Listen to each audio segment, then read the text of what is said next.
In the 10th year of the apocalypse, Ban Xia, struggling to survive, died a pathetic death. One day, she found herself reborn 2 months before the apocalypse, unexpectedly gaining a sign-in system. Ban Xia decided to silently endure and carefully survive. But what does it mean that this damn sign-in system keeps giving her bad luck? Even in the apocalypse, she has to worry about luck? Where can she cry?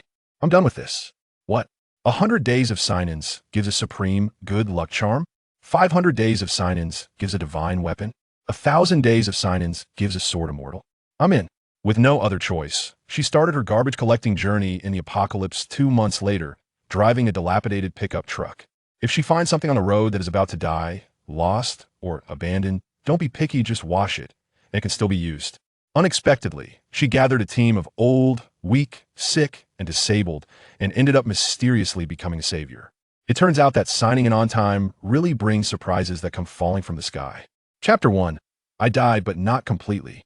The night rain was heavy, and in the dark jungle, only a few animal howls could be heard. Ban Xia lay on her back in a thorny mud pit, exhaling.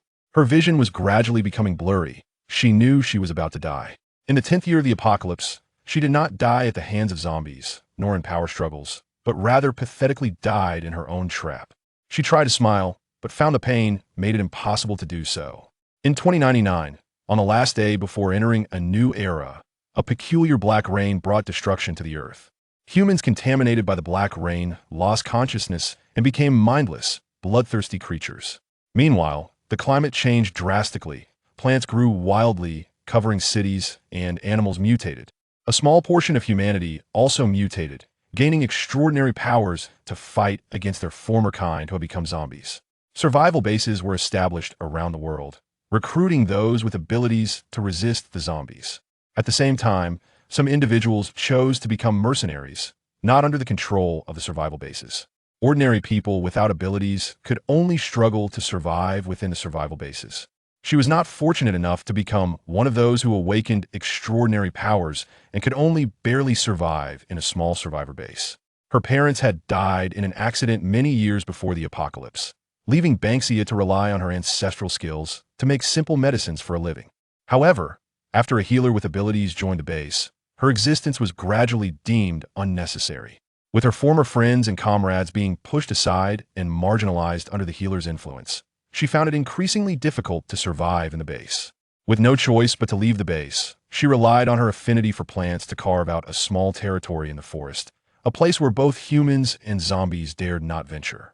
But alas, she still died in the 10th year of the apocalypse. Ban Xia lay on the ground, the sharp spikes piercing her chest, making it hard to breathe. She could barely feel her hands and feet. Perhaps she had lost too much blood. She thought absurdly and felt a desire to laugh. All she wanted was to check her trap in the rain, but unexpectedly, she slipped and fell into it. Is this fate? She looked at the night sky, rain mixed with mud sliding down her face. Well, at least I didn't feed the zombies. She murmured and closed her eyes. 2099, Huagua, a university. Ding. The harsh sound of a phone alarm rang out in the quiet dormitory. Ban Xia suddenly sat up from her bed, looking down at her hands. The phone by the bed continued to ring while she sat there in a daze. See, Ban Xia, are you sick? Hurry up and turn off the alarm. The girl sleeping below her shouted impatiently. The voice startled Ban Xia awake. She trembled as she reached for the phone. The phone displayed October 31st, 1999, 7 a.m. Shaking her fingers, she turned off the alarm and buried herself under the blanket. Suddenly, the entire bed began to shake visibly. See, Ban Xia, what are you doing? The girl in the lower bunk angrily kicked her bed. Ban Xia covered herself with the blanket, biting her wrist in silence to control her body. A tear slid down her face into the pillow. She was alive. She had come back. The pain in her wrist told her it was not a dream. She really had returned to before the apocalypse. She was truly alive. She forced a smile, silently laughing until the bed shook, making the girl sleeping below her kick the bed in frustration to no avail. How could she not laugh? Having died once made her realize how wonderful it was to be alive. Because of her noise, the two girls sleeping opposite were also awakened. Seeing Ban Xia's bed with the curtain pulled, they frowned. Xiaoku, don't be angry, she's always been like this. Just ignore her, let's go. One of the girls comforted the girl below Ban Xia. After waking up, they tidied up and prepared to leave.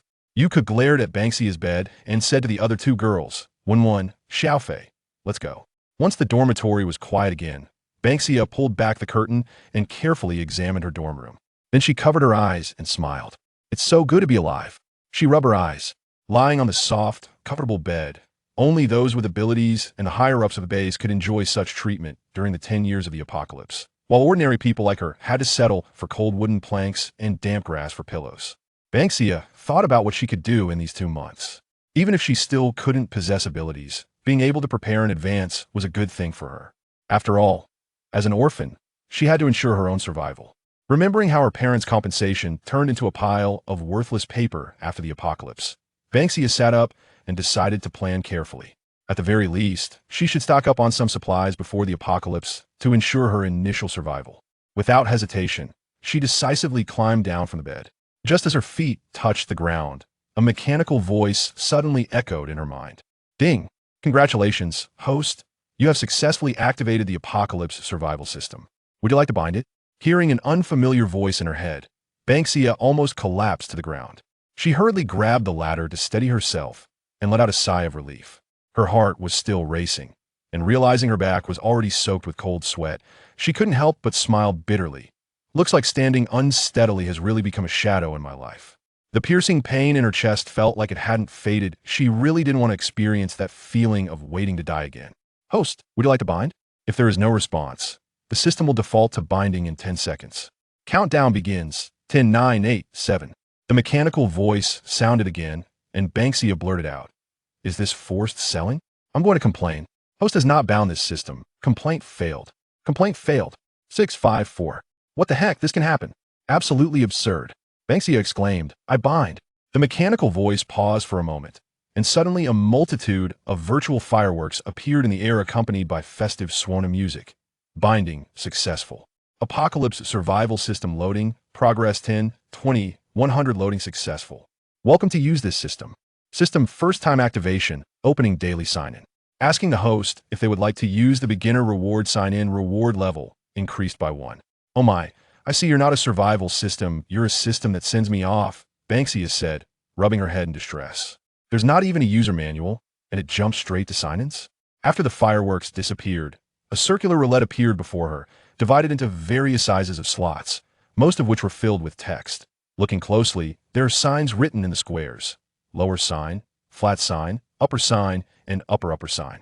Among them, 2 squares are particularly prominent, exactly the largest and smallest on the disk. The largest square contains no text but instead depicts a vividly lifelike fish, while the smallest square is almost an invisible gap, barely showing 4 shimmering golden characters. Peerless good sign.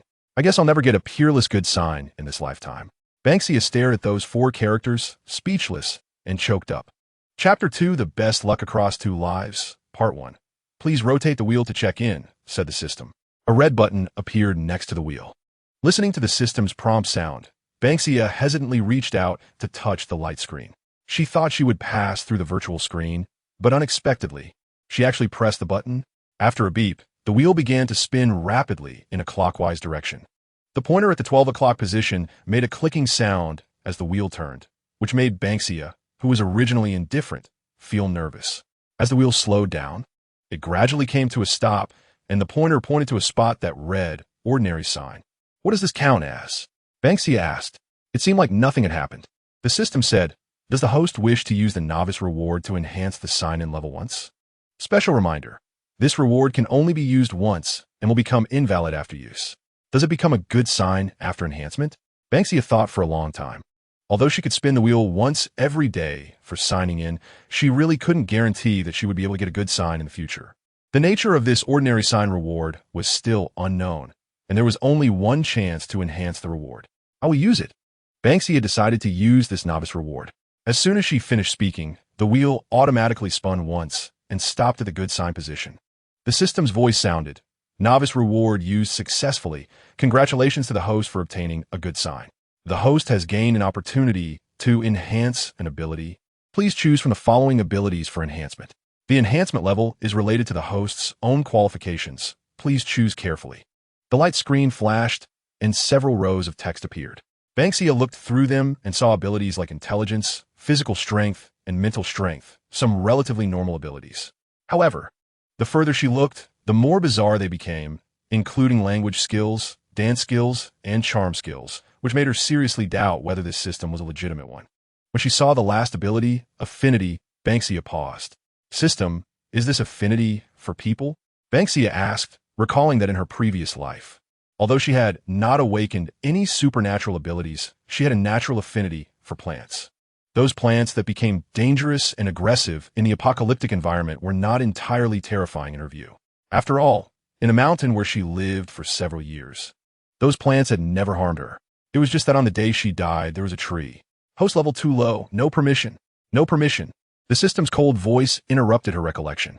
There were many abilities on the light screen that made her excited, but after thinking for a while, she firmly pointed her finger at the last one. The three characters shattered into a burst of light under her finger and quickly merged into her body. Ban Xia closed her eyes and sensed it, feeling that she hadn't changed much, puzzled. System, this ability enhancement shouldn't be fake, right? Please do not doubt the system. This system is a high-dimensional, high-intelligence, excellent product, and all outputs are high quality. The system replied, if the host continues to attack this system, a mute penalty will be imposed, during which the host will be unable to sign in or use this system. All right, I was wrong, okay? Ban Xia apologized. You're super excellent. Super amazing. She seemed to vaguely hear a snort. This system is quite tsundere, Ban Xia thought. Since she couldn't get an answer from the system, she could only seek the truth through practice. Just as she was thinking, the dormitory door was pushed open. Yuka walked in first and saw Ban Xia standing by the ladder in her pajamas, mocking her. Oh, you finally came down? I thought you planned to stay in bed forever. She guessed correctly. It seems this affinity is indeed not for people, Ban Xia thought to herself. Hearing Yuka's familiar voice after many years gave Ban Xia a sense of time and space distortion. After all, after the apocalypse, Yuka was taken away by her brother. They were originally people of vastly different statuses, and they had never seen each other again since. It seemed that this little princess had lived through the apocalypse just like she did now. Then there were the other two. Ban Xia looked at Han Wenwen and Bai Xiaofei, who walked out from behind Yuka. She remembered that because the day of the apocalypse was New Year's Eve, Yuka specially spent money to organize an event that invited most of their classmates. Although her relationship with the three people in the dormitory was average, Yuka still invited her. The disaster came very suddenly after midnight, and they originally planned to go somewhere else to sing. The unexpected disaster caught them off guard, and Ban Xia never expected that the two people she usually got along well with would directly turn against Yuku, who was usually the center of attention. The gentle Bai Xiaofei pushed Yuku out so directly and then framed Han Wenwen. Perhaps from the moment the apocalypse began, people's hearts changed. Ban Xia, what are you dazed about? Bai Xiaofei noticed that Ban Xia was not retorting Yuku as she did before, but was lost in thought. A glimmer flashed in her eyes as she walked over to her. Are you still angry about this morning's incident? Can I apologize on behalf of Kuku? Yuka recalled being awakened by Xiaofei shaking her bed this morning and felt a surge of anger. It was clearly your fault this morning. Don't even think about me apologizing. Bai Xiaofei smiled gently, but Ban Xia felt a chill all over her body. I'm not angry. It was my fault to begin with. Ban Xia waved her hand dismissively. Han Wenwen stood beside Yuku and said in a somewhat sarcastic tone, it's rare for you to apologize? That's quite uncommon. Ban Xia seemed not to hear her sarcasm and went to wash up and change clothes. Bai Xiaofei watched Ban Xia's back, feeling that her usually silent yet stubborn roommate had changed somehow, but she couldn't pinpoint how. It was as if something was gradually slipping out of her control, and she discreetly glanced at Yuku, who was muttering to herself. No matter how you change, Yuku can never be friends with you again. For the young lady of the Yu family, having one friend is enough. As for the other one, Bai Xiaofei smiled faintly. Wenwen, don't say that. Ban Xia is also our roommate. Was she even a roommate? Just an orphan? Han Wenwen scoffed. Her voice wasn't low, and Ban Xia, who was washing up, could definitely hear it. Yuka frowned but ultimately said nothing. Bai Xiaofei noticed Yuka's slight displeasure, and her smile deepened. After Ban Xia finished washing up, she directly walked out of the dormitory. She naturally heard Han Wenwen's words. If it were in her past life, she might have felt angry and sad. But now that she had died once, hearing Han Wenwen's words no longer stirred that anger. In fact, she found it somewhat amusing that she had quarreled with her for the sake of face in the past. She walked around the dormitory building, preparing to exit the school from the back gate. As she passed by the library, she casually plucked a vine leaf that was climbing on the railing and played with it in her hand. Ouch, that hurts! A childish voice suddenly rang in her mind. Chapter 3, The Best Luck Across Two Lives, Part 2. The cry of pain came unexpectedly, startling Ban Xia. Who was talking? She looked around but found no one nearby. The voice sounded again. Woo-woo. You bad person, why did you pull my leaf? I still like you very much. Leaf? What leaf? Ban Xia's mind hadn't yet registered when the system's voice appeared. Host, look at what you have in your hand. In my hand? Ban Xia raised her hand, and a long, slender green leaf was being clutched in her palm. She looked at the leaf, then at the vine, and then back at the leaf, repeating this twice. Why you? You can talk. She whispered, pointing at the vine. There's no need for the host to be so surprised. This is the enhanced affinity, the system explained. Ban Xia was a bit surprised. So do I have supernatural powers now? Of course not. The system coldly shattered her fantasy, explaining that it only enhanced the affinity of plants for the host, while the host gained the ability to communicate with plants. Oh, I see. I thought I suddenly had superpowers. After a brief moment of disappointment, Ban Xia quickly perked up again. But having this affinity ability is pretty good too. I'm sorry. I didn't mean to pull your leaves. I apologize. After hearing her apology, the vine extended a thin tendril and said, All right then, I forgive you. Ban Xia pinched the little vine and asked, What's your name? This is a common vine rose, but it will evolve after the apocalypse. It's a killer vine that many supernatural beings don't want to encounter, the system introduced. Killer vine? Ban Xia thought of the people taken away by thick vines covered in sharp thorns during the apocalypse, as well as the floral scent that lured people to their deaths. Looking at the vine stretching in her palm, she suddenly felt a bit scared. I really like you. You have a scent that I like.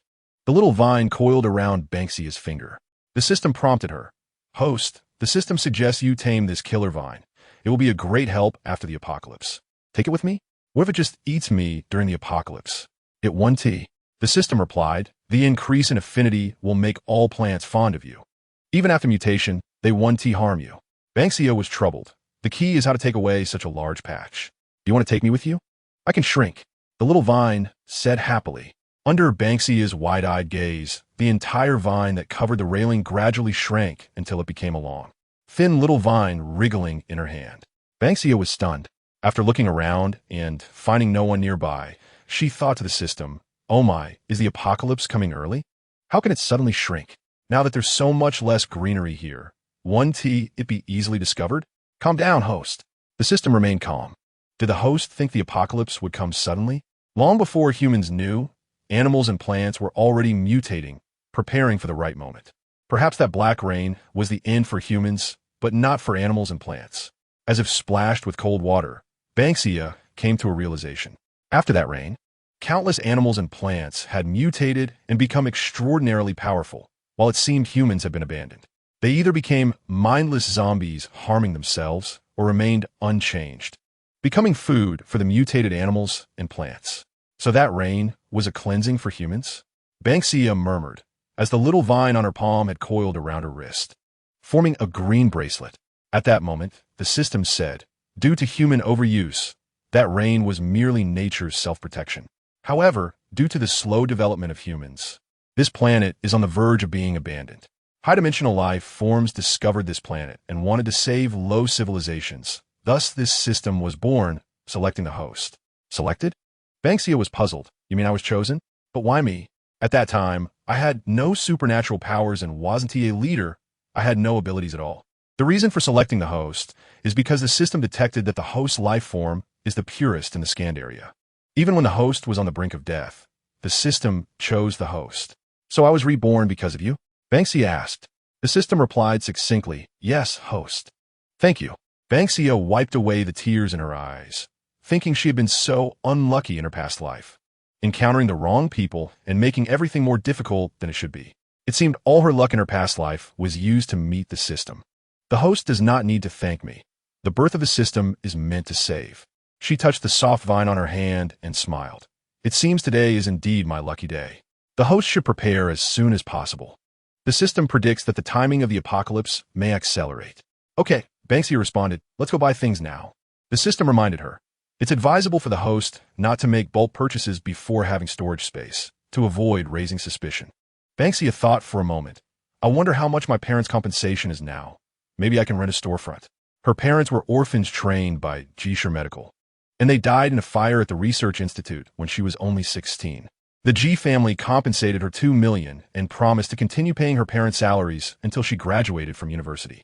Originally, she planned to study medicine like her parents to enter the G family's Research Institute, but since her parents strongly opposed it, she had to choose art, which was completely unrelated to medicine. Art is very expensive, so she hadn't touched a dime of her parents' compensation and planned to study abroad after graduation. However, the apocalypse came suddenly, and that sum of money that was huge to her became a pile of waste paper. Perhaps now she could use that money to rent a place to store supplies or, host, someone is monitoring you. Ban Xia had just walked out of the school gate when she suddenly heard the system prompt. She was taken aback. What? Who is monitoring me? System is detecting. Please wait. After the system loaded, it informed her that it had input all her relationships before her parents' death into the system. Hearing the system detection, Ban Xia couldn't help but wonder if the person monitoring her was someone she knew. Detection complete. Jisher Medical. He run. He's secretary?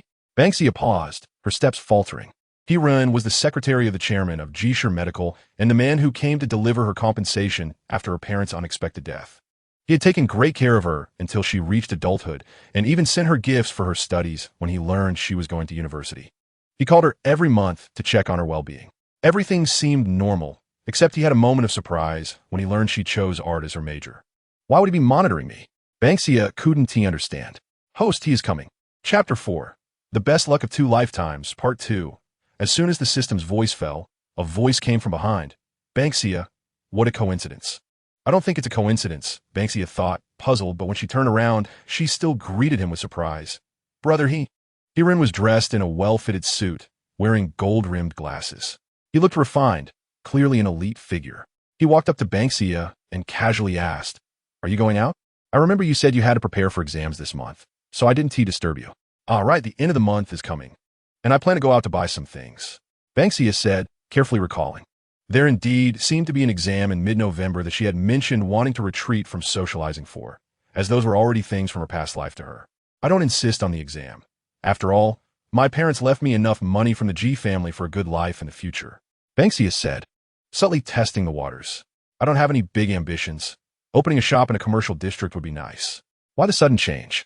Weren't you very eager to study abroad? Hirin asked. Ban Xia smiled and said, Brother, I don't have much talent in art. I was only trying hard before because of the people in my dorm. She knew that Hirin was aware of her poor relationship with her dorm mates. He had previously suggested helping her switch dorms, but at that time, she felt that she was going to study abroad and didn't change. By the time she returned in this lifetime, Ban Xia had already lost interest in the people in the dormitory. So whether to change or not was no longer important to her. Well, if you need my help, just contact me anytime. Hirin didn't ask much, clearly believing her words. Haha. Okay, if I need anything, I will definitely trouble Brother but not today. Hirin pushed up his glasses and asked with a smile, Are you being especially polite to me today? I happen to have nothing to do. No need. I'm just buying some feminine products. It's not good to trouble Brother Ban Xia smiled shyly. All right. If you need anything, feel free to find me. Seeing her expression was normal, Hirin didn't press further. After saying goodbye to Hirin, Ban Xia didn't follow her original plan to gather supplies, but instead went to a nearby supermarket to buy some daily necessities.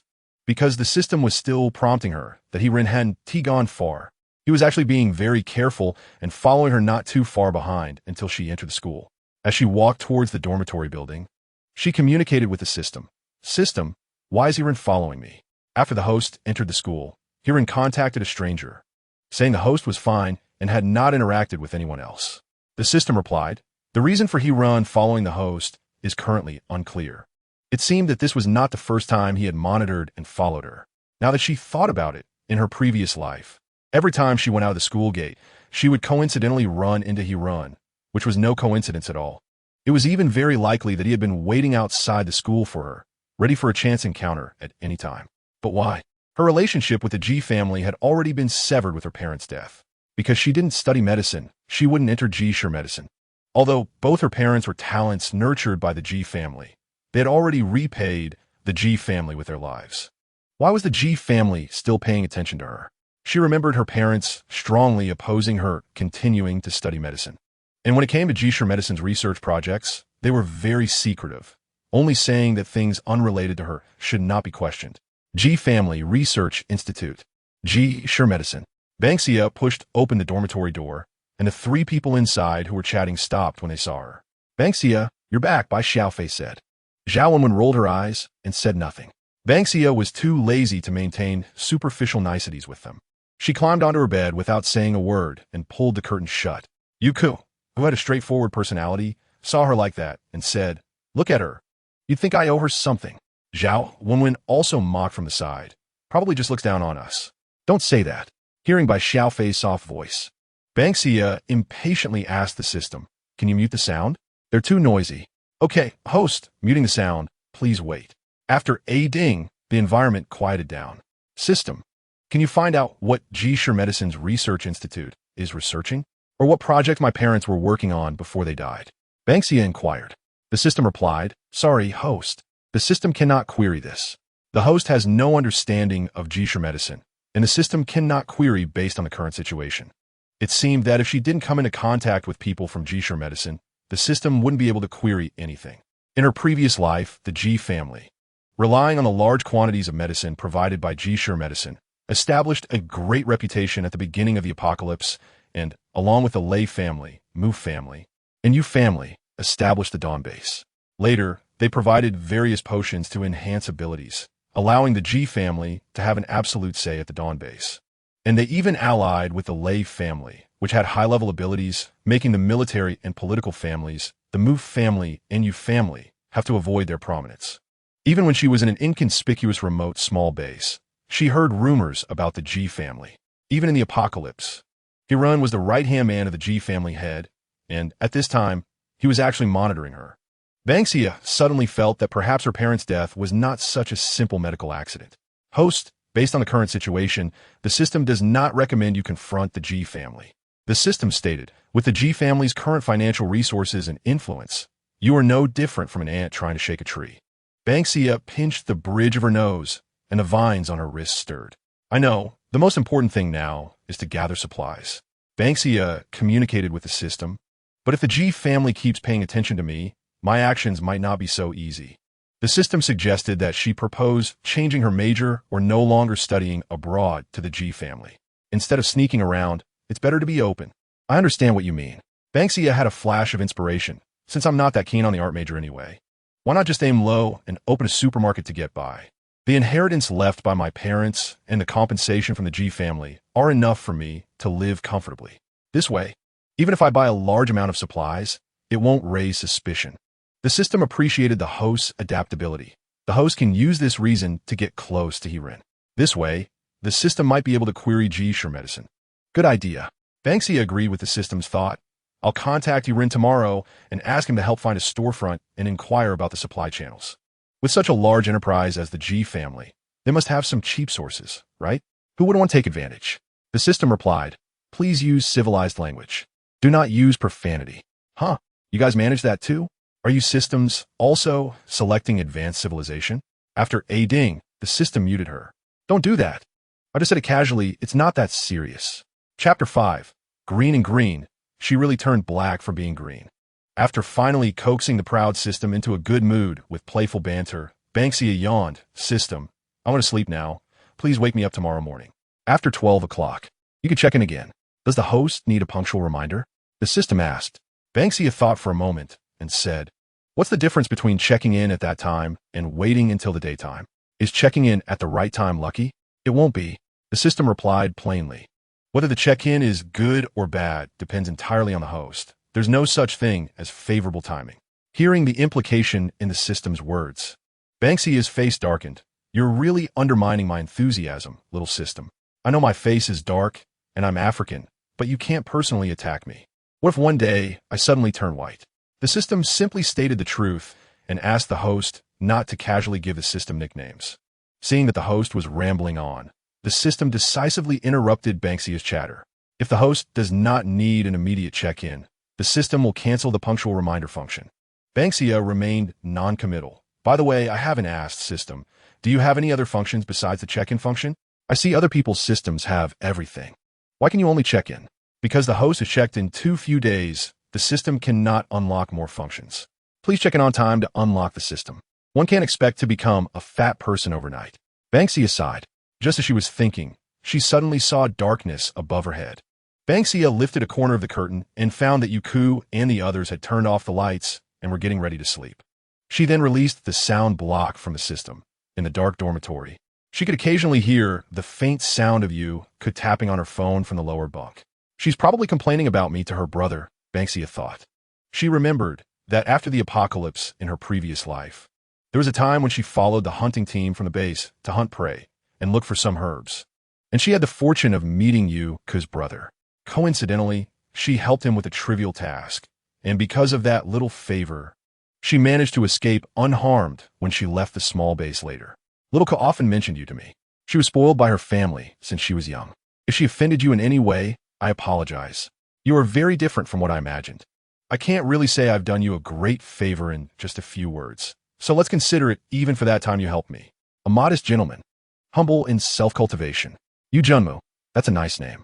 She thought as she fell asleep to the sound of Yuku tapping on his phone keyboard. A night without dreams. Ban Xia waited until the other three in the dormitory had left before getting out of bed. She looked at the time displayed on her phone. November 1st, 2099. She didn't have much time left. System, I want to check in. Ban Xia said in her mind. The spinning wheel appeared before her eyes. She exhaled and reached out to press the button. Beep. Check-in successful. Congratulations, host. You have drawn a middle-level sign. What the hell? What is a middle-level sign? Ban Xia stared at it. She saw the short pointer on the wheel stuck right between the middle-level sign and the upper-level sign. Ban Xia couldn't help but curse. What kind of African luck is this? The system automatically filtered her profanity, saying, the host has obtained a lottery qualification and can draw an item from the treasure box. A square transparent box appeared in Ban Xia's line of sight, filled with small balls of various colors.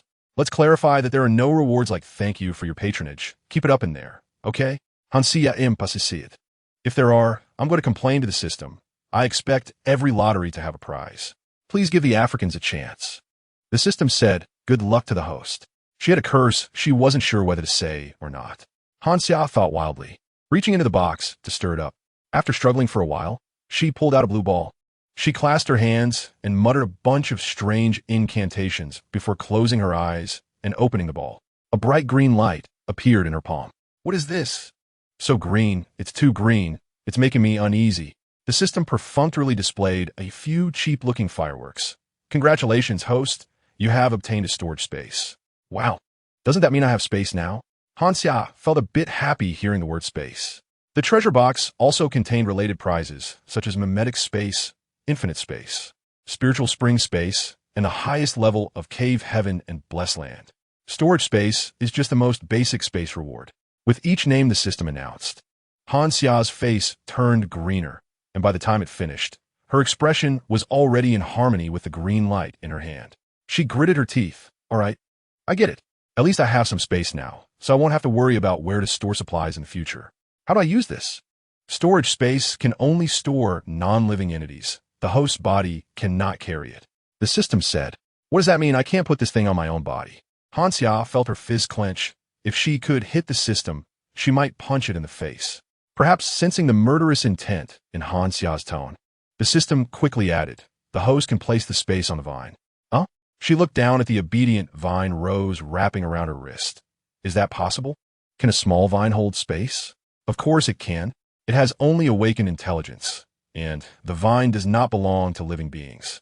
The system explained, if the host needs to compensate for the loss of drawing the middle-level sign, the system can provide a master-servant contract for the host and the vine, allowing them to establish a mental connection, thus enabling the host to freely use the space carried by the vine.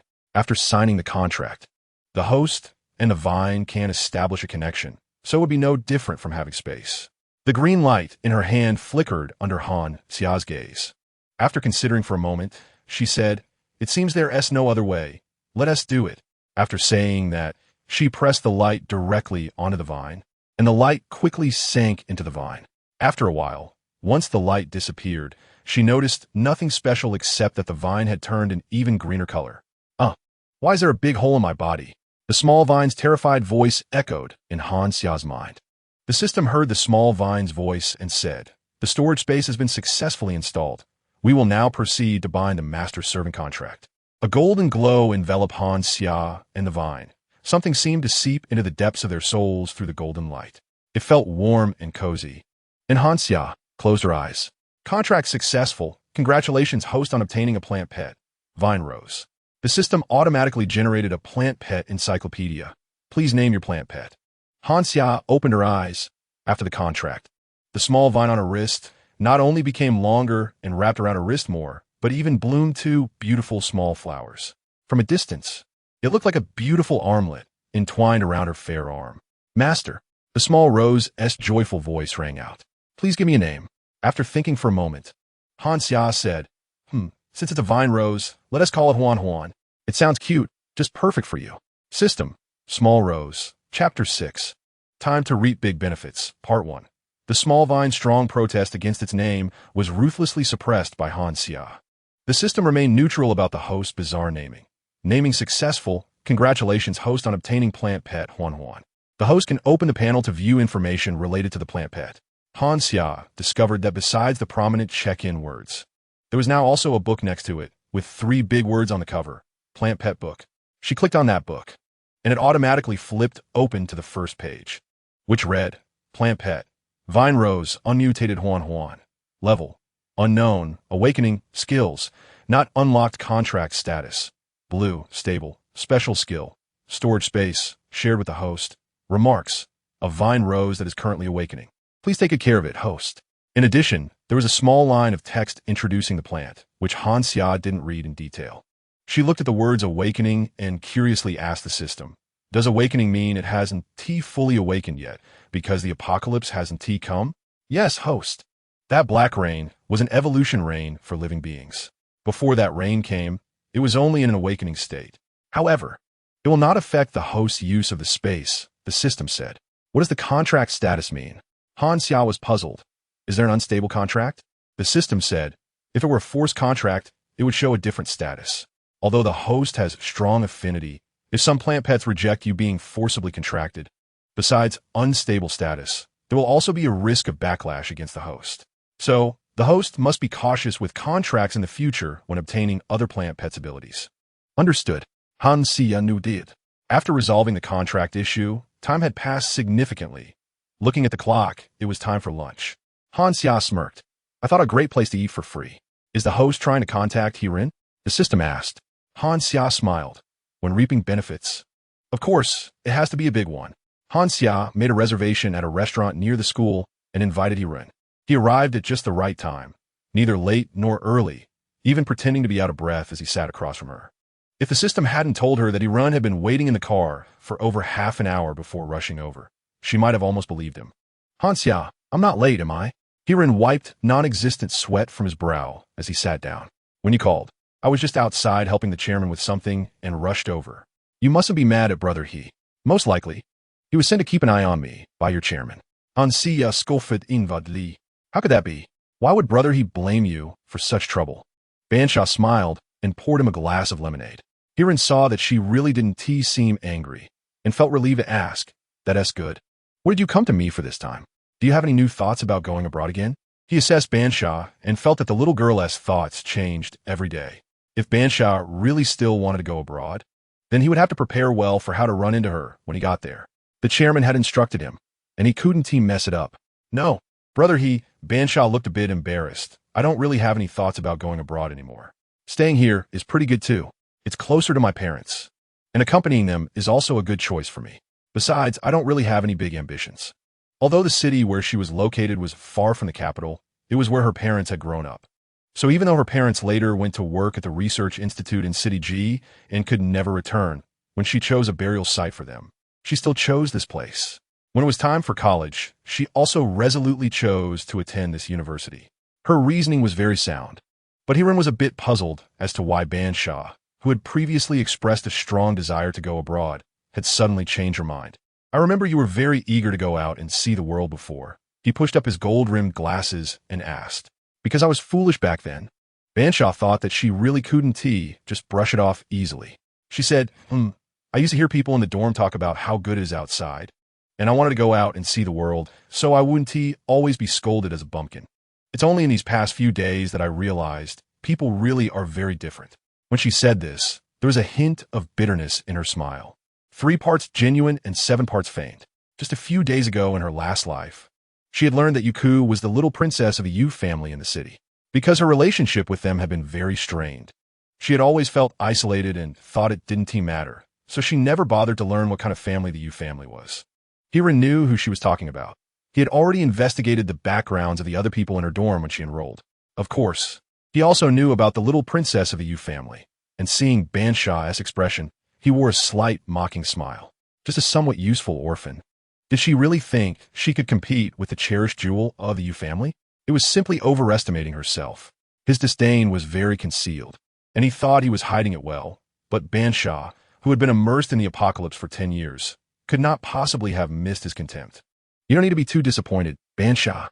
Your parents left you a lot of useful things, for example. Huh? Ban Xia saw Hiran hesitate to continue and asked, pretending not to understand. What?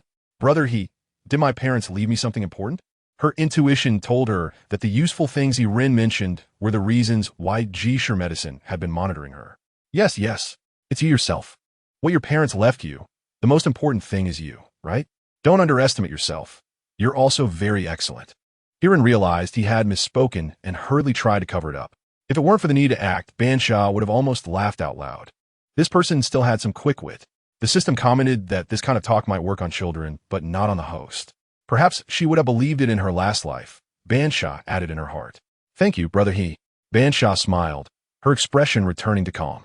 This time, I wanted to ask brother to help me see if I could rent a suitable storefront on the commercial street near the school. I want to open a supermarket and then buy a car. Hiran was a bit surprised when he heard this. Ban Xia, what are you planning to do? It's nothing much. If I have a shop, I can make a living, right? Buying a car will also make it convenient for me to travel around the country. She replied casually, seeming a bit impulsive. After I've traveled around the country, I'll consider going abroad. I'm just afraid I won't make it by then. Well, it's not impossible, but can you really run a supermarket?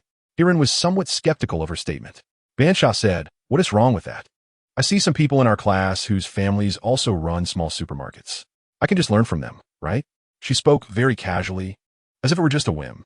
Hiran couldn't see anything from her expression, so he could only agree. All right, since you've said so, I'll help you contact suitable places and let you know. Are you very anxious? Not anxious at all, brother Just take your time to help me look. She said, I'm not afraid if you don't agree. I'm just afraid you will. Seeing that the fat sheep had already taken the bait, Ban Xia said to the system, make my phone ring. I don't want to have lunch with him.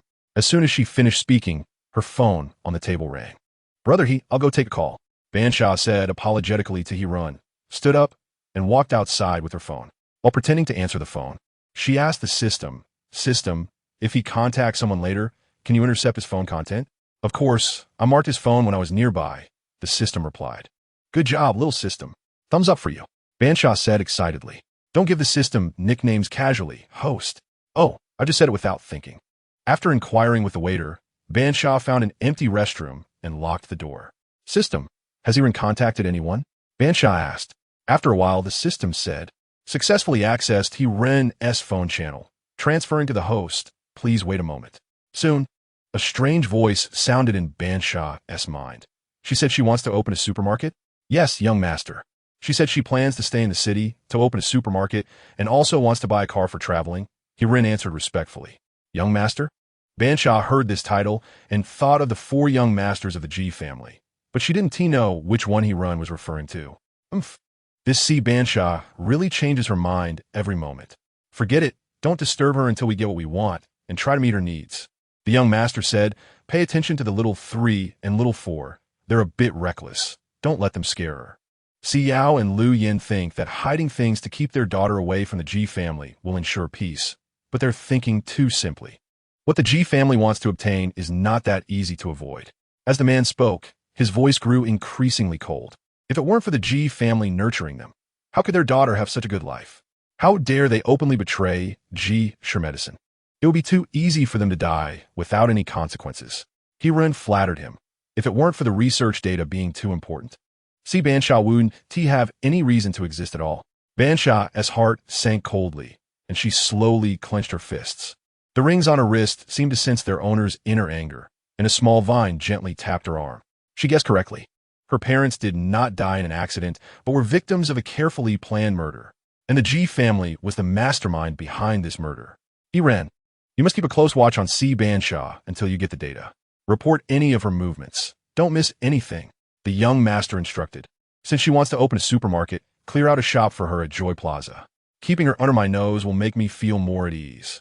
Ren was somewhat surprised, but young master, Joy Plaza has a large flow of people and ample customers. Isn't giving her that shop too easy? What if she loses too much money? It doesn't matter. You must understand that what she has is worth far more than what she pays. It's just a loss of hundreds of millions. The G family can afford it. Just keep her in good favor, and that will be enough. Yes, young master. After the man finished giving Ren a few instructions, he hung up the phone. Ban Xia stood silently in the bathroom stall, and she chuckled softly. So it was all true. Host, I have already searched for the people Ren is in contact with. Would you like to check? The system asked. No, I already know who he is, Ban Xia replied. The famous strategist of the Dawn base, the poisonous young master, Ji Xiaza, meticulous and full of schemes. He is the most terrifying presence in the Dawn base. In my previous life, it was also him who plotted to trap Yu Junmu with the intent to kill him. If I hadn't accidentally saved Yu Junmu, he would likely have died at Ji Xiaza's hands. Among the 4 young masters of the Ji family, apart from the eldest, Ji Chunfeng, the 3rd son, Ji Qiuyang, and the 4th son, Ji Donglin, all followed Ji Xiaza closely. Before I left the small base, I occasionally heard people mention that the eldest and 2nd young masters of the Ji family had a strained relationship, probably because they were not born of the same mother. It seems the Ji family is not a solid block after all, Ban Xia thought. I can't do anything to the Ji family now. But that doesn't mean I won't be able to in the future. System, if possible, please keep an eye on the Ji family's news. Understood, host. Also, Ren just placed an order. Do you still want to leave? The system asked. With a cold laugh, Ban Xia said, not leaving. I'm going to make him pay today. The system replied. You can't really make him pay, but Ban Xia still managed to have a good meal at Ren's expense. During the meal, Ren also mentioned that the Joy Plaza might have a storefront he could rent for her, which earned him Ban Xia's heartfelt thanks. Ban Xia naturally knew about the Joy Plaza.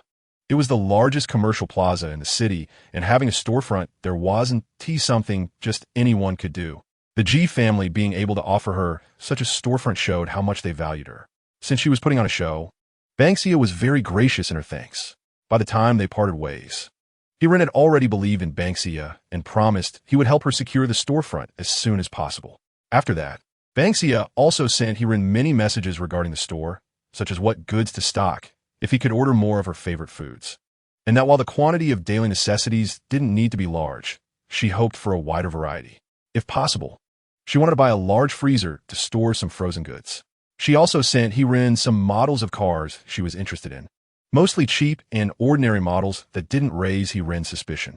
Ren noticed that she sent a lot of disorganized messages, and while he could see she was full of energy, she didn't seem to be taking it too seriously. So, he informed Ji Xiaza of the situation, thinking that Ban Xia's focus wasn't entirely on this matter. Ji Xiaza replied that he should go along with Ban Xia. Ban Xia learned about the conversation between Ren and Ji Xiaza from the system and exchanged a bit proudly with the system. Look, system, my acting skills are not bad, right? The system thought the host was just being chatty.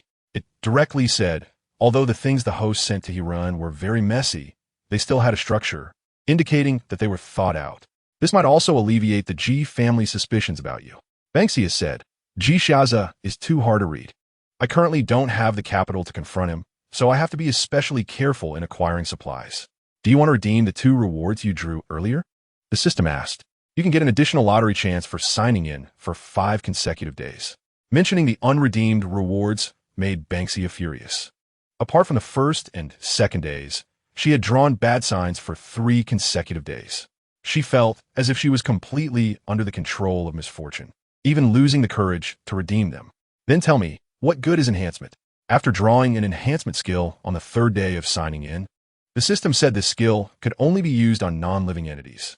She thought for a long time, but still couldn't figure out how to use this skill. Forget it.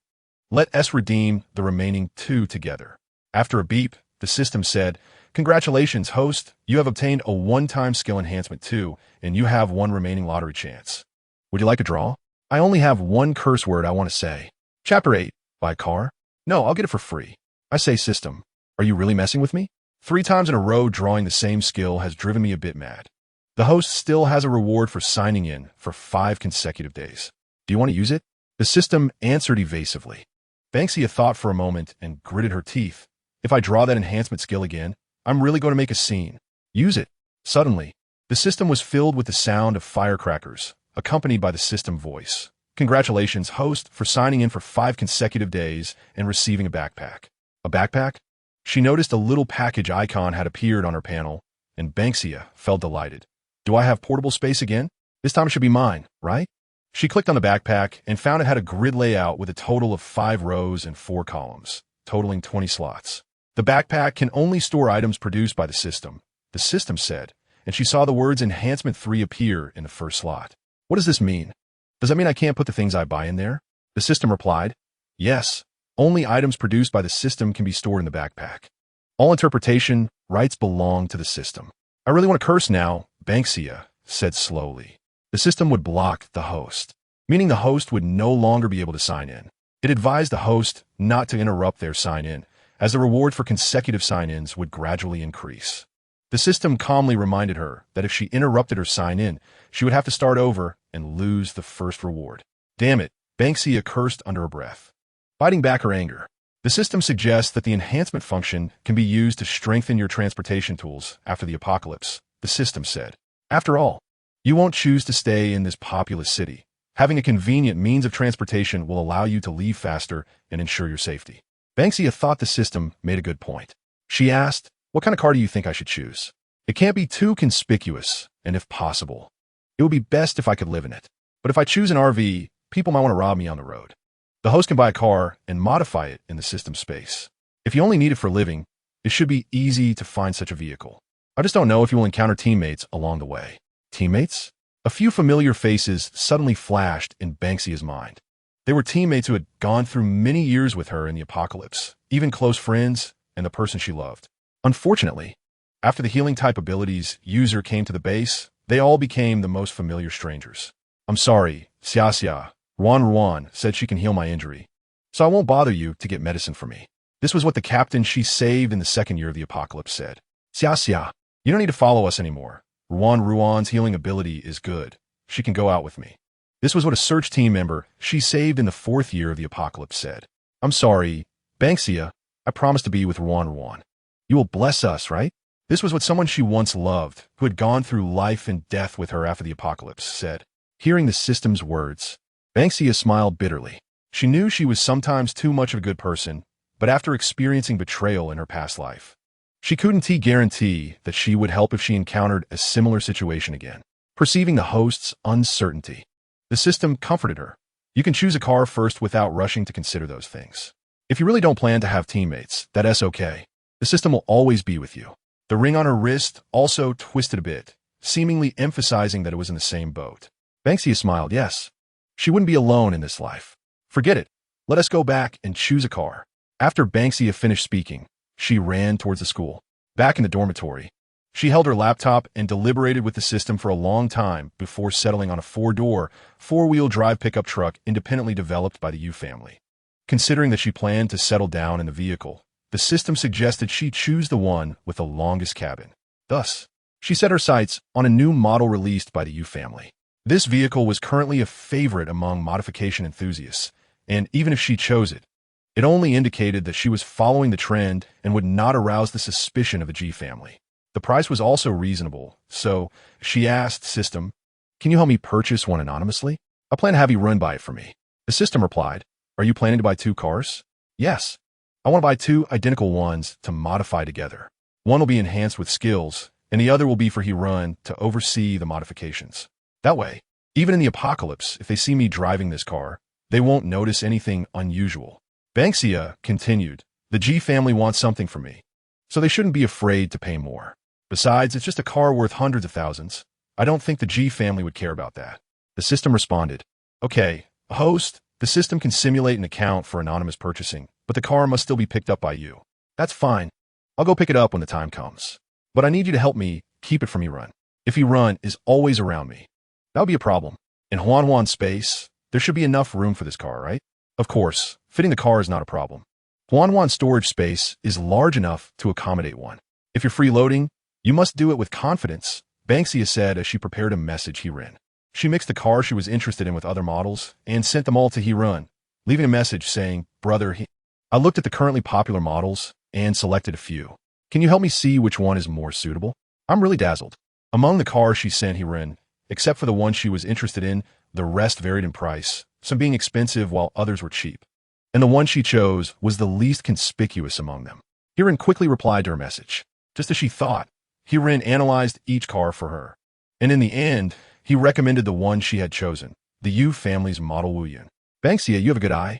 This Wuyan from the Yu family is selling very well and is a top choice among car enthusiasts.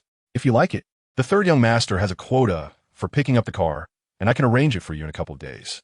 If you need modifications later, you can do that anytime. The third young master of the G family is an amateur racer who likes to buy various cars for modifications. Ban Xia happily replied to Heron, "I also saw this car on some ranking list.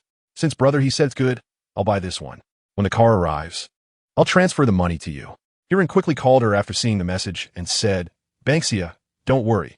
This car is a gift from the G family. You won't have to spend any money." "Ah, I can't accept that." Ban Xia declined. "The G family has already given me a lot of money. It's fine. You can repay the G family later when you have the chance." Heron persuaded. "The young master means that too. You don't need to worry about it." Ban Xia maintained her tone and said, "Ah, if that's the case, then thank you to the young master G." After hanging up, Ban Xia looked at her phone and chuckled. "I'm just a nobody. What can I repay the G family?" Chapter 9. Stocking up. Let us head to the mountaintop. Heron acted quickly. 3 days after agreeing with Ban Xia, he called to say everything was ready, and she could pick up the car anytime. However, the promise shop at Joy Square might still take another 2 days. Ban Xia told Heron that she didn't want to be too high-profile at school, so she hoped to drive the car directly to the shop once it was confirmed. Heron, without suspicion, agreed. In the 2 days of waiting for the shop, Ban Xia signed in and obtained 2 duplication cards, a simulation mask, and a bottle of repair potion. Although they were all single-use items, they were very useful skills for Ban Xia. With a duplication skill, she could directly duplicate a car, saving the need to buy one, while she decided to keep the other duplication card for later. The simulation mask, although not needed yet, might come in handy to evade the G family surveillance before the apocalypse. It could be used to confuse the G family when leaving the city. As for the repair potion, the system suggested she keep it for now and not use it lightly, as she could extract materials for mass production once her sign-in level increased and she unlocked the system shop and laboratory. She followed the system's advice and stored the repair potion in her system backpack. At this moment, besides the previous enhancement 3, her backpack also contained a duplication card too, a mask, and a bottle of red potion. The first row of slots had already taken up 4 spaces. System, will my backpack be enough in the future? Ban Xia pondered. I think my luck is pretty good, right? Although it's not always good signs, I still got rewards. The system coldly replied, what gave you that illusion? The system suggests you wake up a bit. Ban Xia? Host, I have already contacted the cold storage facility for you and purchased a large cold storage container. The manufacturer said you can pick it up anytime. Additionally, the mobile cabin you need has been designed for you, and you can view its virtual form within the system space. Also, the camping supplies that were inconvenient to purchase have been ordered anonymously online, with a delivery address set to your hometown in the countryside. Her hometown was where her parents lived before the G family's orphanage took them in. She had heard from her parents when she was little that they grew up as childhood sweethearts, but when they were 10, both families encountered natural disasters and misfortunes, leaving only the 2 children behind, who were taken in by the G family's orphanage due to lack of care. Fortunately, while they were alive, they always sent money back to maintain the old house. The G family prided themselves on being charitable, but after her parents passed away, they never mentioned her hometown again. The system had already checked and found that the G family had no traces of investigation in her hometown county. Ban Xia became excited. Your amazing system. Although the delivery to the countryside, 1T be discovered by the G family. If I go to pick it up, 1T that exposed me? Her hometown county wasn't particularly far from the city, but it still took over an hour to drive there. If she left the city now, it was likely that Heron would continue to follow her. The host can choose to go on the last day. The county is close to Uten Mountain, which will be an excellent hiding place for you when the apocalypse comes, the system said, displaying the distance between Uten Mountain, the city, and her hometown county. Additionally, the geographical location of Uten Mountain was also very suitable, allowing her to travel south or north without any issues afterward. Uten Mountain was a scenic mountain on the outskirts of her hometown county. It wasn't very high, and there weren't many entertainment facilities. So the visitors were mostly young people looking to watch the sunrise or elderly people taking walks after dinner. Besides a semicircular viewing platform, there was only a parking lot the size of a basketball court. This indeed made it a suitable place for her to hide and avoid the first wave of zombie attacks. You're right, Ban Xia circled Uten Mountain in the void. It should be fine to welcome the sunrise on New Year's Eve, right? It's just right for testing the outdoor functions of a new car, and that way, I can justify the housing situation on the vehicle. Pointing at the 3 characters for Uten Mountain, Ban Xia said, then let us head towards the mountaintop. On the 10th day of signing in, Hiran called her to say that he had found a storefront for her. Even a well-decorated one that could open anytime once the goods were in. Just as Ban Xia was marveling at what a good day it was. Her reward system for signing in for 10 consecutive days also sent her a surprise. It turned out to be a little person. Staring at the minifigure in a tailcoat in her system backpack, Ban Xia was shocked. System, what is this? She placed her hand on the little figure, and the system popped up a window. Name, special number 1, unnamed, occupation, butler skills, unknown, not activated duration, 168 hours description, a character provided by the system. A butler? And there's a time limit? This is a mechanical life form provided by a high-dimensional source, indistinguishable from a real person, with absolute loyalty to the host. There are many professions for mechanical life forms, and the one drawn by the host is a household version, the system said. So what does this time limit mean? ISNT it supposed to be permanent? Ban Xia saw the 168 hours and thought, won't I only have it for 7 days? System, yes. The host did not draw a permanent one, only a limited time one. Fine, I guess I'm just unlucky, Ban Xia thought, feeling speechless. Only 7 days, and it's not activated, so she doesn't even know what the skill is. Given that the profession is a butler, it probably doesn't have much combat power. The household version is probably just a butler like any other. After thinking for a while, she decided to temporarily put this little figure in her spatial backpack. System, can I take it back any time after I activate it? Ban Xia stroked her chin. Someone had to collect the parcels in the countryside, right? The system responded very humanely. Yes, and if it's in the backpack, the usage time is paused. Great. Ban Xia clapped her hands, making a crisp sound.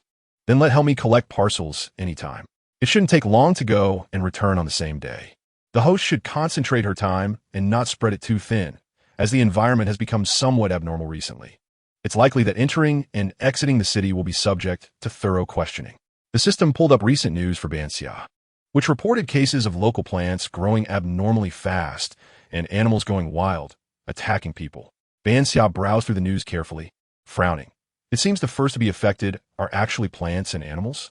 In fact, humans have been somewhat affected too, like severe colds, fevers, and coughs. However, these are common ailments and have not been taken seriously. Hearing the system say this, Ban Xia began to feel uneasy. Although the plans were progressing smoothly, she still had a sense of crisis. The collection of supplies needed to speed up. She looked at the message Hiran sent her on her phone and told the system, use all the money in my account to buy supplies. System, you decide what to buy. In addition to food and water that can be stored in the spatial backpack, daily necessities should not be lacking. After the apocalypse, the temperature changes a lot, so warm items must not be forgotten, and we should prepare more solar panels since the sunlight is intense during the day. As Ban Xia spoke, the system recorded a long list. Don't worry, the system won't let the G family notice any changes in your account. Most importantly, driving requires gasoline. So I need to think of some other methods. If I can't get hot weapons, buying a few cold weapons is also fine. Didn't our ancestors conquer the world with cold weapons? Chapter 10, Countdown 1 month. On the weekend, Hiran contacted Ban Xia to say he would take her to see the storefront. Ban Xia readily agreed. The storefront provided by the G family was located on the west side of Joy Plaza. Although it wasn't the best location, it was close to a road. After checking the store's location, Ban Xia happily told Hiran that it was a great spot. For no other reason, just because from his store, she could drive straight out without having to navigate through the busy city, making it the best location in her eyes. Hiran even pretended to apologize to Ban Xia about the size of the storefront, implying that it was small and hoping she wouldn't mind. To Ban Xia, having a place to stockpile supplies and provide cover was already great, especially since the store measured 500 square meters, including the second floor. Ban Xia, I checked the second floor. Are you planning to live there or also use it for placing shelves. He led Ban Xia to the second floor and saw her looking around. So he asked. There was a huge floor-to-ceiling window facing the street, and the previous tenant had used it as a book CAF. At this time, there were still many bookshelves and cabinets left behind by former tenants, haphazardly strewn on the floor. Ban Xia checked and found that those cabinets and bookshelves were at least 80 to 90 new, yet they were just left on the ground. Are these things all unwanted? Ban Xia asked with some distress, as she was inherently frugal and genuinely felt sorry for the items. It seemed too wasteful to just throw them away when they were still in good condition. He casually said, yes, the previous tenant left in a hurry. Of course, they were in a hurry. The young master paid 3 times the price to have the original tenant vacate the place. So wouldn't the other party be eager to clear out? He thought to himself, what a small-minded person, lacking insight. Then just give me these bookshelves and cabinets. It'll save me some money, Ban Xia said. That should be fine, right, Higa? Huh, if you want them, that's fine. But wouldn't it be better to buy new ones? Hirin said, if you don't want to spend that money, the G family can completely help you. Ban Xia shook her head repeatedly. No need, no need. The G family has already helped me a lot. Higa, you've also helped me get quite a few things at a low price. That's good enough. Her attitude was very firm, so Hirin didn't press the issue further. He just made a call to Ji Xiaza afterward, and Ji Xiaza didn't say much, only instructing him to help Ban Xia stock up on more goods. After Ban Xia learned about the call between Hirin and Ji Xiaza from the system, she proudly told the system, look, this is called advancing by retreating, haha. Host, your supplies are already quite abundant. What the G family provides is merely icing on the cake. The system displayed a supply progress bar to her, which took a long time to reach the low level. The system emphasized, the most important thing now is gasoline. You have only collected 3 barrels in the past half month. There's only 1 month left until the apocalypse. Who told me I kept drawing bad luck for 10 consecutive days? I really don't understand why your system's lottery box even has a thank you for your patronage. Ban Xia complained. In this half month, she had only drawn a special material. Mutated steel, a special skill, light as a feather once. Otherwise, there was just a bottle of transparent potion called Isolation Potion. Since Hirin had already given her the car keys, Ban Xia, upon receiving the keys, immediately used a duplication card to clone a car, the Dark Cloud, and placed it in her space. Then she had special number 1 drive the clone Dark Cloud to the countryside every 3 days to collect parcels and fill up the gas, and afterward, she extracted the gasoline for storage. After going back and forth for half a month, she finally managed to store 3 large barrels. Ban Xia, do you need anything else? Hirin, who had just received a call from the young master, returned and saw Ban Xia sitting on a collapsed bookshelf, lost in thought, and called out to her. Still bickering with the system, Ban Xia came back to her senses and said to him, no, Higa, if you're in a hurry, just go ahead. I'll look around and plan some more. She said it very casually, and Hirin didn't think much of it. After reminding her to pay attention to safety when returning to school, he left, looking quite anxious. Ban Xia curiously asked, why is he in such a hurry? The old chairman of the G family is not doing well. The system replied after checking the recorded call between Hirin and Ji Xiaza. Oh, Ban Xia stroked her chin and thought, indeed, she hadn't heard about the famous chairman Ji since the apocalypse. Did he pass away before the end of the world? Over the past half month, she had been collecting gossip about the Ji family at school and online, hoping to find clues related to her parents' deaths. She discovered some interesting tidbits, such as the fact that the old chairman did not favor his biological son and instead directly gave the inheritance rights to his eldest grandson. The reason he disliked his son was that the son had an affair that led to the death of his original wife, who was also the mother of the eldest grandson. Thus, the third party who later ascended to power gave birth to Ji Xiaza and his 2 younger brothers, which explained the poor relationship with Ji Chunfeng.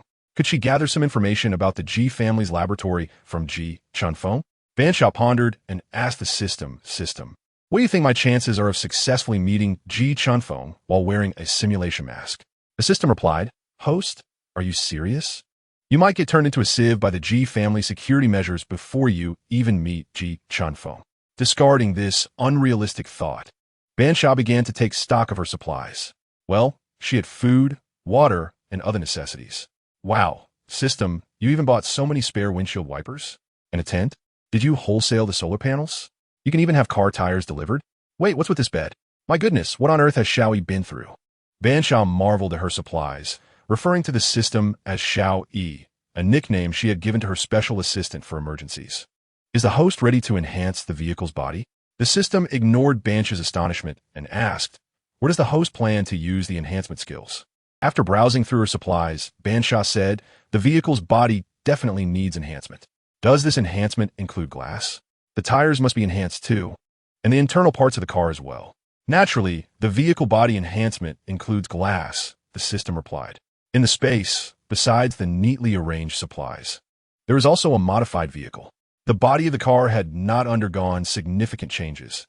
As Ban Xia preferred, the simpler the appearance, the better, as long as the internal modifications did not attract attention.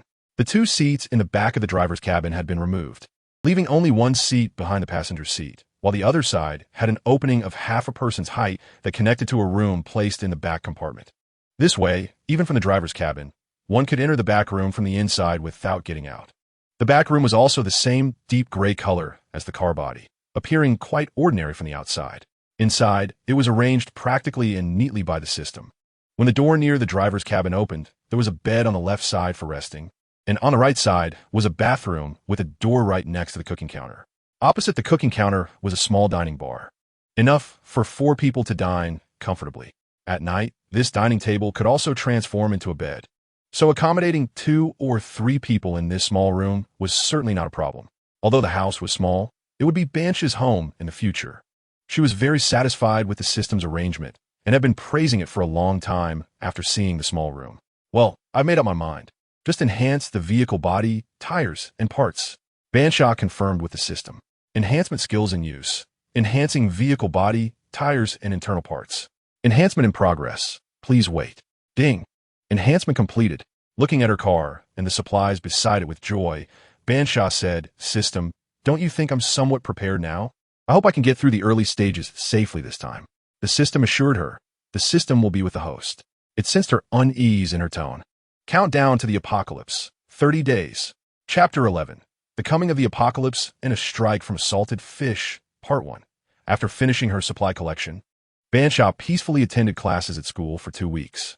During these 2 weeks, Hiran also brought her quite a few things, which she piled up in her shop. After tidying up the bookshelves and cabinets left in the store, she directly used them as shelves because Hiran hadn't noticed how many bookshelves and cabinets there were at the time. She secretly moved 2 bookshelves and 3 cabinets into the space. If it weren't for the system notifying her that there wasn't enough remaining space, she might have moved all the bookshelves in, mainly because bookshelves were practical and had a large capacity. They could hold various items. If it weren't to avoid the G family checking her out during the apocalypse, she would have definitely found a way to get rid of the bookshelves and cabinets. She happily enjoyed the quiet life in the 2 weeks leading up to the apocalypse, waking up, eating, and resting on time, maintaining a lukewarm relationship with the other 3 people in the dormitory. It was like a final farewell to her peaceful life. The only dissatisfaction was that the sign-ins during these 2 weeks mostly yielded either thank you for your patronage or come again next time, and she only managed to draw a household-type female character after much difficulty, which was still time-limited. A bit of consolation was that the reward for signing in for 40 days was a bottle of plant-specific enhancement potion. There was also another matter, which was that she had a dilemma regarding how to handle the incident involving Yuku. During these 2 weeks, she occasionally drove the car Hiran had given her to school, laying the groundwork. Naturally, the car caught Yuku's attention, and after learning that she had bought it, Yuka proudly praised her choice. The other 2 couldn't help but have some other thoughts about her suddenly having such a large sum to buy a car. However, Yuka interrupted their malicious speculation with a phrase about the Yu family not accepting money of unknown origin, keeping things neutral. Yu Jumma was right. She had no ill intentions, just spoiled by her family. Ban Xia hesitated because if she alerted Yuku, according to Yuku's temperament, she would definitely mention it to Yu Junmu after escaping danger. She could fool the naive Yuku, but she surely couldn't hide it from the Yu family. Just as she was indecisive, the system told her, Host, as long as you do not have a guilty conscience, that's enough. Worst case, just deny it later. After all, you can see that those 2 have ulterior motives, so how could the Yu family not see it? Ban Xia felt the system's words made sense, so she began to consider how to tell Yuku to be wary of those 2. The opportunity came quickly, just 3 days before the apocalypse was set to arrive. After a week of continuous rain, Water had accumulated in many places at school, and the sky was gloomy. Because the art department classrooms were in a low-lying area, many classrooms were flooded, and the department simply canceled classes. Han Wenwen and Bai Xiaofei were not in the same department as Yuku and Ban Xia. So only Ban Xia and Yuka remained in the dormitory. Because Ban Xia bought a car from the Yu family, Yuka's attitude toward her improved somewhat, no longer nitpicking like before. Every time she looked at Ban Xia, her eyes seemed to shine with, "You have great taste," which made Ban Xia smile faintly. Ugh. How long is this rain going to last? Yuka lay on the bed, somewhat annoyed. Is my New Year's Eve celebration going to be ruined? It would be better if it is ruined, Ban Xia thought while sitting at her desk. Her gaze swept across Bai Xiaofei's desk and saw the booklet wrapped in white leather. Bai Xiaofei had a habit of keeping a diary, which had been discovered by the Yu family after Yu Ku was taken away by them following the onset of the apocalypse. At that time, the apocalypse had just begun, and order was in chaos, causing students to huddle in fear at school. After the Yu family clarified what Bai Xiaofei had done, they specifically sent someone who had awakened wind-type abilities to the school to publicly disclose Bai Xiaofei's diary. The diary clearly recorded how she approached Yu Ku, became friends with her, and how she used Zhao Wenwen to sow discord between Yu Ku and Ban Xia. It even included a clear relationship diagram, linking all the lines to the Yu family, with the purpose being quite evident. Ban Xia didn't understand why she needed to keep a diary, but this diary was indeed evidence that could help Yu Ku see Bai Xiaofei's character clearly. Who did you invite for New Year's Eve? Ban Xia asked, carrying a cup of water to the bedside. Yuka turned over, looked up at her, and counted with her fingers. I invited about 10 classmates from our class, and some friends from the department. There are 2 friends from the medical department, and that's it from our dorm. Oh, you also invited friends from other departments? Ban Xia said, shaking the cup in her hand, causing the overfilled ice cola to spill onto Yuka's pillow. See Ban Xia. Yuka jumped up from the bed, startled by the cola splashing on her face. Ban Xia quickly placed the cup on Bai Xiaofei's desk and went to get some tissues to clean it up. She accidentally nudged Bai Xiaofei's desk with her elbow, causing a stack of books to tumble to the floor, and the cup was knocked aside. Wow, you are really clumsy. Xiaofei will definitely be angry when she comes back. Yuka pointed at her unceremoniously and said, Aren't you going to hurry up and get a mop? Then help me pick up the books. I'll go wash the mop. Ban Xia replied and quickly slipped into the bathroom. She took the dry mop from the corner of the bathroom, wet it under the sink, and heard Yuka mumbling outside. After listening for a while, it suddenly went silent. Not daring to stay in the bathroom too long for fear of raising Yuka's suspicions, Ban Xia wrung out the mop and hurried outside. I'm back, what's wrong? She pretended not to know anything as she looked at Yuku, who was holding a white notebook with red-rimmed eyes. Upon hearing Ban Xia's voice, Yuka hurriedly wiped her eyes with the back of her hand and said in a hoarse voice, It's nothing, just got choked by some dust. Hurry up and mop the floor. After saying that, she threw the book she had been holding onto Bai Xiaofei's desk. Ban Xia wanted to comfort her, so she said, Then hurry up and rinse your eyes. If it still hurts, I'll go with you to the infirmary. Yuka rubbed her eyes and ran into the bathroom, taking her phone from the bed as she left. She was probably going to complain to her brother. This was fine. At least she learned about Bai Xiaofei's character and shouldn't be pushed into a zombie whore by her. Watching the closed bathroom door, Ban Xia silently wiped the wet spots on the floor. When Bai Xiaofei and Zhao Wenwen returned in the evening, they noticed that their desk had been disturbed, and their expressions turned a bit unpleasant. She asked, Who touched my desk? Although Yu Ku had been comforted by her brother for a long time, she couldn't hold back and was about to speak. Ban Xia, who was on the upper bunk, coldly said, I spilled some water, and I've already cleaned it up. You got someone else's things dirty and didn't even say sorry. Zhao, Wenwen exclaimed. Don't you know Xiaofei's things are very expensive? If you break or dirty them, you'll have to pay. Ban Xia propped herself up and calmly looked at the 2 standing below her, saying, Sure, then send me the bill. You. Zhao Wenwen didn't expect Ban Xia to be so unconcerned. Bai Xiaofei pulled her back and, after glancing at Yuku and seeing her face unchanged, felt a bit relieved. She adjusted her expression and smiled, saying, It's okay, Ban Xia didn't mean it. Wenwen, don't say anymore. Yuku, who had originally been lying on the bed, sat up with her beautiful brows furrowed upon hearing this. Ban Xia glanced at Yuku and subtly shook her head. Yuka pouted and said, What are you arguing about? Just pay whatever needs to be paid. Bai Xiaofei's expression also became somewhat strained, and she tugged at Zhao Wenwen. The dormitory finally quieted down. Chapter 12. The Coming of the Apocalypse and a Hit with a Salted Fish, Part 2, December 30th, 2099. The second day of the Apocalypse countdown. The sky was still gloomy when Ban Xia got up in the morning, and it occasionally drizzled. She ran to the office early to get a leave slip, as she didn't plan to stay at school for the next 2 days. The system had warned her that sudden weather changes could lead to uncertain situations, and if the apocalypse arrived early, she would be trapped in school. While getting the leave slip, she also ran into a young teacher from the medical department, who was also there to take leave to take care of his sick sister. Watching him hurriedly leave, Ban Xia thought to herself, "He looks a bit familiar." However, she didn't think much of it, took her leave slip, and prepared to head back to the dorm to pack up.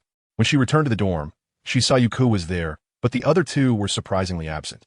She casually asked, "Are you the only one here?" Yuku, seeing her rushing and holding the leave slip, said, "Are you taking leave to go out? Then you won't be attending my New Year party? Why haven't you given up on that silly gathering?" Ban Xia looked at her speechlessly. "The weather has been so terrible lately, and you still haven't canceled it? I booked an indoor venue, not an outdoor one. What am I afraid of? Is the rain going to collapse the building?" Yuka replied nonchalantly, "If you don't come, don't regret it. I have several fun programs prepared." "So the fun program is turning into zombies?" Ban Xia sighed. "It's better not to run around much with the weather changing." Then she casually asked, "Are you not getting along with them? I noticed you didn't talk much yesterday and this morning." Mentioning this, Yuka's expression darkened a bit, and she seemed to struggle with whether to tell Ban Xia about it. After holding it in for a long time, she finally said dryly, "It's nothing. Just a little conflict." Perhaps seeing that she didn't want to speak ill of others, Ban Xia chuckled. Yuku, thinking she was being laughed at, stared at her with wide eyes and asked, "What are you laughing at?" "It's nothing, I just think you're cute." Ban Xia thought to herself how Yuku was such a naive and sweet girl, but given her family's power and influence, she probably wasn't afraid of anyone being unkind to Yuku. With that in mind, Ban Xia decided to remind her.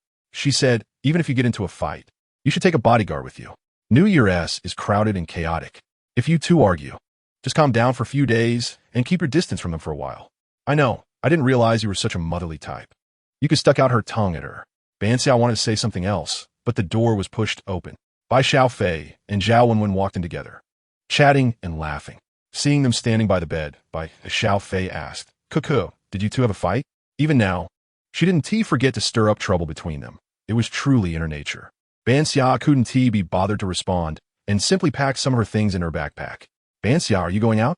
Bai Xiaofei asked, not feeling awkward when she didn't get a response.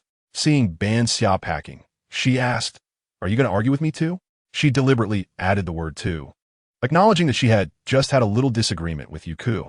Bai Xiaofei heard what she wanted to hear and didn't feel angry at all. She softly said, "I didn't mean anything else, Ban Xia. Don't be mad. I'm just worried about you. It's raining outside again." Zhao Wenwen rolled her eyes behind Bai Xiaofei. Yuka climbed back onto the bed and directly pulled up the curtain, mumbling, "I'm going to sleep for a bit. You guys keep it down." "Ah, okay. Sorry, Cuckoo. I won't disturb you." Bai Xiaofei quickly apologized. Lowering her voice, Ban Xia scoffed, shouldered her backpack, and left the dorm without looking back. "What is so arrogant about it?" Zhao Wenwen finally managed to say after Ban Xia closed the door. Bai Xiaofei glanced at the bed that Yuku was blocking and said to Zhao Wenwen, "Don't say anything." Yuku was curled up in bed, texting her brother, "Bro, prepare 10 or 8 bodyguards for me for tomorrow's gathering. I want to stuff her in a sack and beat her up to vent my anger." Her brother quickly replied, Okay, little princess, whatever you say." After receiving a satisfactory response, Yuka rolled into her blanket. Ban Xia drove to Joy Plaza. During the drive, she called Hiren to inform her that she planned to take a 2-day leave. At that time, Hiren was following her in an inconspicuous car and, upon receiving Ban Xia's call, panicked, thinking she had been discovered. She hurriedly parked her car, not daring to follow anymore. Learning that Ban Xia wanted to take leave, she didn't ask for the reason in her flustered state. In the evening, while Ban Xia was cooking vegetable noodles in her shop, Hiren called her in a rush. "Ban Xia, where are you? I was just about to bring you something, but your roommate said you took leave." Hiren asked pretentiously. Ban Xia tossed a handful of greens into the pot and cheerfully replied, "I'm in the shop, just tidying up for the grand opening on the 1st. So I took 2 days off." Hearing that Ban Xia was preparing for the opening, Hiren breathed a sigh of relief. "It's opening so soon? Do you need my help?" Hiren, feeling uneasy, poured himself a glass of water and asked, "Is the shop ready?" "Pretty much. I've hired 2 people to help me, Ban Xia recalled the two in her backpack and said, "By the way, brother, I'm planning to go hiking at midnight tomorrow. Do you want to join me?" Hiran almost spat out his water, coughing a couple of times. What is the point of hiking in the middle of the night? To welcome the first ray of sunlight of a new year. Ban Xia said, as if it were obvious. "It's not far to Uten Mountain. Are you interested, brother he?" She spoke excitedly while Hiran wiped his mouth and said, "I probably can't make it. The G family has a year-end meeting tomorrow night that I must attend." "Oh, what a pity. Then I'll just go by myself," Ban Xia said with a hint of disappointment. "But don't worry, brother he. I'll take beautiful photos and share them." Hiran encouraged, "Then I'll definitely like your photos. Just afraid you won't have time to like them then." Ban Xia chatted with him for a few more minutes, completely dispelling his doubts before hanging up. She carried the small pot to the floor-to-ceiling window. It was still drizzling outside. People on the street were hurrying by while cars flowed like water, and many shops had already hung colorful lights to welcome the new year. The steam from the pot fogged up a small patch of the glass window. She finished her noodles while watching the bustle outside. The familiar prompt sound from the system rang in her ears. Ding! The current time is December 31st, 2099. Would the host like to check in? The Doomsday Countdown. 24 hours. Chapter 13, The Coming of Doomsday and a Strike on the Salted Fish, Part 3. Hearing the prompt sound. Ban Xia reached out and wrote the number 1 on the foggy glass. "It's the last day," she murmured softly, deciding not to check in yet, saving it for later. After washing the pot with the upstairs water pipe, she tossed it back into Huanhuan's space and asked the system, "Can the plant-specific enhancement potion I drew earlier be used on Huanhuan?" "Of course," the system replied. "It is recommended to use it on Huanhuan now. Enhancing her might allow her to awaken early, providing the host with an extra assurance when doomsday comes." Ban Xia touched Huanhuan, who was quietly curled around her wrist, and said, "Use the enhancement potion on Huanhuan." Ding! Enhancement potion in use, please wait. A faint glow enveloped Huanhuan's green branches, and after a moment, it was completely absorbed. She opened the pet plant notebook to check Huanhuan's information.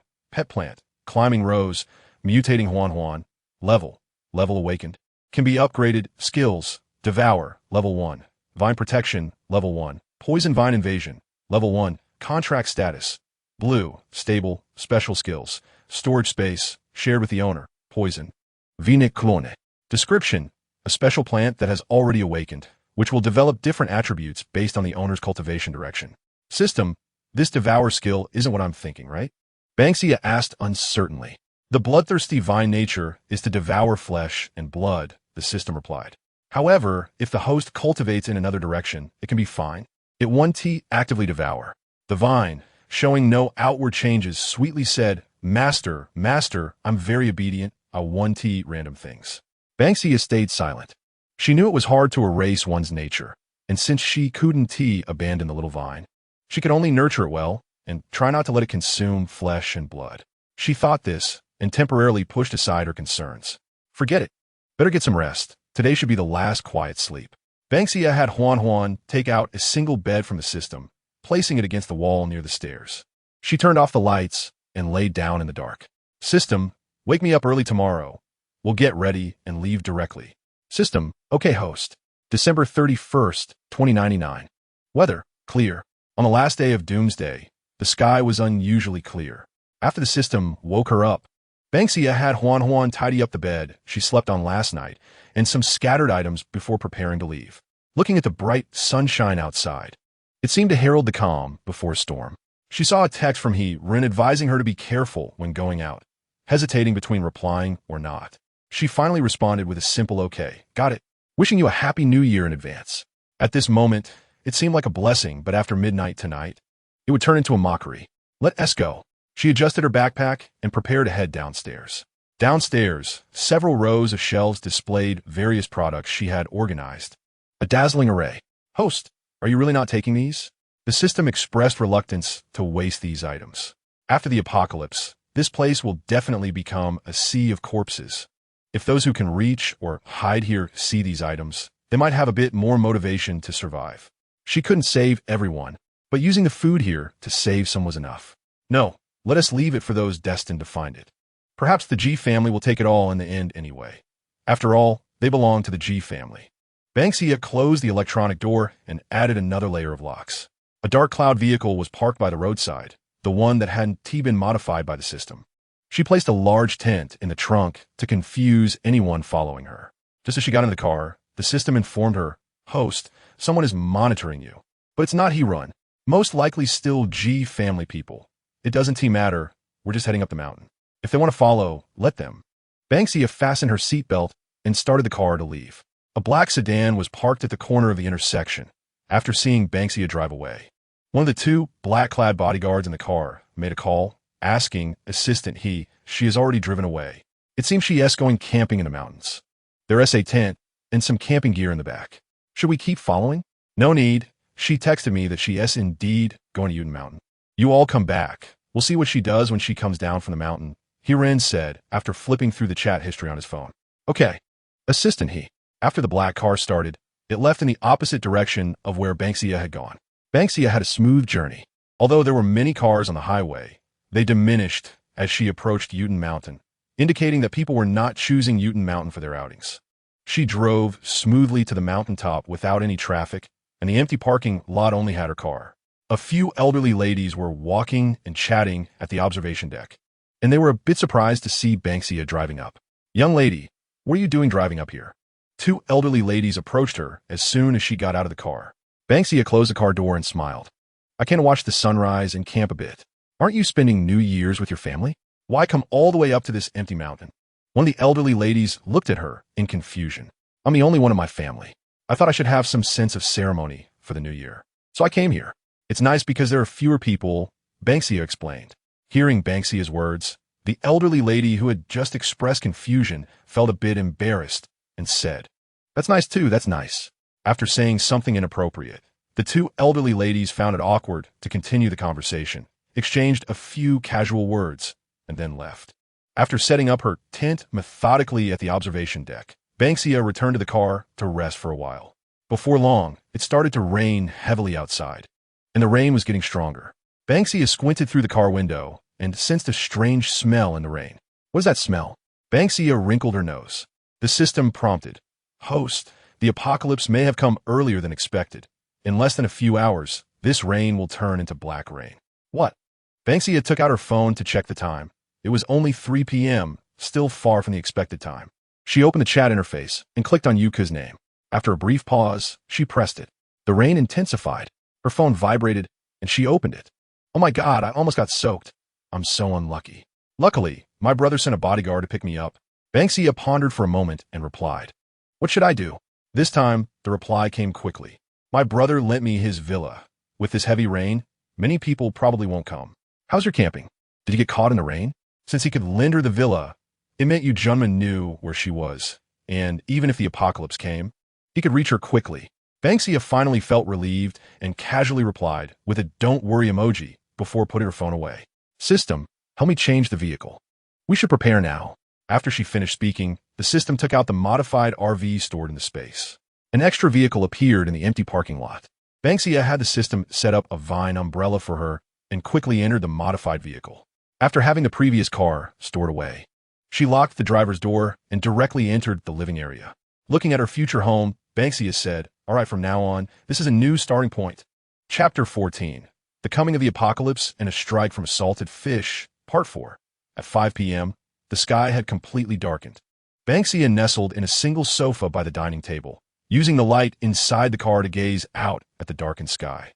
From the mountain, she could vaguely see the blurred lights of a city in the distance. In the quiet space, the only sound was the rain hitting the car body.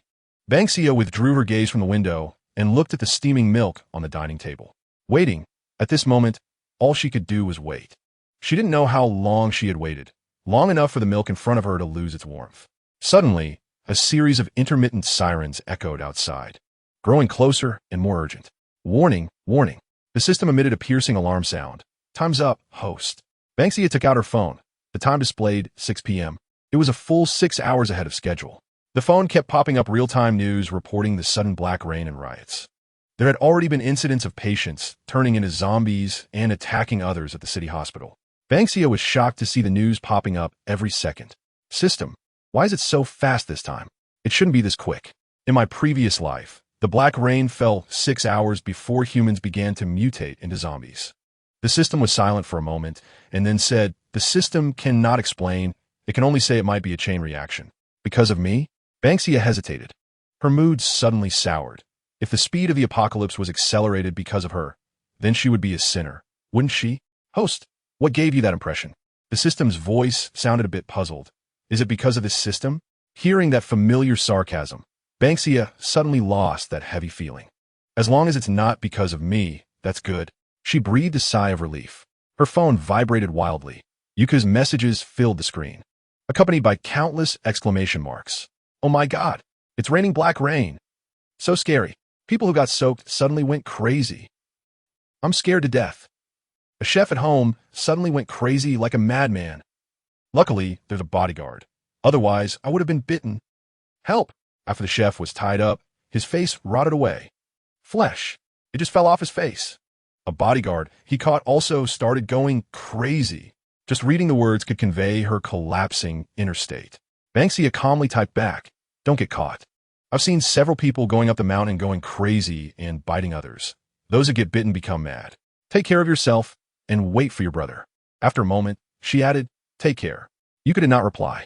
Ban Xia glanced at the signal, which was still there, but she didn't know how Yuku was doing. After waiting for a while without a reply from Yuku, she received a frantic call from Hiren. "Ban Xia, where are you now? Are you safe?" Hiren's voice carried some lingering fear. The city was in chaos. "Is there anyone going crazy where you are?" Ban Xia was surprised. "Going crazy? What happened, brother?" It just rained. I've been in the car. But I heard the sirens. What's going on in the city? Stay where you are on the mountain. Don't go anywhere.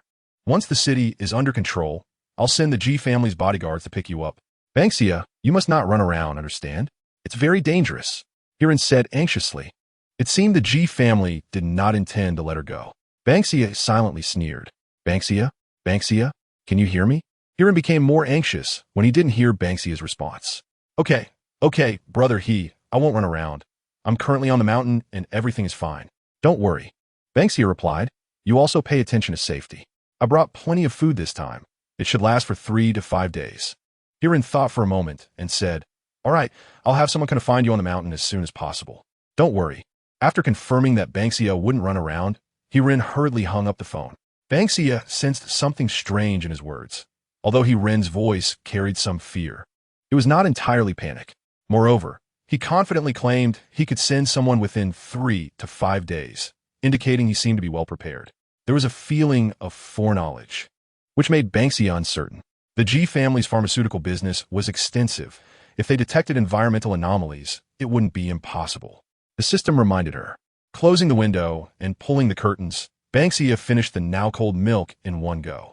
She casually placed the cup in the sink next to the countertop and asked System, will this rain be like the last life and last all night? The system said, because the black rain has already occurred in advance. The system cannot confirm whether it will rain again tonight. However, the system has a premonition that the mutations after the black rain may be even more dangerous than in the previous life. It is recommended that the host leave here as soon as possible and go to a safe zone. After hearing what the system said, Ban Xia felt somewhat helpless. The establishment of the safe zone is still a long way off, and I can no longer easily trust strangers. Why doesn't the host, stay with Yuko? The U family is different from the G family and may provide good protection for the host in the early stages. The system asked, is it because later the U family and G family established the Dawn base together that the host is unwilling to stay with the U family? Ban Xia turned off all the lights in the car, leaving only a warm yellow sleep light on. She sat by the bed and said, I've considered it. But now the U family is also in chaos, and staying there wouldn't benefit me. Besides, I don't have the confidence to hide from Yu Junmu's eyes. I don't want to be dissected for research. Although many strange people have appeared in the apocalypse, being reborn is still too unbelievable. Until I have strong power to protect myself, I won't do anything that exposes me to danger. After talking for a long time, it's better to sign in first, lest I forget later. Ban Xia said, System. Okay, host, sign in begins. The familiar spinning wheel appeared before Ban Xia, and she reached out to press the sign-in button with ease. After a familiar clicking sound, the pointer landed on the largest square. There was a vividly drawn little fish there, and at the moment the pointer pointed to it, the fish truly came to life and started swimming in the square, then suddenly dashed out of the square and collided with Ban Xia's chest before disappearing. What is this? Ban Xia touched the place where she was hit. Other than a burst of salty sea water smell, nothing else happened. The system's voice was rarely tinged with a slight tremor, as if suppressing something. Congratulations, host. You have drawn the salty fish strike. System, come out. Not only do I have a curse to say, but I also have a set of combo punches I want to throw. Chapter 15. The apocalypse arrives, and salty fish strike 5. A strange, awkward atmosphere suddenly filled the cozy RV. Ban Xia clearly had a cross mark on her forehead, and she said, "What kind of sign is this? It even has special effects. Be a person, system." This can only be said to be a certain favoritism of the system towards the host. After a moment of silence, the system replied, "This kind of favoritism is really unwanted. Okay." Ban Xia felt a terrifying salty fish smell all over her body. This is the host's illusion. Noticing the host fanning herself in disgust, the system said, "The special effects are virtual and the host does not have a salty fish smell. Please rest assured." "Then I really thank you, system." Ban Xia twitched her mouth. "So this salty fish strike means nothing at all?" "System, isn't there a special effect? How can you say there's nothing?" Suddenly, a loud thunder exploded outside the vehicle. Ban Xia's phone rang at the same time, and she pressed the answer button after seeing Yuka's name on the caller ID. "What the hell? Ban Xia, you actually answered the phone." Yuka exclaimed on the other end. "What's wrong? Didn't you call me to answer?" Ban Xia replied. Yuka chuckled awkwardly. "I thought you wouldn't be able to answer the phone. Where are you now?" "On Newton Mountain, how about you?" Ban Xia countered. Yuka said with a hint of fear, "It scared me to death. I was preparing what to do for the night at my brother's villa, and suddenly it started raining black rain. A chef who got drenched in the rain suddenly went crazy shortly after. I was shocked, but thankfully the bodyguards reacted quickly. I thought it was a sudden illness, but my brother just came to the villa to pick me up and told me that the army has been dispatched. And there's a special virus in the rainwater that can enter the human body through skin contact, causing mutations. Those who mutated directly turned into zombies. Real zombies. Not the kind you see on TV. It's terrifying. Is it the end of the world?" The last few sentences were spoken in a small voice, with a hint of fear. Ban Xia said, "You're with your brother now, so what are you afraid of? With your brother around, you wouldn't be in danger." "Ha! Don't say that. If it weren't for my brother, I probably wouldn't even be able to call you." Yuka said with a hint of mockery. "What's wrong?" Ban Xia's heart tightened. Then Yuka said, "I'm kind-hearted. I invited 2 white-eyed wolves. It's by Xiao Fei and Zhao Wenwen. They were hiding from the rain in the villa when the chef went crazy, saying they came to accompany me in advance. I didn't expect that after I spoke to them a couple of times, that chef rushed at me like mad. And by Xiao Fei, actually bumped into Zhao Wenwen and pushed me over. I was scared to death. If it weren't for the bodyguard's quick reflexes, I would have been done for." At this moment, Yuka was no longer as terrified as before when she talked about the danger she just faced. But Ban Xia still heard a hint of sadness in her voice. "Next time, be careful when you judge people. Don't be so naive." Ban Xia said, "Let your brother keep an eye on you, young lady." Ban Xia teased, before Yuka could protest. A low male voice came from the other end of the phone. "Is this classmate C. Ban Xia? Thank you for taking care of Kuku. I hope you can stay safe, and when the situation stabilizes, I invite you to visit the Yu family." It was Yu Junmu. Ban Xia didn't expect to talk to Yu Junmu so early in her life, and for a moment, she didn't know how to respond. "Mr. Yu?" she tentatively asked. "I actually haven't taken care of the young lady much." Yu Junmu laughed on the other end of the phone, saying, "Everyone has secrets they cannot share. Miss C doesn't need to be concerned. I won't ask what I shouldn't. The Yu family is very grateful for your protection of Kuku, and my gratitude is sincere." I was actually found out. Ban Xia forced a smile. "Mr. Yu, I understand, but it's only because of the young lady. I have no other intentions towards you or the Yu family. I naturally understand. Miss C, your current location must have been decided after careful consideration. The Yu family will not question what you know, nor will we pursue why you know it. You and Kuku are friends. You saved her, so you're a friend of the Yu family." Yu Junmu said. On the other end, Yuka's mumbling could be heard. "Brother, why are you eavesdropping on my phone call? You even snatched my phone. Saving you makes me a friend of the Yu family? The young lady Yuku is truly enviable." Ban Xia smiled. "Thank you." Ban Xia expressed her gratitude, and if there's an opportunity in the future, she will definitely visit the Yu family. Yu Junmu reminded her. Currently, the chaos in the city has not calmed down, and there are many soldiers in the army who have mutated into zombies that need to be dealt with. Miss C, please take care. All right, you take care as well. Mr. Yu. Ban Xia responded. Just as Yu Junmu was about to say goodbye and hang up, a low voice came from the phone. Ban Xia said, Be careful of the G family. The call was cut off. The signal on the phone was already lost. And Yu Junmu returned the phone to his pouting sister. The phrase Ban Xia gave him lingered in his mind. Be careful of the G family. The G family and the Yu family have different main attack directions and have never had much interaction. So when Yu Junmu heard Ban Xia's words, he was still a bit taken aback. Because of his sister, the few people around her, her roommates, had all been investigated by the Yu family. And they naturally knew about Ban Xia's relationship with the G family. However, because of some secrets involving the G family, the Yu family did not investigate further. He was certain that Ban Xia's words were not out of revenge against the G family. It was likely that she really knew some information, but it wasn't convenient for her to say. The G family? Yu Junmu's gaze deepened, silently remembering Ban Xia's words. The host still gave Yu Junmu this warning. After the call ended, the system said Ban Xia looked at her phone, which had lost signal, and said, I didn't expect that right after I said that the signal would be gone. Maybe that's fate. She wasn't sure if the Yu family would take it seriously, but after saying it, she felt less awkward about it. She lay back on the bed, pulling the blanket around her like a silkworm cocoon. System, I'm going to sleep for a while. If the rain stops, wake me up no matter what time it is. Her voice was slightly hoarse with sleepiness. The system replied, Okay, host. If it doesn't stop, the system will continue to monitor the situation with the black rain. Please rest assured. Thank you, system. You're welcome, host. This is what the system should do. Then I'll forgive you for making me draw the salted fish strike. The host is unlucky. How is that related to the system? Chapter 16. To pick up or not to pick up? That is the question. Part 1. Ban Xia slept very soundly. It wasn't until afternoon that the black rain outside finally stopped. After being awakened by the system, she quickly felt the intense heat inside the car and hurriedly turned on the air conditioning. Outside, the scorching sunlight and the enormous mutated trees loomed, their branches constantly banging against the car, making a thudding sound.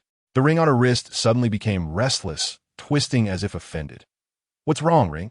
Since the car body was reinforced, Ban Xia wasn't too worried about the branches outside damaging her car.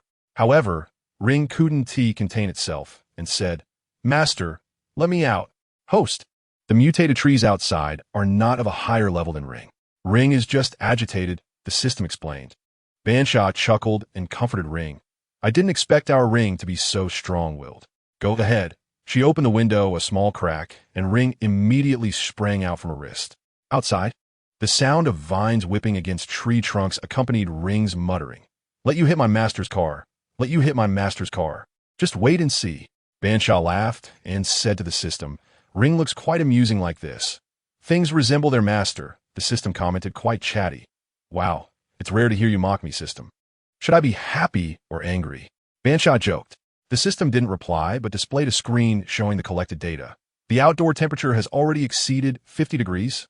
The moisture is evaporating too quickly, and the mutation level of animals and plants is very high. Are there zombie animals already? Looking at the large areas of red on the map, Ban Xia frowned. The map provided by the system clearly showed the current distribution of zombies and mutated plants and animals. Zombies were represented by red dots, densely packed and mostly concentrated in the towns around her, with some scattered along the highways. Meanwhile, large red strips of mutated plants were concentrated in suburban areas, and triangular zombie animals overlapped with the red dots. Some yellow dots, either scattered or clustered, represented survivors. After carefully observing the survivors, Ban Xia breathed a slight sigh of relief. Although there weren't large areas of yellow, there were still quite a few small survivor zones. System, can we locate Yuku and the others now? Ban Xia noted that the communication still had no signal. We can locate them. Does the host need to find Yuku's location? She should be in a temporarily safe place, the system asked. Shaking her head, Ban Xia replied, Forget it, as long as I know she is safe for now. That's enough. Okay, host. May I ask if the host wants to check in today? The system asked again. Ban Xia thought for a moment and said, It's the first day of the apocalypse. I hope for a good omen. Check in. Check in successful. Congratulations, host. You drew a regular sign. After the system's announcement, a familiar box appeared in front of Ban Xia. Inside the box were various small balls she had seen many times before. Taking a deep breath, Ban Xia silently wished, Please, please, give me something useful. After rummaging around for a while, she pulled out a white round ball. Gently squeezing it open, a small surgical knife fell out. Congratulations, host. You have drawn a specialized tool, surgical knife, Ban Xia held up the surgical knife and asked, "What use does this have?" The sharp blade glinted with a cold silver light. This surgical knife was even smaller than a regular surgical knife. Warning, tool does not match host's attributes. Cannot activate. Cannot activate. Hearing the system's merciless prompt, Ban Xia said, "So I can't use it after all? It is recommended that the host put it in the backpack," the system suggested. Sighing, Ban Xia put the surgical knife back into the system's backpack. She checked the items in the backpack. Aside from the two little people, she had a bottle of repair potion, a bottle of isolation potion, a mimic mask, a duplication card, and the small surgical knife she had just drawn. She took out the isolation potion and asked the system, "What is the use of this isolation potion?" The isolation potion can be used to mask one's aura. It is recommended that the host use it on Ring so that Ring can cover the car with vines at night, masking the aura inside the car to avoid detection by zombies, the system explained. After thinking for a moment, Ban Xia found this method feasible and said to the system, "Use the isolation potion on Ring." The isolation potion was transparent and Ring absorbed it smoothly.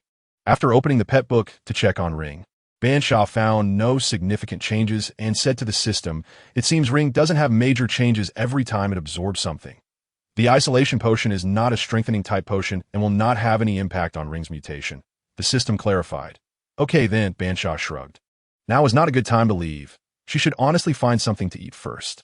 After saying that, she began to look for food in the car's small refrigerator. The small refrigerator was filled with various fresh vegetables and fruits, while the freezer contained various frozen dumplings, buns, and some frozen meat. After picking and choosing, she decided to make a small hot pot to digest the vegetables first. Since she was eating alone, she didn't prepare many varieties. When the small pot began to emit the familiar spicy aroma, Ban Xia remarked, "I can't believe I can leisurely enjoy a hot pot in the apocalypse. It feels like a dream." After she finished eating and drinking, the system spoke up, "Host, the outdoor temperature has dropped now. It is recommended that the host leave." What happened?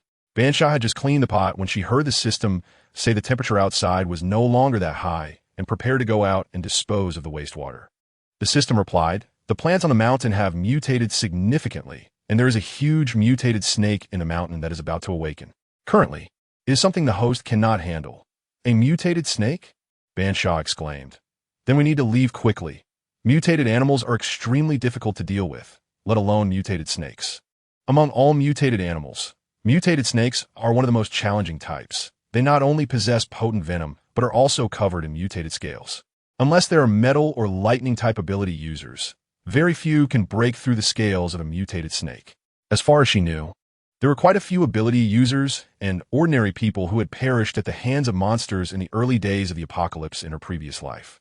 After receiving a prompt from the system, Ban Xia immediately prepared to leave. She tidied up the car, locked the sunroof tightly, and called Huan, who was still outside struggling with a large tree, back in.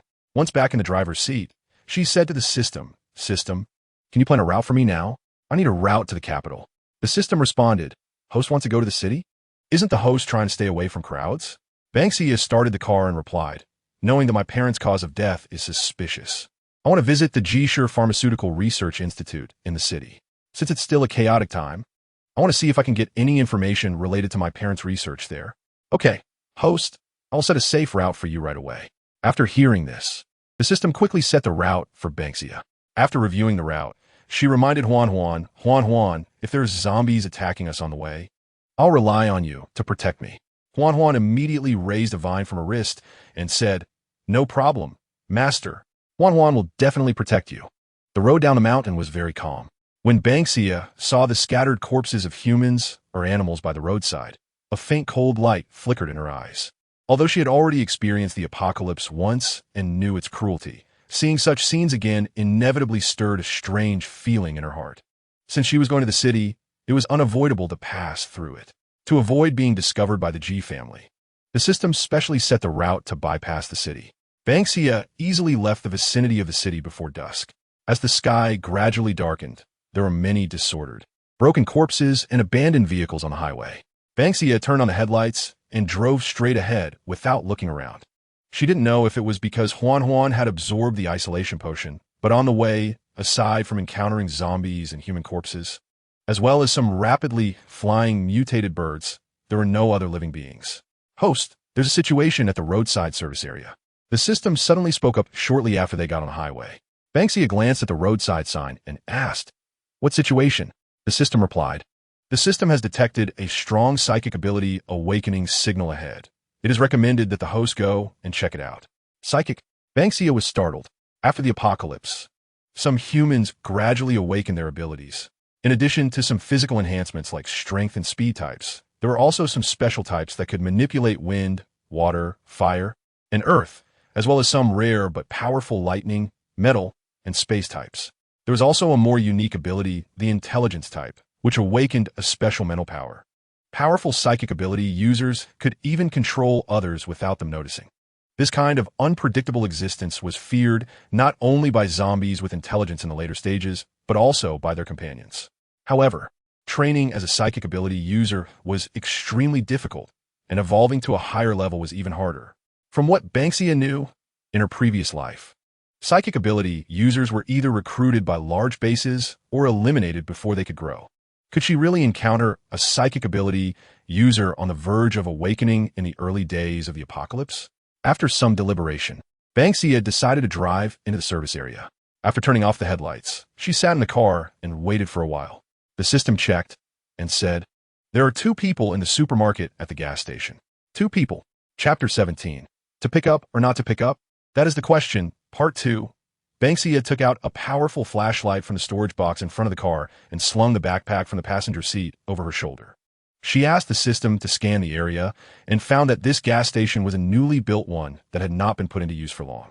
There were no other mutated plants around except for a few mutated wild vegetables, and the mutated animals had long since left. At the entrance of the gas station supermarket, there was a badly damaged car parked haphazardly. Under the flashlight's beam, she saw numerous dark bloodstains and remnants of flesh. It seemed that someone had crashed into zombies while trying to escape here, which explained why she hadn't encountered many active zombies on the way. Someone had already cleared a wave of low-level zombies ahead of her. She carefully approached the entrance of the supermarket with the flashlight. The light was very bright, and the people inside should have noticed her long ago, yet there was still no reaction from within.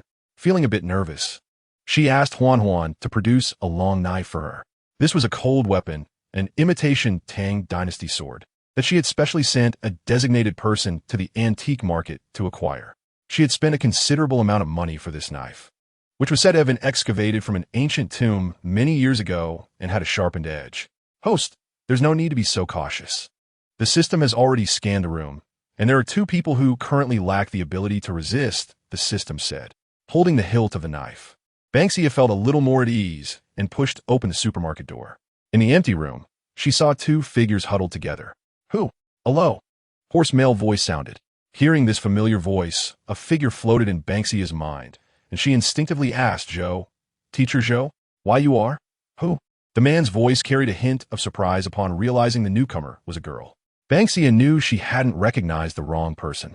The blurry figure before her was indeed her medical teacher, Zhou Yisheng, whom she had met on the day she took leave. The Academic Affairs Office had mentioned that he took leave to care for his sick sister.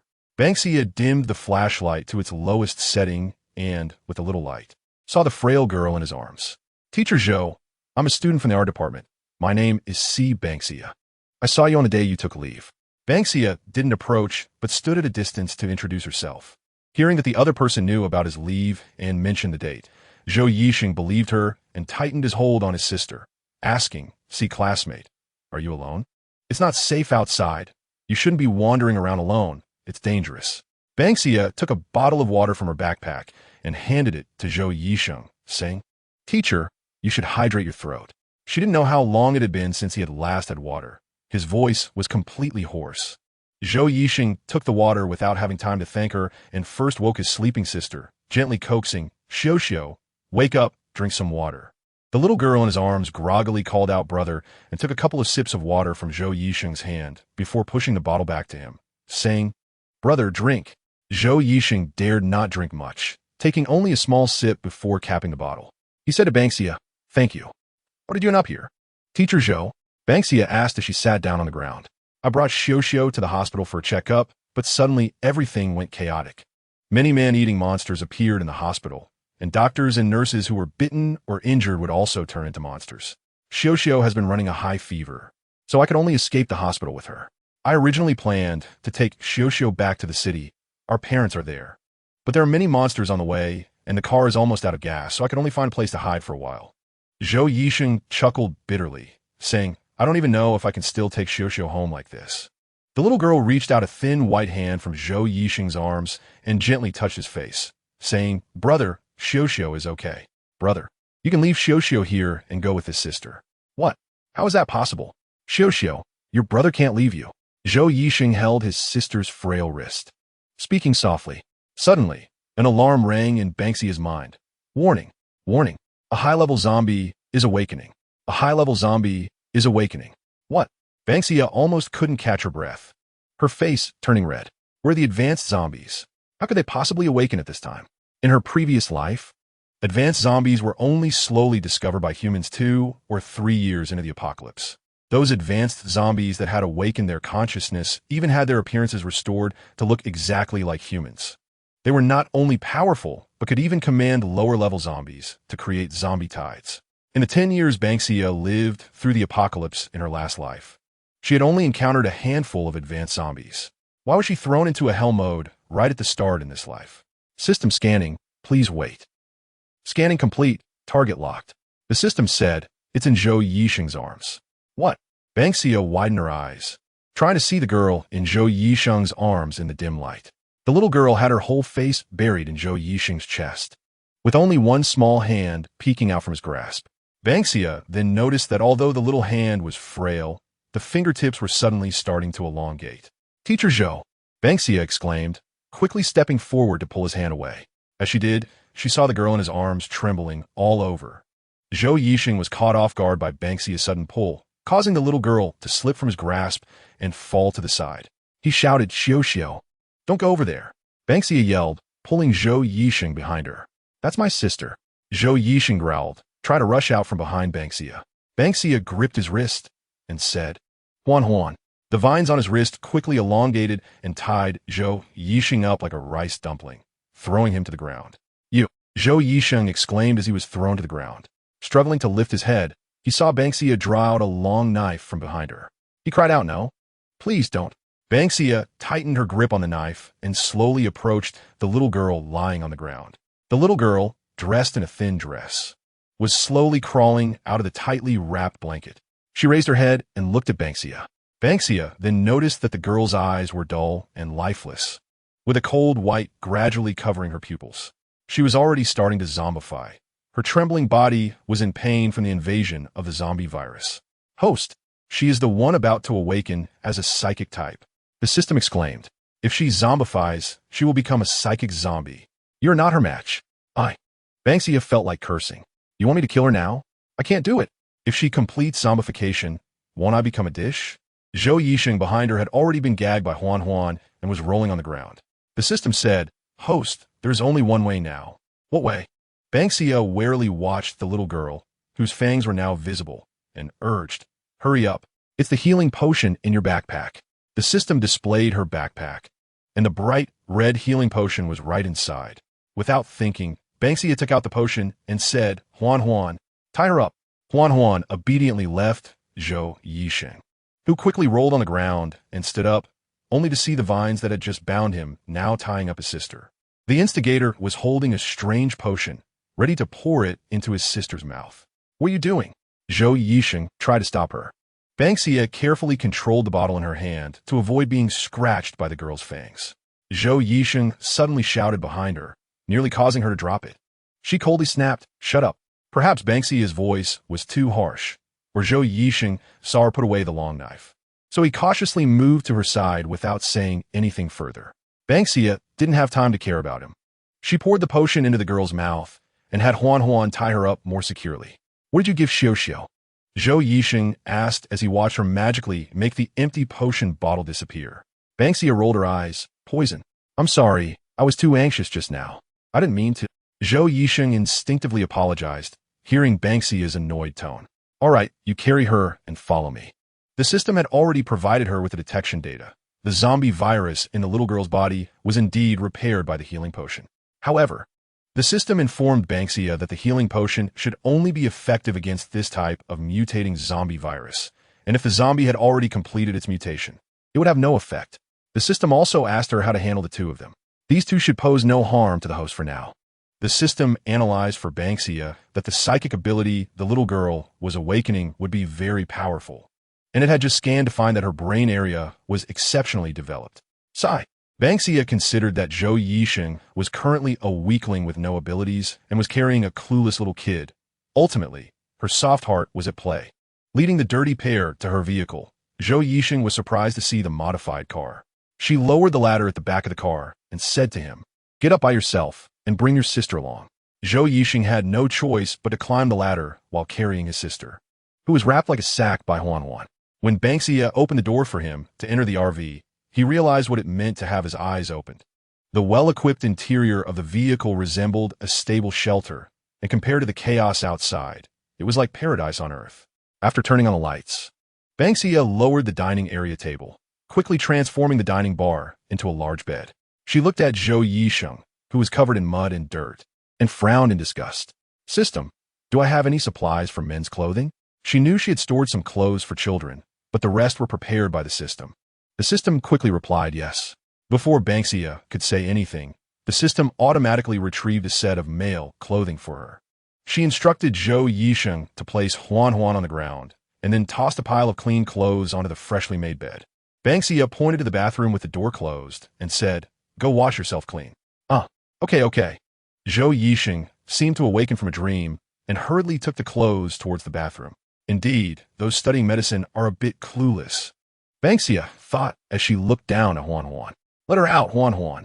"Okay, master." Chapter 18. To pick up or not to pick up? That is the question. Part 2. Curled up on the open vines was a small, thin body, dressed in a very thin hospital gown and barefoot. It was evident she had hurriedly left the hospital. Ban Xia leaned down to touch the girl's forehead. Her high temperature had already subsided. She spread another blanket on the bed and instructed Huan Huan to place the little girl on it. The girl was covered in dirt and dust. After glancing at her thin, pale arms, Ban Xia sighed deeply. "I really love to get myself into trouble," she quietly complained to the system. The system was helping her retrieve clean clothes for the little girl from Huan Huan's space, along with a new towel.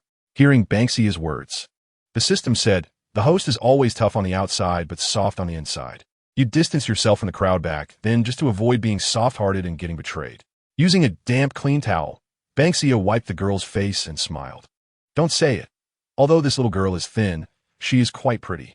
The little girl had a fair oval face, and because of her young age, she still had some baby fat, making her look especially cute. The sound of water in the bathroom stopped, and Zhou Yixing emerged barefoot, holding dirty clothes in one hand and a broken phone in the other. He looked a bit shy and said to Ban Xia, "Classmate C.I. "Oh no, I forgot to get you shoes." Ban Xia watched as he stood barefoot in the car, damp and uncomfortable, and said to Huan Huan, "Huan Huan, give him a pair of shoes." Huan Huan reluctantly twisted the rattan stick and, under Ban Xia's gaze, slowly produced a pair of ugly black plastic slippers for Zhou Yixing from space. "Do I really have this kind of supply in my resources?" Ban Xia was appalled by the sight of the shoes. The system calmly said, "Because they are cheap. The system wholesale bought many pairs." "Fine." Ban Xia silently shifted her gaze and said to Zhou Yixing, "Let me wash her first." Although she had never taken care of a child, fortunately, she had the system to help her. She carried the little girl into the bathroom, leaving Zhou Yixing standing outside, feeling anxious and unsure where to place his hands and feet, listening to the sound of water in the bathroom and Ban Xia's quiet murmurs. Zhou Yixing suddenly felt that everything before him seemed so unreal. Just a few hours ago, he was in despair, afraid he couldn't protect his sister, worried he wouldn't see his parents, and even suffering from hunger and cold. And now, he had just finished a hot shower, and the air conditioning in the car kept the temperature at a comfortable level. At this moment, his hair was still dripping with water. If it weren't for the large crack on his phone and the complete absence of signal, he might have thought everything that happened before was just a nightmare. The text message on his phone was still stuck on the one he sent to his father. "I'm about to get on the highway. Please don't worry." Before he could wait for his father's reply, the entire signal had dropped. He couldn't imagine what would have happened to him if he hadn't met Ban Xia. Thinking about the strange condition he just saw in his sister, would she turn into one of those man-eating monsters? Zhou Yixing closed his eyes, unwilling to think any further. He stood in place for a long time, long enough for Ban Xia's voice to come from behind him. "Come help me." He hurriedly turned around and realized that his feet had become numb from standing too long. After steadying himself, he took the freshly washed little sister from Ban Xia's hands. The warm and small body in his arms made Zhou Yisheng's eyes turn red. "What are you doing? A grown man? Why are you crying?" Ban Xia was really not good at comforting people, especially this slightly dazed-looking medical teacher, whose eyes were now red and nose running. She had no choice but to push him away, walk to the bed, and toss the blanket she had just placed there onto the floor for the time being. She pointed at the bed. "Aren't you going to put your sister down? Are you going to hold her forever?" "Oh, okay. Zhou Yisheng sniffled and quickly placed his sister on the bed. Ban Xia pulled out a small medical kit from the drawer under the counter. And Zhou Yisheng finally saw that there was a bright red wound near his sister's wrist bone. "I just found this after looking for a long time inside. Your sister must have been scratched by a zombie when she was in the hospital." The little girl was quite resilient. She didn't even mention that she had been scratched during the journey. When Ban Xia found the wound in the bathroom, she had Huan bring out some alcohol to disinfect it. Even though she knew the zombie virus had been fixed by the healing potion, Zhou Yisheng recalled when he went to get water for his sister in the hospital. Halfway there, he heard screams and commotion, which made him rush back. When he reached the door of his sister's ward, he did indeed see a frenzied male patient grabbing his sister's hand, trying to bite her. Without thinking, he shoved the cup he was using to fill with water into the male patient's mouth, took the opportunity to grab his sister, and ran down. His sister must have been hurt at that time. "It's all my fault." Zhou Yisheng slapped himself in frustration. Ban Xia was startled by his action and exclaimed, "Hey, teacher, are you crazy? How does this have anything to do with you if someone is hurt?" She applied medicine to the little girl and placed a cute band-aid with a little cat on it after removing the towel wrapped around her. Puffed. Zhou Yisheng couldn't help but laugh and cry at the sight of his sister. It turned out Ban Xia had dressed the little girl in a set of cat pajamas, complete with fluffy little ears and a tail. "Is her name Xiao?" Ban Xia touched the little girl's hair. She had only wiped it a bit in the bathroom, and now it still felt a bit damp. She signaled Zhou Yisheng to help support her while she got a hairdryer to dry the little girl's hair. Zhou Yisheng supported his sister's neck and replied, Xiao is my parents' last child. She takes my mother's surname, Xiao. How old is she?"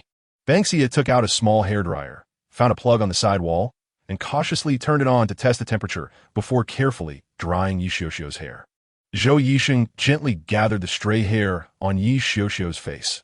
Xiao is already 12 years old this year. What? Ban Xia couldn't believe it. She looked no older than 7 or 8. No wonder she was so surprised.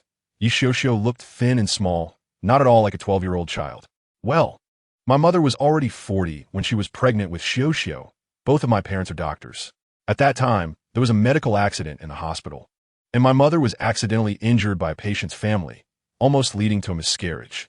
My father originally planned to give up on this child, but my mother insisted on keeping her, so Xiao has been frail and sickly since birth, and she was born with weak eyesight and cannot see. My mother always felt that it was because she didn't take care of herself at that time, which made her owe Xiao. But at that time, she almost lost her own life while giving birth to Xiao, which led to my father not being very fond of her." As the words trailed off, Zhou Yisheng's voice carried a hint of tears. Ban Xia felt overwhelmed. Was Zhou Yisheng really a crybaby? Why did he like to cry so much? Before she could figure out how to comfort him, the little girl in his arms stirred, opening her eyes, uncertain whether it was her imagination. Ban Xia felt as though the dim eyes slightly squinted at the overhead light. "Brother, are you crying?" Xiao's voice was very soft, almost drowned out by the sound of the hairdryer. Ban Xia simply turned off the dryer and gently patted Xiao's hair, saying, "Right, he's crying. You quickly tell him to stop." Her tone carried a touch of impatience.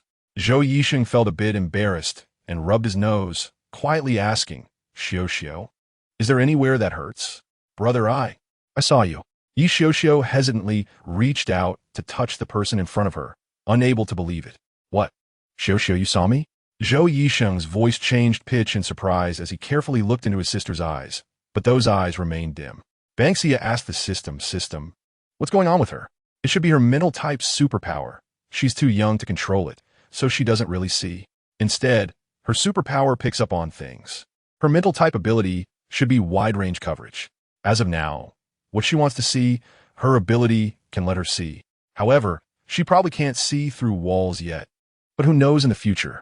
As for whether there are any other offensive means, The system is also unclear.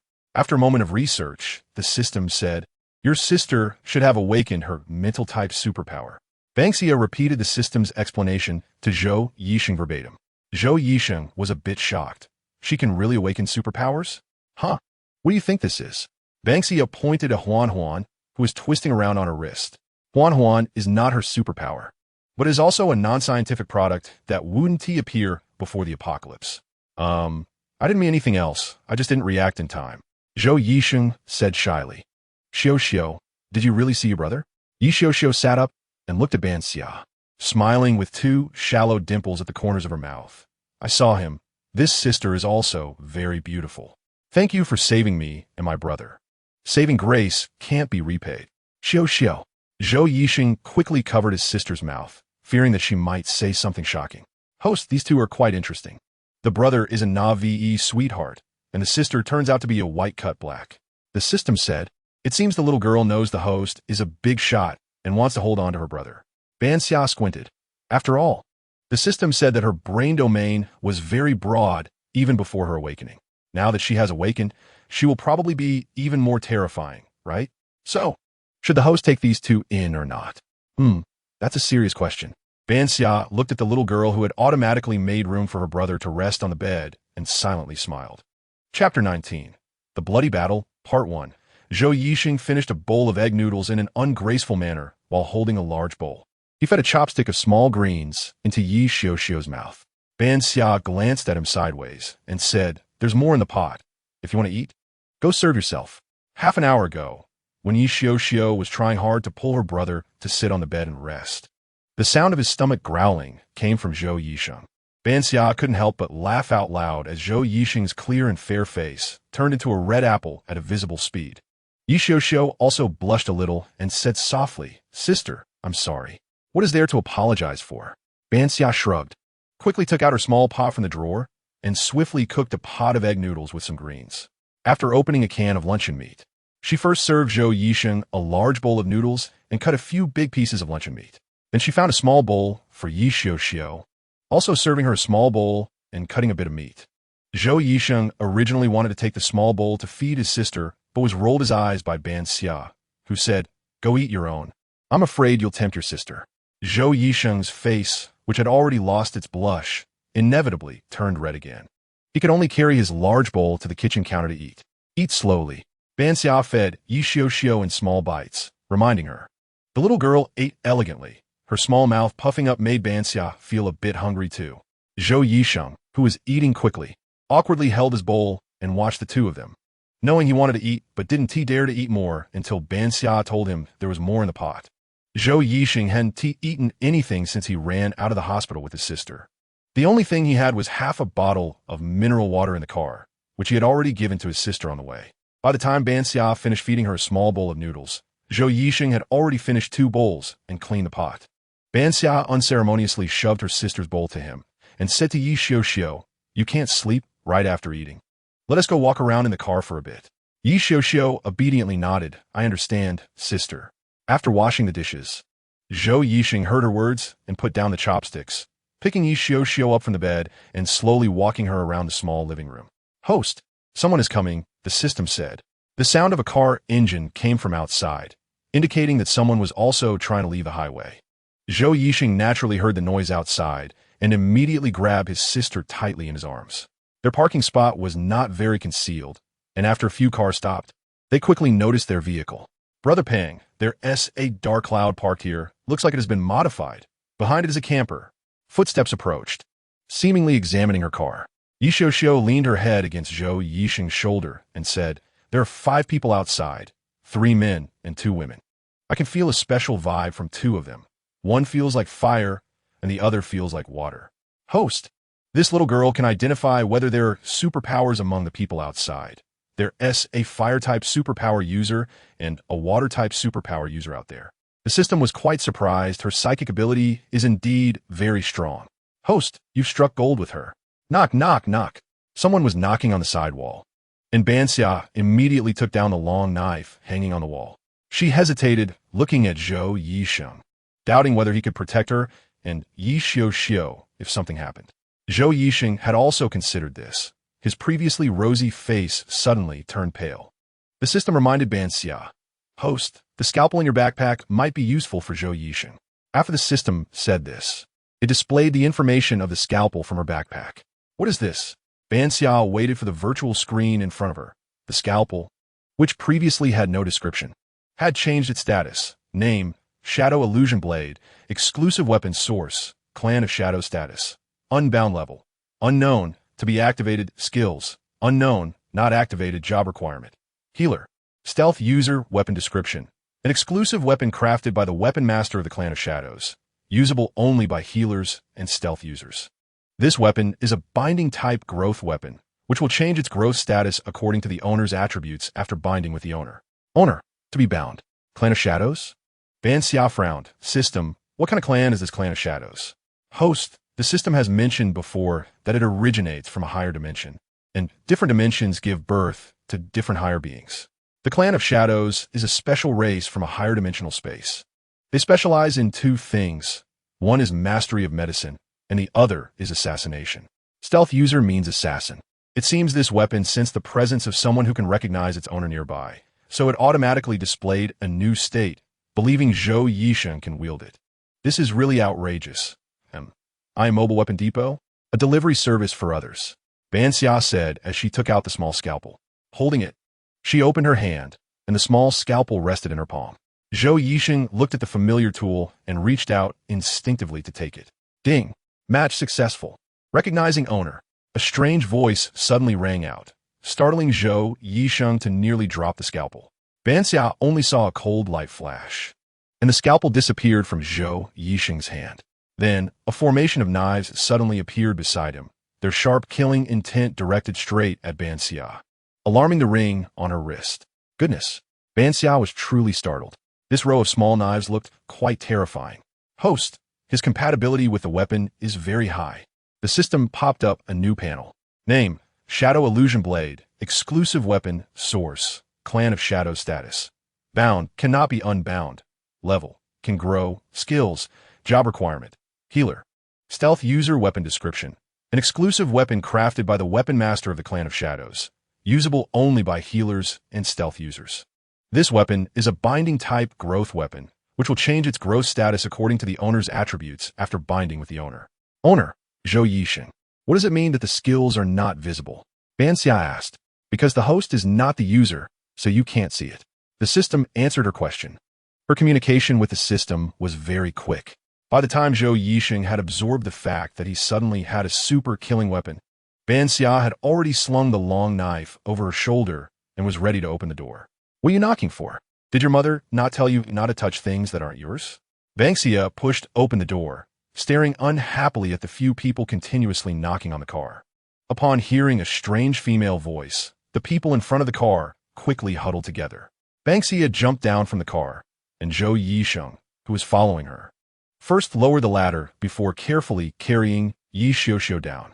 By the time he stood next to Ban Xia, the people in front confirmed that there were only a man and a woman in the car, along with a useless little girl. A burly man at the front's eyes flashed with a glint as he smiled and said, "Sorry, our brothers have never seen such a well-modified car. We were rude." He chuckled. "In this chaotic world, why don't you two join us?" A short and chubby man beside the burly man chimed in. "We can protect you. Our Pangu is quite formidable." The man named Pangu interjected, "Chun Shun, stop talking nonsense. We don't even know each other." "What's the big deal, Pangu? A little introduction and we'll know each other. This is our Pangu, Pangdawe. I'm Chun Shun, and that S Pangu S woman, Linya." Chun Shun casually introduced, "This car is nice, much better than our old junk. Once Pangu rests well, everything will be fine." Hearing his shameless flattery, another woman beside Pangu smiled flatteringly. "Of course, this car is a perfect match for Pangu." As she spoke, she leaned her graceful body against the burly man's embrace. "No need for formalities. We're all friends here," Pangu said, wrapping his arms around the woman who had come forward, clearly acting as if Ban Xia's car now belonged to him. Ban Xia looked at their back and forth and sneered. "My mom always told me to have self-awareness when I was alive, but I didn't expect some people might not even have a mother." Now, she didn't even hope these people would have self-awareness. She hoped they would at least have mothers. Because there was a child present, Ban Xia suppressed her urge to curse. Zhou Yixing nodded, adding fuel to the fire. That might be a bit difficult. Pang Dawei and the others immediately sensed Ban Xia's sarcasm and became furious.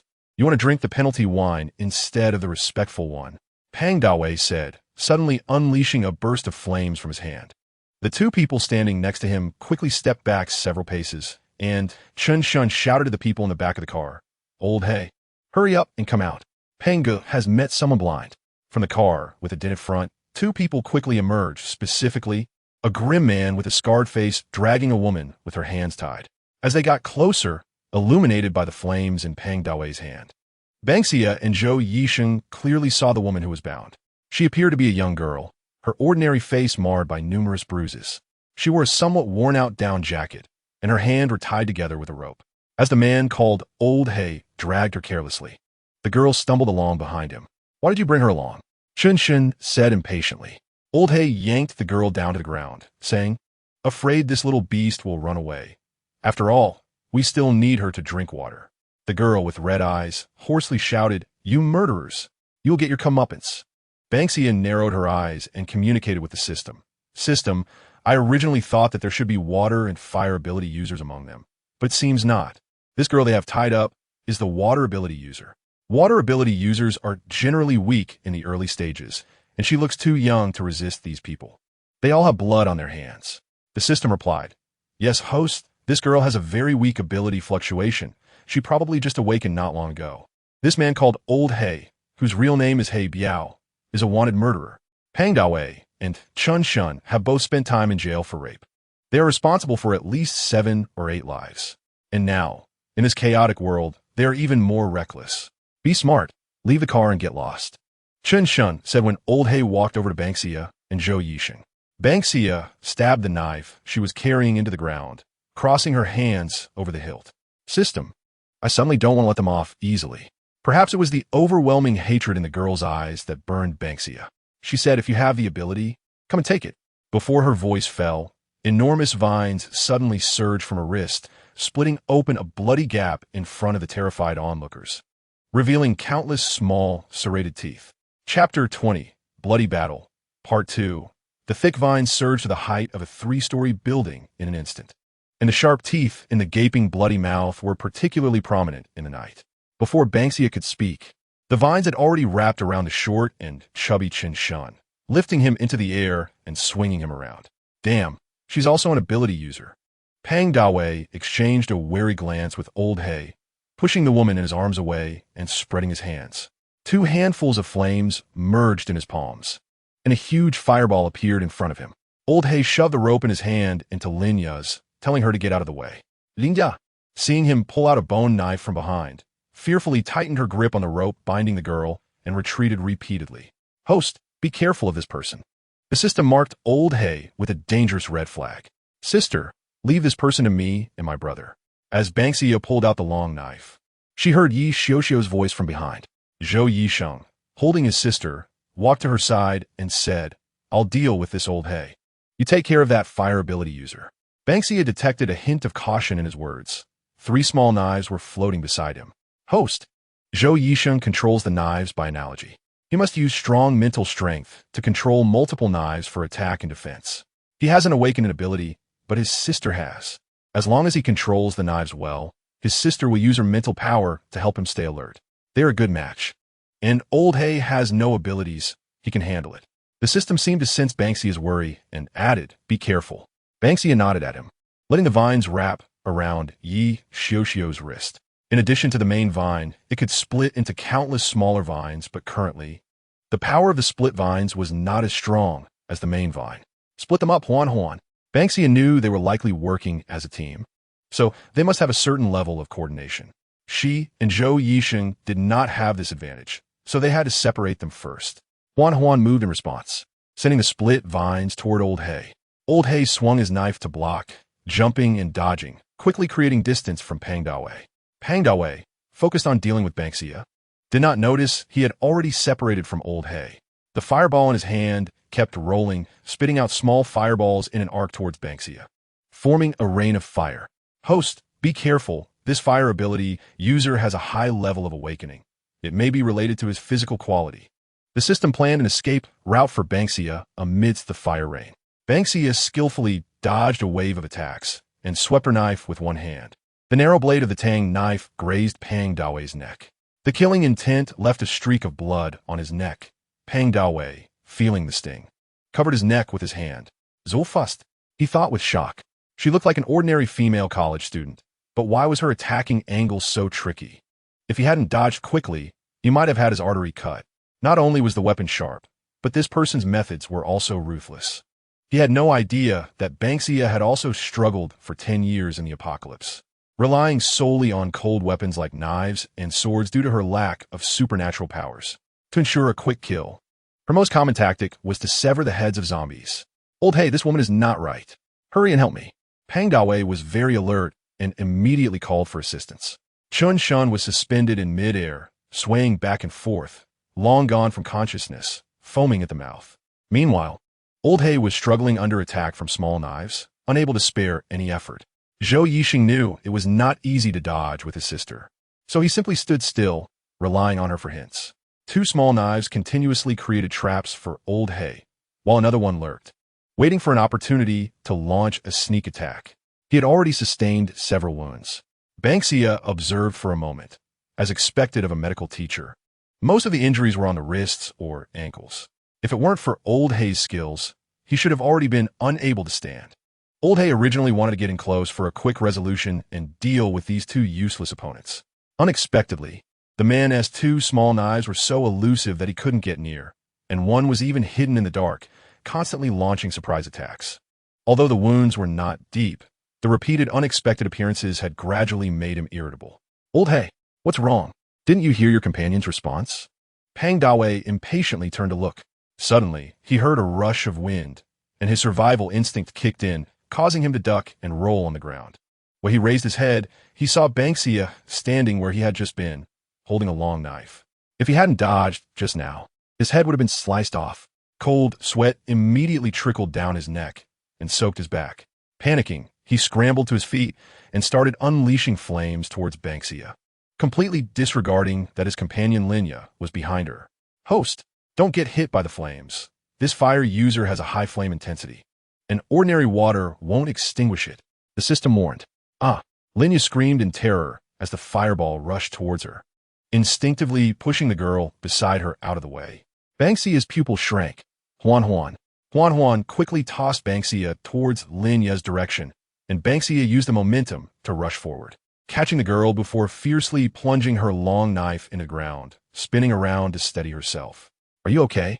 She looked at the girl. The girl seemed to be in shock, staring blankly at Ban Xia. Unfortunately, Linya nearby was not so lucky, as she was directly hit by the fireball and erupted into flames with a horrific scream. The air quickly filled with the stench of burnt flesh. The smell of blood was overwhelming. Ugh! The girl gagged at the smell. Ban Xia noticed her wanting to turn away and quickly stopped her. Don't look. Let me see. I want to watch her die, the girl said, pulling Ban Xia's hand away firmly. Host, let her watch, the system suggested, as her family had likely died at the hands of these people. After a moment of silence, Ban Xia released her. On the other side, Pang Dawei, trying to escape, was predictably bound by Huan. As he kept trying to use fire to escape the vines, Huan, angered, directly bit off one of his arms. Pang Dawei screamed as he fell to the ground, rolling in pain. The severed limb lay beside him, bloodied. Zhou Yixing was so shocked by the gruesome scene that he nearly lost his grip. It was only when Xiaoxiao wrapped her arms around his neck and applied a bit of force that he snapped back to reality. Old Pang, hearing Pang Dawei's cries, Old Hay dropped Zhou Yixing and quickly ran to his side. Ban Xia also approached with her long knife. Huan, feeling a bit weak, said, Master. Huan didn't mean to. This person burned Huan. Knowing her master disliked it when she ate raw meat and humans, Huan quickly spat out the severed arm after biting it off, fearing her master would be angry. Seeing Ban Xia approach with a blank expression, Huan was too scared to come closer. It's okay. I know this is your nature, Ban Xia said, stroking Huan's vines. But we need to eat clean meat, okay? These people are too dirty. Eating them will upset your stomach. Never eat this kind of filthy stuff again. Huan, seeing her master was not angry, happily twisted her vines and said, Okay, master. Huan won't eat things casually. We don't need the car. Let us go. Linya was already a charred corpse, and Chun Shun had been thrown into the green space by Huan, his life unknown. Pang Dawei lost an arm, and without treatment, he would soon bleed to death. Not to mention that the smell of blood was particularly sensitive to zombies. If Old Hay took him away, he would be a moving target. The system said, "Host, he will definitely abandon Pang Dawei halfway to attract zombies. This person has no humanity. I suggest you don't let him go." Of course not. Ban Xia glanced at the girl beside her, who looked desperate. Zhou Yisheng carried Yi Xiuxiu to her side and quietly said, "Where can this person go with an injury? Such a naive sweetie." Ban Xia rolled her eyes secretly in her heart. Silly brother. Yi Xiuxiu tugged at Zhou Yisheng's ear. Yi Xiuxiu thought that her brother was good in every way, but just a bit too naive because he studied medicine. Fortunately, she had found him a strong ally. Otherwise, she was truly afraid he would be swindled out of all his possessions without her around. Ban Xia had no idea about Yi Xiuxiu's thoughts. She said, "You can't beat us. So you think what just happened can be treated as if it never happened? Is there such a good thing in the world? Do you think I'm stupid?" Old Hay saw that Ban Xia did not intend to let them go, and Pang Dawei was already groaning in pain beside him. He gripped the bone knife tightly and made a move no one expected. He turned the bone knife and stabbed it into Pang Dawei's brain, stirring it around before pulling out a red stone covered in brain matter and blood. It's a supernatural crystal. This fire user had actually evolved a crystal. No wonder his flames were so powerful. The system scanned the crystal and reported that it contained strong power. He needs to eat this crystal. Host, quickly stop him. Zhou Yisheng and the girl beside Ban Xia were disgusted by Old Hay's action, and without thinking, Ban Xia threw her long knife. Although it didn't injure Old Hay, it interrupted his action. Huan Huan quickly moved closer and swung a vine whip, knocking the crystal from his hand. Once Old Hay was bound tightly by Huan Huan, Ban Xia walked over to Pang Dawei's corpse. His eyes were wide open, seemingly unable to believe he would die at the hands of his own brother. Ban Xia picked up her long knife and had Huan Huan drag out Chun Shun, who had been thrown into the green space. Here, she instructed Huan Huan to take out a fruit knife from her space and handed it to the girl. "I think you need this. We'll wait for you in the car. Do what you want to do, then come to the car. Do you understand?" Ban Xia pointed to herself and Zhou Yisheng, then indicated the RV not far away. "If you don't come, Huan Huan will bring you. Don't do anything unnecessary. Just stay alive." After saying that, she pulled Zhou Yisheng towards the car, leaving behind the girl with a stiff expression, the silent Chun Shun on the ground, and Old Hay, who was struggling and cursing. Once back in the car, Ban Xia filled a kettle with water and set it to boil. Zhou Yisheng silently laid his sister on the bed, softly telling her to change into her pajamas. He quietly sat at the bedside, folding the blanket that Ban Xia had tossed on the floor, while Ban Xia stood at the counter waiting for the water to boil. After a while, the electric kettle emitted a buzzing sound indicating it was heated. Accompanied by the screams and intermittent cries from outside the car, it all came together. Chapter 21, Wang Shu, Part 1. Suddenly, it started to snow outside the window, and Ban Xia closed the car door. Behind her, Zhou Yisheng handed a cup of hot water to the girl whose eyes were red from crying. Since the dining bar had been lowered to become a bed, Ban Xia could only pull out a soft little stool from the cramped space for her to sit on. "Drink it while it's hot. We're leaving here soon," Ban Xia said after checking the sunroof again once the car window was closed tightly. The girl held the cup and took small sips of the half cup of hot water. Zhou Yisheng asked, "It's snowing outside. Is it safe to leave now? If we don't leave now, the smell of blood will soon attract zombies. The snow isn't heavy yet. We should hurry to the next service area," Ban Xia decided quickly. To ensure safety, a 1T turn on the headlights. "Xiuxiu, it's hard on you. I need your help to scout the way." "Okay, sister," Yi Xiuxiu said as she crawled out from under the blanket, reaching out for Zhou Yisheng to hold her. "Then let us hurry up." Without waiting for the girl to say anything, Ban Xia directly opened the door connecting to the driver's seat. Zhou Yisheng followed her into the driver's seat, while the girl behind them put down her empty cup and followed in. Ban Xia pulled the passenger seat back a bit, so Zhou Yisheng could hold Yi Xiuxiu while sitting down, making the seat behind the driver's seat feel a bit cramped. She could only apologetically say to the girl, "Sorry, please bear with it." After saying that, she suddenly remembered something and took out a row of yogurt and a loaf of bread from the cramped space. Ban Xia tossed the bread to the girl, then opened the yogurt, giving one to Yi Xiuxiu and handing the rest to the girl. The girl, holding a pile of food and drinks, said, "Thank you. My name is Ming Wangshu. Just call me Wangshu. I'm C. Ban Xia. This is Zhou Yisheng, and the one in my arms is Yi Xiuxiu. I'm a college student, and he is a teacher. After a brief introduction of herself and Zhou Yisheng, Ban Xia started the car, preparing to leave. Xiao, if there are any obstacles on the road, let me know in advance. Yi Xiao nodded. No problem, sister. The host has already passed midnight. The sign-in will be temporarily saved and will remind the host to sign in after safety is ensured. After a moment, the system informed that it had already passed midnight.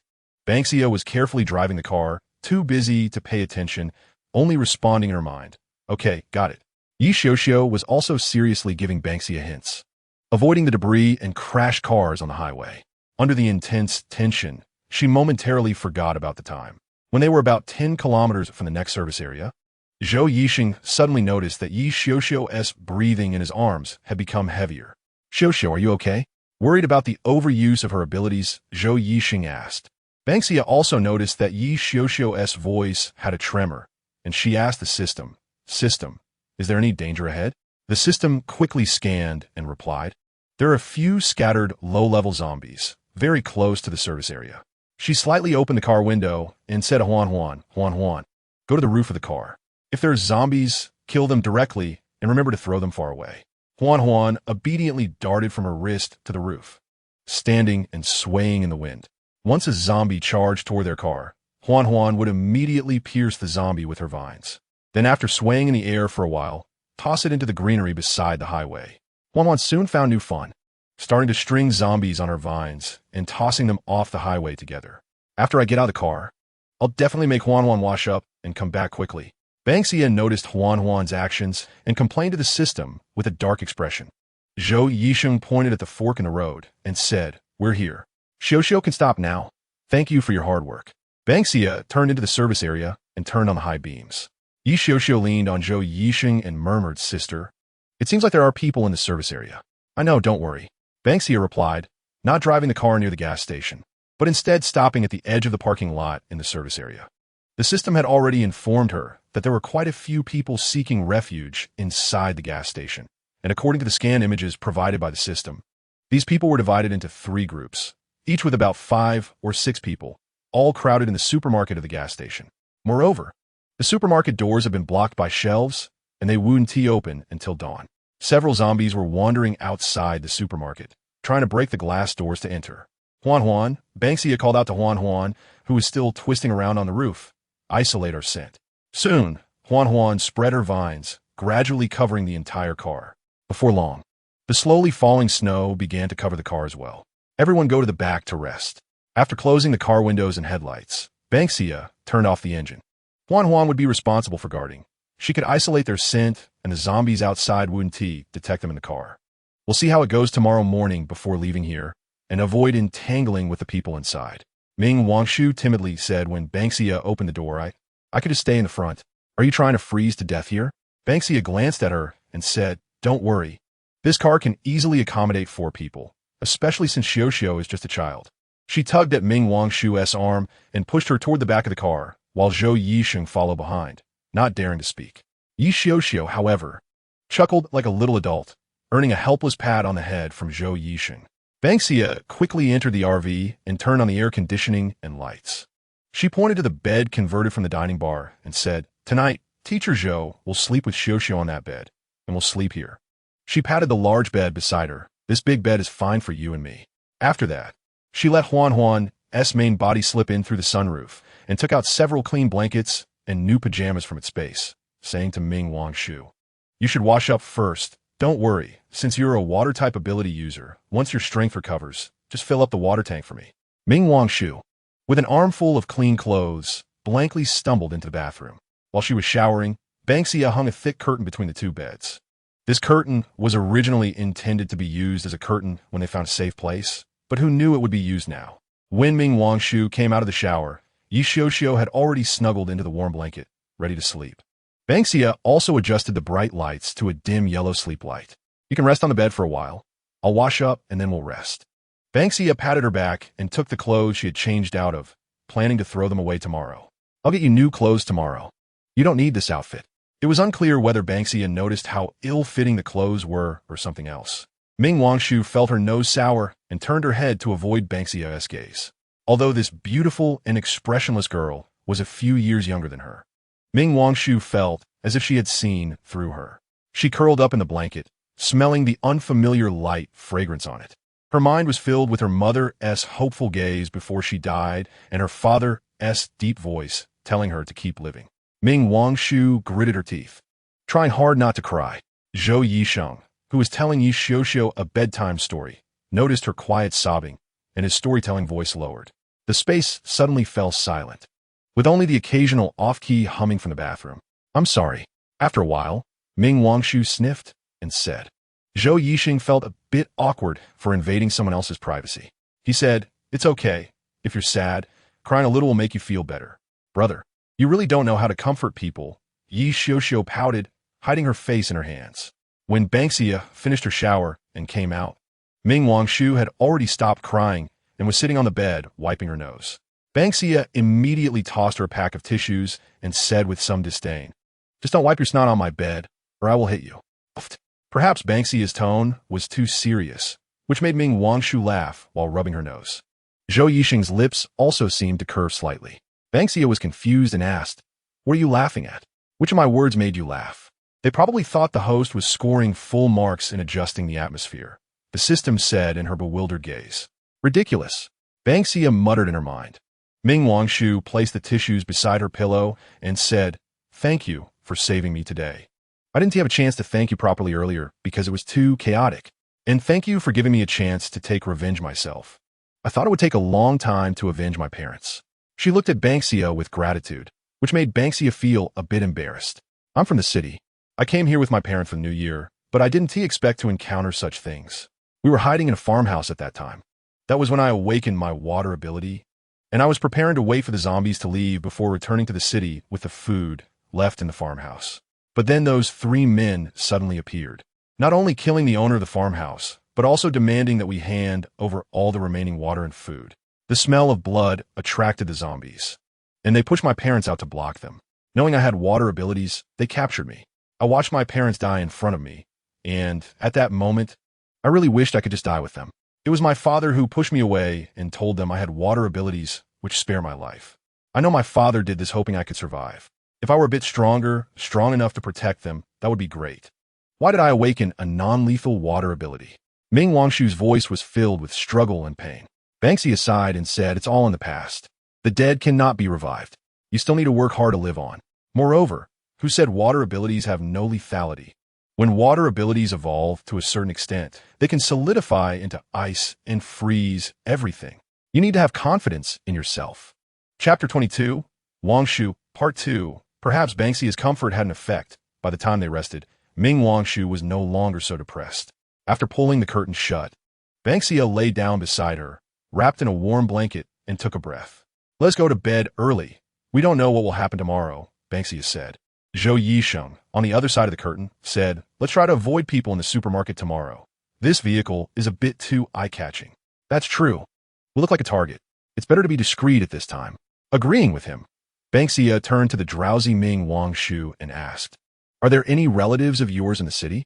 "No, my parents were the only children in their families, and the elders passed away a few years ago. Besides my parents, I have no other relatives," Ming Wangshu said after a moment of silence. Ban Xia blinked. "So you're alone like me." When she said this, Ban Xia's tone was very relaxed, as if being alone didn't mean anything to her. Hearing her say it so casually, Ming Wangshu felt an inexplicable sense of relief. "Can I stay with you?" she asked. "Sure, I'm also on my own," Ban Xia replied straightforwardly. But she only mentioned herself, and didn't bring up Zhou Yisheng and Yi Xiuxiu. She would bring Zhou Yisheng and Yi Xiuxiu along because Yi Xiuxiu had awakened her mental abilities, and they could avoid a lot of trouble by traveling together. As for reaching the city, they still had parents to find. Ban Xia's goal was to investigate the Ji Medical Research Institute, and she probably couldn't stick with Zhou Yisheng and the others then. Thinking this, Ban Xia suddenly felt a bit reluctant to part with the weapon she had given Zhou Yisheng. Zhou Yisheng lay on the bed, listening to their conversation, rationally telling himself that he shouldn't follow Ban Xia after returning to the city. But emotionally, he still hoped to stay with her. Yi Xiuxiu whispered in his ear, "Brother, when we go back to the city, will we be with Mom and Dad?" "Yeah," Zhou Yisheng replied. "When we return to the city, we'll look for Dad and Mom. But I want to stay with Sister," Yi Xiuxiu said pitifully. She knew she wasn't favored by her father, and for various reasons, Her mother wasn't very close to her either, so she didn't want to return to her father's side. Zhou Yixing also wished he could stay with Ban Xia, who provided them with security.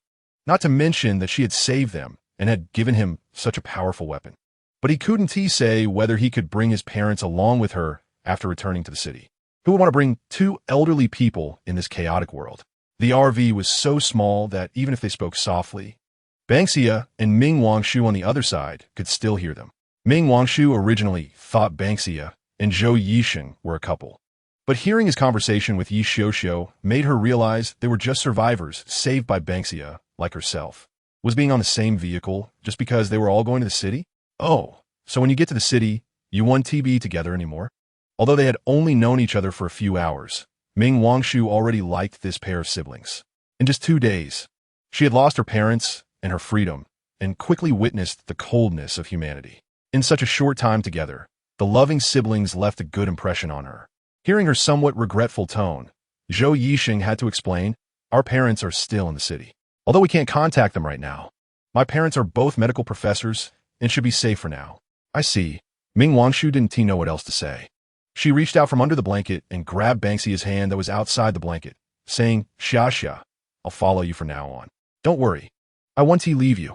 She held on tightly, her voice very firm. This person had saved her from her predicament and had allowed her to take revenge herself. In her most desperate moment, she told her not to do anything excessive, which was like giving her a second chance at life. "I will follow her," Ming Wangshu told herself. Many years later, the Ice Queen, who dominated a region, still found it hard to forget the day she was embraced by that girl under the dazzling flames, whose overly bright eyes shone brilliantly against the backdrop of the fire. "All right," Ban Xia said. Ming Wangshu's heart raced. She opened her mouth to say something, but was interrupted by Ban Xia. "But for now, let us hurry up and sleep." The system sensed Ming Wangshu's emotional fluctuations and heard the host's unromantic words and couldn't help but say, "Host, you really are a straight shooter." Ban Xia, feeling sleepy and fuzzy, responded. The RV gradually quieted down. Zhou Yixing listened to Ming Wangshu and Ban Xia's conversation. With the sound of his sister's steady breathing in his ears, he silently made a decision in his heart. A good night's sleep. As dawn broke, the temperature inside the RV was warm and comfortable. Ban Xia lay in bed, not wanting to open her eyes. Zhou Yixing had already gotten up, carefully getting water to boil a pot. Hearing the kettle boiling, Ban Xia rubbed her eyes and sat up. She mumbled, "There should still be food in the fridge. Let us have a simple breakfast." Then she walked to the refrigerator in her slippers, took out 2 frozen steaks, a slightly wilted broccoli, and a bag of frozen dumplings with 3 flavor filling.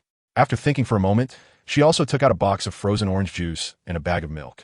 Seeing what she had taken out, Zhou Yixing was like, "Is this what it means to eat simply?" They had no idea that Ban Xia's supplies were beyond imagination. These items were indeed just a casual snack for her. While tossing the steaks into the microwave to thaw, Ban Xia stuffed the milk directly into the half cup of hot water that Zhou Yixing had just poured. Zhou Yixing, "Oh, sorry. I wasn't awake and thought you didn't drink it." Ban Xia smiled awkwardly. "It's fine, I just had a couple of sips." Zhou Yixing waved his hand. "Ban Xia, anyway, the milk is for your sister. She won't mind you." Zhou Yixing, "All right." Yi Xiuxiu still couldn't quite control her powers, so she could always see the interactions between Ban Xia and Zhou Yixing. She giggled and rolled over on the bed, the 2 cat ears on her hat twitching. Ming Wangshu pushed open the bathroom door, still with droplets of water on his face. "Xia, you're up?" Ban Xia nodded and pulled out a clean cutting board, handing it to Zhou Yixing. "Teacher Zhou, your knife skills should be pretty good. Could you please cut this? And later, could you cut the steak too? I'm going to wake up a bit." She walked unsteadily toward the bathroom, and Ming Wangshu stepped aside to help her open the bathroom door. The bathroom door closed with a thud. Zhou Yixing and Ming Wangshu exchanged glances. Is she awake or not? Maybe half awake? Ming Wangshu guessed. Then you can boil the dumplings. I'll chop the vegetables and steak. Zhou Yixing rolled up his sleeves, ready to wash the vegetables. Ming Wangshu came over, took the pot, and opened her palm. A stream of clear water flowed from her fingertips into the pot.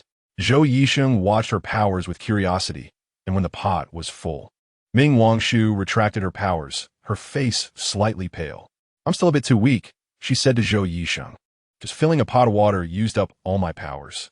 Zhou Yixing took the pot filled with water from her hands and placed it on the induction cooker, saying, "Take your time.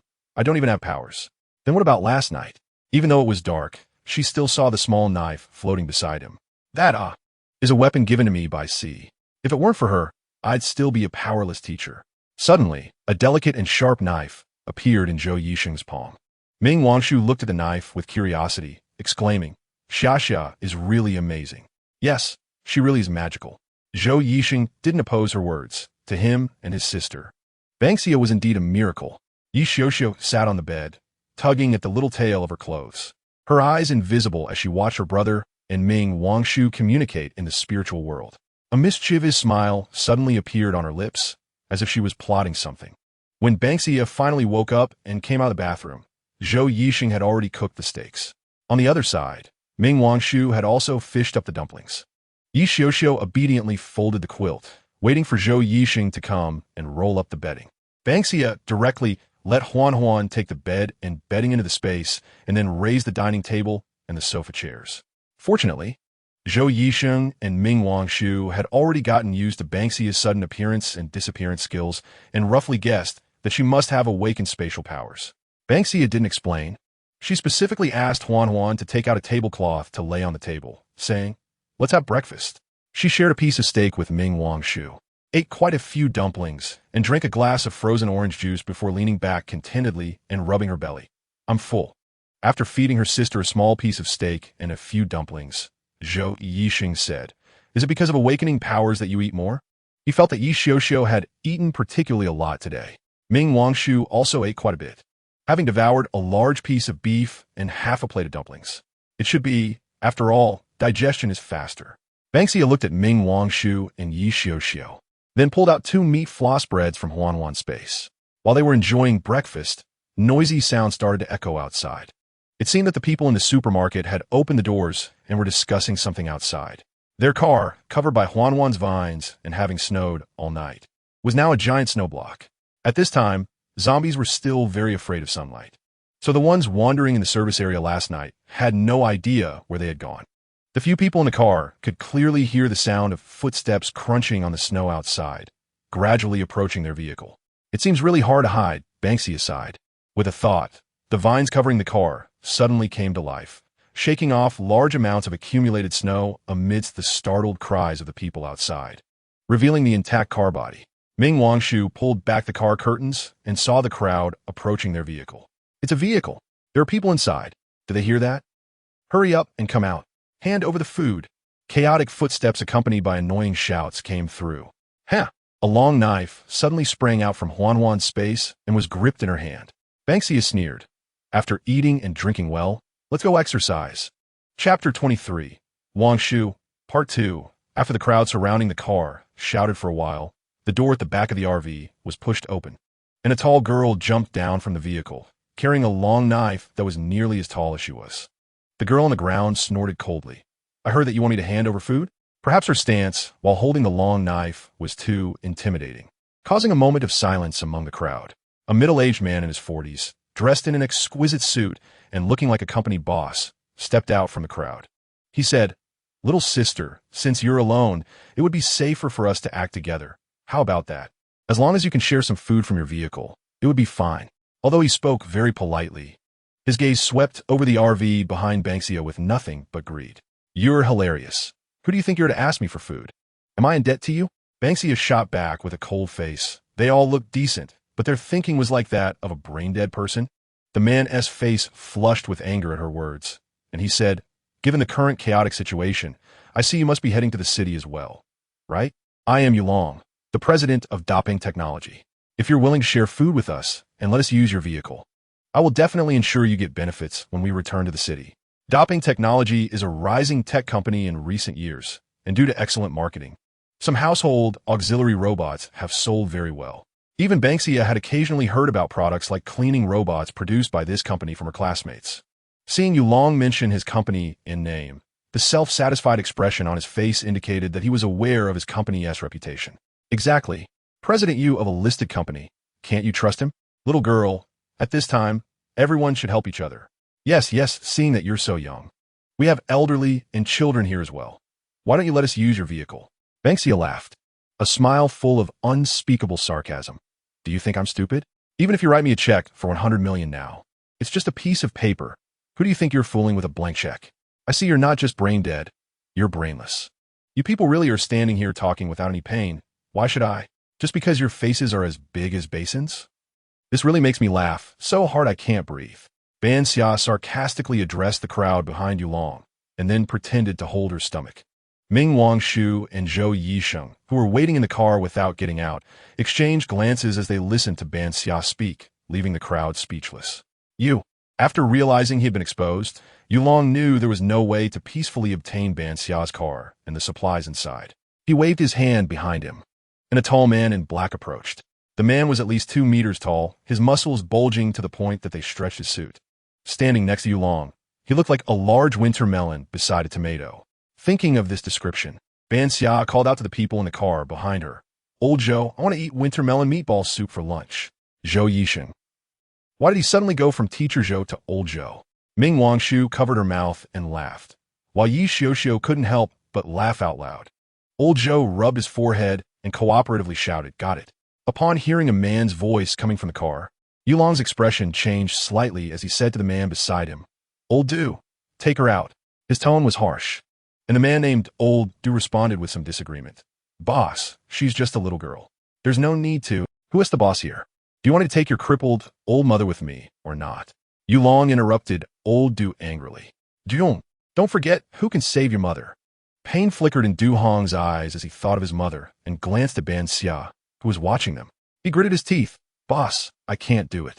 He really couldn't bring himself to hurt a little girl. Yulong cursed him as useless, and a glamorous woman walked over. Ban Xia squinted at her. The woman wore a black, strapless long dress that swayed with her movements. She even wore a pair of high-heeled shoes that made it seem like she was walking on flat ground in the icy weather. Each step she took had a unique rhythm. Host, she has awakened her abilities. Don't look at her. The system in her mind began to sound alarms frantically. Ban Xia was shocked to come back to her senses. Just by looking at the woman walk a few more times, she was already feeling dizzy. She asked the system, what's going on? Why did I almost get controlled for no reason? This person seems to have awakened an ability similar to charm, which is also a type of mental ability. However, it's quite obscure and rare. The system explained that she didn't expect her charm skill targeted not only the opposite sex, but even the same sex. Host, you need to be careful of this person. She might be the one behind this group, while Yulong is just a pawn pushed out to take the hit. Ban Xia rubbed her temples and murmured, Interesting. Inside the car, Yi Xiuxiu keenly sensed some fluctuations in mental energy and nervously said, Brother, sister encountered someone with similar powers to mine. She's outside. Will sister be in danger? Ming Wangshu was a bit worried and slightly raised the car window to listen more closely.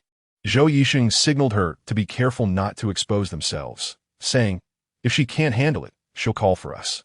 For now, we shouldn't hold her back. My abilities have recovered a bit.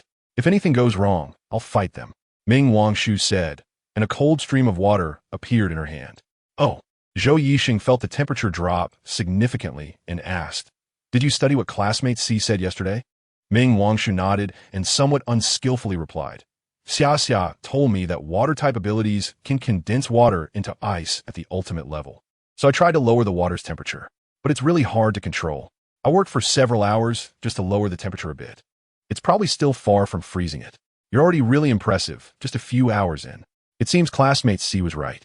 As long as you develop your water-type abilities in this direction, they can be very powerful. Zhou Yisheng said excitedly. Ming Wangshu stared at the water ball in her hand and said, I can do it. She must work hard, strive to be by Ban Xia's side, and become someone Ban Xia can rely on. Ming Wangshu told herself this in her heart. The woman who walked up to Yulong noticed that Ban Xia was not affected by her charm. She then hooked Yulong's arm and sweetly said, Brother Long, this person really doesn't know how to appreciate. A hint of red flashed in Yulong's eyes as he gazed infatuatedly at the woman and said, Ching feels the same way, right? Yes, but why doesn't Brother Du feel that way? The woman asked, her enchanting eyes fixed on Du Hong. Since the woman appeared, Du Hong had been frowning, and as she walked up beside Yulong, he tensed all his muscles as if she were a flood beast rather than a stunning beauty. Hearing the woman's words, Du Hong immediately replied, Miss Liu, why should I harm someone I don't know, especially a little girl? But this person, she doesn't listen to Brother Long. People who don't obey should die. Lu Qingqing thought resentfully. Ban Xia realized that the woman's charm ability needed direct eye contact and a specific rhythm to be perfectly executed. It would likely fail against someone with a strong will. Du Hong was a good example. He was not affected by the woman's abilities. Knowing how to respond, Ban Xia unsheathed her long knife and said unceremoniously, "You guys really talk too much. Don't you know there's an old saying that villains die from talking too much? If you want to fight, then come at me." Lu Qingqing smiled and said, "Little girl, why act all tough? Isn't it better to find someone to rely on?" She said this with a pointed meaning, but her gaze lingered not far behind Ban Xia. A flash of golden light suddenly burst forth behind Ban Xia. "Host, get back. It's a gold-type ability user," the system warned. The two inside the RV naturally saw this thrilling scene and couldn't help but exclaim, "Be careful." A cold light flashed before her eyes, and Ban Xia managed to block the arrow that came rushing at her with her knife. The arrowhead collided with her blade, producing a dull sound. "You little sneak attacking from behind, get lost." Ban Xia's face turned cold, and the ring on her wrist shot out like lightning. A scream erupted from the crowded area, and a small figure was thrown out by the vines, landing right in front of Lu Qingqing. Lu Qingqing looked at the man who fell in front of her, crying out in pain, and secretly cursed him as useless. After throwing out this man, the ring quickly returned to Ban Xia's hand, coiling obediently. Lu Qingqing gazed at the green, dripping ring on her wrist with envy. She thought Ban Xia had a mental type ability like hers to control the mutated plants, so she considered that perhaps after killing Ban Xia, she could control this fierce plant too. A delicate smile graced her lips as she said, "Little sister, how about we make a deal? You sell me what's on your wrist, and we won't take your car." As she said this, Lu Qingqing's eyes were fixed intently on Ban Xia. An invisible wave spread from her, enveloping Ban Xia. "Attack!" At that moment, Lu Qingqing shouted. The gold-type ability user lying on the ground instantly sprang up, and a flash of gold in his hand transformed into a short dagger aimed directly at Ban Xia's heart. The moment Ban Xia was targeted by Lu Qingqing's ability, the system in her mind sounded a sharp alarm. In just 2 seconds of distraction, the dagger was already closing in. "Damn it, I won't allow you to hurt Xia." Just as Han Xia decided to use her arm to minimize the damage, a loud shout came from behind her. The snow that had covered the ground suddenly surged and, in an instant, condensed into thousands of ice spikes, piercing the gold-type ability user who had ambushed Han Xia like a beehive. Blood splattered everywhere, leaving Han Xia covered in blood, dumbfounded. This is not the famous skill of Mingyue, the lord of the frozen city from my last life, the ice spike hell? Mingyue. Ming Wangshu. Wangshu is the moon? Ming Wangshu is Mingyue. She mechanically turned her head and saw Ming Wangshu running towards her with a worried expression, feeling a wave of dizziness. My God, what kind of person did she pick up? Chapter 24, Old Friends 1. On the empty highway, a modified RV was driving smoothly. The driver was a dark-faced man, and a blind girl sat in the passenger seat. In the back of the RV, a blood-soaked person lay unconscious on a soft bed. A young man was checking the person with a serious expression, while a tall, expressionless girl stood beside him. There was also a nervous, limping old man beside them, anxiously looking around. It was Han Xia and her group. An hour ago, Han Xia had watched as Ming Wangshu angrily rushed over to protect her after stabbing the person who tried to ambush her into a bloody mess. The group on the opposite side was stunned by the bloody scene, with some of the timid ones even vomiting on the spot. Yulong was also scared out of his wits and immediately knelt on the ground. Lu Qingqing, still young and inexperienced, thought she could act domineering just because she had awakened a charm ability. Seeing Yulong give in, she pretended to be weak and tried to play it off. Yulong, crying and sniffling, explained that they were a travel group and all the members were from his company. The bus had suddenly been caught in a downpour of black rain, and then some people on the bus had turned into terrifying zombies, causing the vehicle to fall off the protective barrier. They had all run over together, and last night, they had passed by a gas station where a few awakened ability users had temporarily kept them safe. Someone had already been to the gas station, and there was nothing to eat. Everyone was cold and hungry and had to endure it. In the morning, they found Han Xia's vehicle, and under Lu Qingqing's instigation, they had developed ulterior motives. Yulong claimed he was innocent, but Lu Qingqing bit back, and the two began to tear at each other publicly. It was Du Hong, who was beside Yulong, who couldn't bear to watch and pulled the two apart, which finally stopped the commotion. Ban Xia did not linger too long with them, because the system had informed her that due to excessive use of abilities, Ming Wangshu was already at her limit and needed to leave quickly. So she simply broke one of Yulong's hands and took Du Hong and his limping mother away with her. Just as she helped Ming Wangshu into the vehicle, Ming Wangshu lost consciousness. Blood flowed from her ears, nose, and eye sockets, quickly staining her. Ban Xia had no choice but to instruct Du Hong to drive away immediately. And then she placed Yi Xiuxiu in the passenger seat to give directions and monitor Du Hong. Zhou Yisheng checked Ming Wangshu's body and said, "Her body is fine, just a bit of blood loss. I thought she had internal bleeding, which scared me." The system had already informed Ban Xia that Ming Wangshu had only overused her abilities and might have symptoms like headaches and fatigue. After Zhou Yisheng checked her, Ban Xia felt a bit relieved. She turned to the somewhat anxious old lady and said, "Aunt Mo, don't worry. Sit down and rest for a bit." Aunt Mo was Du Hong's mother, and she had just introduced herself to Ban Xia. Du Hong was a veteran who had been chosen by Yulong to be a personal bodyguard, because he insisted on bringing his mother, who had difficulty walking, Yulong. Considering Du Hong's exceptional abilities, allowed her to stay and help in the kitchen at the Yu family. This time was no different. Du Hong couldn't rest easy leaving her alone at home, so Yulong thought bringing one more person wouldn't be a problem and brought her along. Ban Xia chose to take her and Du Hong with her also because Du Hong had consistently refused to lay a hand on Ban Xia, which made her view this veteran in a new light. Perhaps it was because, in this apocalypse where people's hearts could easily change, he still maintained his original intentions. Zhou Yisheng was worried about his younger sister being alone in the driver's seat, so he prepared to go to the front to accompany her.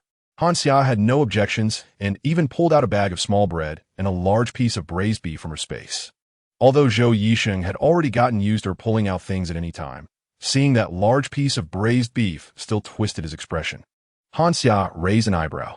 "Do you want to eat?" "No, I don't want to." Zhou Yisheng took the food and went to the driver's seat. Aunt Mo saw him bringing food over and quickly wiped her eyes with the back of her hand. This young girl not only saved them, but also didn't mind that she was disabled, even offering food to her son. Aunt Montag, Ban Xia åkte over to her sida, holding 2 sausages and a milk bun, saying, "You can have this for now. When we reach the next service area and it's safe, we can eat something else." No, I'm fine with this," Aunt Mo replied as she took the food. Ban Xia smiled at her. "It's okay, Aunt Mo, since I've decided to take you with us. I won't let you go hungry." The system had talked to her. Since she had been reborn, it was impossible for her to live a solitary life far from people. She had to form her own survival team in the early days of the apocalypse, so that even if she went to a large survivor base later on, she would have teammates she could rely on. This idea had started when she picked up Ming Wangshu. However, she never expected that the Ming Wangshu she picked up would have such a significant background. After the apocalypse came, various countries were continuously working hard to resist the zombies, actively establishing survival bases and gradually restoring communication. Due to its large population and vast land area, China had the largest survivor base in the world. Among many well-known survivor bases, there was one extremely special existence, different from bases like Dawn, Hope, Radiance, etc. That was the Frozen City. After the apocalypse, the weather became increasingly unpredictable, and gradually there were no distinctions between seasons. There was only the heat of the rising sun and the cold of the rising moon. Therefore, most survivor bases were established far from the extreme north, as even during sunny days, the temperature there was astonishingly low. The Frozen City was established in the mountains in northeastern China, bordering Romania. Because the mountain roads were difficult to traverse, this city had always been very mysterious. A city of desperation located very close to the mountain peak. The Lord of the Frozen City was a woman skilled in ice and water abilities. At that time, Ban Xia had not yet lived alone in that small survival base. Before meeting the Lord, Ban Xia and the people around her believed that this woman must be exceptionally cold-hearted and ruthless, secretly referred to as the devil from hell, which was why she named her base the Frozen City and proclaimed herself as the Lord. Because Ruan Yu had escaped from the Frozen City, according to her. Thinking of this name, Ban Xia paused her hand that was covering Ming Wangshu with a quilt. After tucking in the corners, she turned and walked to the seat beside the dining bar. Aunt Mo, seeing her sit down, quickly poured her a glass of water from the kettle on the table. Ban Xia gazed out at the trees rushing by, lost in thought. Her previous small base was indeed very small, with fewer than 200 people. Among them, there were more than 20 ability users, most of them ordinary people. Because they occupied a well-located food factory, everyone lived fairly well. That was the most peaceful and stable time Ban Xia had experienced after the apocalypse. She once regarded that place as her home. They occasionally go out with the hunting team from the main base to hunt zombies or mutated beasts for a reward through the bounties issued by the main base. It was during one of those hunts that they encountered Wanyu. Ban Xia still remembers that the frail and pale girl immediately caught the attention of the ability users in the team as soon as she appeared. The usually cautious team leader surprisingly pulled her into his arms, showing a pained expression. She said her name was Wanyu and that she had fled because the Lord of Icebound City could not tolerate her. He intended to kill her on the way to hunt zombies, so she escaped here. No one doubted her words. The team leader said, "Look at her, so delicate and weak. Even her ability is a harmless healing one. How could she be lying?" Indeed, because she was a healer, she easily won everyone's favor, even developing resentment towards a lord she had never known or interacted with. However, after being ostracized from the base, when she wandered around not knowing where to go, she had the fortune to meet the Lord of Icebound City once. During her days of hiding and fleeing north, she witnessed a woman who could wipe out a group of zombies with a wave of her hand in a pine forest covered in snow. The woman's silhouette was thin yet resolute, exuding a destructive aura. Just standing there, she could freeze everything. Countless sharp ice shards floated around her, as if the ice and snow of this world were under her control. Wanyu could only hide in the snow like a mouse, trembling. How could such a person be the cunning villain Wanyu described? Host, perhaps her ability has a deceptive quality. The system watched Ban Xia's memories like a movie. Ban Xia did not respond to the system's words, but said, "Whatever, it doesn't matter anymore." Yes, it no longer mattered, because she had long left everything from the past behind and walked two completely opposite paths from her former self. I was just a little surprised that the person I saved would be Mingyu. Now that Ban Xia thinks about it, it's quite unbelievable. If she hadn't met Ming Wangshu, where would she have been taken by those scumbags? If Ban Xia hadn't saved her, how long would Ming Wangshu have to wait to take revenge on her parents? As Ban Xia thought about this, she suddenly realized that perhaps in her last life, Ming Wangshu really did come out of hell. Icebound City, what exactly is frozen? The door to the driver's cabin was pulled open, and Yi Xiuxiu poked her head out, saying, "Sister, we're about to reach the service area. Should we take a break or keep going?"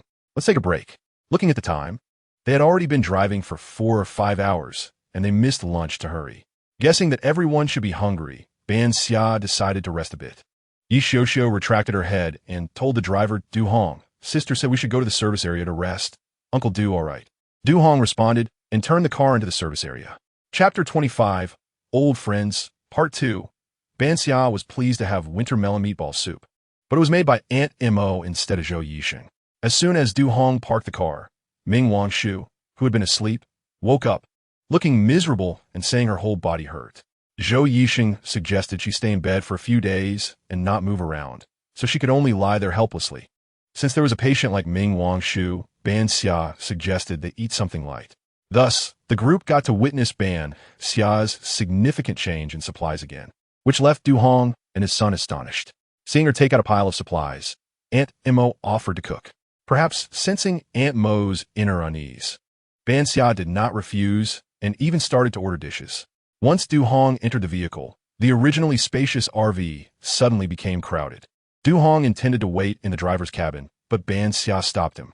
Then she got out of the car and lowered the side panels of the vehicle. Her little house turned out to be expandable. After solving the space problem, Ban Xia obediently waited for dinner.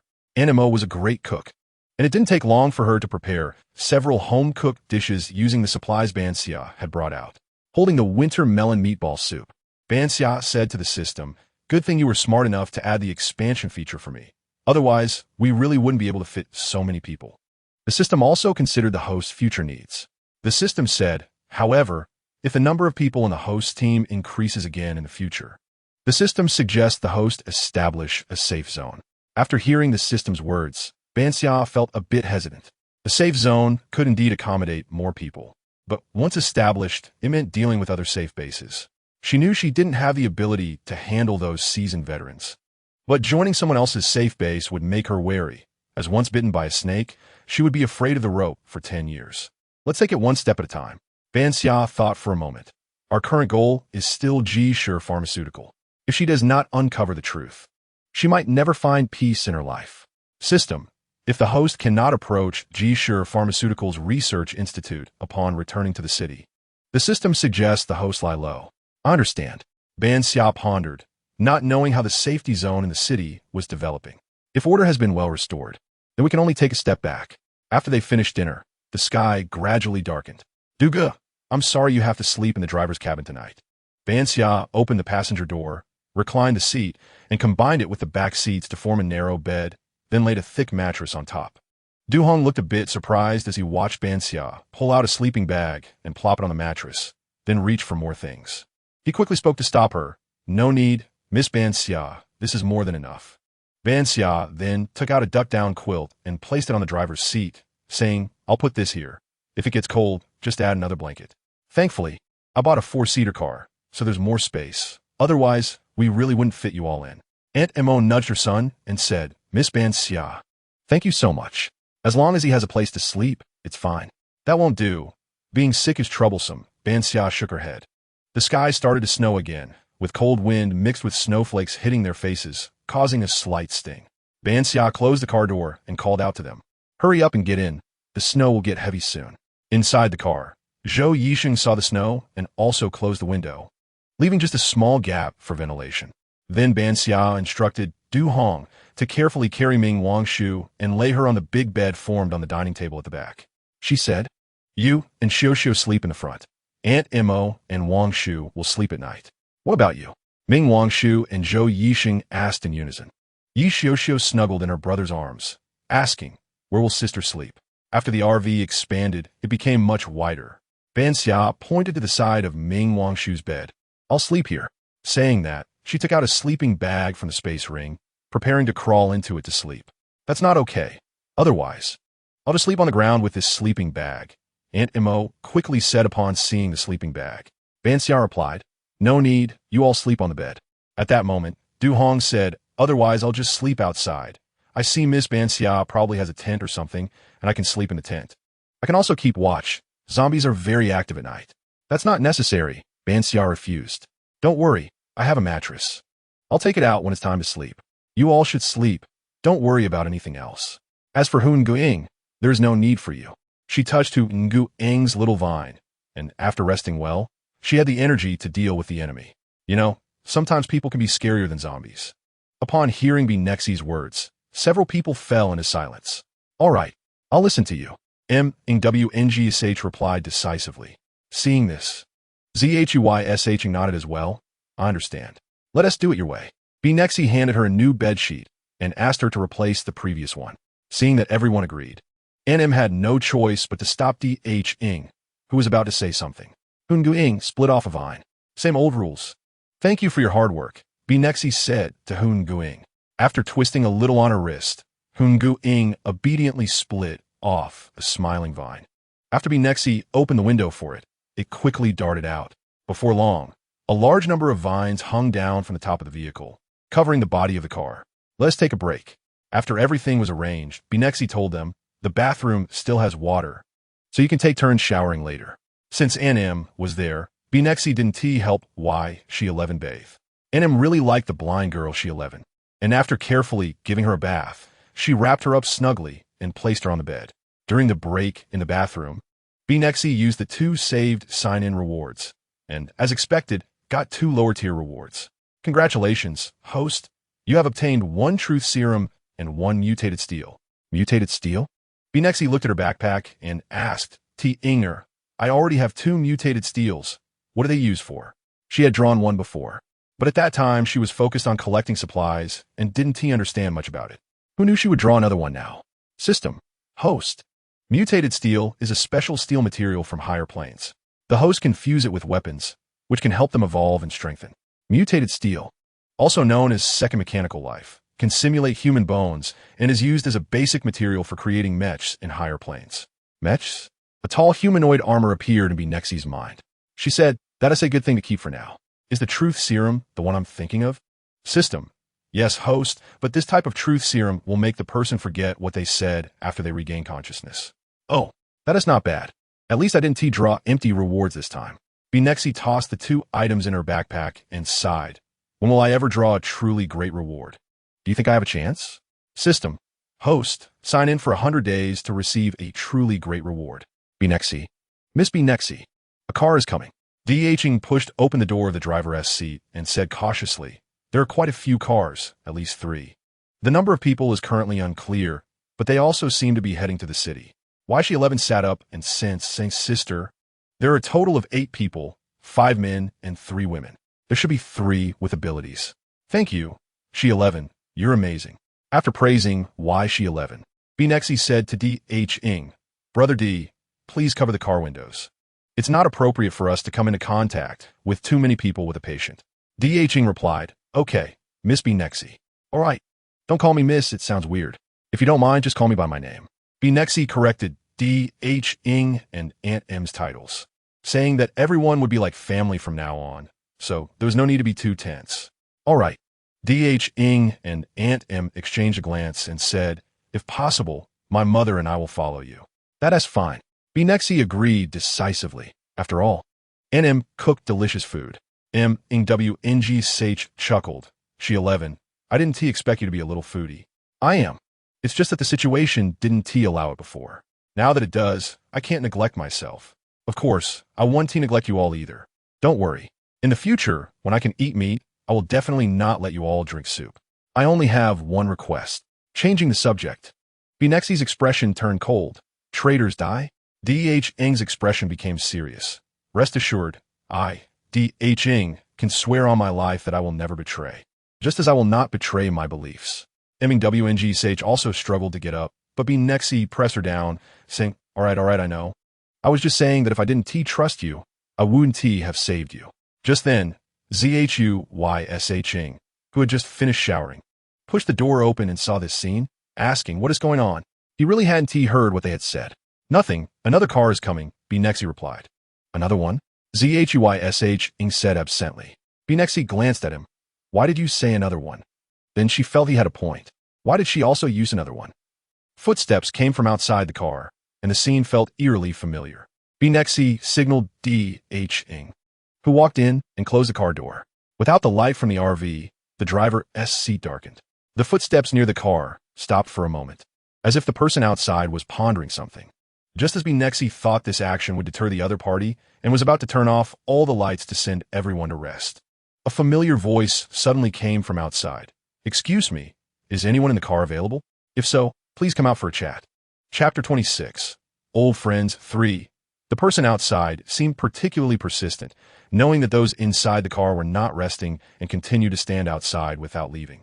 Everyone's gaze fell on Nexi, who seemed a bit lost in thought at that moment. DHing clenched his fists and said, I'll go down and meet him. Brother D, wait a minute. Nexi suddenly woke up, took her long knife from Ngueng's space, and handed it to DHing. Try not to expose your abilities. We need to hide our strength right now. DHing took the knife. I understand. He pushed the door open and went out. Nexi crossed her arms and leaned against the car door, seemingly focused on the outside. ZHUYSHing noticed her unusual behavior and signaled to MWNG Sage, who was lying in bed, and asked Aunt M to help she 11 sleep. He walked to Nexi's side and asked, do you know the person outside? Nexi looked up at him, somewhat uncertainly saying, I should know him.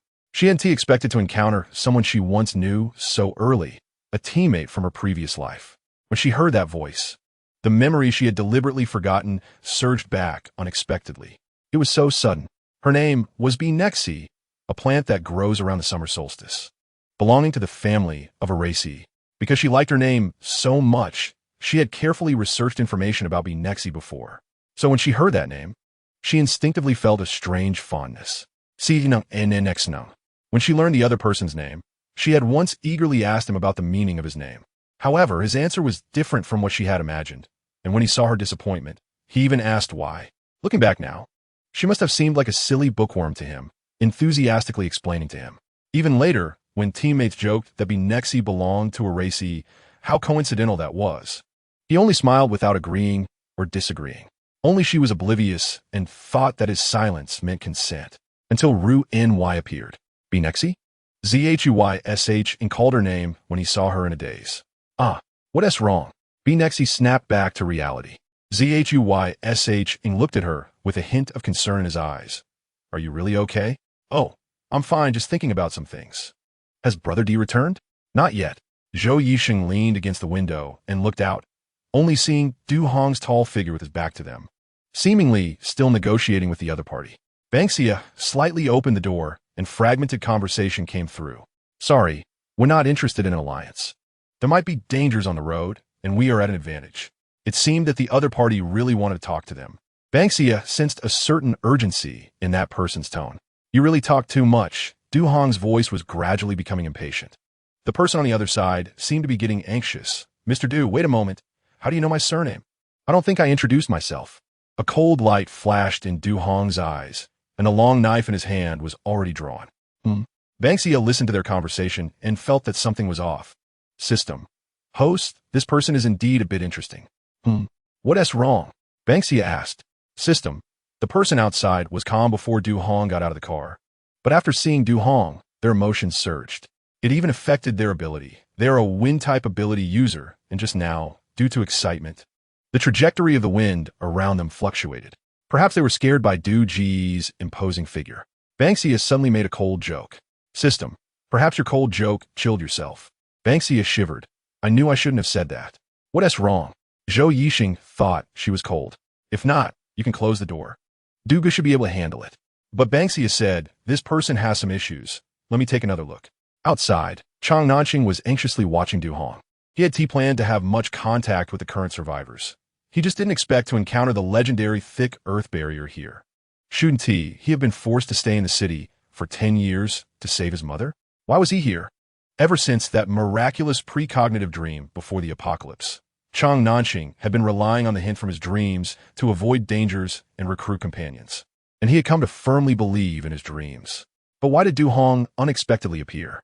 Du Hong rose to fame in the 12th year of the apocalypse for single-handedly resisting a zombie tide commanded by a level 7 zombie.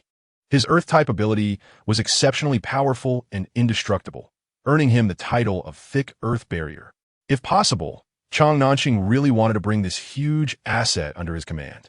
Just when he suddenly called out Du Hong's name and received a murderous glare from the other party, Chang Nanqing, who had been sailing smoothly these days, suddenly felt a sense of frustration. Mr. Du, I mean no harm. He tried to explain and ease Du Hong's hostility. Du Hong showed no appreciation. He pointed his knife at Chang Nanqing with a cold voice. Less nonsense, if you don't speak the truth, get lost. Chang Nanqing didn't expect Du Hong to be so unyielding at this moment, unlike the calm and open-minded person in his dreams. Just by saying the wrong thing, he was filled with warnings. Du Ge, just send him away. No need to make it bloody, Ban Xia said as she got out of the car and walked over slowly. When Chang Nanqing saw Ban Xia emerge from Du Hong's broad figure, his pupils constricted sharply, and he whispered in disbelief. Ban Xia? System, did he also get reborn? Ban Xia calmly asked the system. System. No, the system did not scan any traces of other systems on him. If it's not due to special means, he probably had some other fortuitous encounter. After learning that Chang Nanqing did not have a system like her, Ban Xia was momentarily unsure whether to be happy or worried. Do you know me? Seeing this handsome face again after many years, she felt no emotional fluctuation. Chang Nanqing was even more shocked by Ban Xia's appearance in that dream. They were clearly supposed to meet 3 years later. Moreover, she had told him in the dream that after the apocalypse started, she had hidden in the city for more than a year before coming out. First Du Hong, then see Ban Xia, what happened in the city. The unexpected situation caught him off guard. Faced with Ban Xia's question, he could only stammer, we encountered some other people on the road. They mentioned it. Did you encounter Yulong? Du Hong thought for a moment that this was the only possibility. Chang Nanqing had no idea who Yulong was and reluctantly replied, yes, but we didn't travel together. Forget it, Du Ge.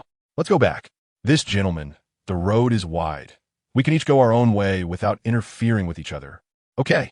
Ban Xia didn't want to entangle with him any further and only spoke to Du Hong. Du Hong didn't believe Chang Nanqing's words, but he didn't pursue it further after hearing Ban Xia's words. He just stared at Chang Nanqing for a moment, his expression filled with killing intent. Chang Nanqing clenched his fists, wanting to stop them from leaving, but the words got stuck in his throat. He could only watch helplessly as they returned to the car. A man of similar height approached him from behind and asked, "What's wrong? Was the negotiation unsuccessful?" Something unexpected happened. But it's okay. I can handle it. Let us find a secluded place to rest, Chang Nanxing said ambiguously. Then let us go back. Everyone is waiting for you. The man didn't suspect anything. The two quickly left under the moonlight. Not long after, the sounds of zombies and mutated beasts howling echoed nearby. Host, some of them can block zombies, the system said when Ban Xia was puzzled by the sounds of zombies and mutated beasts. Ban Xia chuckled, attracting Zhou Yisheng's curious gaze. She gestured to him and said to the system, "Interesting, so if negotiations fail, they let the zombies and mutated beasts come here? System, it should be a wide area mental type ability similar to Yi Xiao, perhaps a different development direction of mental type. Why are there so many mental types now?" Ban Xia asked, wondering where Chang Nanxing found his mental type ability. He must have had some luck. Du Hong quickly took a shower and came out, seeing that Ban Xia hadn't rested yet. He said, "That man just now has issues." "How? What's wrong with him?" Zhou Yisheng, who had already lain down, sat up and asked nervously.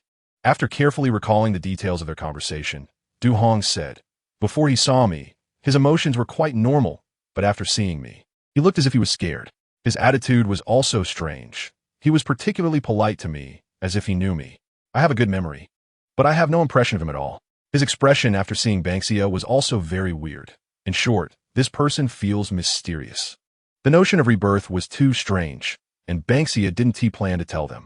So, regarding Chang Nanxing's abnormality, Ban Xia could only explain, maybe he has some ability to probe. Is it like what they show on TV, being able to have precognitive dreams?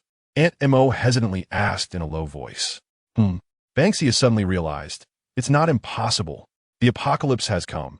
It's not strange to have precognitive abilities. The system chimed in. This viewpoint is very likely. Zhou Yisheng also said, it seems there are such cases in medicine, where people suddenly dream of things that will happen in the future. That is indeed quite miraculous. Seeing how he looked at me, it was like he saw a ghost. Could it be that I die early? Du Hong joked, immediately receiving a cold glare from his mother. Ban Xia laughed a couple of times. Maybe he has heard of Du Gu's future fame. I think so too, haha. Zhou Yisheng teased lightly. Du Gu might become an extraordinary person. Under his mother's sharp gaze, Du Hong pretended to be foolish, hearing their words and laughing along. Then I'll borrow your good words, brothers. The boss is no longer young, always talking nonsense all day long. Hurry up and go to bed. Aunt Mo scolded Du Hong unceremoniously, then gently said to Ban Xia, "Xiao Xia, it's getting late. Hurry up and rest." No matter how old one gets, they are still afraid of their mother. Du Hong shrank his neck and returned to the driver's seat. Ban Xia smiled and replied, "Okay." Aunt Mo Ming Wangshu, who had already fallen asleep, regretted not being able to participate in their discussion. The lights in the RV quickly dimmed. Chapter 27, Old Friends 4. At 2 in the morning, Ban Xia, half asleep, heard the continuous howling of zombies outside. The warm sleep light inside the car was on. She got up and pulled aside the blackout curtains. In the empty parking lot, ragged low-level zombies were wandering around. Aunt Mo, who was in light sleep, was also awakened. She saw Ban Xia looking out the window and asked, "Is something wrong, Xiao Xia?" Ban Xia put down the curtain and comforted her. "It's nothing, Aunt Mo. There are just a few too many zombies outside. You can go back to sleep. It will be fine." Hearing her words, Aunt Mo felt relieved and closed her eyes, soon falling back asleep. Ban Xia first checked Ming Wangshu, found her temperature normal and breathing steady, before crawling back in her sleeping bag. She closed her eyes and asked the system, "System, there are an unusually high number of zombies outside tonight." The system replied, "It's the work of a psychic ability user from Chang Nanxing's side. As I suspected, they likely intentionally drove the zombies over here. I just don't know if this action was arranged by Chang Nanxing or if it was a decision made by that psychic ability user." Ban Xia continued, "He's usually cautious. Even if he intended it, he wouldn't say it outright. Most likely, he hinted at something to that psychic ability user and then came to test us." The system said, they probably didn't expect the host to have Huan Huan around. If Chang Nanxing relied on dreaming about events from his past life, then he is destined to suffer here. Ban Xia silently sneered, wondering how long the apocalypse lasted after her death in her previous life and what he encountered. Seeing his eagerness to befriend Du Hong last night, he likely didn't have a good ending either. Just as she was thinking, the system changed the subject. "Host, Do you need to sign in today? Let's hold off for now. System, how much longer will it take to reach the city at this speed? Ban Xia did not realize the topic had shifted and didn't know how the survivors' base in the city was developing. In her previous life, the Ji family relied on the city and had ties with the Lei family. Together with the Yu and Mu families, they established the Dawn base in the city, which developed exceptionally quickly. The Lei family was a martial arts family, and most of their members had excellent physical qualities. Even those who had T-awakened abilities could fight zombies.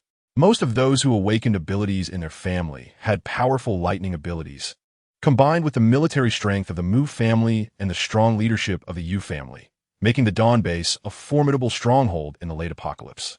Another major base, equally renowned as the Dawn base, was the Hope base, also known as the Steel City. Just as the city had the 4 families of Yumu, Lei, and Ji, the capital city also had 5 prominent families: the Xian family, the Wen family, the Di family, the Zhong family, and the Zhan family.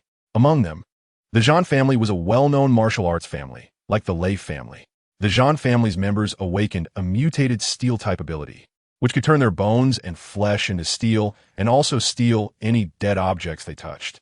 Thus, a massive steel fortress rose from the capital city, firmly protecting the survivors within its iron walls. The Hope base became the largest safe zone for survivors in the post-apocalypse because it was also the capital, so the requirements for ability users wanting to join the base were particularly strict. Ban Xia had once gone to the Hope base with Chang Nanxing's team, but because one of his team members had a history of indiscriminate killing and Chang Nanxing was very protective of that person, their entire team was expelled from the base. Now, still in the chaotic early days of the apocalypse, it was uncertain how much the Zhan family's ability users had awakened. The system said, at the current speed, it will take 3 more days to reach the city. If any unexpected incidents occur on the way, this time may be extended. 3 days made Ban Xia a bit worried. Let's hurry up and set off tomorrow. Don't worry, host. The system will do its best to avoid trouble for you. After finishing the conversation with the system, Ban Xia turned over in her sleeping bag and quickly fell asleep. The winter morning light came early. Jung, who usually woke up early, quickly tidied up the bedding in the passenger seat. As soon as he opened the car door, he saw the suspicious man from yesterday's negotiations with another man observing them not far away. He frowned and closed the passenger door. Inside the car, Aunt Mo heard the noise and opened the window to say to him, "Be quiet. Everyone is still resting." "Got it, Mom." Du Hong smiled at Aunt Mo in a flattering way. "I'm going to check the road. I want to see how deep the snow on the highway is after last night's snowfall." Aunt Mo covered Ming Wangshu's hand, which was outside the blanket, and nodded. "Be careful." Du Hong's gaze lingered on the 2 men standing at a distance. Chang Nanxing and the other person seemed to be discussing something and did not intend to come over. "I know. If there's anything, just call me. I'll be back soon." Chapter 28. Old Friends 5. Chang Nanxing and the man beside him watched Du Hong leave the car and head towards the highway. He said to the person next to him, "Hong, what do you think of the combat power of the people in that car?" Wei Hung, standing next to him, was a bit uncertain and said, "This car is a bit strange. I let a lot of zombies over here last night, but they were completely unharmed." "You saw it last night? It was as if the zombies didn't notice their car at all. Is it because they also have a psychic ability user like you?" Chang Nanxing asked. This time Wei Hung answered with certainty, saying, "Impossible. Although I sensed that there was also a psychic ability user on the other side last night. Their ability is completely different from mine. When my perception ability touched them, it was quickly absorbed by the other side. I suspect that the other side is a wide area influence type psychic, while I am mainly a misdirection type. Compared to you, how is the other side's psychic combat power?" Chang Nanxing didn't understand the branches of psychic ability users, so he could only ask about their recent combat power. Wei Hung said, "Without having fought against the other side, I cannot be sure, but if the zombies I led over last night were influenced by the other side, then their ability is above mine." While they were still discussing, the Huan coiled on the roof of the car had already retracted its vines.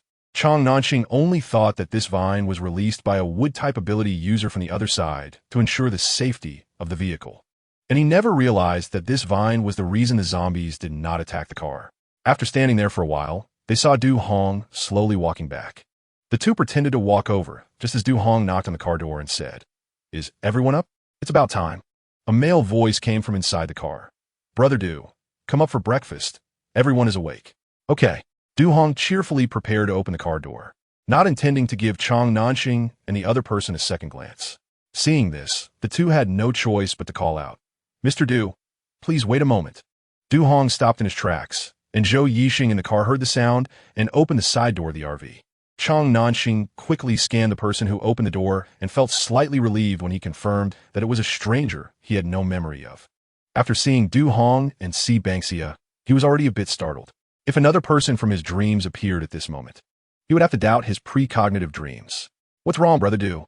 Zhou Yixing asked Du Hong as the two approached.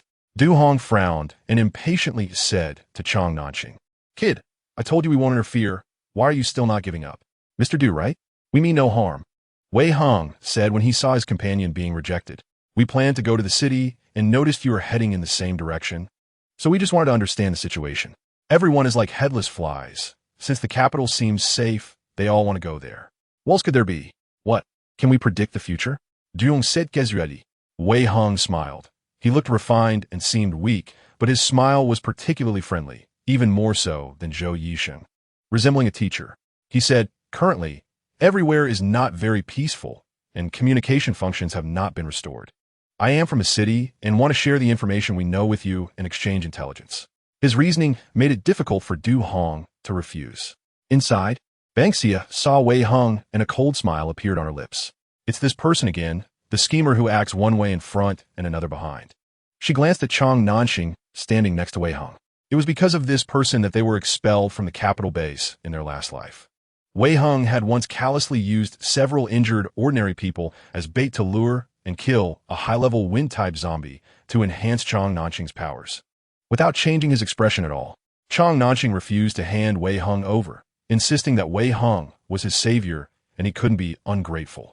If it weren't for a relative of one of the baited individuals being in the ability team at the capital base, and possessing a very special ability to capture memories through blood, no one would have known they did such a heartless thing. Ban Xia thought it was all an accident because afterward, Chang Nanxing was very surprised and kept emphasizing to the capital base people that Wei Hong was innocent and would never do such a thing. Even Ban Xia believed his words. Chang Nanxing didn't know that Wei Hong intentionally left those injured people behind. But thinking of the zombies that suddenly became active around them yesterday, and seeing the two standing together today, Ban Xia knew that these two had been colluding from the start, deliberately causing the deaths of innocent ordinary people. No wonder Chang Nanxing immediately recruited Wei Hong after having his precognitive dream. It was not some so-called life-saving grace.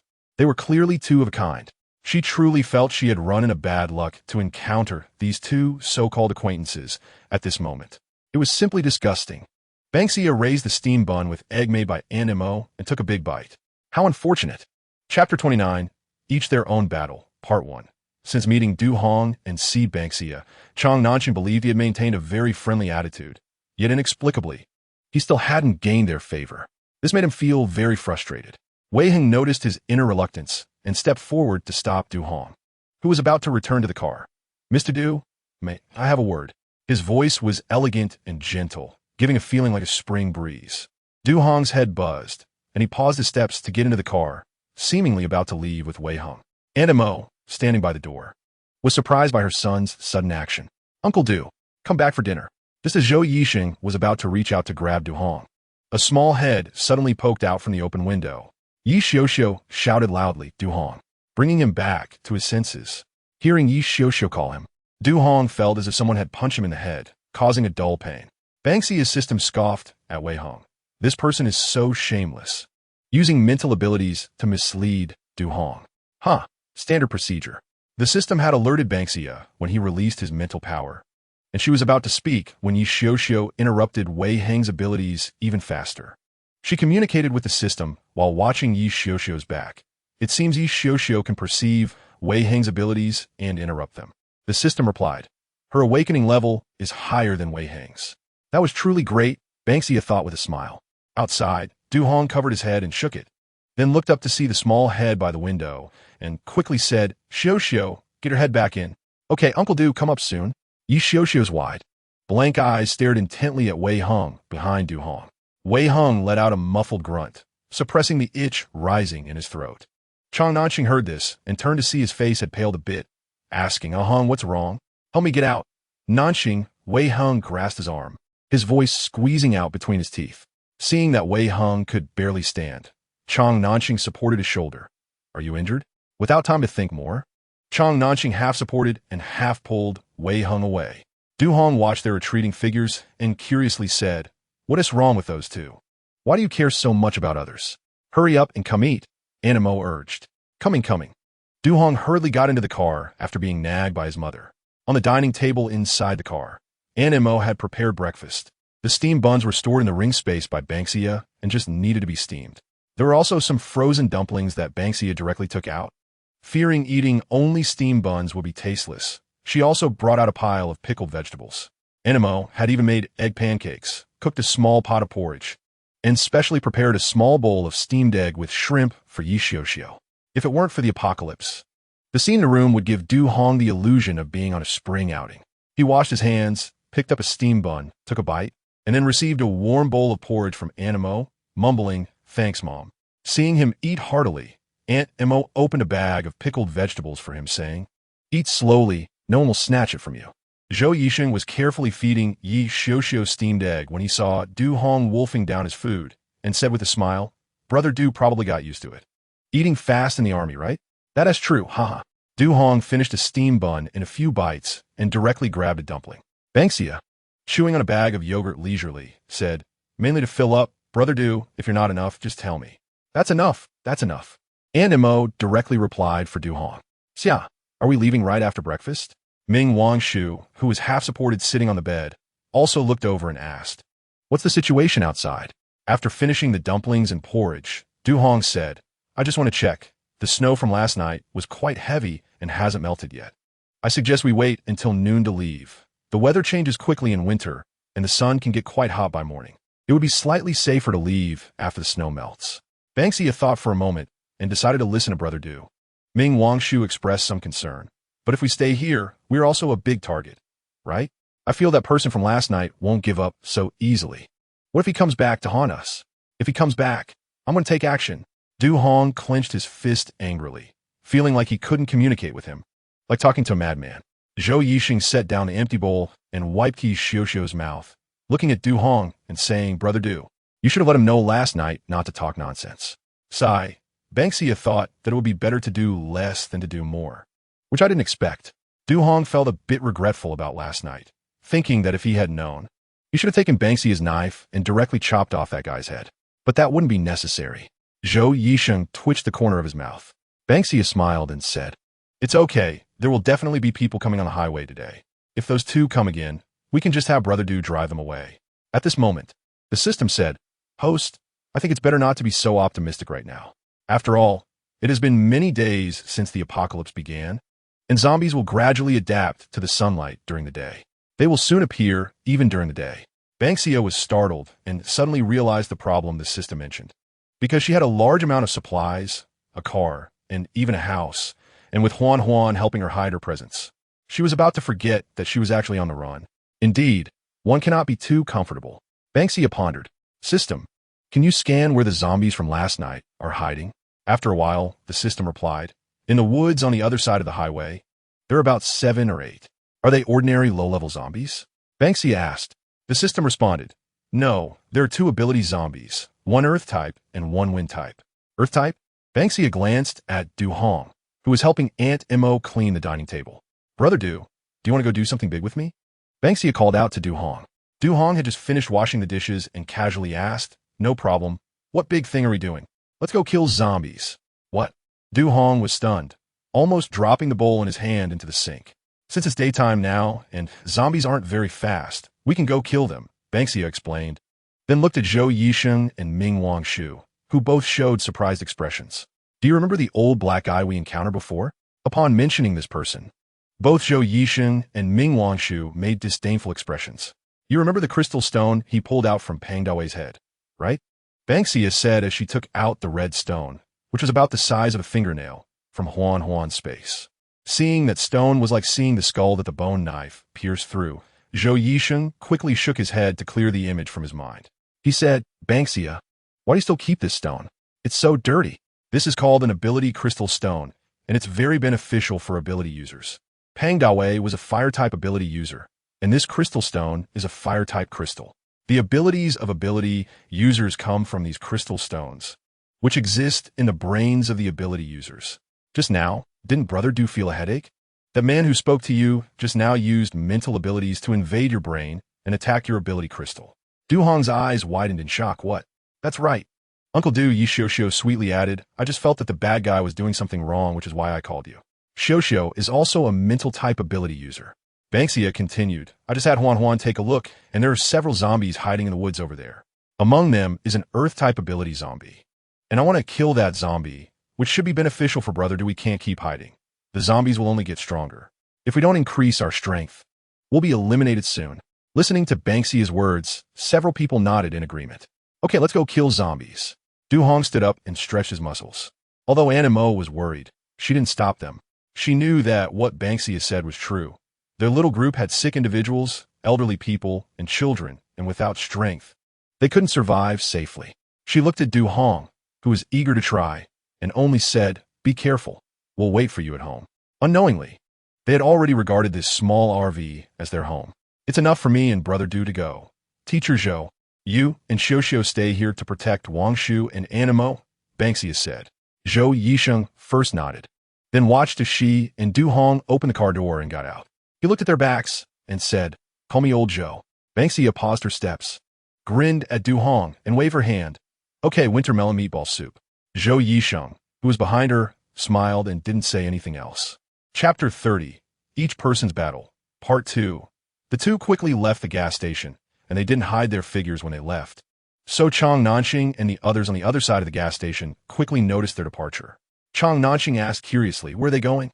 Wei Hung used his abilities to probe, but was blocked by an even stronger mental force before he could even reach their car. His expression darkened, and he didn't dare to probe any further. I'm not sure. They went to the other side. The mental type ability user in the car blocked me, Wei Hung said with a troubled look at Chang Nanxing. A girl standing next to Chang Nanxing was playing with a sharp little knife, occasionally igniting flames on the blade. She looked at the distressed duo and said, what are you afraid of? Didn't Nanxing and you just go take a look? The car is either an old woman or a little brat, and the only man looks like a weakling. With a team like this, why not just go over and beat them into submission? She spoke casually, her tone filled with indifference to human life. After all, it's the apocalypse. What's wrong with killing and robbing? Don't tell me you didn't have your eyes on that car. The woman sneered, having their intentions exposed. Chang Nanxing's expression turned slightly grim. He regretted saving this uncertain factor. This woman was someone he encountered when he first went to find Wei Hung after the apocalypse began. It was said that she had awakened her abilities in despair after being abandoned by her husband, but her personality had also changed drastically and become somewhat extreme. In his prophetic dreams, there were no images related to this woman, suggesting she wasn't someone very important. He had initially needed her combat power to ensure his position in the capital base, so he reluctantly allowed her to join his team. He just didn't expect her to act and speak so casually. If it weren't for the life-saving grace in Wei Hung, he might not have been able to control this woman. Ming, that's not how it works. Even if Nanxing and Wei Hung have ideas, Wei Hung said, right? The other side also has a mental type ability user, which is not easy to deal with. Seeing that Chang Nanxing and Wei Hung had both stiffened, the man standing next to the woman spoke up. The woman, who was also Zhongli Meng, glanced at the man who was trying to smooth things over beside her, curling her lips into a cold smile and falling silent. The man looked a bit awkward as he laughed and said, how about I go take a look? After all, I'm an Earth-type ability user, and my defense is quite good. That's fine. Since that's the case, Higa, I'll leave it to you, Chang Nanxing said. I'll help keep an eye on the surroundings from behind you. Let me know if there's any problem. He Ming glanced at Wei Hung, and seeing him nod, he said, okay, I'll be back soon. Zhongli Meng watched them cautiously head toward the opposite direction and turned her head indifferently. The cold, gleaming knife in her hand danced up and down, flames flickering in and out. It wasn't until the three had walked far away that Zhongli Meng quietly said, hypocritical. This time, Ban Xia left without taking Huan, instead leaving Huan in the car. After all, there was an injured Ming Wangshu who couldn't move, and Animo, who had no abilities, in the car. Relying solely on Zhou Yisheng and Yi Xiao was definitely not guaranteed, so she left Huan behind. Fortunately, she still had the system to assist her, and she was well prepared for the low-level zombies in the early apocalypse. as she had followed hunting teams to kill higher-level zombies in her previous life. After walking to the other side of the highway with Du Hong, she gave him a glance. Du Hong nodded at her, and the two carefully slid down the slope. Below the slope opposite the highway service area, there was a large pear orchard. The trees, which had lost all their leaves in winter, now had mutated pear trees full of vibrant green leaves due to the apocalypse. As soon as they entered the orchard, a familiar sense of warmth enveloped them. The system said, "Host, don't forget your high plant affinity. Here, you can easily be liked by mutated plants. System, what is the level of the mutated pear trees here? Are there any that can form a contract like Huan Huan?" Ban Xia subconsciously asked, and at that moment, the pet book in the system space also emitted a faint glow. After a while, the system informed her, "Not for now, because the pet book's level is not very high. The host needs to get closer to know if there are mutated plants hiding. The system won't be able to detect them either." "All right, let me know if there are any," Ban Xia said as she drew her long knife, reminding the system. She had already heard the rough breathing of zombies, seemingly very close to her. Seeing her draw the knife, Du Hong immediately tightened his fists. And after a burst of yellow light, his fists were enveloped in hard rock, as if he had put on a pair of rock gauntlets, incredibly tough. "I came up with this myself," Du Hong chuckled. "I was the best in hand-to-hand combat in the army. My fists are the strongest. After getting the Earth-type ability, I thought of this method to avoid being scratched by zombies, but my level is still low, so I can only cover my hand for now." Ban Xia praised, "Awesome. Du Ge, you might become a rock warrior in the future." The system replied, "Host, Du Hong's growth coefficient is also very high. He has been able to enhance and apply the Earth-type ability to this extent in such a short time. He has a high talent. Du Ye, if those two ability zombies are together later, let's each take one. You take the Wind-type, and I'll take the Earth-type." Ban Xia thought for a moment, unsure of the Wind-type zombie's speed, but at this point, zombies probably had little intelligence, so just be careful. Du Hong was a bit worried. "Can you handle the Earth-type zombie? What if its defense is very high?" Ban Xia tapped the blade of her knife and said, "You can rest assured, cutting it will be as easy as chopping vegetables." "All right then, be careful too," Du Hong said straightforwardly. "If those two zombies are not together, we should take them down one by one. That's the best approach." Just as Ban Xia was about to agree with him, she heard the system's sharp warning. "Host, be careful. Above your heads. Do good dodge." Ban Xia shouted, quickly jumping back to evade. Receiving Ban Xia's signal, Du Hong also swiftly sidestepped around a tree to avoid it. The Wind-type zombie was descending rapidly from above them. Ban Xia observed the Wind-type zombie. It was a male zombie in work clothes, and the dirty and torn work clothes faintly showed the words of the power center. Ban Xia thought he might be an employee from some power station, and there was a faint breeze swirling around him, bringing a disgusting odor. "Du Jiu, it's a Wind-type zombie." Ban Xia frowned. This zombie had a light build and might be using wind manipulation to move quickly. "Du Ge, be very careful." Just as she wanted to study the Wind-type zombie in more detail, she suddenly felt the ground beneath her feet was a bit soft. A strong premonition made her immediately thrust her long knife into the ground. Roar. A zombie's roar came from beneath the earth. Ban Xia decisively pulled back and retreated. And as she withdrew her knife, black blood splattered everywhere. The Earth-type zombie is underground. Du Jiu. Ban Xia could only shout this one sentence because the zombie hidden below, enraged by her, quickly burst out from the ground. It was a female zombie wearing the same work clothes as the Wind-type zombie. Compared to the Wind-type zombie, she was even more agile and nimble, making it hard to tell she was a low-level zombie. "Damn it, they're coordinating." Ban Xia was astonished to discover that these two zombies seemed to retain some human-like thinking. The system said, "Host, this Earth-type zombie is of a higher level than the Wind-type zombie. Based on the host's previous life classification of zombies, the Wind-type zombie is a level 2 zombie, while this Earth-type zombie is level 3. "What?" Ban Xia was a bit incredulous. The female zombie, injured on the shoulder by Ban Xia, howled and rushed toward her rapidly. "Du Ge, I'll take this one away." Glancing at Du Hong, who was fighting the Wind-type zombie, Ban Xia led the enraged Earth-type zombie deeper into the forest. The ground beneath her feet rippled with the movements of the pursuing zombie, and Ban Xia had to use the pear trees to assist her as she maneuvered through the woods. Du Hong punched the charging Wind-type zombie away with a rock-enveloped fist, then looked up to see two blurry figures and shouted, "Ban Xia, be safe." From afar, she heard a distant reply, It's a small matter, no problem. Hidden on the slope, Ming's eyes widened as he watched Du Hong battling the wind-type zombie. He frantically waved his hands at Chang Nanxing, who was hiding on the opposite side of the highway. Chang Nanxing's heart tightened, and he immediately directed his wind-type ability toward Ming. Ming felt his feet lift off the ground, and his whole body was rapidly pulled back. What's going on? Chang Nanxing grabbed Ming, who had been brought back by his ability. They're fighting zombies, Ming said in terror. That girl and the mister you mentioned are actually over there dealing with zombies. Chang Nanxing was taken aback. I didn't see wrong.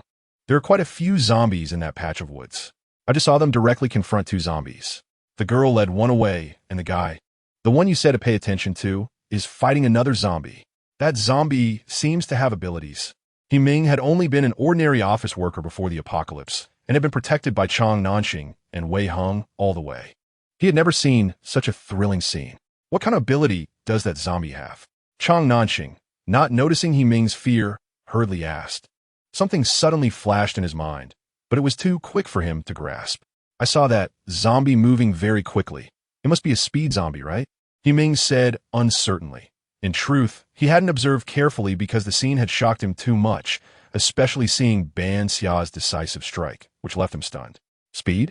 Chang Nanxing paused. Could it be a wind-type zombie? He thought, gradually developing other ideas. Chapter 31. Individual Battles. Part 2. Ban Xia led the Earth-type zombie deep into the pear orchard. This Earth-type zombie moved very quickly, and Ban Xia was almost caught several times. Fortunately, the system kept reminding her, allowing her to narrowly escape. Roar. Frustrated by its inability to catch her, the Earth-type zombie became agitated, and its movements were no longer as agile as before. The system said, Host, this zombie's ability consumption is quite high. Seize the opportunity to kill it. I understand. Ban Xia agilely climbed onto a tree branch and jumped onto the trunk, where the lush foliage quickly concealed her. The nearby pear trees seemed to stretch out their branches to shield her. The Earth-type zombie, having lost sight of its prey, became furious and began to pace restlessly. The ground beneath it seemed to undulate like flowing water, and the rising ripples appeared to be absorbed by the roots of the pear tree as they approached. Not shaking the trunk at all, Half-Summer saw the zombie turn around, wanting to join the wind-type zombies, and in that moment it turned its back to her. She struck like lightning, using her strength to slash downwards at the zombie. As if sensing something, the Earth-type zombie's body shifted slightly to the side.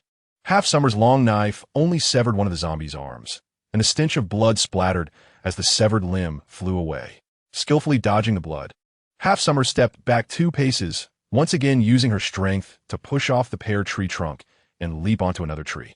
Roar! The zombie let out a painful wail, and from afar, similar zombie howls echoed back. At the same time, the Earth-type zombie suddenly sank into the ground, disappearing without a trace. Only a pool of black blood and a severed arm remained on the ground. Damn, it is summoning low-level zombies. Half-Summer had already seen the figures of zombies slowly approaching from the trees. Although they moved slowly, there were many of them. They all appeared to be low-level zombies, lacking any combat effectiveness, driven only by the desire to devour flesh and blood. From her position, Half-Summer couldn't see Du Hong's situation due to the obstruction of the trees, but after the howl of the Earth-type zombie, she hadn't heard any response from the Wind-type zombies on Du Hong's side, so he must have been entangled and unable to attend to this side. She temporarily put her mind at ease and asked the system. System, scan how many are coming. 13, all level 1 zombies. The system quickly replied. After a moment's thought, Half-Summer tightened her grip on the knife. System, keep an eye on that Earth-type zombie for me. She quickly jumped down from the tree, aiming at a zombie crawling on all fours, and with one slash, she severed its head. Then she picked up the bloody, mangled head and threw it towards 2 zombies rushing at her, the dark blood splattering in the wake of her movement. System, host, it's coming right beneath your feet. Good timing. Half-Summer saw a bulging mound suddenly appear on the ground, and without hesitation, she swung her long knife to cut it. The Earth-type zombie, sensing danger, quickly withdrew back into the mound, leaving only a patch of dark-colored soil visible. It was the blood of that Earth-type zombie. Half-Summer watched as the blood slowly revealed itself in the opposite direction, and she swung her knife again to sever the head of another approaching zombie.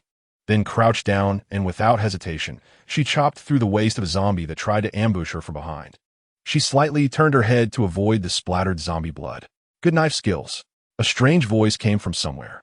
Half Summer raised her eyebrows and asked the system. System, is someone coming? Host, it's someone from Chong Nanqing's team.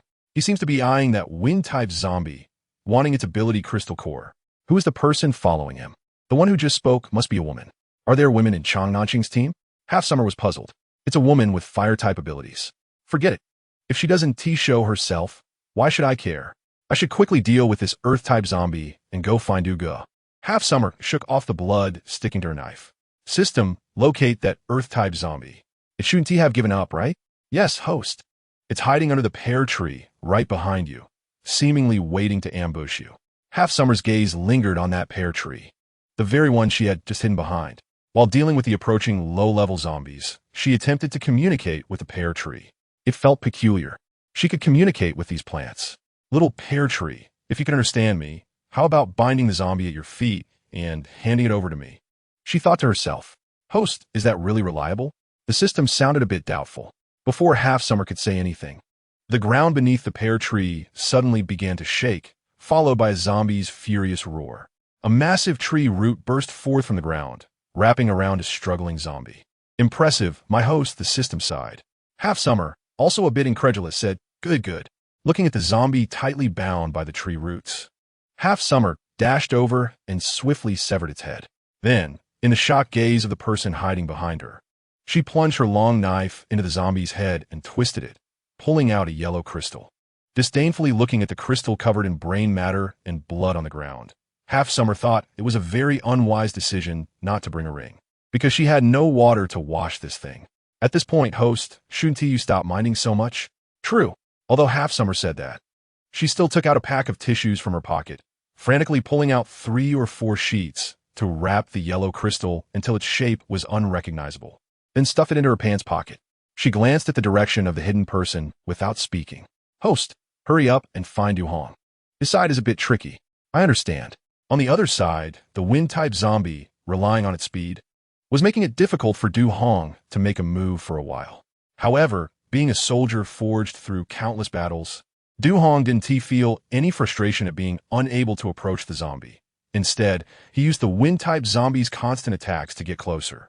He even cleverly learned to cover his body with earth-type abilities at the points where he was attacked, minimizing the consumption of his abilities. As the wind-type zombie realized that its attacks were ineffective against Du Hong, it gradually started to feel overwhelmed. This was the moment Du Hong had been waiting for. The speed of the wind-type zombie slowed down, and Du Hong was able to get closer at that moment. With a fist wrapped in heavy earth-type abilities, he struck forcefully at the wind-type zombie's chest.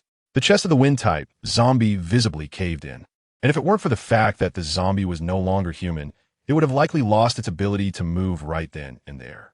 This was Du Hong's first time fighting a zombie so directly, and Half Summer had rushed off in such a hurry that she forgot to tell him that the zombie's weakness was in the head. Du Hong instinctively attacked the most vulnerable part of the body, the chest. Upon seeing that the zombie was only injured and did not stop, Du Hong became increasingly vigilant. The winds surrounding the wind-type zombie had started to become chaotic, and its attacks grew more and more disordered. At this moment, Du Hong became even more cautious because his instincts told him that this zombie was extremely dangerous, and he had to give it his all. And now, the wounded and somewhat frenzied wind-type zombie was madly unleashing wind-type abilities at Du Hong, trying to hurt him. One person and one zombie were in a fierce battle. Not far behind them, Chong Nanqing was watching excitedly. Beside him stood Wei Hung. Nanqing, wait until he exhausts this zombie before you make your move. Wei Hung stopped Chong Nanqing, who had wanted to rush down. Chong Nanqing suppressed his excitement and said in a low voice, I know. Hung, don't worry. This wind-type zombie's abilities don't match Du Hong's. It would be best if it has an ability crystal core. His excitement was understandable, as the few ability zombies they had killed since leaving the city had not yielded any ability crystals from their brains. He had carefully studied the wind-type zombie Du Hong was fighting and felt that it definitely had a crystal in its brain. This ability crystal, which was extremely valuable in the early apocalypse, had coincidentally matched his abilities. If absorbed, his abilities would surely reach new heights. The two watched as Du Hong fought back and forth with the wind-type zombie, showing no intention of intervening. Just when it seemed that Du Hong and the wind-type zombie were evenly matched, Du Hong keenly noticed a flaw in the zombie's defense. Due to the rapid consumption of its powers, the wind around the wind-type zombie would momentarily vanish. He activated his ability and formed a soil spike in his palm. Once the spike was formed, Du Hong's face paled. The recent battle had drained a lot of his energy, and gathering this soil spike had taken a toll on him. He waited for the right moment, and when the wind around the zombie paused for an instant, he thrust the soil spike into the air towards the wind-type zombie. The spike traveled at high speed and pierced through the zombie's shoulder before it had a chance to react. The immense impact pinned the zombie against a tree behind it, making a loud thud. After confirming that the zombie could no longer escape, Du Hong retracted his powers. He leaned against a nearby tree and took a breath, preparing to find Ban Xia to dig out the crystal core. Suddenly, a sharp sound of slicing air came from behind him, catching Du Hong off guard. The moment of relaxation left him with little time to react. A tangible wind blade shot straight towards him. Du Hong was facing away from the wind blade, and sensing the impending danger, his body felt paralyzed, the hair on the back of his neck standing on end. In his heart, he thought, "I'm done for." He widened his eyes and saw a flash of silver pass by, followed by a crisp impact sound behind him. At the same time, Ban Xia's voice echoed. Where did this shameless person come from, attacking from behind like a coward? Get lost. Chapter 32. Do you think I can't wield a knife? The specially reinforced long knife easily shattered the wind blade. The dispersed wind brushed against Du Hong's face, and a drop of cold sweat slid down his forehead. Ban Xia landed effortlessly on the ground, stepping on a pear tree branch, her icy gaze directed at the two behind Du Hong. The ambush had been caught in the act, and Chang Nanqing's expression turned ugly. He watched as Ban Xia pulled the knife stuck in the ground without saying a word and directly beheaded the wind-type zombie. In front of them, she pulled out a pale blue crystal core. Chang Nanqing's eyes widened in disbelief. Ban Xia let out a cold snort, slightly disdainful as she said to Du Hong, Brother Du, find something to wrap this up. Be careful not to have any cuts on your hands. Just as Du Hong had regained his senses from the brink of death, he wiped his face upon hearing Ban Xia's words and replied, Don't worry. I'll use my powers to wrap it. After saying that, he gathered his powers again and covered his palm with a layer of soil armor, wiping the crystal core with a few leaves before firmly gripping it. If you want the crystal core, go kill the zombies yourself. Hiding behind like a dirty little rat underground. What kind of thing are you? Ban Xia said without holding back. This student, Chang Nanqing, just wanted to help a little. It's not what you think. Wei Heng pulled Chang Nanqing. We heard a lot of zombie noises from this side, so we came to check. It was a misunderstanding. Nanqing's wind blade wouldn't hurt Mr. Du. Don't overthink it. Ban Xia, not wanting to hear a word of his nonsense, flicked her long knife, pointing it directly at Chang Nanqing. I'm not blind. I only believe what I see. If you want the crystal core, fine, defeat me. Wei Heng didn't expect his powers to have no effect on Ban Xia, but he also knew she wasn't a mental-type ability user. Could it be that her powers had significantly declined due to her previous injuries? Just as he began to doubt the recovery of his own powers, Chang Nanqing strangely said to Ban Xia, Ban Xia, don't overthink it. Ban Xia, don't overthink it. Ruan has no other intentions. Xia, don't overthink it. We all believe in you. Ruan isn't that kind of person. Xia, don't overthink it. The captain isn't biased towards Ruan. Ban Xia coldly glanced at Chang Nanqing's face, saying lightly, Who are you? Don't casually call my name. Do I know you? You're really strange. Don't tell me you're a bit slow in the head. System. Host, he likely suspects you have some fortuitous encounter and know about your past life, probing your background. With a cold laugh, Ban Xia continued, Some people really think that just because they have a pretty face, they can charge forward without fear. What kind of world is this now? Can a pretty face exchange for 2 big steam buns? Obviously not. Du Hong chimed in. He had witnessed Ban Xia's sharp tongue before and didn't mind adding fuel to the fire. The faces of the two opposite them clearly turned green. Chang Nanqing felt a mix of anger and luck as he discovered that when he tested Ban Xia, she didn't react much to his words. It seemed the only one who knew about the past life was himself. He sighed in relief and said, I was just following along when I heard Mr. Du Zhu Ban Xia. What's the relationship between Brother Du and me? Who do you think you are? Ban Xia retorted rudely, truly living up to the saying that thick-skinned people are like walls that turn corners. Standing beside her, Du Hong couldn't help but chuckle at how she made the 2 big men's faces change color. Ban Xia, you don't have to be so aggressive. We came over with good intentions to check on things.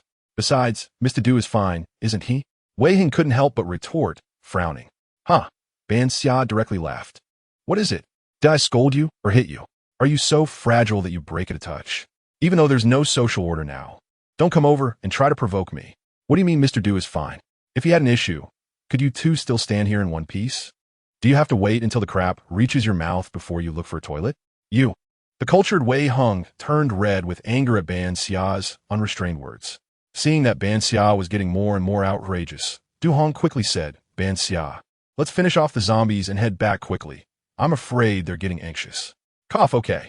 Ban Xia lightly coughed, warning them once more. Next time you think of playing tricks on us, think carefully. The knife in my hand is not for show. As she spoke, she split the headless zombie pinned to the tree in half in front of them. After the zombie died, its blood coagulated quickly, so when Ban Xia split the body, there was no blood splattering. Only a pile of internal organs fell to the ground as the zombie was cut in two.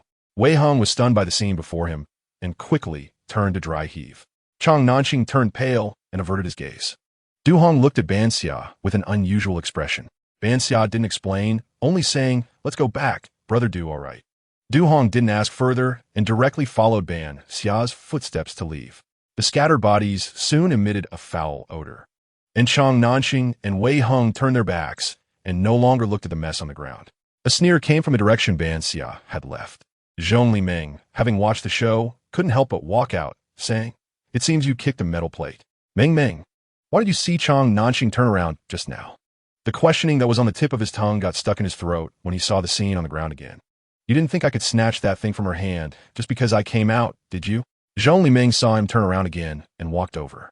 Both Chang Nanqing and Wei Hung looked extremely grim, with Wei Hung even throwing up everything he ate that morning. Zhong Liming looked at Wei Hung with some disdain. EW, you're really disgusting.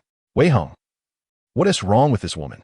She shows no reaction upon seeing a zombie split in half, but feels disgusted when he vomits? Is he more disgusting than a zombie? You two big men are worse than her, a single woman. Zhong Liming said without any consideration for the feelings of the two men at that moment. She looks quite young, but I didn't expect her to be so decisive in her actions. I like it. Her voice carried admiration and a hint of excitement. This person must be a pervert. Wei Hung exchanged a glance with Chang Nanqing. Chang Nanqing forced a smile and said nothing. The departing Ban Xia had no idea she had already caught the attention of a crazy woman. She walked back to the service area with a light step. Du Hong couldn't help but chuckle as he watched her lively figure. How could he think Ban Xia was someone who killed without mercy? This girl was clearly still very young. That knife earlier was probably meant to scare those two. With this thought, Du Hong's gaze towards Ban Xia softened. Completely unaware of Du Hong's thoughts, Ban Xia only felt that his pace had slowed down, and she couldn't help but turn back and say, Du Ge, can you walk a bit faster? Here they come. Du Hong shook off his thoughts and hurried to catch up with her. Animo was staring intently out the window at the intersection where they would appear, and when she saw Ban Xia hopping along and Du Hong not far behind her, she let out a deep sigh of relief. She cheerfully told Ming Wangshu, who was lying on the bed idly staring into space, they're back.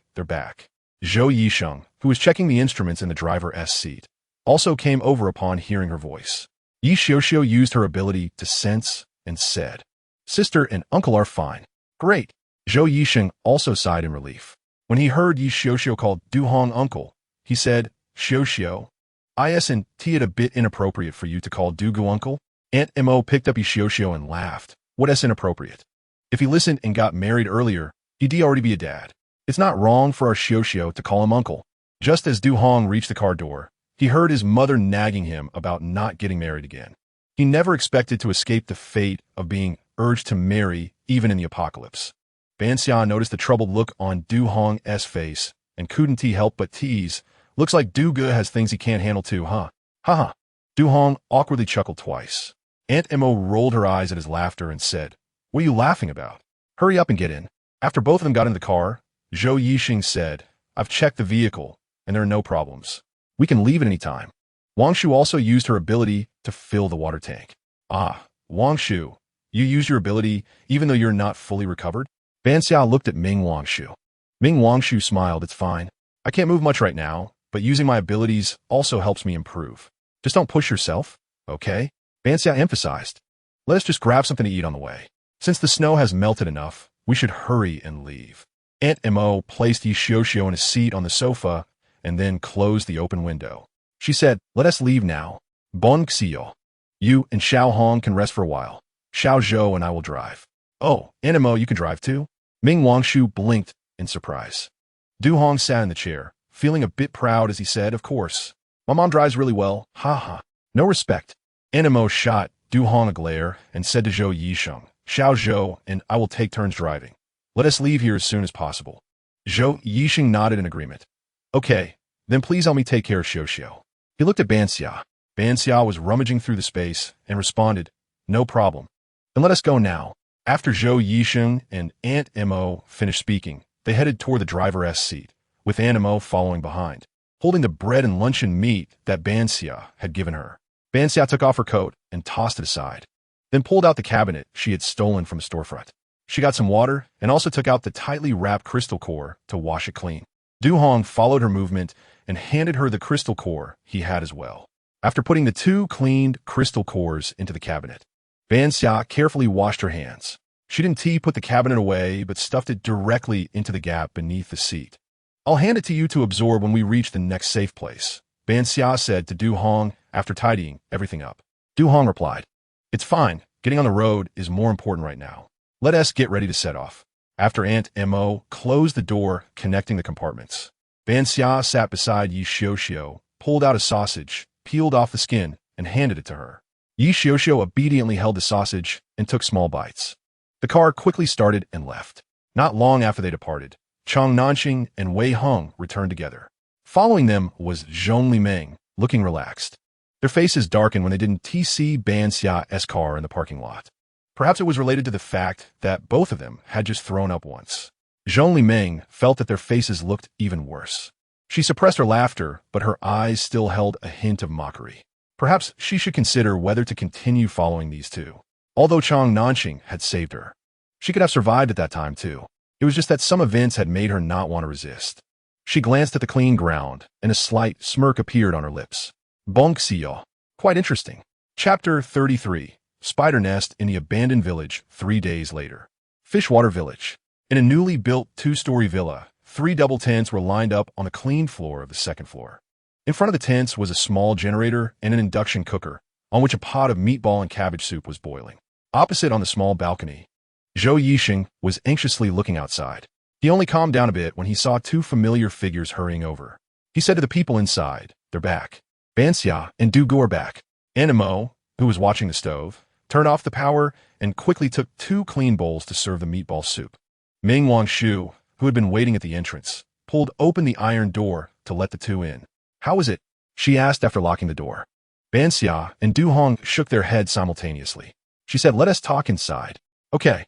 Ming Wangshu saw the situation and didn't ask further, following the 2 in and closing the door tightly. Aunt Mo saw them coming up and pointed to the steaming bowls of soup, saying, "Eat something first. We can talk after eating. There's no rush." "Is Xiaoxiao asleep?" Ban Xia asked, looking at one of the tents. Zhou Yisheng nodded, "Yeah. She was using her abilities and got a bit exhausted, so I let her eat something and sleep first. It's all my fault. If I had been more careful, this wouldn't have happened," Du Hong said, feeling guilty. Ban Xia took a couple of sips of soup and said, "Du Gu, how can you blame yourself? We walked this path together. It's inevitable that accidents happen. As long as everyone is fine, that's what matters. It's a pity that we don't have a means of transportation now. How are we going to get to the city?" Ming Wangshu asked. "Actually, we still can. It just needs some time to modify," Ban Xia replied, putting down her bowl and touching the ring on her wrist. 3 days ago, they had been traveling along the highway toward the city. It was originally going smoothly, but to reach the city, they had to pass through another city. Since it was just the highway passing through, Ban Xia didn't pay much attention to this city. It wasn't until they entered the city along the highway that they realized something was wrong. According to the route planned by the system for Ban Xia, there were 3 ways to reach the city, besides the route they were taking. The other 2 were dismissed by Ban Xia since they involved leaving the highway to pass through towns, which would surely be filled with the chaos of zombies and humans fighting. However, Ban Xia forgot that not passing through towns on the highway could also lead to other unexpected dangers. What she didn't know was that the city had the largest ecological park in the country, located right beside the highway that connected the 2 cities. stretching for over 10 kilometers. The ecological park introduced various rare plants and animals from around the world, which instantly turned into a hell on earth when the apocalypse arrived. After they entered the highway of the city, Yi Xiuxiu exclaimed in terror that there were no living creatures nearby. Even more terrifying was that they encountered a mutated giant snake coiled on a highway ramp. The giant snake lay silently in ambush beneath the ramp, managing to evade Yi Xiuxiu's mental probe. If it weren't for the system immediately issuing a danger alert as they approached, they would have surely met their end in the snake's jaws. Fortunately, at the last moment, Ban Xia urged everyone to jump out of the car and escape, while she had Huan quickly pack up anything they could take before jumping out with her. Before leaving, she left a little surprise for the giant snake: the 2 barrels of gasoline she had Huan collect, which she ignited before jumping out of the car. The barrels exploded as they entered the giant snake's mouth. Taking advantage of the chaos caused by the explosion, Huan wrapped them all up. A green sphere quickly disappeared into the dense forest beneath the ramp. Thankfully, Huan had secured them with vines inside the sphere. Otherwise, they would have been rolling around inside. Huan, with her breath sealed, successfully avoided various giant creatures in the forest and led them to a small village under the highway of the city. The buildings in the village were still quite new, likely formed as a new village due to the establishment of the ecological park.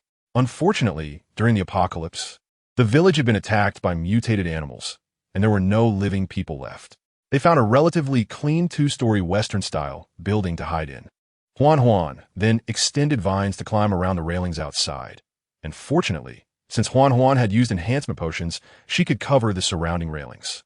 Over the past few days, Ban Xia and Du Hong had gone out to scout the situation. Besides mutated animals, there were no signs of zombie activity near the village, and there were no transportation means available for them.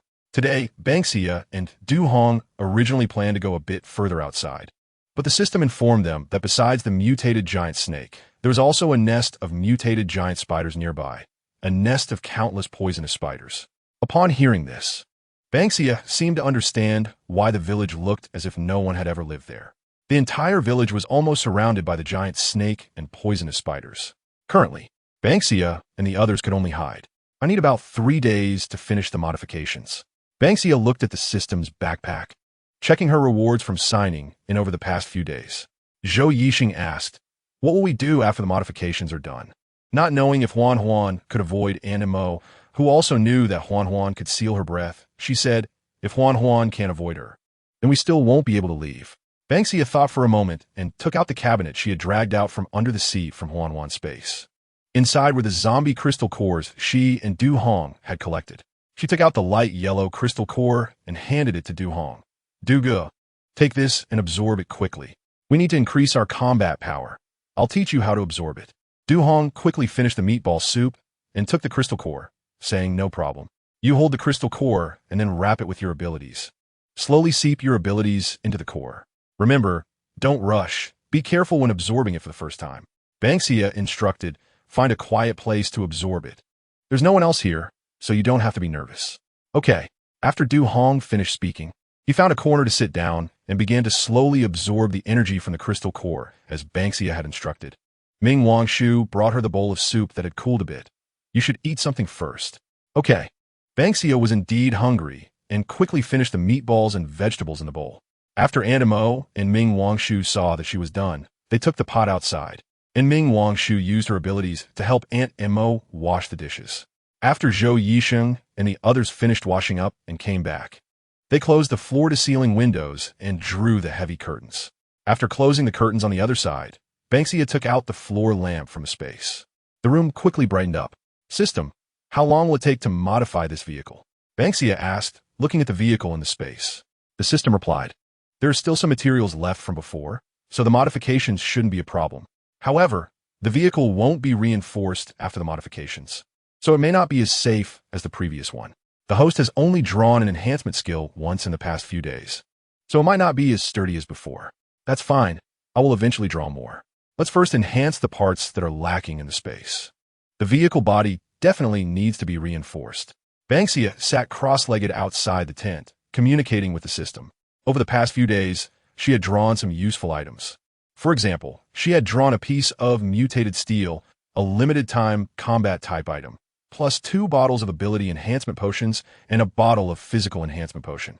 The only thing that puzzled her was that she had drawn something completely incomprehensible. She looked at the item in her system backpack. Name: Purple Sky Mysterious Scale Sword Tassel. Unique. Bound. Level. Status: belongs to. Special skill. Introduction: a sword tassel made from a special scale, seemingly belonging to. Of. The tassel possesses a powerful. Of. Upon seeing the pile of question marks, Ban Xia felt her head was full of questions. She repeatedly examined the sword tassel, but found nothing strange. If there was anything special about it, Ban Xia could only say it smelled particularly good, though not like artificial perfume. It was an indescribably faint fragrance. When she smelled that fragrance, Ban Xia felt as if she were in the icy cold but didn't feel cold at all. It was an extremely contradictory feeling that was hard to express in words. The system, however, seemed to stall for a moment when Ban Xia drew this sword tassel. Because Ban Xia could hear strange crackling sound in her mind. System, what is this thing for? She asked, feeling that the system knew something but wasn't telling her. The system was silent for a moment. Host lacks permissions. Host lacks permissions. Here it came again. Ban Xia realized that whenever the system didn't want to tell her something, it would say she lacked permission. Forget it. I will know eventually. System, please focus on modifying the vehicle. Ban Xia pushed her questions aside. Behind her, Du Hong finished absorbing the crystal core and stood up. The core in his hand had already turned to powder. Duga, how is it? Zhou Yisheng and Ming Wangshu gathered around, both curiously looking at Du Hong, which made him laugh. Du Hong cleared his throat and said, I feel that my abilities have greatly improved. When I absorbed halfway, I felt a sense of fullness, and my head was particularly painful at that time. However, I endured it, and after a while, I found that the pain was gone and my ability absorption was faster. Duga, you actually leveled up. Ban Xia said in surprise. I didn't expect this Earth-type crystal core to have such immense energy that it allowed you to level up directly. You must be a second-level ability user now. Du Hong was also very happy and said, I think so too. My ability now releases faster, and the consumption isn't as high as before. As he spoke, his hands quickly became covered with earth, transforming into armor. It was faster and sturdier than before. Aunt Mo, seeing this scene, couldn't help but smile with satisfaction. Du Ji's ability improvement is really great. This way, we have a better chance against those mutated spiders. Ban Xia said, the village has been surrounded by spiders and giant snakes. The only way out is that one route.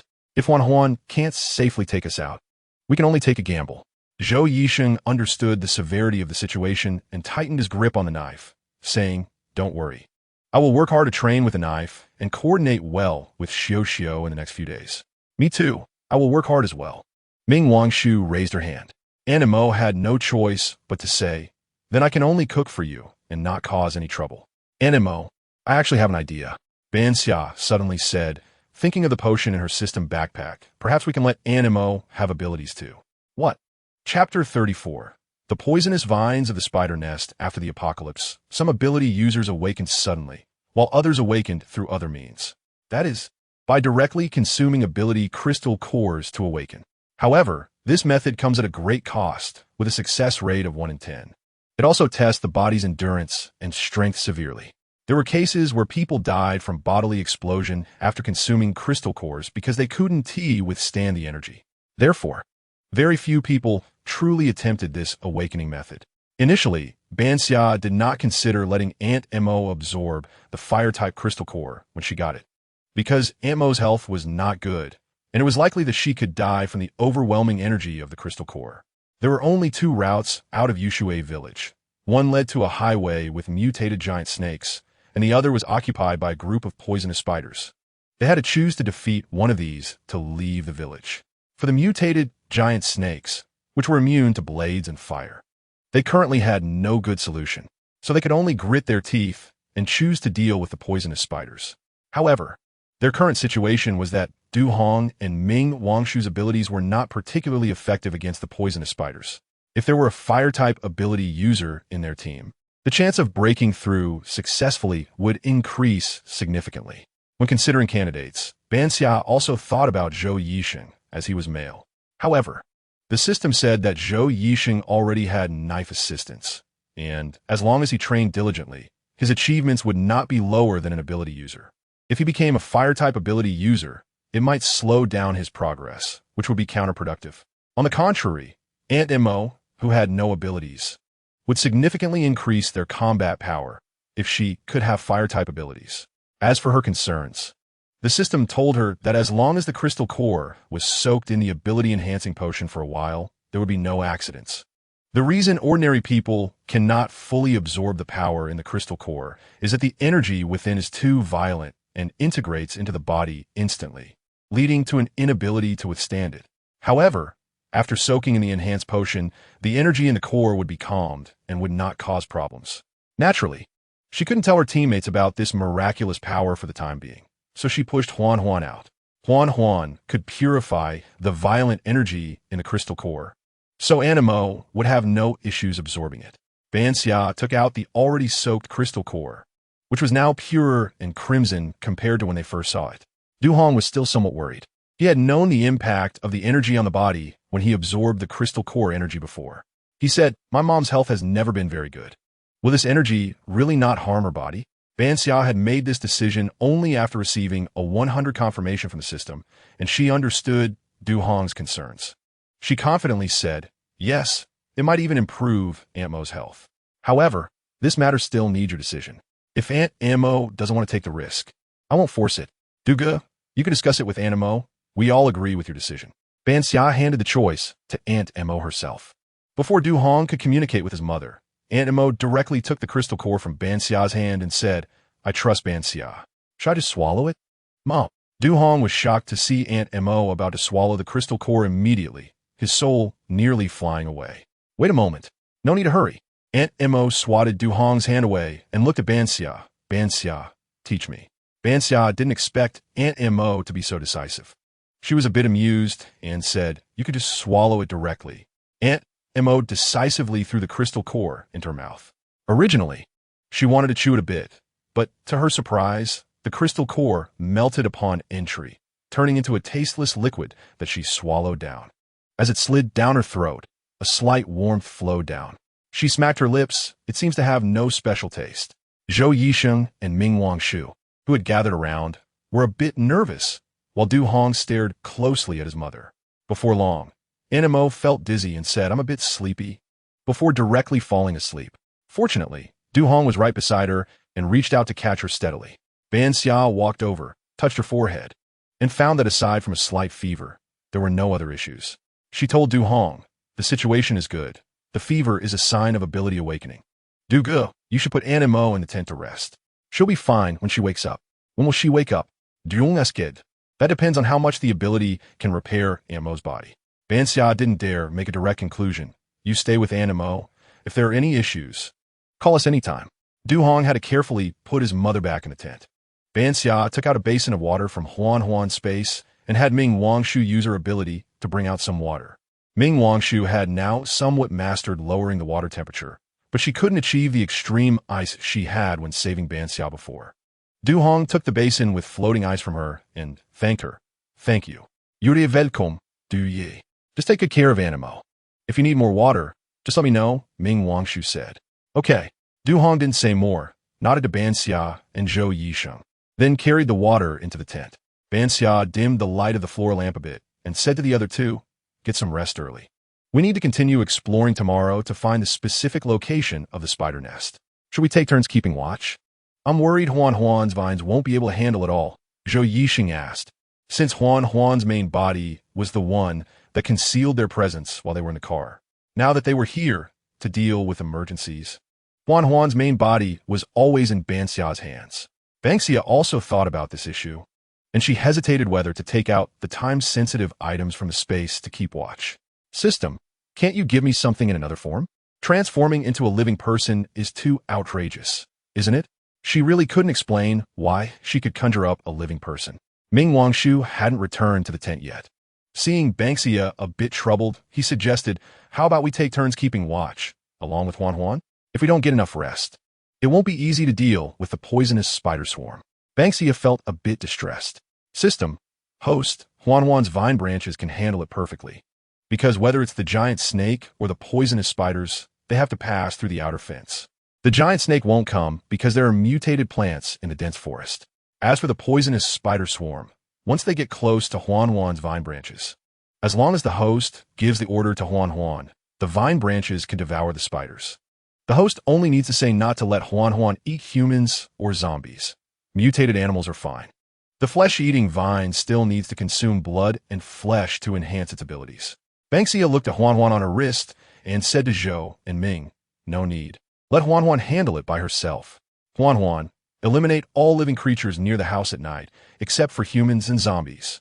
She told Huan, "If you want to eat, just go ahead and eat." Huan excitedly twisted on her wrist. "Really, master? Huan can really eat?" "Ban Xia, Huan eats meat?" Zhou Yixing found it hard to believe. Although he had seen Huan's mouth filled with sharp, serrated teeth when fighting against Pang Dawei's group, the thought of a plant eating meat still sent chills down his spine. Ming Wangshu shot him a sideways glance. "We're in the apocalypse. What's wrong with plants eating a bit of meat?" "Dr. Zhou, why are you so surprised?" "He probably needs to reshape his worldview again." Ban Xia laughed. "Don't worry. I've restricted Huan. It won't eat humans. If it wants to upgrade, it can only devour some mutated animals. If it weren't for that giant snake being too high level for Huan to swallow, it would probably want to devour the giant snake. Then we don't need to keep watch. Let's hurry up and sleep." Ming Wangshu glanced at Zhou Yixing. "Dr. Zhou, you should get some rest early. You still have to take care of Xiaoxi tomorrow." Zhou Yixing was still immersed in the topic of plants eating meat, responding sluggishly, "Okay." Seeing him walk unsteadily to the side of the tent, Ban Xia and Ming Wangshu couldn't help but laugh. Perhaps because Huan was outside. The last few nights had been very peaceful, and today was no different. The only difference was that Huan did not release the odor that masked human presence, which indeed attracted quite a few poisonous spiders.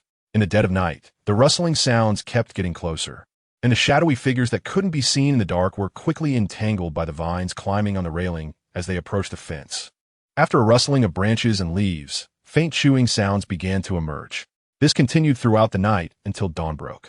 The few people sleeping inside the house were completely unaware of what had happened outside. After dawn, the outside environment was quiet, with only the scattered vine leaves and leftover spider legs near the house's fence telling the tale of last night's unrest. Ban Xia was startled awake by a sudden heat on her wrist. She opened her eyes to find that Huan, which had only coiled around her wrist, had now spiraled up to her shoulder, and small sharp spines had grown on the vine. It rubbed against her skin, causing a slight itch. Host Huan has evolved. The system opened the pet book for her to see. Ban Xia focused her gaze. Pet. Vine Rose. Toxic attribute Huan. Level awakened can upgrade skills. Devour. Level 2. Vine Guardian. Level 2. Poison Vine Assault. Level 2. Corrosive Venom. Level 1. Poison Vine Web. Level 1. Contract status. Blue. Stable. Special skills. Storage space. Shared with the owner. Poison. Vine Clone. Venom Nemesis. Description. An awakened special plant that will develop different attributes based on the owner's cultivation direction. Ban Xia gasped. How many poisonous spiders did Huan eat last night? Chapter 35. The only survivor of the spider nest. Part 1. She just took a nap. How did Huan suddenly mutate into a toxic attribute? The system was also a bit surprised. It seems that last night, Huan didn't mask the presence of the host and the others, attracting quite a few poisonous spiders. Goodness, I actually served as bait? Ban Xia flicked Huan's leaves. You little guy. You're quite impressive. Huan flattered by wrapping its vines around Ban Xia's finger. Mom. Suddenly, a loud shout from Du Hong came from outside. Ban Xia was startled and quickly crawled out of her sleeping bag, followed by Ming Wangshu, who had also been awakened by Du Hong's shout. The two of them had just exited the tent when they saw Du Hong, covered in dirt and looking disheveled. His originally dark face was now even darker, with smoke rising from his hair as if he had been burned. Brother Du, is this the new trend this year? Ban Xia couldn't finish her sentence before bursting into laughter. Du Hong awkwardly scratched his head. What is wrong with me? He leisurely stepped out of the tent. Glaring at Du Hong, what is there to shout about? Ban Xia and Ming Wangshu widened their eyes in surprise at the glamorous beauty, exclaiming, Why, your Aunt Mo? The beautiful woman who stepped out of the tent had a tall figure, red lips, white teeth, and long, beautiful hair cascading down her shoulders. She looked nothing like the somewhat hunched figure from before, leaving even Du Hong, her son, dumbfounded, let alone Ban Xia and Ming Wangshu. Zhou Yixing even felt like he hadn't woken up yet, rubbing his eyes furiously. This, Can swallowing the crystal core really make someone so young? Ming Wangshu was quite astonished. Ban Xia also didn't expect such a good effect and couldn't help but say to the system, the effect of swallowing this crystal core is just too good, right? System. The crystal core is just one part of the reason. More importantly, Mo Meihua herself had excellent physical qualities. The system speculated that Mo Meihua's previous profession was likely a soldier, forced to retire due to injury, and had participated in classified missions. Ban Xia somewhat agreed with the system speculation. Wow, Aunt Mo has become such a beautiful woman. It feels strange to call her Aunt Mo now. After a moment of reaction, Ming Wangshu excitedly linked arms with Aunt Mo and glanced teasingly at the awkward Du Hong. Brother Du, you don't look like Aunt Mo at all. Aunt Mo rolled her eyes ungraciously. He takes after his father completely. Ha ha, there's nothing to be done. Dad's genes are too strong. Du Hong said while wiping his face with a towel Zhou Yixing handed him. Ban Xia looked at Aunt Mo and asked, Aunt Mo, how is your ability awakening now? Aunt Mo opened her palm, and a ball of scorching flame quickly emerged from her palm. When Ming Wangshu saw the familiar flame, she felt a bit uneasy. However, she quickly adjusted herself and didn't flinch. I can now summon fireballs to attack, but I can't move while summoning them. It might be related to my low level. Aunt Mo sensed Ming Wangshu's discomfort, but thought it was just that she was a bit afraid of the flames. After speaking, she quickly withdrew the flames. That's fine. Brother Du can protect you from the side. This way, Aunt Mo can safely release fireball attacks, Zhou Yixing suggested. We can work well as a team. I'll keep watch with Xiaoxi from behind to alert everyone and strike at any moment. Aunt Mo can release fireballs in the middle, and Brother Du can stand next to Aunt Mo to assist her and provide support whenever needed. Ban Xia will be responsible for the offense, and Wangshu will protect Ban Xia. How can my half-baked water ability protect Xia? Ming Wangshu asked, looking a bit dejected. Ban Xia patted her. It's okay, we still have Huan Huan. Let me tell you, Huan Huan evolved again after eating a lot of poisonous spiders that caused trouble last night. Now she's a Huan Huan full of toxins. Wangshu, you don't need to worry too much. You've already mastered lowering the water temperature. As long as you work hard in this direction, you'll soon be able to master the state of water turning to ice. Zhou Yixing also comforted her. Who says you can't protect Ban Xia? You can create water balls to wrap around enemies. Mutated animals also need to breathe, right? Besides aquatic creatures, who else can breathe in water? Moreover, water is everywhere. When you level up, you might even control the blood inside zombies or mutated animals. Isn't that also water? That's true. Zhou Yixing's words awakened Ming Wangshu, making her a bit excited. Little did Zhou Yixing know that these simple words of comfort would later create a blood-sucking demon king. Let's have breakfast first, then Animo. Do go, and I will go check the location of the poisonous spider's nest. Ban Xia said as she took out food from Huan Huan's space. Animo also came over to help this time. Ming Wangshu had already taken the initiative to put water into the pot. Zhou Yixing went to carry the awake Yi Xiuxiu and placed her on a nearby stool. Du Hong tidied up his hair, which had been burned by fire, and ran to Aunt Mo's side, saying something that earned him a motherly slap on the back from her. After cooking a pot of porridge and boiling dumplings and eggs, the few of them finished breakfast, tidied up, and prepared to go out. Before leaving, Ban Xia reminded Yi Xiuxiu, Xiuxiu, after we leave, please pay more attention to the outside. I will also leave a branch of Huan Huan. If anything happens, she will inform us. Sister, you can count on me. Yi Xiuxiu's little face was flushed. Although they were in the apocalypse, due to the awakening of her abilities and the recent care from Ban Xia and Animo, the little girl's complexion had visibly improved. Zhou Yixing also said, Wangshu and I will keep this place safe. You all must be careful. We'll be back. Aunt Mo touched Yi Xiuxiu's little face. Ban Xia held the long knife in her hand and left with the two.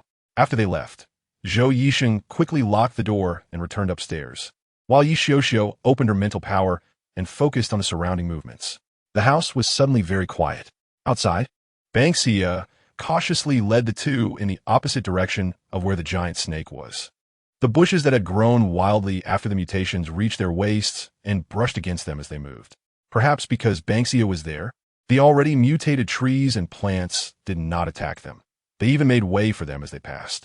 Without the entanglement of mutated plants, their progress was quite smooth. Gradually, they began to see white spider silk and webs, some of which had the remains of eaten animals on them. exuding a rotten stench even in the cold winter. It must have been several days, right?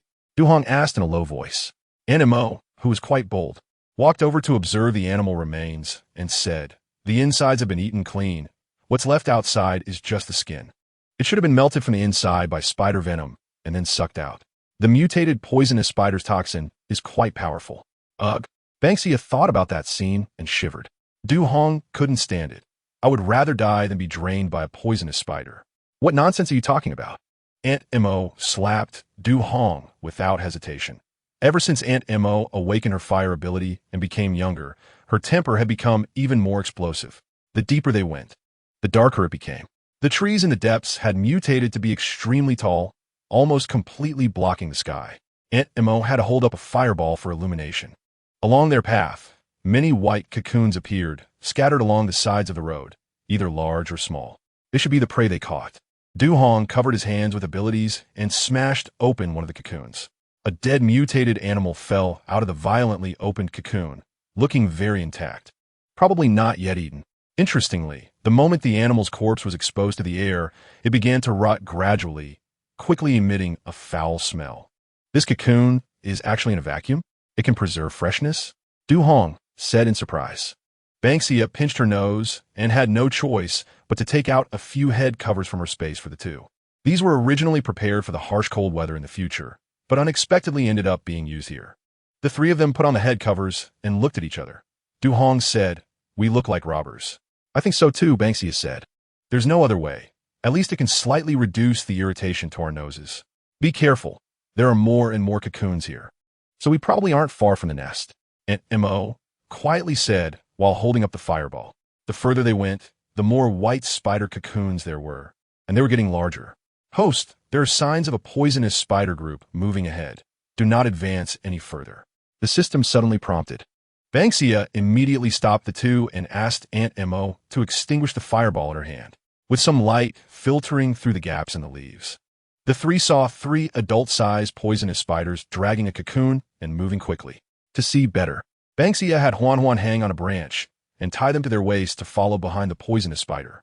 Huan had evolved to a high degree and could move silently and quickly in the forest. Even carrying 3 people was easy for her, but she moved a bit frequently to keep up with the poisonous spider, causing some leaves in the forest to hit the 3 and create a bit of trouble. "Is that cocoon moving?" Aunt Mo whispered, pushing aside the nearby branches.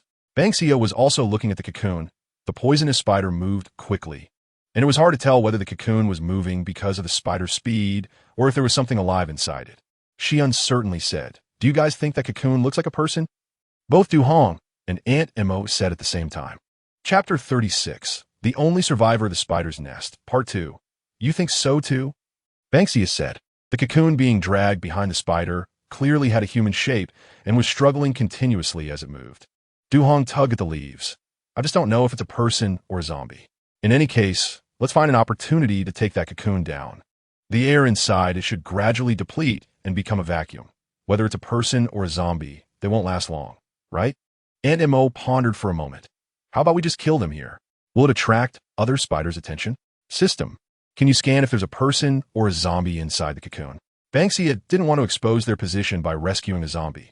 After all, finding the poisonous spider's nest using these poisonous spiders was their main goal for today. The system tried and said, "Yes, based on the heartbeat and blood flow speed. There should be a human inside the cocoon, and it's a human who has awakened their abilities." "Ban Xia, what do you think?" Du Hong held a handful of leaves blocking his view. "Should we take action? Since we can see it, we can't just stand by and watch.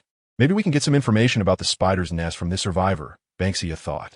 She said to the two, "There should only be these 3 spiders nearby. Let's deal with them. The one on the left is mine," Du Hong decisively said, as he was lifted by Huan. He stepped onto the tree trunk and jumped into the air. Aunt Mo saw this and said, "I'll leave the one with the cocoon to you, Ban Xia. I'll deal with the one on the right." Unexpectedly, Aunt Mo, whose legs had been healed by her awakened abilities, was even faster than Du Hong by a bit. Watching the two of them lure away 2 poisonous spiders, Ban Xia drew out her long knife. Huan, just throw me over there." "Okay, master." Huan obediently extended her vines to swing Ban Xia toward the direction of the spider. As she got closer to the poisonous spider, she realized how abnormally huge it was, with 8 furry legs covered in dense black hair, clearly visible. She aimed at the spider's silk and swung her knife in midair. The silk was exceptionally flexible and even elastic. If it weren't for her long knife being reinforced twice, she might not have been able to cut it at all. Thank goodness you let me reinforce my weapon again last night. Otherwise, I really wouldn't have been able to cut this spider silk. Ban Xia looked at the severed silk with a heavy heart. After losing the cocoon, it was dragging. The spider quickly turned its head to see Ban Xia sneaking up on it and opened its mouth to spray webbing, trying to capture her. Ban Xia extended her hand to grab the severed silk and jumped back, dragging the cocoon. Huan Huan. Huan Huan quickly wrapped around and bound the spider, soon turning it into a ball. Without time to waste, Ban Xia carefully used her knife to cut a small opening in the cocoon. Before she could reach in to pull it apart, a person burst out from the cocoon, covered in slime and gasping for breath. In the faint light, Ban Xia saw that it was a disheveled female survivor, looking quite young. Are you okay? Behind her, Huan Huan had already started chomping down on the poisonous spider, and the sound accompanying this greeting was indeed a bit chilling. Seeing the woman panic and run in the opposite direction, Ban Xia couldn't help but shout, "Don't be afraid. I'm a survivor just like you." Before she could stop the woman, Du Hong, running from another direction, had already blocked her escape route. Seeing the tall and strong Du Hong, the woman despairingly fell to the ground. Aunt Mo returned shortly after, a flame burning in her hand. Seeing the woman on the ground and her son, she couldn't help but frown. "You scared her." "I didn't do anything, oh my." Du Hong retreated a few steps, indicating that it was unintentional. Ban Xia told Huan Huan to move away and eat the poisonous spider, then walked over to help the woman up, gently saying, "Don't be afraid, you're safe now. Look, we're all human." Guessing that the woman had been attacked by zombies before, Ban Xia extended her hand to show her nails. The fair fingers and clean nails were completely different from the sharp, dark fingers of zombies. The woman, illuminated by Aunt Mo's flame, saw the 3 people surrounding her and almost collapsed in exhaustion. Du Hong stepped forward and grabbed her arm. "Hey, are you okay?" Thank you." The woman's voice was hoarse and dry. She struggled against the pain in her throat. "Quick, get out of here. More poisonous spiders will come soon." The Spider Queen. The Spider Queen lays eggs and needs a lot of energy. Before she could finish her sentence, the woman fainted. After finishing off the poisonous spider, Huan Huan returned and curled back around Ban Xia's wrist, saying, "Master, I sense the spiders moving." "Oh." Ban Xia glanced into the depths of the forest. "Are there many?" "Many, and they're much bigger than the ones that came out before. I might not be able to fight them." Huan Huan seemed a bit unhappy. "There were just too many." Ban Xia made a quick decision. "Animo, Brother Du, we need to go back." "Okay, let's hurry." After Du Hong finished speaking, he directly picked up the unconscious woman and ran outside without saying another word. Animo followed closely behind, saying, "Be careful. We need to leave quickly. Let's go."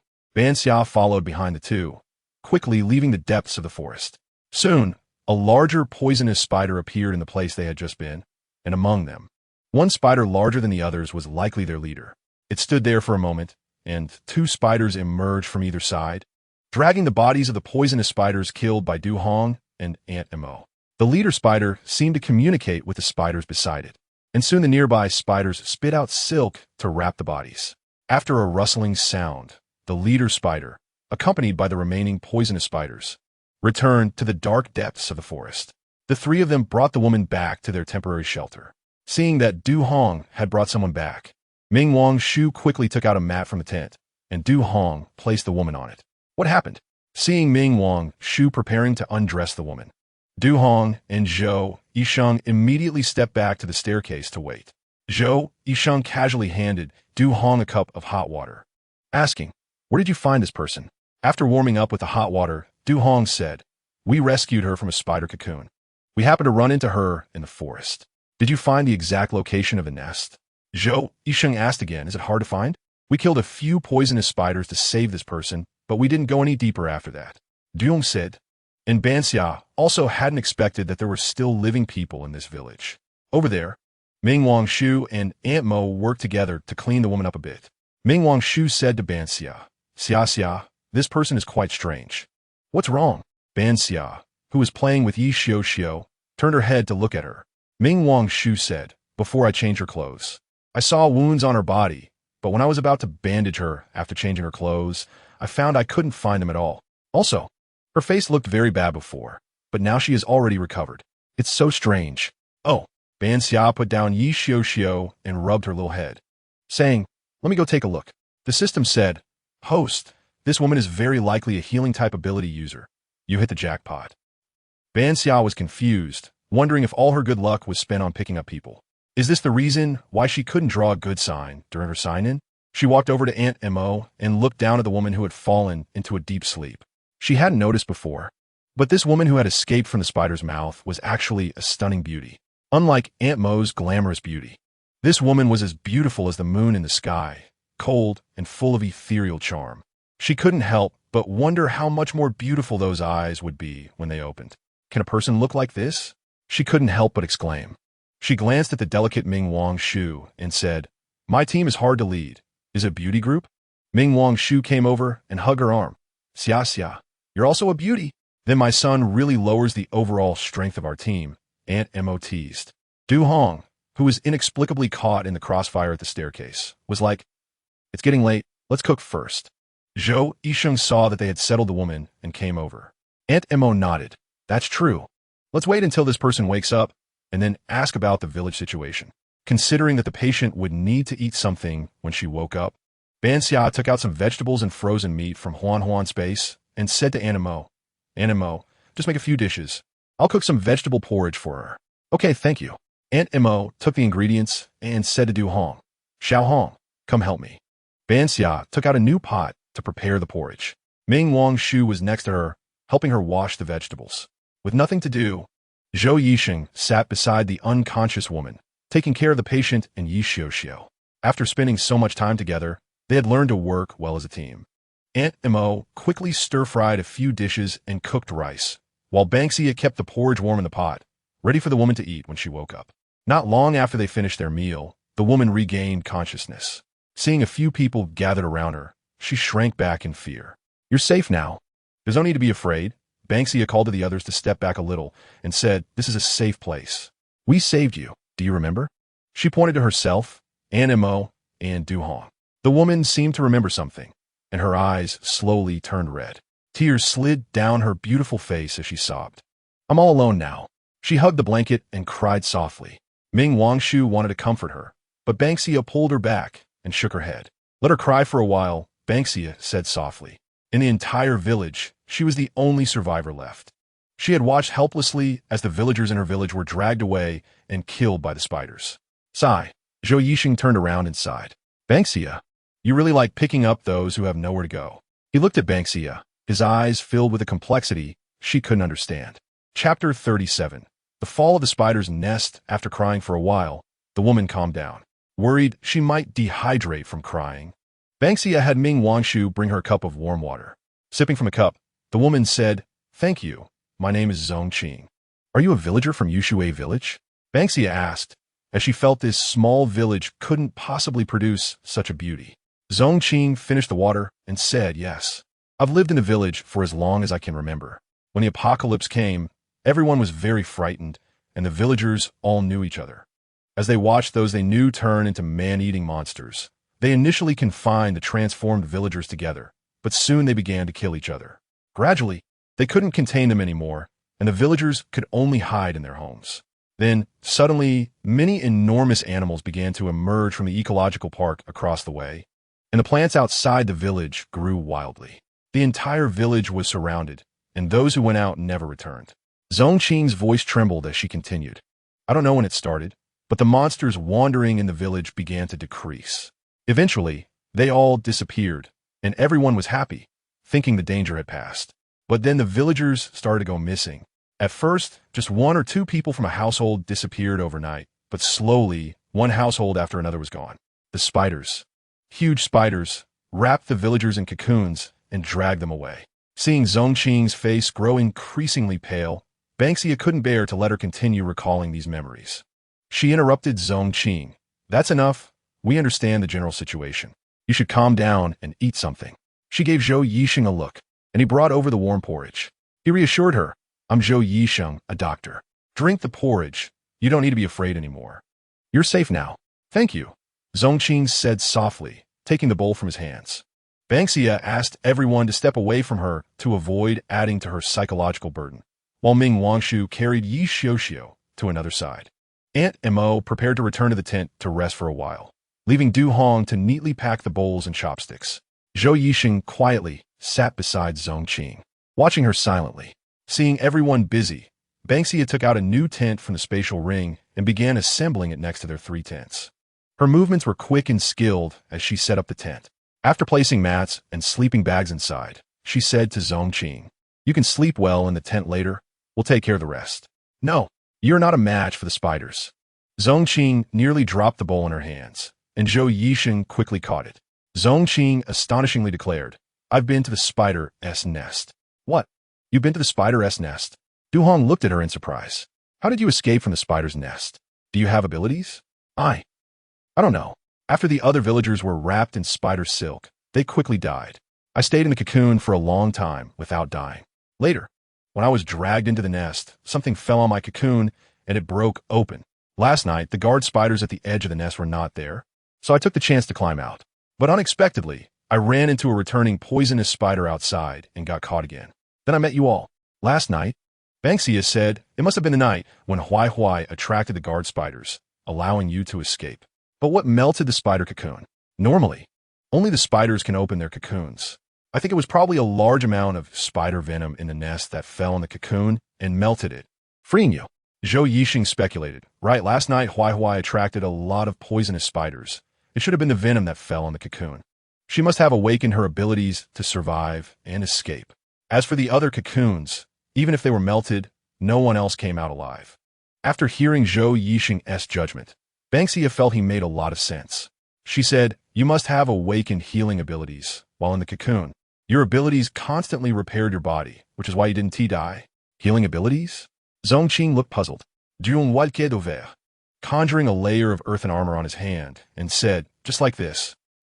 Zhong Qing was startled and instinctively clutched her chest. Is this an ability?" Ban Xia explained to her, "Yes, just like how someone in your village suddenly turned into a monster. Some people also gained extraordinary powers, just like how you possess the ability to heal. We call this power abilities. But I don't feel anything." Zhong Qing shook her head. "I didn't know anything while I was in the cocoon. Your abilities were probably protecting you unconsciously," Zhou Yixing said. "It's a subconscious action to seek benefits and avoid harm." After confirming that she indeed didn't know how to use her abilities, Ban Xia said to the system, "Does her ability awakening level seem quite high? Being able to self-repair without knowing is really impressive." The system replied, "Yes, host. Zhong Qing's ability level is currently level 3. She awakened at level 3, making her the highest awakened among you. Her talent is also the highest. If you didn't have the system support, you wouldn't be able to compete with her. If we compare luck, you are lucky, and she is lucky." Ban Xia felt as if she had been hit by an arrow, her lips twitching. "All right, I understand. She is the so-called chosen one, the protagonist among protagonists, right?" The system replied, "Pretty much. Some humans have exceptional luck." "All right," Ban Xia said nonchalantly. "Anyway, I found her, so I guess that's my luck." The system added, "If you hadn't saved her, she likely wouldn't have survived without knowing how to use her abilities. Overall, it's still your luck that is better. If it were in her previous life, perhaps it was indeed, as the system said. If she hadn't come to Yushui village, Zhong Qing would have been trapped in the cocoon and then killed by the poisonous spider." "Ban Xia, you should take a break too." Ming Wangshu moved a chair over and sat down beside her. "All right, we must find a location of the nest this afternoon. The sooner we resolve the poisonous spider group, the sooner we can leave. Otherwise, it will always be unsafe." Ban Xia is quite worried about the unknown poisonous spider group, as they have already stayed in Fishwater Village for 4 days, and their time to reach the city will be delayed further. Du Hong is preparing to draw the curtains for everyone to rest for a while when he suddenly says, "It's snowing." "Is it snowing heavily?" Ban Xia stands up and walks over to Du Hong. From the looks of it, it seems it will snow for a long time. Du Hong, unsure if it will stop when they go out in the afternoon. The constant changes in weather make Ban Xia feel increasingly heavy. "Don't think too much. Just go back for now." The wind outside has gotten a bit strong, and Du Hong is worried she might catch a cold, so he urges her back inside. He closes the floor-to-ceiling windows and draws the curtains, leaving only a small gap. Zhou Yixing has lulled Yi Xiuxiu to sleep, and he is sitting by the tent, repeatedly practicing with his knife. He notices Ban Xia's gloomy expression and says, "Ban Xia, are you feeling too anxious right now?" Although I don't know why you're in such a hurry to go to the city, I want to tell you that you can trust us. Since we've joined your team, I will definitely stand by your side. Ban Xia is taken aback. Does she really seem that eager to go to the city? System. Host, you are indeed a bit restless. Is it because of your parents or because of Jisher medicine? I'm sorry, I was too hasty. Ban Xia looks at Zhou Yisheng and says, I'm sorry, I will adjust soon. Zhou Yisheng waves his knife and smiles. It's okay, as long as you figure it out. No matter what you want to do, Xiao and I will always support you. Of course, there's also Wang Shu and Animo and Du Ge. Ban Xia crawls back into her sleeping bag and says with a smile, yes. I can't just take advantage of you all. I was too anxious, system. Ban Xia calms down, lies back in her sleeping bag, and takes a deep breath. System. Host. The system understands your apprehension regarding Jisher medicine and hopes to handle things before the apocalypse reaches its peak. But now that you have the system and reliable teammates, you can rely on them more. You're no longer alone. Sigh indeed. I should change my mindset, wait a bit longer. After dealing with the poisonous spider group and reaching the city, if they still decide to follow me, I will tell them about my parents. Ban Xia decides. The most important thing now is to resolve the poisonous spider group. She mumbles, hoping the snow will stop in the afternoon and not fall too heavily, then drifts off to sleep. Ban Xia rarely dreams. Coldness. Bone-chilling cold. On a snow-covered peak, a simple bamboo house stands quietly. A tall figure in black stands quietly at the edge of a cliff, looking down at the swirling clouds below. Ban Xia doesn't know where she is. She stares blankly at the figure, momentarily forgetting to speak. In the icy world, only that shadow stands out in her vision. This snowy peak and the turbulent sea of clouds cannot compare to the shock that heavy black color brings her. Just by looking at that figure, an inexplicable feeling prevents her from moving forward. Amidst the howling wind, a crisp bell rings. The figure suddenly turns around, and the sun, hidden behind the clouds, shines out as he turns. The dazzling sunlight illuminates the snow, and Ban Xia squints her eyes, but still cannot see the person's face clearly. She wants to take a couple of steps forward, but her body seems not to obey her commands. She opens her mouth to say something, but suddenly her vision blurs, and she falls into darkness. Chapter 38. The Spider Queen's Lair. Ban Xia, are you awake? Ming Wangshu's voice comes from outside the tent. Ban Xia groggily opens her eyes and replies, I'm awake. Just a moment. I'll be right out. Oh, okay. I brought you some water and left it outside for you to drink. After Ming Wangshu finishes speaking, he walks away. Holding her forehead, Ban Xia tells the system, I think I had a dream, but now I can't remember it. It must have been an impressive scene. System, sorry. Host, the system cannot perceive dreams. Huh? Ban Xia is taken aback. I just felt like I had a strange dream. I didn't think you could interpret dreams, haha. System, it's almost time. I should hurry up and deal with the poisonous spider group. Ban Xia crawls out of her warm sleeping bag, preparing to leave the tent. Outside, Du Hong is already ready. He sees Ban Xia come out and says, I can leave at any time. Animo, you shouldn't go this time. Du Ge and I will sneak in and see if we can get close to the lair. Ban Xia tells Aunt Emo, who is preparing to act with them. Du Ge has earth-type abilities, and he is very sensitive to the ground. I have a high affinity for plants. Du Ge and I can blend in well with the environment, which might reduce the chance of being detected by the poisonous spiders. Animo thinks for a moment and agrees. All right, then I won't go. You must be careful. It's all right. If there's any danger, Du Ge and I will withdraw immediately. After Ban Xia finishes speaking, she calls out, Du Ge, let's go. Du Hong follows Ban Xia, saying to Zhou Yisheng, who is seeing them off, we'll leave this to you. He glances at Zhong Qing's tent. Zhou Yisheng understands his meaning and nods subtly. Although Zhong Qing has healing abilities, her appearance is a bit too timely, which still makes Du Hong a bit uneasy. Zhou Yisheng is also filled with suspicion regarding this only surviving beautiful girl, although he feels sorry. He cannot gamble with the lives of all the team members. He had secretly discussed with Du Hong before that he would temporarily monitor this girl named Zhong Qing. Ban Xia does not notice their secret exchange and takes another look at Zhong Qing, seeing that she is still asleep, before leaving with Du Hong. Just beside Zhou Yisheng, Ming Wangshu nudges him with her arm and asks, what were you and Du Ge playing a guessing game about? It's nothing. Girls shouldn't ask about men's matters. Zhou Yisheng smiles and doesn't explain. Ming Wangshu pouts and retorts, TCH, who wants to know anyway? Aunt Mo watches them quarrel with a smile. Her gaze also drifting over to Zhong Qing's resting tent. Ban Xia and Du Hong once again sneak into the forest along the previous route. However, this time, when they reach the place where they encountered Zhong Qing, they notice something unusual. Ban Xia, look here. Du Hong carefully clears the grass under the tree, revealing a shriveled, severed hand. Just like the corpse that fell from the cocoon before, the inside has been digested, leaving only the outer skin. Duong Xiaound, following the direction of the severed hand. Nearby, there are sporadic other body parts in the same condition as the severed hand, making the scene look rather terrifying. Ban Xia also draws out her long knife to pave the way and sees several broken cocoons under other trees, the slime inside having dried up, and the contents are nowhere to be found. This is a bit strange. Du Hong casually tears off a leaf to wipe his hands. Logically, the cocoons should have all been dragged back to the lair. The cocoons we saw in the morning are also gone now. It's unreasonable to find remnants of cocoons on the way, and it looks like these cocoons have been violently destroyed from the outside. Look, these severed limbs don't seem to be entirely caused by the spider's mouthparts. Ban Xia looks at the place Du Hong is pointing to. The spider's mouthparts clearly cannot cause such extensive tearing wounds. This looks very much like it was bitten by a ferocious beast. Ban Xia thinks to herself, realizing that there might be other ferocious beasts in the forest besides the poisonous spider group. Before they could react, a sudden roar of a beast echoed from somewhere, shaking the mountains and forests. What is this? It's a lion. Ban Xia grabbed Du Hong's arm. Brother Du, can you feel the ground shaking? From which direction is it coming? After the roar, there was a moment of slight tremor. Du Hong placed his palm on the ground to sense quietly, then suddenly looked up, shock written all over his face. It's not just one lion, it's a pride. Damn, how many species have mutated in the ecological park? Ban Xia cursed.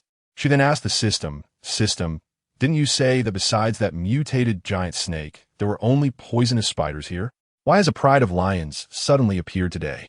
System, host, I apologize. After the previous scan, it was found that most animals in the ecological park were still living there. At that time, the only dangerous mutated animals that had escaped were indeed the mutated giant snake and the poisonous spider swarm. As for when the pride appeared, the system cannot detect. That must be a pride that emerged later, but such a large and united pride should logically be at the top of the food chain in the ecological park.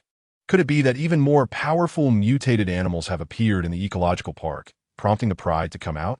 System, your guess is also reasonable. It seems the pride is fighting the poisonous spider swarm. I can sense many poisonous spiders moving. Duong stood up, his expression serious. What do you think is the probability of the pride defeating the poisonous spider swarm? Ban Xia found it hard to understand. It's too strange. It's winter now.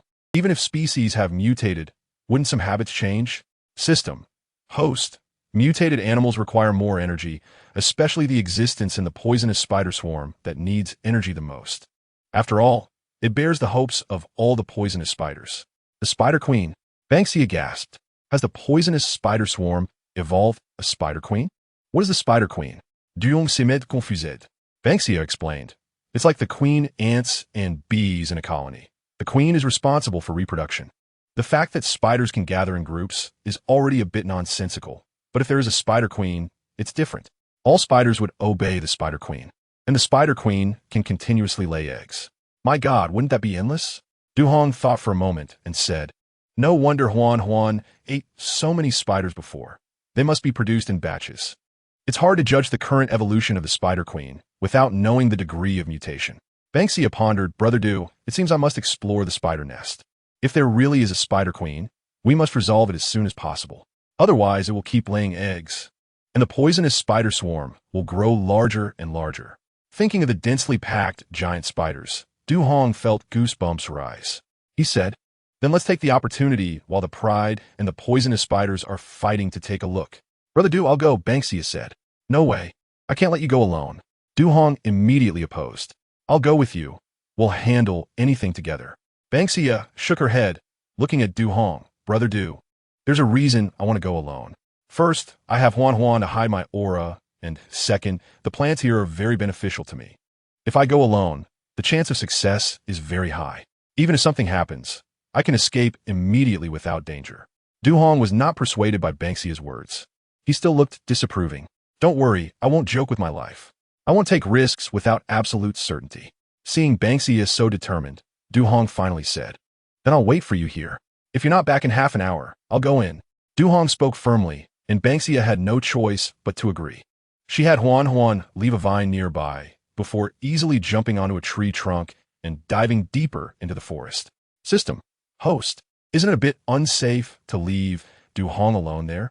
If Brother Du isn't willing to leave first, then I can only let Huan stay by his side.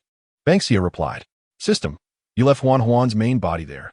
Perhaps too shocked, Ban Xia detected a hint of disbelief in the system's mechanical voice. Yes. If I leave him a split vine, it definitely can't guarantee Brother Du's safety. If Huan's main body is there, I won't have to worry. To prevent him from disagreeing, I had to pretend that I was giving him a split vine. She looked at her wrist, where Huan's split vine was currently wrapped. System. Then what about your safety? Although Huan's split vine is not as powerful as the main body, it can still conceal aura. Besides, I still have a limited-time combat item in my backpack. It will be my lifesaver if necessary. Ban Xia made this decision after careful consideration. I will be extra cautious. After all, I still have many things to do. She concealed her figure, leaping from one tree to another, quickly entering the deepest part of the forest. Ban Xia quietly hid in the dense foliage of a large tree. The surrounding trees were covered with white spider silk, almost weaving the entire space into a spiderweb. The ground was littered with empty cocoons, and occasionally some still squirming cocoons could be seen. Soon a thick spider silk pulled one away, and following that thick silk, Ban Xia saw a massive figure lying in the towering spiderweb. It was a giant poisonous spider, as huge as a mountain. Ban Xia instinctively held her breath. System. Can you scan that large poisonous spider? She asked in her heart. System. Yes, host. Please wait a moment.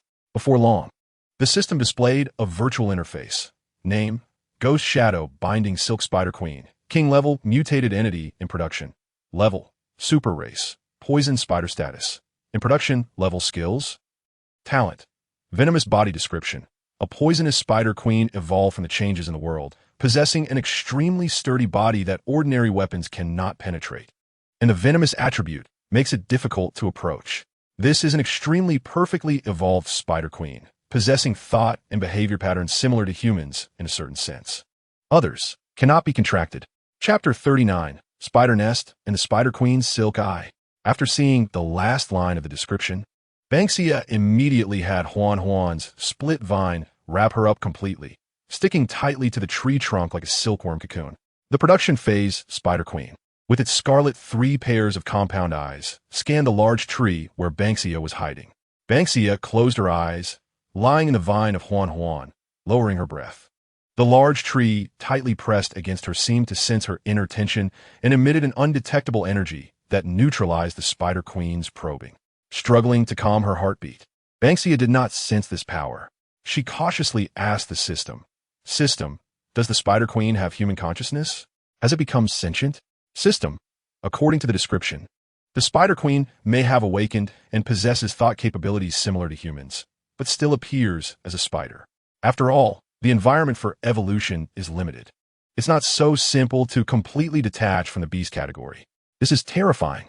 I felt like it almost saw me just now. Ban Xia stiffened, not daring to move. System, the Spider Queen is in a weakened state during production, so its senses are diminished. As long as you hide well, it won't be able to find you. However, there are definitely poisonous spiders nearby responsible for guarding. You cannot approach the Spider Queen alone. The current Spider Queen also will not easily leave the nest. It seems the previous plan to lure the Spider Queen out of the nest for an encirclement attack is not feasible. Ban Xia was thinking, System, do you think the possibility of setting a fire to kill the spider swarm is high?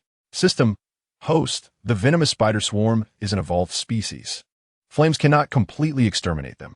The Spider Queen may be immune to fire. Using fire might not only fail to kill them, but could also provoke the spider swarm, which is a very unwise decision. Host, the system suggests leaving this place as soon as possible. Venomous spiders might drag prey back to the Spider Queen at any moment. And Du Hong is still waiting for you outside. Ban Xia was still contemplating a solution when the system reminded her that there was not much time left. With no other ideas, she had no choice but to leave first. Hidden among the bushes, Ban Xia let Huan's vines slowly carry her away from there. By wrapping herself into a giant tree pupa, she successfully confused the venomous spiders guarding the area in the dark forest. Once in a safe place, Huan released her. And Han Xia took a deep breath. God, I felt like there were spider legs under my feet just now. The sound of spiders crawling was particularly clear in the quiet forest, making one shudder. System. Host, Du Hong is not far away, wiping the sweat off her face. Han Xia adjusted her breathing. Soon, Du Hong appeared in her line of sight. Han Xia, are you okay? Du Hong noticed her hair was soaked with sweat. Let's leave first and talk later. Han Xia felt a bit weak and nodded. Du Hong supported her arm and led her outside. He said, you just left not long ago when that group of lions and venomous spiders came. Fortunately, Huan helped me hide in a tree. Otherwise, I would have been discovered. I checked, and the mutated lions are even larger than the venomous spiders. But fortunately, there are not many of them. Less than 10. What about the venomous spiders? Han Xia asked. There are many, and they come in all sizes. In terms of numbers, the venomous spider swarm is very large. Han Xia pressed her dry lips together and said, it's inevitable. The Spider Queen has evolved terrifyingly. She already possesses a level of intelligence similar to that of humans, but still looks like a spider. What? Du Hong exclaimed in shock. Is she going to become a fairy?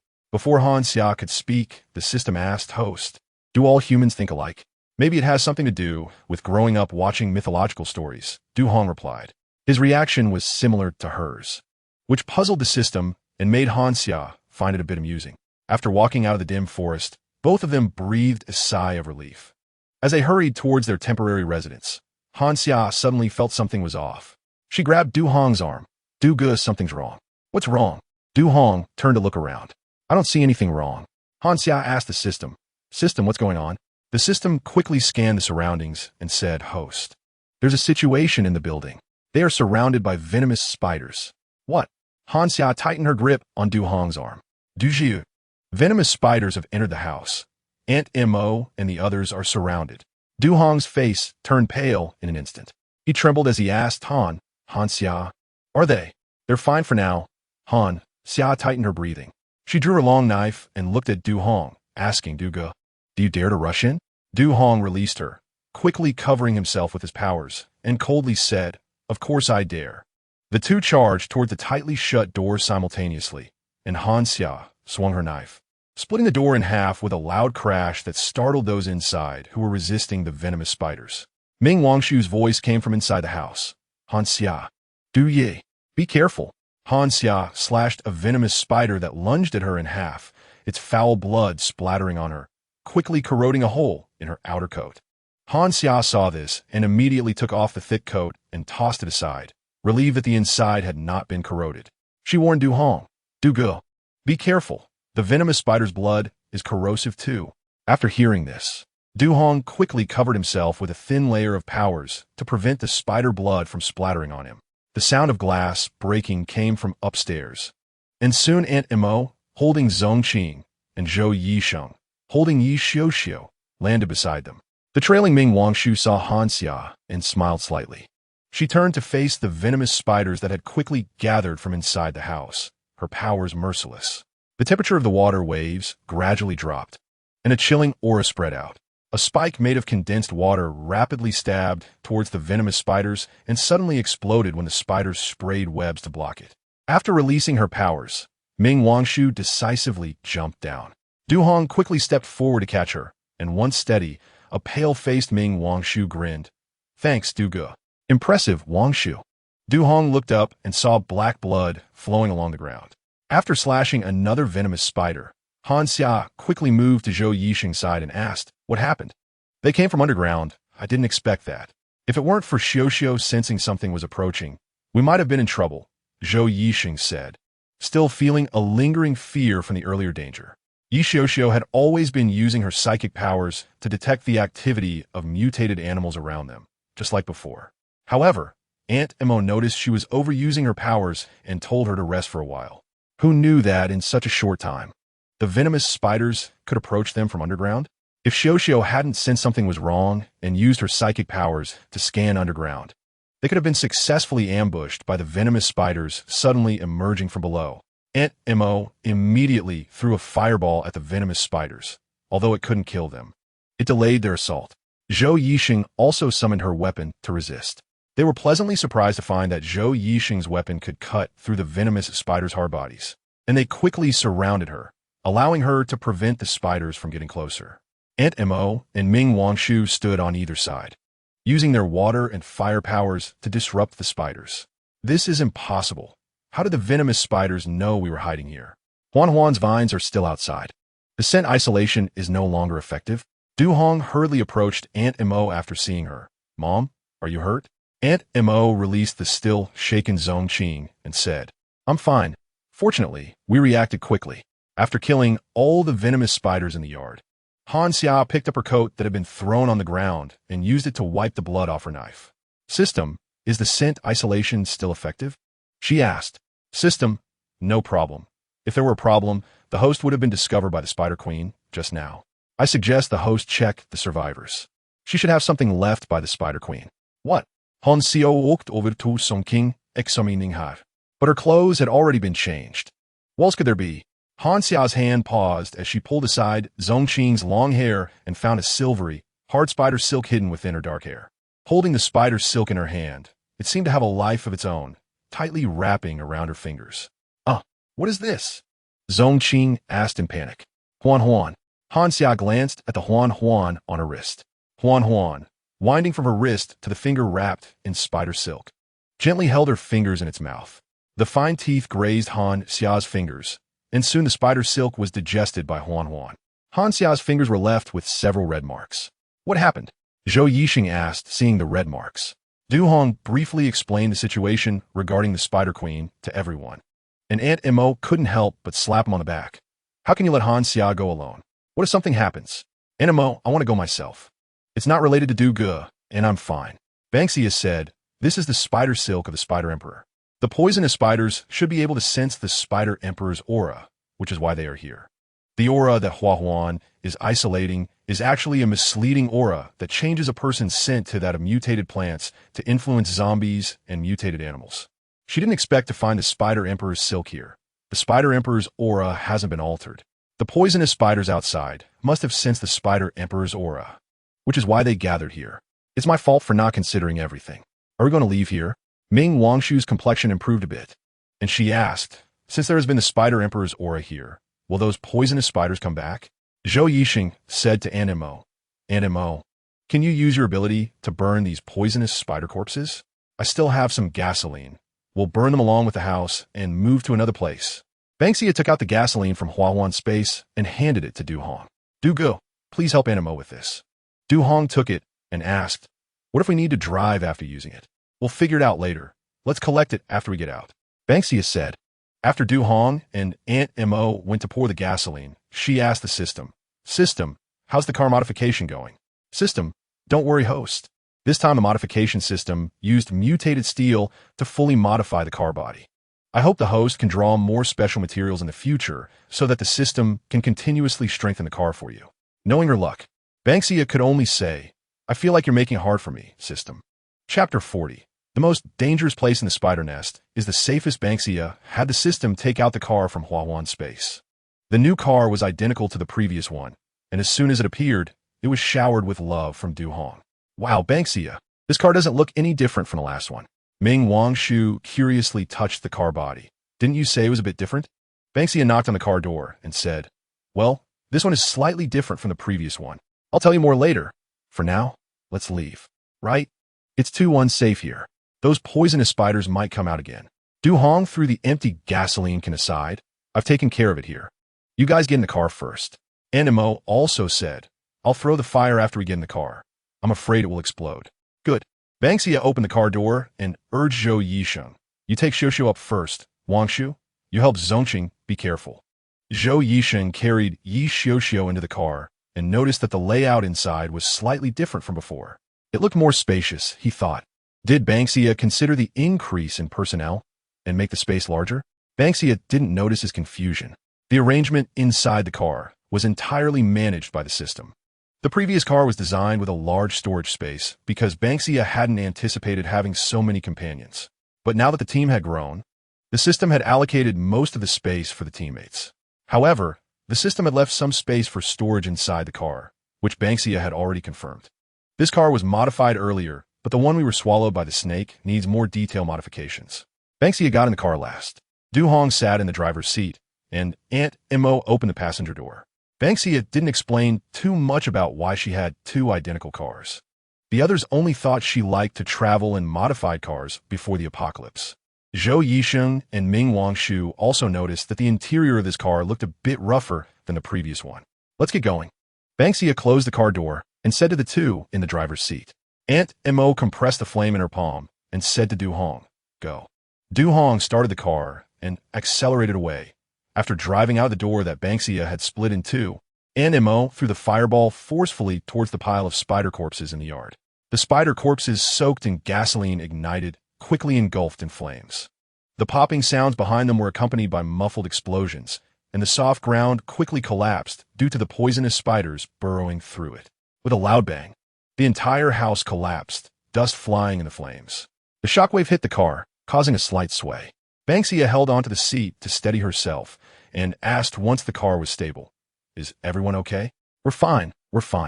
Ming Wangshu tightly held onto Zongqing to prevent her from falling. Yi Xiuxiu coughed a couple of times and said, "Sister, I feel a bit uncomfortable." "What's wrong, Xiuxiu?" Zhou Yisheng asked, pulling out his hand to touch Yi Xiuxiu's forehead, which felt a bit hot. "System. Host, she is about to evolve." "Huh?" Ban Xia heard the system and quickly told Zhou Yisheng, "You need to put her down. Xiuxiu should be evolving." Zhou Yisheng stood up and placed Yi Xiuxiu on the bed. "Wangshu, get some ice water."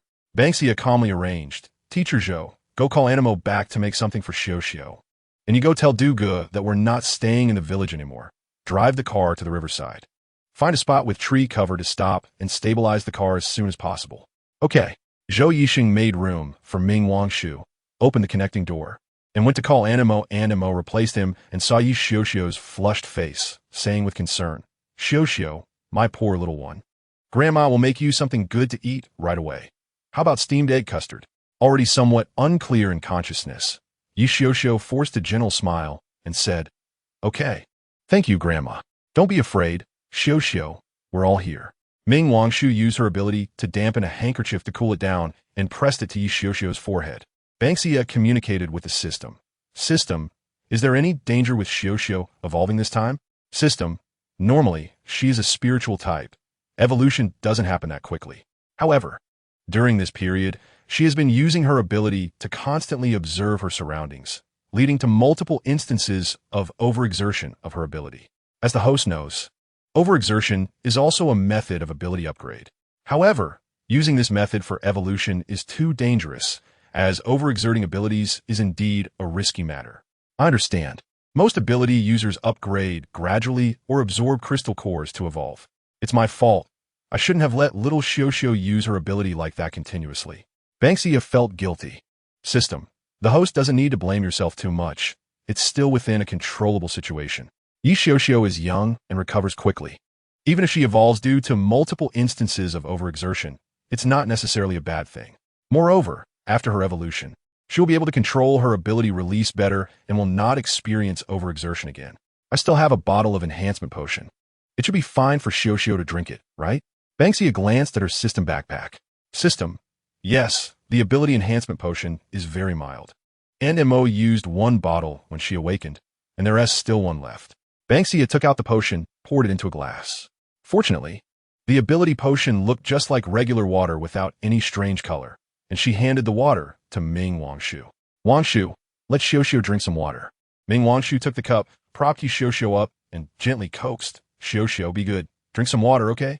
With a splitting headache, Yi Xiuxiu heard Ming Wangshu's voice and endured her discomfort, saying, "Okay, good Sister Wangshu." Seeing her obediently drink the potion, Ban Xia felt a bit relieved. The potion was effective. Yi Xiuxiu was feeling less discomfort now, and she gradually fell asleep under Ming Wangshu's care. After Aunt Mo steamed the egg custard, she kept it warm and asked Ban Xia, "How long will it take for Xiuxiu to evolve?" "I'm not sure either. Let's prepare some steamed eggs for her. If she wakes up, let her eat a little." Ban Xia said that she needs strength to advance. In the driver's seat, Du Hong carefully drove the car out of the village according to Ban Xia's instructions. When they arrived, they were rolled down by Huan Huan into a ball, so they weren't very familiar with the surroundings of the village. Du Hong was particularly careful while driving, fearing that he might damage the car if he encountered any large mutated animals.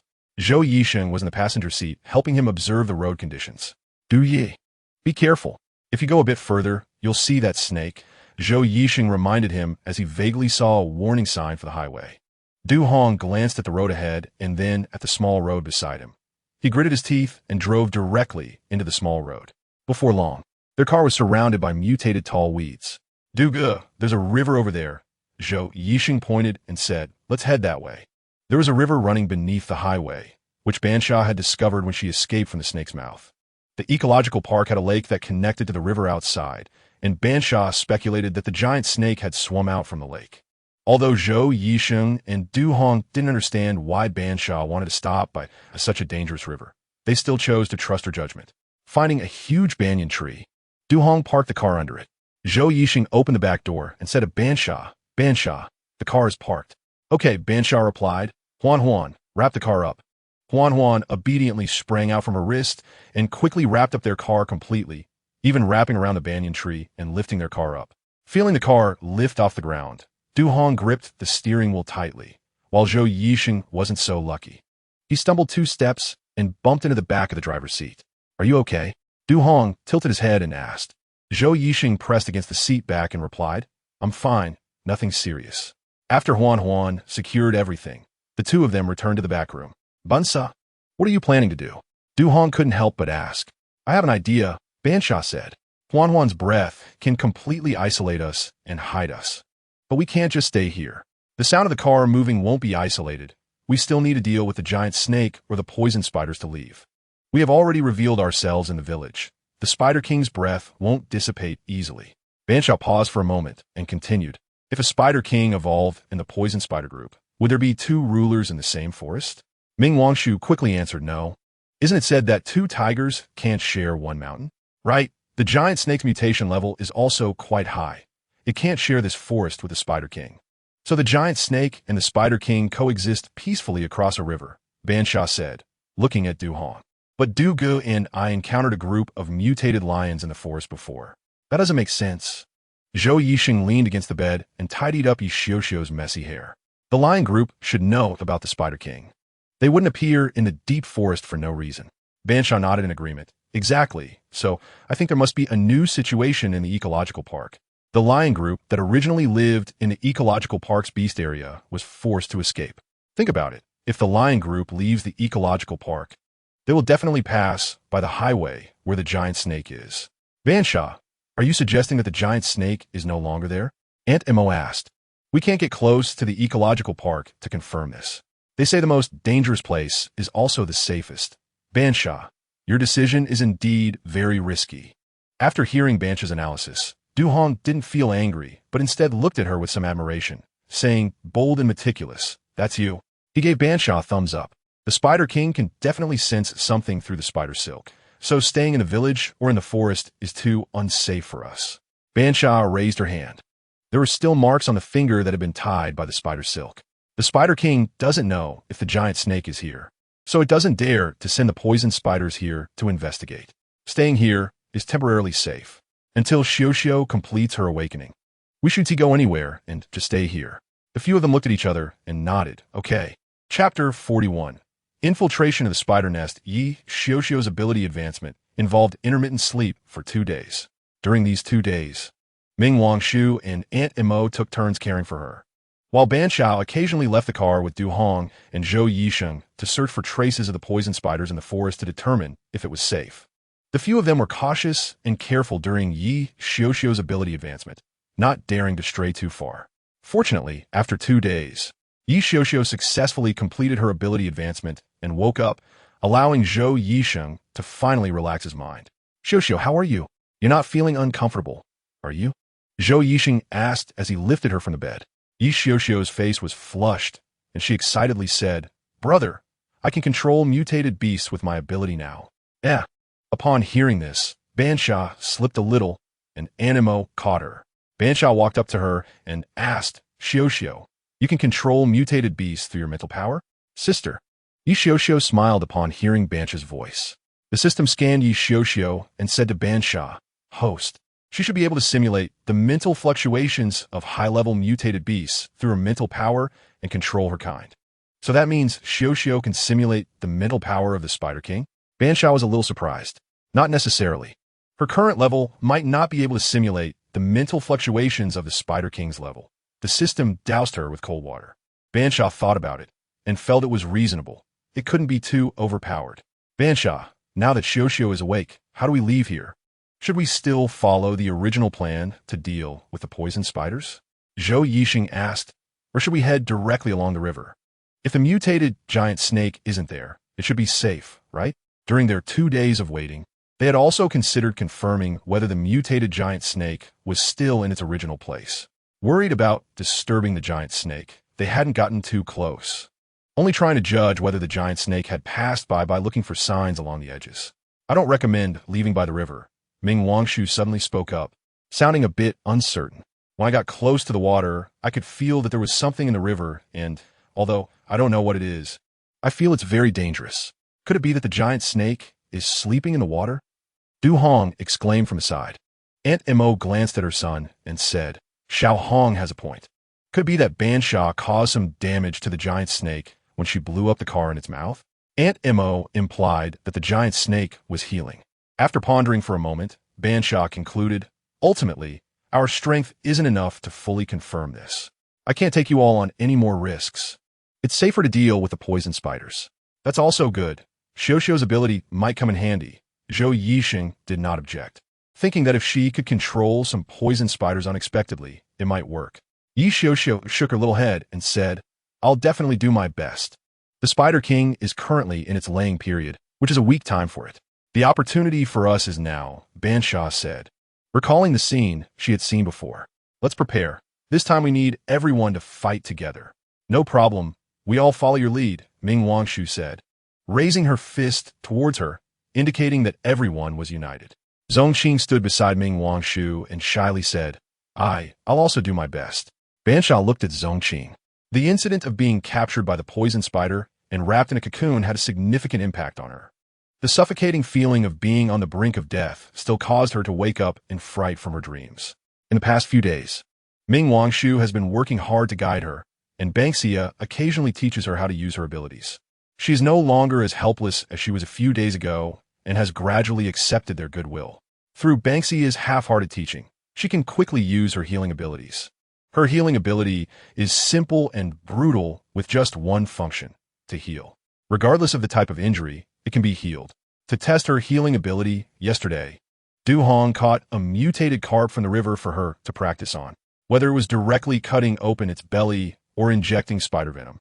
Zongqing's healing ability could completely heal the injuries. Even when the fish's tail was cut off, she could use her abilities to reattach it and make the fish lively again. Just for this reason, even though she has no combat power, Ban Xia decided to keep her in her own house. This decision received unanimous approval from everyone, as her abilities could perfectly reattach severed arms and legs, making her lack of combat power irrelevant. Everyone knows how important it is to survive intact in a post-apocalyptic world. As usual, Xiao assists her brother, Du Ge and Aunt Mo cooperate, and Wangshu, you guard Zongqing. Ban Xia assigned the tasks. Ming Wangshu had no objections to Ban Xia's arrangements and said, I have no problem. Zongqing naturally had no objections either. I'll do my best not to hold everyone back. Me too, Zhou Yixing said. I can skillfully handle 4 weapons now. As long as Xiao gives me a report, I can directly ignore the field and perform assassinations. Aunt Mo moved her fingers and said with a smile, I have also mastered a few good ways to release abilities, and I can work well with Xiao Hong. Du Hong raised his hand to make a heart shape, only to receive a roll of the eyes from Aunt Mo. Seeing that everyone was prepared, Ban Xia said, Then let's all get ready, and I'll have Huan scout the way for us. After discussing, they all left the vehicle they had stayed in for several days. Ban Xia had Huan return the vehicle to the space. She looked at the eager group and asked the system, how far are we from the Spider Emperor's lair that I visited before? System, 1 hour on foot. That far? Ban Xia didn't expect it. Isn't that a bit slow? If the host wants to go faster, you can have Huan take you there, the system suggested. No need. Previously, we needed to escape, which is why Huan bundled us together. Now we need to stay in a combat-ready state, so being bundled up by Huan won't allow us to enter combat quickly. Forget it. Let's just walk, Ban Xia thought, and said to Xiao, keep an eye out for any mutated beasts nearby. It will take us some time to walk there. Yi Xiuxiu said, Sister, I can control the mutated beast to take us there. As she spoke, a rustling sound came from the bushes nearby. A lion the size of a small elephant appeared in front of them, and under everyone's vigilant gaze, the lion rolled over and showed its white belly. Ban Xia, impressive. Little Xiuxiu. Du Hong wanted to walk over and touch the lion. Aunt Mo stopped him. Can you be a bit more cautious? Grandma Mo, it's fine. I've already controlled it. It won't resist, Yi Xiuxiu said. The huge lion could easily accommodate several adults. And Ban Xia instructed Xiuxiu to control the lion to move towards the direction of the spider's nest. Along the way, they also dealt with quite a few poisonous spiders that came out to forage and patrol. Ban Xia observed that the patterns on the poisonous spiders they dealt with this time were no longer the black and white ones from before when they ambushed them from underground. There were even red stripes in the middle. System, have the poisonous spiders evolved? Ban Xia asked. System, the spider emperor continuously perfects the genes of the poisonous spiders during reproduction, so it is possible for them to evolve. The size has decreased, so they move more quickly. Looking at the poisonous spider corpses that Aunt Mo's flames couldn't completely burn, Ban Xia called back Huan Huan, who was scouting ahead. Huan Huan saw the poisonous spider's body and automatically rolled up, and soon it was completely digested by the vines. Zhou Yisheng and the others, who had seen the scene many times, were somewhat numb to it, but when they saw it for the first time, they couldn't help but let out small screams. No matter how many times they saw it, it still felt horrifying. Du Hong turned his head uncomfortably to Zhou Yisheng, who seemed to be in a daze, and complained. Zhou Yisheng stiffly nodded at him. Ming Wangshu saw that Zhou Yisheng was about to throw up and teased him. You're a doctor. Can't you handle this? Yi Xiuxiu rubbed Zhou Yisheng's back and chanted, Brother, don't be afraid. Xiuxiu will protect you. Ban Xia's originally tense mood was lightened by their antics. System, your teammates are quite interesting. Suddenly, the mutated lion they were riding stopped. It was anxiously pacing in place. The commands Yi Xiuxiu gave it couldn't make it move forward anymore. There was something ahead that instinctively frightened it. Host, the lion can't move forward anymore. You need to walk.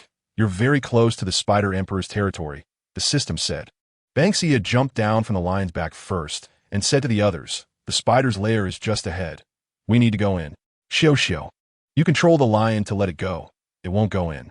Okay, sister, Yi Xiuxiu obediently replied, and after Zhou Yisheng carried her off the mutated lion's back, she ordered the lion to leave far away.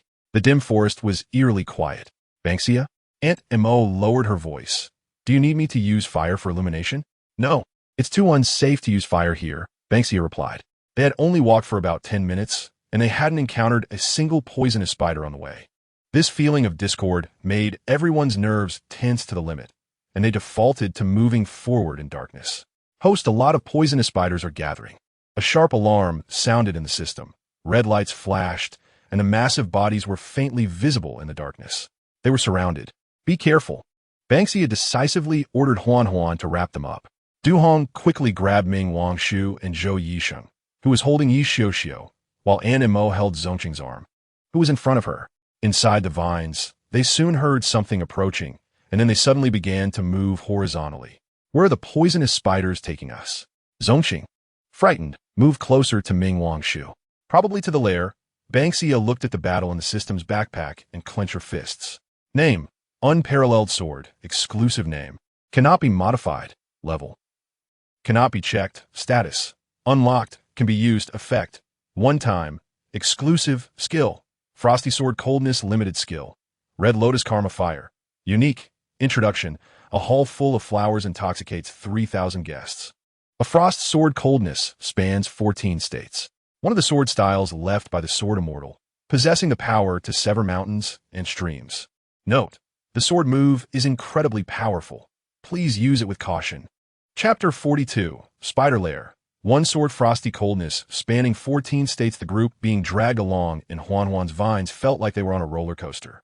Going up and down, Zhou Yisheng, tightly gripping a vine, felt his stomach churning and the world around him spinning. Just as he was about to lose his grip and be thrown into the air, Du Hong caught his neck. Gravity made him experience the suffocating sensation of being choked. While Du Hong stabilized himself, he also had to ensure that Zhou Yisheng didn't fall out, so he could only roughly grip his neck. He hurriedly apologized. Sheng, just hold on. Don't let go. Hold on tight to Xiao Xiao. Zhou Yisheng, who was completely speechless, turned red in the face. Just when Zhou Yisheng felt darkness closing in and thought he was going to suffocate, the vine ball being dragged along came to a stop. The surroundings were quiet. A few people tumbled into a pile in the vine space. Because the vine had undergone a second evolution, it had tiny barbs. And even though it controlled itself not to release toxins, the barbs still pricked their hands during the dragging process. Zongqing held each of their hands in the dark, healing them. Han Xia took a breath. System, where are we? System, in the center of the nest, the Spider Emperor is watching you. Han Xia, are you all okay? Zhou Yisheng, who had regained his composure, asked softly. There was no light in the vines, and they couldn't see each other, so they couldn't see the particularly distorted expression on Han Xia's face. What would happen if I told them we are under the Spider Emperor right now? Han Xia asked the system. The system rarely made a joke. Maybe they would ask which foot of the Spider Emperor we are under? Han Xia. Not hearing Han Xia's voice, Ming Wangshu softly called out, Xia Xia, are you okay? To be honest, not so good. What's wrong with you? A few of them asked in unison, looking quite nervous. Han Xia paused for a moment. We are currently in the Spider Emperor's nest, right under the Spider Emperor. The poisonous spider seems to have dragged the vine as if it were food to absorb, and now we are among the poisonous spiders. Are we going to fight so suddenly? Ming Wangshu suddenly blurted out. Du Hong coincidentally matched the system's thought process. Then which leg are we under the Spider Emperor? Does the Spider Emperor have 8 legs? Maybe it has more legs after mutation? Zhou Yisheng said seriously. The few nonsensical sentences in the originally heavy atmosphere made Han Xia's eyes a bit moist. She couldn't bring herself to say the apology that was stuck in her throat. And beside her, Aunt Mo seemed to sense her thoughts and grabbed her hand in the dark. Aunt Mo said, Isn't it just a super big spider? At worst, we could go down together. Anyway, I don't want to be sucked dry. Du Hong quickly said, If it comes to it, let my mom set me on fire.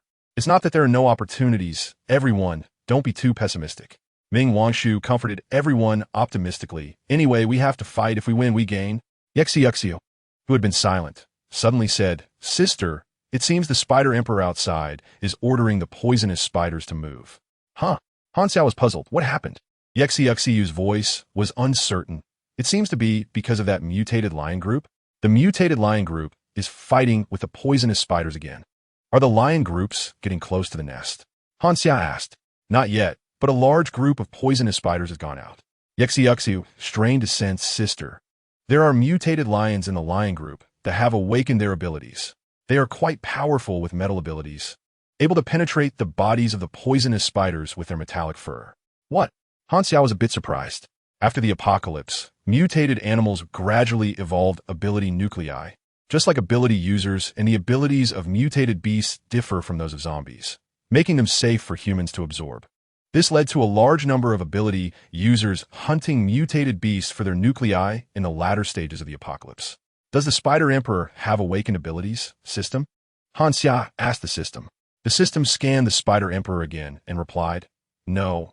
If it did, its ability would be particularly reproductive. Is this the time to tell cold jokes? Sometimes being able to reproduce is a special ability, like look at the lionesses in the lion group. They aren't as reproductive as the poisonous spiders. The higher the species level, the more difficult reproduction becomes. The Spider Emperor, having evolved to such a high degree, still lays eggs madly, which can also be considered an ability. Han Xia rolled her eyes in the dark. You're almost convincing me. There was something approaching them in the quiet space. It seemed something with the bloody smell was hovering above their heads. It can't be the mouth parts of the Spider Emperor. Zhou Yisheng mumbled. Then it does have a bit of bad breath. Du Hong covered his nose. Zhou Yisheng was a bit speechless, bro. I meant the mouth of the Spider Emperor. The mouth parts. Is the mouth. I'm saying it has bad breath too, Du Hong said, a bit confused. Now, even Han Xia's system couldn't help but let out a human-like laugh. Host, your teammates are really amusing. Han Xia had nothing to say. Master. This stinky spider is going to bite me. Huan screamed. Han Xia said, wrap its legs and use the force to throw us up to the tree. Then she told the others, hold on tight to Huan's vines. It's going to be a roller coaster. As the Spider Emperor approached with its mouth parts open, Huan quickly wrapped the Spider Emperor's thick forelimbs with vines. The Spider Emperor, full of poison, didn't expect to be easily entangled. In just a moment, Huan had already swung herself into the air using the Spider Emperor's forelimbs. Angered by the food, the Spider Emperor spat out a silvery web to catch Huan Huan. But Huan Huan skillfully lashed again at the Spider Emperor's hardback, using the force to rise into the air once more. Its vines moved like agile limbs, each one able to act independently. Soon, it brought the wrapped-up group to the towering giant tree. The Spider Emperor furiously struck the big tree with its forelimbs. But strangely, it didn't try to climb that tree, and even the force it used to hit the tree wasn't that strong. It was as if it was just scratching the tree, causing only slight shaking. The few people who were swung back and forth like a yo-yo finally couldn't hold it in anymore. Ugh! At Zhou Yisheng's dry heaving sound, Han Xia had Huan Huan let them out. The dizzy group collapsed on the branches of the giant tree. Han Xia pulled out a long knife, squinted, and focused on the situation below the tree. In the dimness under the tree, she could only see a huge shadow writhing in place. Inspired, Han Xia pulled out 2 energy-saving lamps from Huan Huan's space, turned them on, and threw them down from the tree. In the light, she saw the living environment of the poisonous Spider Emperor. The ground was littered with drained corpses and open cocoons. It seemed very uncomfortable with the light. The 2 energy-saving lamps were destroyed by the Spider Emperor's forelimbs before they even hit the ground. Is there really only the Spider Emperor here? Duong, being a soldier with high physical fitness, quickly alleviated his dizziness. Han Xia asked Du Hong, "Did you see its belly just now? Doesn't it look abnormal?" Du Hong had also seen it. Could it be that it's going to lay eggs? Han Xia, it should be that its stamina has drained too quickly to support laying eggs. The system prompted. All the animals in this forest that the Spider Emperor could eat have been eaten, and the people in the village are gone. The Spider Emperor has lost the strength to lay eggs, and is probably targeting the mutated lions. Zongqing, frantically recalling his family and the people from the village, had hatred in his eyes. Perhaps its belly is its weakness? Han Xia suggested, "Let's try to deal with the Spider Emperor while the poisonous spiders are not back. Du Hong and An Mo will be responsible for the attack, while Teacher Zhou and Xiu will keep watch. I'll protect them." Ming Wangshu volunteered before Han Xia could arrange. "I can now conjure ice spikes to slow down the poisonous spiders." Han Xia nodded. "Okay, then it's up to you." She gripped the long knife and jumped down first, aiming for the abdomen of the Spider Emperor. To her surprise, although the Spider Emperor was enormous, it was surprisingly fast. It sensed the danger above and swiftly moved its 8 legs to evade Ban Xia's attack. "Aunt Mo, firelight!" Ban Xia shouted. Aunt Mo decisively gathered her abilities, and flames quickly illuminated the darkness. The Spider Emperor's eyes locked onto Aunt Mo, and it unceremoniously spat silk at her. Du Hong picked up his mother and jumped around repeatedly, taunting the Spider Emperor, "You can't catch me, you can't catch me." The sight was indeed a bit of an eyesore. Aunt Mo couldn't be bothered to scold him, her left hand maintaining the firelight while her right hand compressed the flames into a blade, continuously slashing at the Spider Emperor's legs. Although she didn't inflict any wounds, it still hindered the Spider Emperor's movements. Up high, Zhou Yisheng was receiving hints about the Spider Emperor's position from Yi Xiu in the dim light. 3 blades occasionally launched attacks from angles the Spider Emperor couldn't see, targeting its vulnerable abdomen. As expected of the Spider Emperor, the blades couldn't fully penetrate. Zhou Yisheng regretfully said that the feedback from the 3 blades only left scratches on the Spider Emperor's surface and couldn't cut through as easily as when they had killed the guard spider before. Ban Xia's long knife couldn't get close to the Spider Emperor at all. Its forelegs were covered with dense, sharp poisonous spikes, making it impossible for even the most agile Ban Xia to approach. She could only command Huan Huan to evade the attacks of the Spider Emperor's venom and webs. But Huan Huan's highly toxic vines had no effect on the Spider Emperor. The battle fell into a stalemate. "Brother, the poisonous spider swarm is back." It was summoned by the Spider Emperor. Perhaps the Spider Emperor realized it couldn't kill its prey, so it released its mental power to call back the poisonous spider swarm. The system also warned Ban Xia, as large areas of red light rapidly approached on the virtual screen. They had no way to escape. "Ban Xia!" Aunt Mo shouted anxiously when she noticed Ban Xia suddenly stop. Ban Xia raised her eyes and smiled slightly at the 2 under the orange firelight. "Huan Huan." She called back Huan Huan, who was entangled with the Spider Emperor. "Go."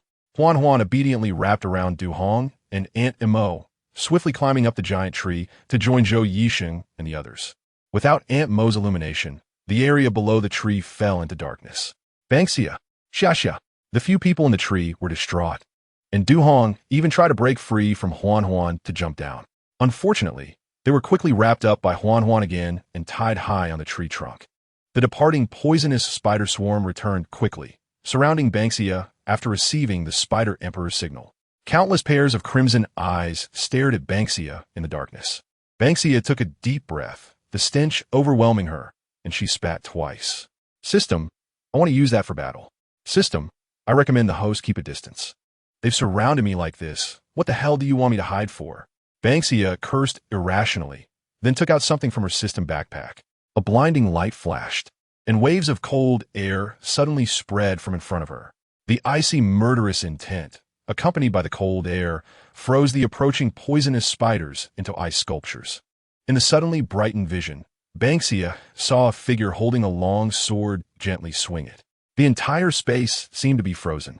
The poisonous spiders that had just been making rustling noises were now frozen in place.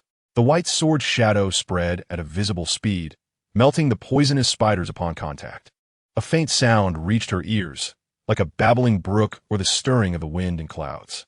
The brightness in her vision grew larger, as if the sword had split the heavens and the earth.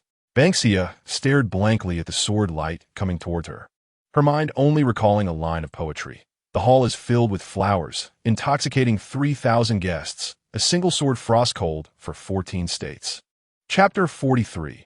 Escape from the spider nest and entering the safe zone. Ban Xia thought she was going to die. After all, the Spider Emperor had turned to ash under that sword light. She instinctively closed her eyes and didn't notice that the special sword tassel in her backpack emitted a golden glow the moment the sword wind reached her, gently enveloping her in a thin layer of membrane. Only the residual sword energy caused her to recoil and collide against the trunk behind her. The sudden impact made Ban Xia accidentally bite her lip, a trickle of blood sliding down the corner of her mouth. Amidst the swirling sword shadows, she slowly leaned against the trunk and fell to the ground, her once stiff and cold limbs gradually warming up again under the force of that astounding sword. The scene before her blurred, and in the end, she saw that figure slowly disappearing in the gradually brightening sky. Ban Xia. Du Hong jumped down from the tree the moment Huan Huan released him. He was stunned by the scene before him. The originally dense and towering forest had disappeared, except for the giant tree they had just stood on and another tree behind Ban Xia. The ground looked as if the trees had never existed, with only a flat area left behind, surrounded by spreading ditches. Without time to think, Du Hong jogged to Ban Xia's side and squatted down. Seeing blood at the corner of her mouth, he shouted, "Zhou Yisheng, come quick, take a look at Ban Xia. She is bleeding." Zhou Yisheng, who was tied up by Huan Huan, barely landed when he heard Du Hong shout, slipping and almost falling. He set Yi Xiuxiu down on the ground and hurried over. Zhong Qing and Ming Wangshu followed behind him, while Aunt Mo held Yi Xiuxiu's hand and caught up with him. How is she? Du Hong didn't dare to touch Ban Xia, only watching Zhou Yisheng. Zhou Yisheng carefully examined Ban Xia's body and said to Zhong Qing, who was rushing over, "Could you please treat her? I checked. She has no external injuries. Could be internal bleeding?" Ming Wangshu asked nervously. Zhong Qing didn't respond, just placed her hand over Ban Xia's. And a gentle force entered Ban Xia's body from her hand. Her previously tense expression eased a bit as Zhong Qing said, "Fortunately, there are no internal injuries. We should leave here first. I'm afraid the mutated lion will be attracted by this commotion." After confirming that Ban Xia had no fractures or internal damage, Zhou Yisheng suggested. Du Hong stepped forward to help Ban Xia up. "Sing, then I'll carry Ban Xia. That should be fine, right? The faster we go, the better." Unfortunately, the car has been stored away by Ban Xia, so we can only walk for now. Although Huan Huan couldn't communicate with anyone except Ban Xia, it could still understand human speech. It quickly retrieved the car from the space. Seeing the car, everyone felt relieved. Zhou Yisheng looked to Huan Huan, who had coiled back around Ban Xia's arm, and said, "It's great to have a car. Let's go." "Do you carry Ban Xia to the car," he instructed. "Sure, I'll put Ban Xia down first, then drive. You all take care of her. I won't be needed, so let Xiuxiu accompany me to drive, okay?" Du Hong tentatively asked. Yi Xiuxiu, hearing her name, smiled and nodded in Du Hong's direction, saying okay. Then let's hurry and leave. Du Hong gently lifted Ban Xia and walked onto the car. After settling Ban Xia, he walked to the driver's seat to prepare to drive away. Aunt Mo settled Yi Xiuxiu in the passenger seat, saying, "Xiao Hong, pay attention to Xiuxiu. I'll go to the back to look after Ban Xia." "Okay." Du Hong started the car in response. The vehicle quickly left the forest and drove onto the national road. Behind the car, Ming Wangshu and Zhong Qing were simply wiping Ban Xia's face and hands. "Doctor, when will Ban Xia wake up?" Ming Wangshu asked. Zhou Yixing sat behind them resting. After hearing her question, he thought for a moment and said, "Ban Xia hasn't had a good rest these past few days. She's probably too tired. Let her sleep a bit longer. We've all left that hellish place.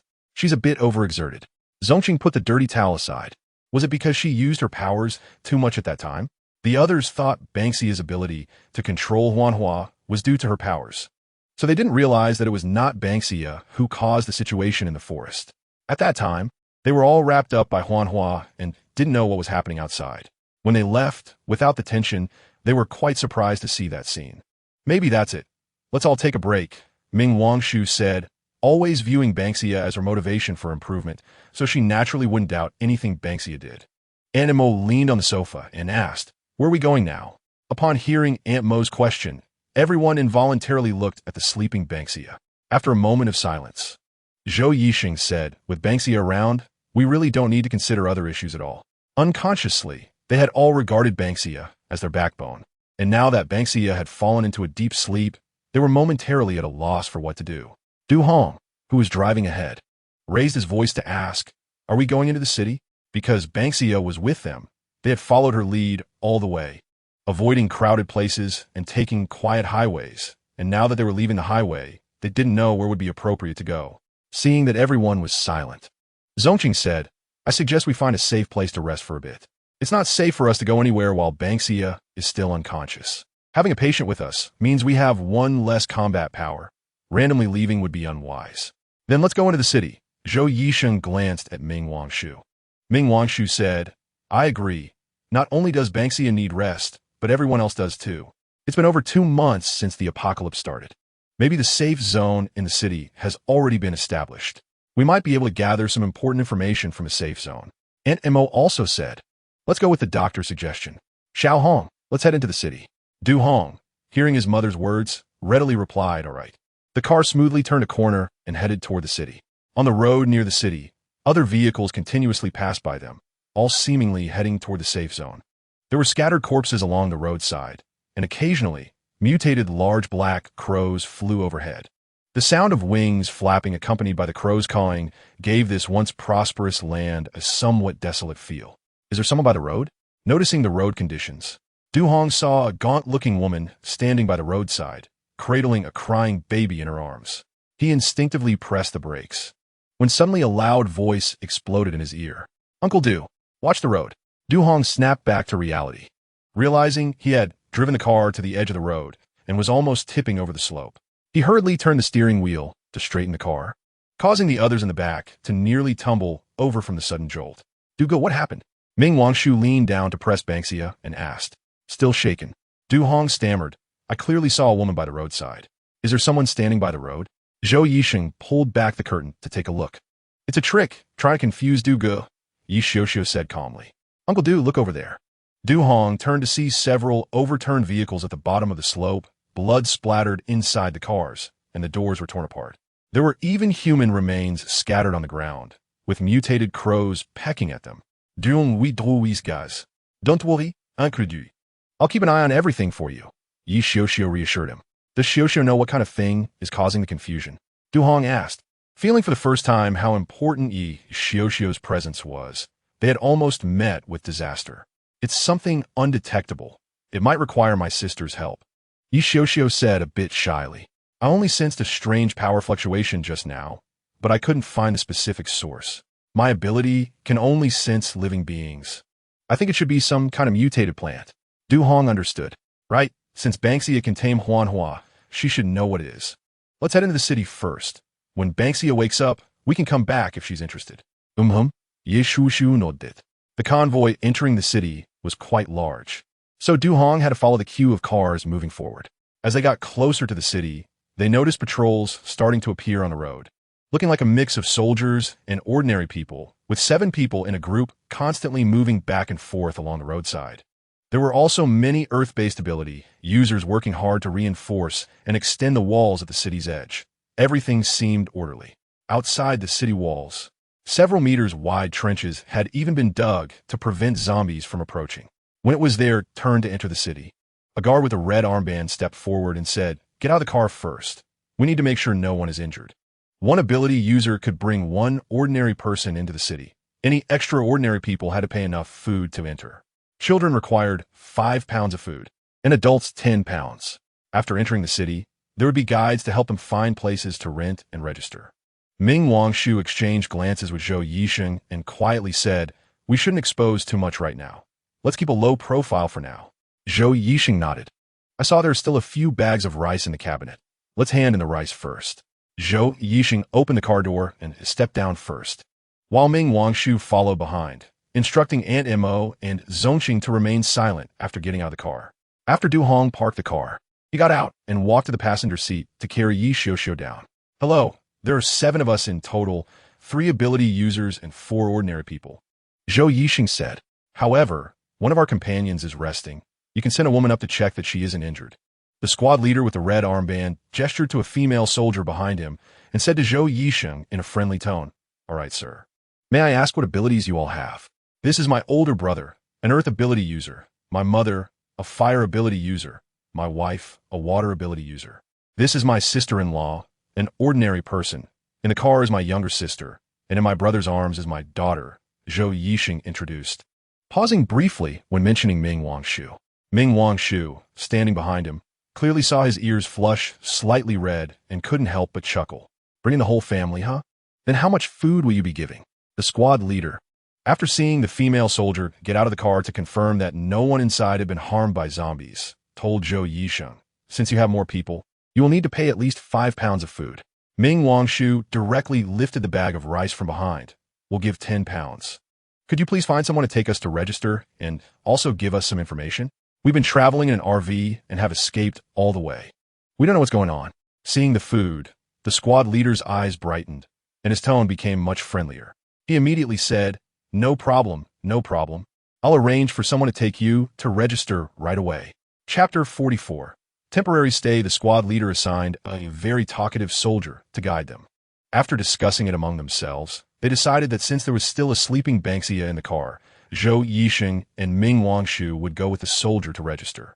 After the others got back in the car, Du Hong drove into the area and found a spot that wouldn't block the road to stop, preparing to wait for Zhou Yisheng to finish registering and then come and take them.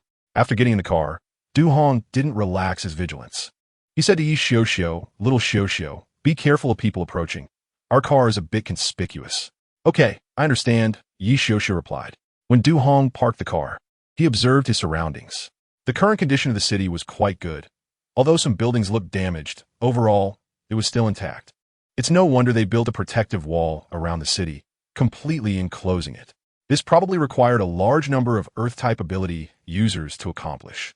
When they entered the city earlier, they noticed that there were quite a few people at the building walls. Could it be that many Earth-type ability users had awakened in the city? Although he found it curious, Du Hong restrained his desire for knowledge. After waiting for half an hour, Zhou Yisheng and Ming Wangshu returned together. Zhou Yisheng was holding 3 exquisite badges, and Ming Wangshu was beside him, chatting occasionally, looking like an ordinary couple. Once they got in the car, Aunt Mo firmly pulled down the curtains to block any prying eyes from outside. Zhou Yisheng placed the badges on the table and said, "These are the identity badges for ability users. Those wearing badges are privileged ability users, while those without are ordinary people. Red represents fire abilities, blue represents water abilities, and yellow represents earth abilities." Zhou Yisheng handed the yellow badge to Du Hong. "Brother Du, hold on to this badge. Those with badges can accomplish tasks in the safe zone much more efficiently." "I see there are quite a few Earth-type ability users here," Du Hong asked, briefly recounting what he had observed earlier. Ming Wangshu then explained it was quite coincidental. During the construction of the ecological park, a group of national-level ecologists and construction workers from state-owned enterprises came. 80% of these workers awaken Earth abilities, and some of the ecologists awakened wood abilities while others awaken water abilities. Although their attack power isn't very high, defending the city isn't too difficult. They plan to dig a moat and fill it with water to block zombies. Zhou Yisheng added, "Some wood-type ability users can summon thorns to lay on the city walls as another line of defense. Currently, The head of the city base is a young leader from the armed department who awakened metal abilities. The city secretary happens to be absent, and some leaders have turned into zombies and had their heads cut off. Overall, the safety base is currently in a very stable condition. As for other matters, the soldier leading them couldn't provide any more information. I saw that he didn't seem to be hiding anything. He shared everything he knew. Zhou Yisheng, who looked gentle and harmless, discreetly questioned the young soldier from head to toe without raising any suspicion. Ming Wangshu couldn't help but express admiration for this skill. They could rent some unoccupied houses using food. I noticed that there were a few row houses in the far west that were unoccupied because the rental prices were too high, with only a few family members of ability leaders living there. The facilities there are relatively new, and the view is wide, which is perfect for us. If everyone has no objections, shall we stay in the car for now and consider moving over there once Ban Xia wakes up? Du Hong and Aunt Mo expressed no objections to Zhou Yisheng's suggestion. Zhongqing also said he would follow everyone's decision. Zhou Yisheng then decisively stated, "Let's drive over there first. It feels too uncomfortable being watched in this busy place." "All right, I'll go drive," Du Hong said, ready to open the door to the driver's seat. Ban Xia, who had been sleeping, suddenly stirred. Xia? Ming Wangshu hurriedly leaned over to the bedside and called softly. Ban Xia, feeling groggy, struggled to open her eyes and saw several big faces close to her. "Ah!" Ban Xia exclaimed, startled, her eyes wide. "What are you doing?" Seeing Ban Xia awake, Ming Wangshu happily hugged her. Xia, you're finally awake. We were so worried." As her fragmented memories returned, Ban Xia recalled what had happened earlier. She looked at the few people standing by the bed with displeasure and patted Ming Wangshu's back. "Wangshu, you're going to suffocate me." Only then did Ming Wangshu let her go, his eyes filled with reproach. Xia, how could you let Huan tie us up and face the Spider King and the venomous spiders by yourself? You know how dangerous that is." "Yeah, Ban Xia, that was a bit too much." Animo also scolded, her tone full of concern. "You don't know how my heart sank when I saw you lying there. What would I do if something happened to you while you faced the Spider King alone?" Although Zhou Yisheng didn't say anything, his expression clearly conveyed his dissatisfaction. Even little Xiao pouted, looking like she was about to cry, staring at her intently. Du Hong understood her actions but didn't fully agree. "Ban Xia, while I know why you did it, we're a team, and we're all in this together. Don't push yourself too hard."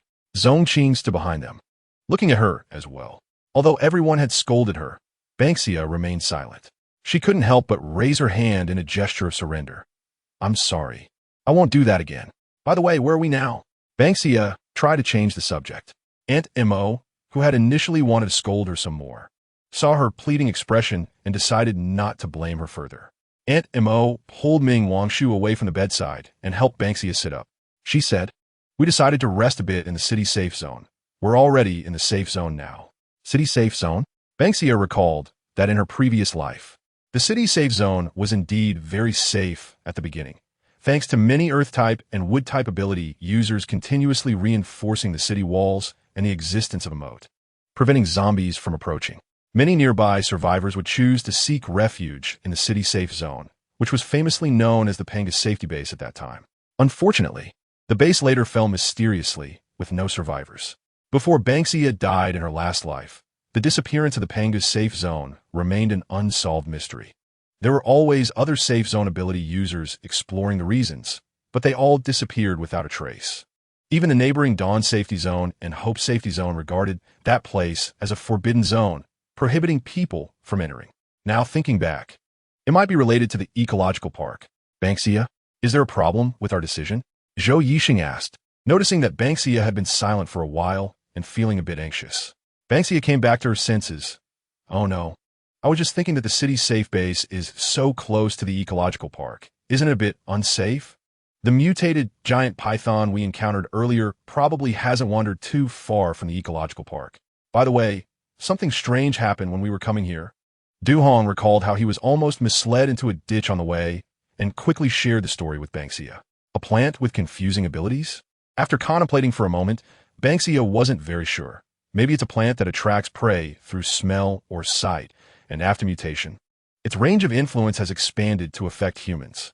At that moment, the system said, "Host, the system believes it should be a contractable mutated plant, and suggests that the host check it out after your body recovers.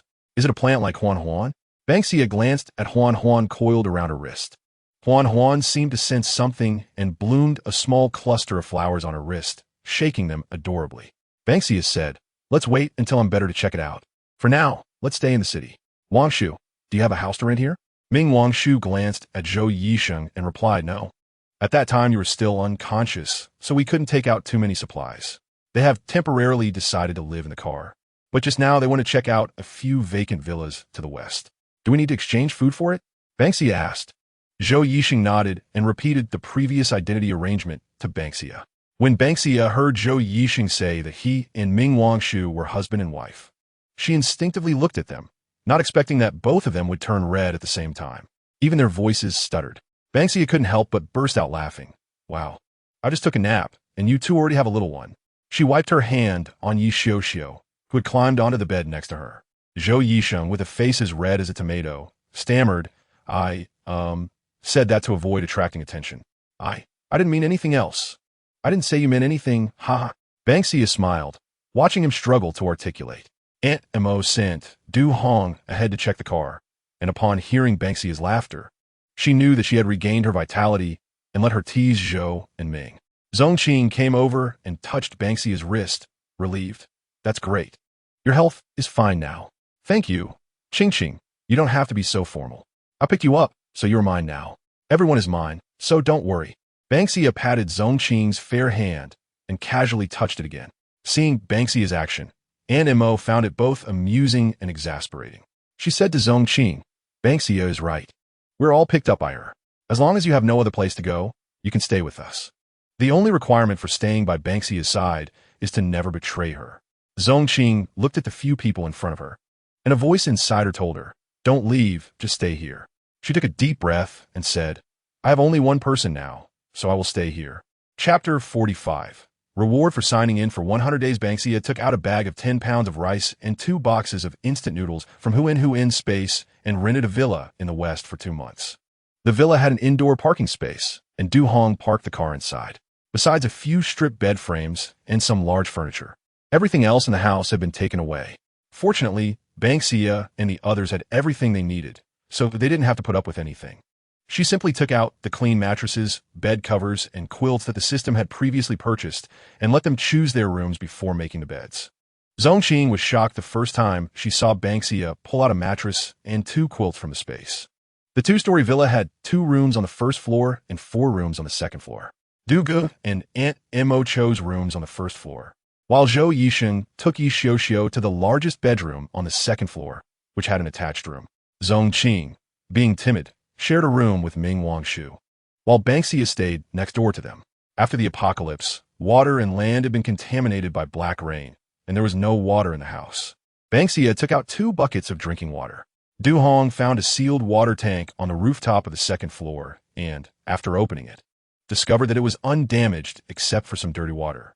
He called Zhou Yisheng, and the two cleaned the water tank before letting Ming Wangshu fill it with water. One of the 3 solar panels on the roof was broken, but the other 2 were still usable. After tinkering for a while on the roof, Du Hong managed to restore electricity to the house, because their group was too conspicuous with both rice and entire boxes of instant noodles. They unanimously decided to keep things simple when cooking. Aunt Mo efficiently boiled a large pot of noodles, adding a can of luncheon meat and a handful of vegetables. After the meal, they washed up briefly, and Ban Xia sent everyone back to their rooms to rest. She instructed Huin to keep watch outside before returning to her room. "System, what happened to that one before?" Ban Xia asked while lying on the bed. "System, the special one is a one-time use item and will disappear after use. That's too powerful. No wonder you told me to stay away before. That was an indiscriminate attack. I thought I was going to die." Thinking of the suffocating killing intent made Ban Xia feel lingering fear. "System, host. This time it was purely good luck. Please don't do such dangerous things again next time." At that time, I wasn't sure either. If we had been surrounded by venomous spiders, everyone wouldn't have survived. Fortunately, the battle was strong. I wish I could draw more of this kind. After narrowly escaping a disaster, Ban Xia relaxed her mood. "We are currently staying here. It seems we won't be able to go to the city in the short term. System, the Jisher Medical Research Institute has a very high status in the city. At this time, the research institute must have been protected. However, the main base of the G family is in the city, so the staff of the Research Institute will likely be taken by the G family later. Ban Xia looked out the window and wondered why the G family's base was in the city while the Research Institute was set up in the city. They would still have to grandly bring the researchers back to the city, while the Dawn base and the Capital base operated independently. System: could it be that the G family has a secret research facility in the city in addition to the Research Institute? Perhaps the Research Institute in the city is just a facade, used as bait. TSK, the G family's intentions are really hard to figure out. Ban Xia turned over and closed her eyes for a short nap. Forget it, even if I don't go to the Research Institute, I have to go to the city. Zhou Yisheng and the others' parents are still in the city. Even if they don't say it, I know they are very worried about their parents' safety. System: host, you still haven't used the reward for signing in for 100 days. Oh, right. Ban Xia opened her eyes. She had been on the road and trapped by the Spider Queen for many days, and her reward had not been claimed. After signing in for 60 days, the system unlocked the daily automatic sign-in feature, so Ban Xia let the system help her sign in automatically. She told the system that if she didn't draw useful rewards, there was no need to inform her, so she hadn't paid much attention during the period the system was signing in for her. All she saw was that several new items appeared in the system space. Immunity Card 2, Copy Card 3, Delay Card 1, Invincibility Card 1, and besides the card items, there were a few bottles of potions: Invisibility Potion 1, Strength Enhancement Potion 2, and Ability Strengthening Potion 2. However, the mutated steel that she really wanted had not been drawn again during this time. Additionally, the special reward for signing in for 100 days could only be claimed by the person themselves, and the system could not help her claim it automatically. System: you said before that the reward for signing in for 100 days is a supreme good card, right? You didn't lie to me, did you? She asked the system. System: yes, host. The reward for signing in for 100 days is indeed a supreme good card. Claim it, claim it. Let me claim it quickly. Ban Xia was overjoyed. Suddenly, a pleasant melody rang in the space, and colorful fireworks exploded on the virtual screen. After 5 full minutes, a golden light group appeared in front of Ban Xia. Suppressing her excitement, Ban Xia reached out to touch the light group. The golden light group scattered into light spots and merged into her hand when she touched it. System: congratulations. Host, you have obtained a supreme good card and received one highest level lottery opportunity. A golden virtual screen appeared in front of Ban Xia. System: host, there are no empty prizes in the highest level lottery, so please rest assured to draw. Ban Xia, who was not worried about empty prizes, then I am really relieved. Looking at the card decorated with intricate floral patterns, Ban Xia hesitated to make a decision. Each card had a different pattern on the back, making her dizzy. Since the system said every card had a reward, she gritted her teeth and closed her eyes to directly select one. A crisp bell sound rang out. Ban Xia opened her eyes, and on the flipped card was a lifelike portrait. In the center of the golden card was a man dressed in black, standing on a dark mountain range, his face obscured in the darkness and unclear. The only clearly visible thing was the man's exceptionally sharp, long sword in his hand, which sparkled under her gaze as if it had special effects. A panel popped up from the system with the following details: name, Sword Immortal, special, non-modifiable, level, unknown status, lock skills, effect, limited time, cannot be used, other, cannot be queried description. Ban Xia, what the hell is this? It feels just like that sword tassel. Is the system really messing with me? System: at this moment, it's hard to tell if the host is lucky or unlucky. Ban Xia. System: after a long pause without a response, Ban Xia wondered if the system could be in a daze too. System: the host level is too low to use this card. After all this fuss, what's the difference between this unparalleled good sign and having nothing? I won't draw such a card in the future, right? Ban Xia put the card into the system's backpack. System: there's only one of this card. A second one will not be drawn. Oh, that's great. I really don't want to draw a card I can't use again. Ban Xia muttered. I'll take a nap first. Wake me up later, system. Ban Xia turned off the system's virtual screen and prepared to rest for a while. With her eyes closed, she was cultivating sleepiness and didn't notice that the special sword tassel in the system's backpack was emitting a faint glow. Chapter 46, Death Mandala, Part 1. Ban Xia slept until dark. After sitting up in bed to wake herself, she left the room. Downstairs, Animo was cooking in the kitchen, while Ming Wangshu and Zongqing were helping. Zhou Yisheng had somehow found a large table and set it up in the living room, wiping it down with a towel. Yi Xiaoxiao sat obediently on a soft sofa, hugging a bottle of yogurt. Not seeing Du Hong, Ban Xia asked while going downstairs, "Is Brother Du not in the house?" Zhou Yixing looked up at her and said, "Brother Du found a toolbox in the basement and went to the garage. He said he felt there was a noise when driving the car, so he went to check it out." "Oh, I see. What are we eating tonight? I feel a bit hungry." Ban Xia peeked into the kitchen. Animo turned around when she heard the voice and said, "There's a lot of meat in the fridge in the car. Let's have barbecue tonight. I'm making egg drop soup and steaming rice." "Yay, long live, Animo." Ban Xia smiled, saying she was looking forward to eating. Ming Wangshu was beating the eggs, and Ban Xia, "You should go out. It will be ready soon." Ban Xia looked at the classical beauty, Zongqing putting a large piece of pork belly into the frying pan, and thought that the scene looked quite mismatched. Suddenly, there was a sound of the door opening from outside. Du Hong walked in carrying a toolbox. He placed the toolbox in a corner and, upon seeing Ban Xia, said, "Ban Xia, I just checked the car. There are a few parts that have some issues. I temporarily fixed them since I didn't have replacements. We can figure out later when we encounter a repair shop. For now, it shouldn't have a big impact." Ban Xia replied, "Okay, Brother Du, I don't really understand this, so I'll follow your lead. All right, let's get ready to eat." Animo came out holding a pot. Ming Wangshu and Zongqing followed behind, each carrying meat and vegetables. After everyone sat down, Ban Xia rubbed her hands together and said, "Let's start eating." She was the first to grab the meat with her chopsticks, only to find that the others hadn't moved yet. When they were in the car, due to the lack of space, most of the time it was Du Hong and Zhou Yixing eating in the front seat, while the rest were eating in the back. After arriving in Fishwater Village, they were always worried about being discovered by the poisonous spiders, so their meals were quite rushed. Today, they could finally sit at the same table and have a proper meal. Everyone exchanged glances and suddenly burst out laughing. "It's really not easy," Zhou Yixing sighed. After laughing, Ban Xia raised her chopsticks and unceremoniously grabbed a large piece of meat, saying, "There will be more days like this in the future, so let us eat while it's hot." Du Hong also didn't hold back, saying, "Then I won't be polite either. Leave some for me." Ming Wangshu immediately joined the meat-grabbing frenzy. Zongqing blinked away the tears in her eyes and suddenly found a piece of meat in her bowl.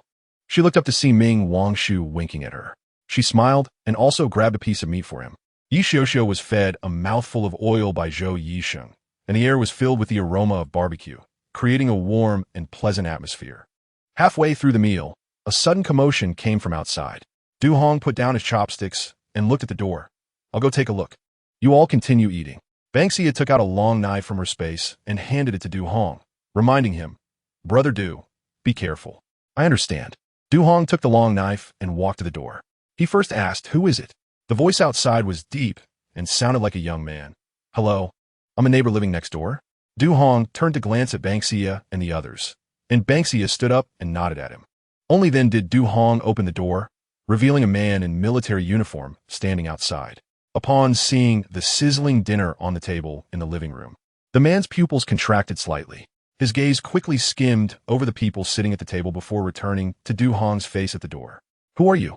Du Hong asked, frowning, not noticing where the man was looking. The man maintained a friendly smile and introduced himself. "Hello, sir. I'm the aide to the base commander. My surname is Yu Xingfeng." Du Hong glanced at the man's shoulder insignia and said, "Lieutenant Yu, I don't know what brings you here so late at night. I saw the registration information this afternoon for those who arrived at the base today, and I noticed that there are 3 ability users in your team. I was wondering if you would be interested in joining the base's ability user team." The other party's intention was clear. Du Hong stepped aside. "Lieutenant Yu, please come in. Sorry for the disturbance," Yu Xingfeng said as he walked in. And Mo also stood up and moved a chair out of the way.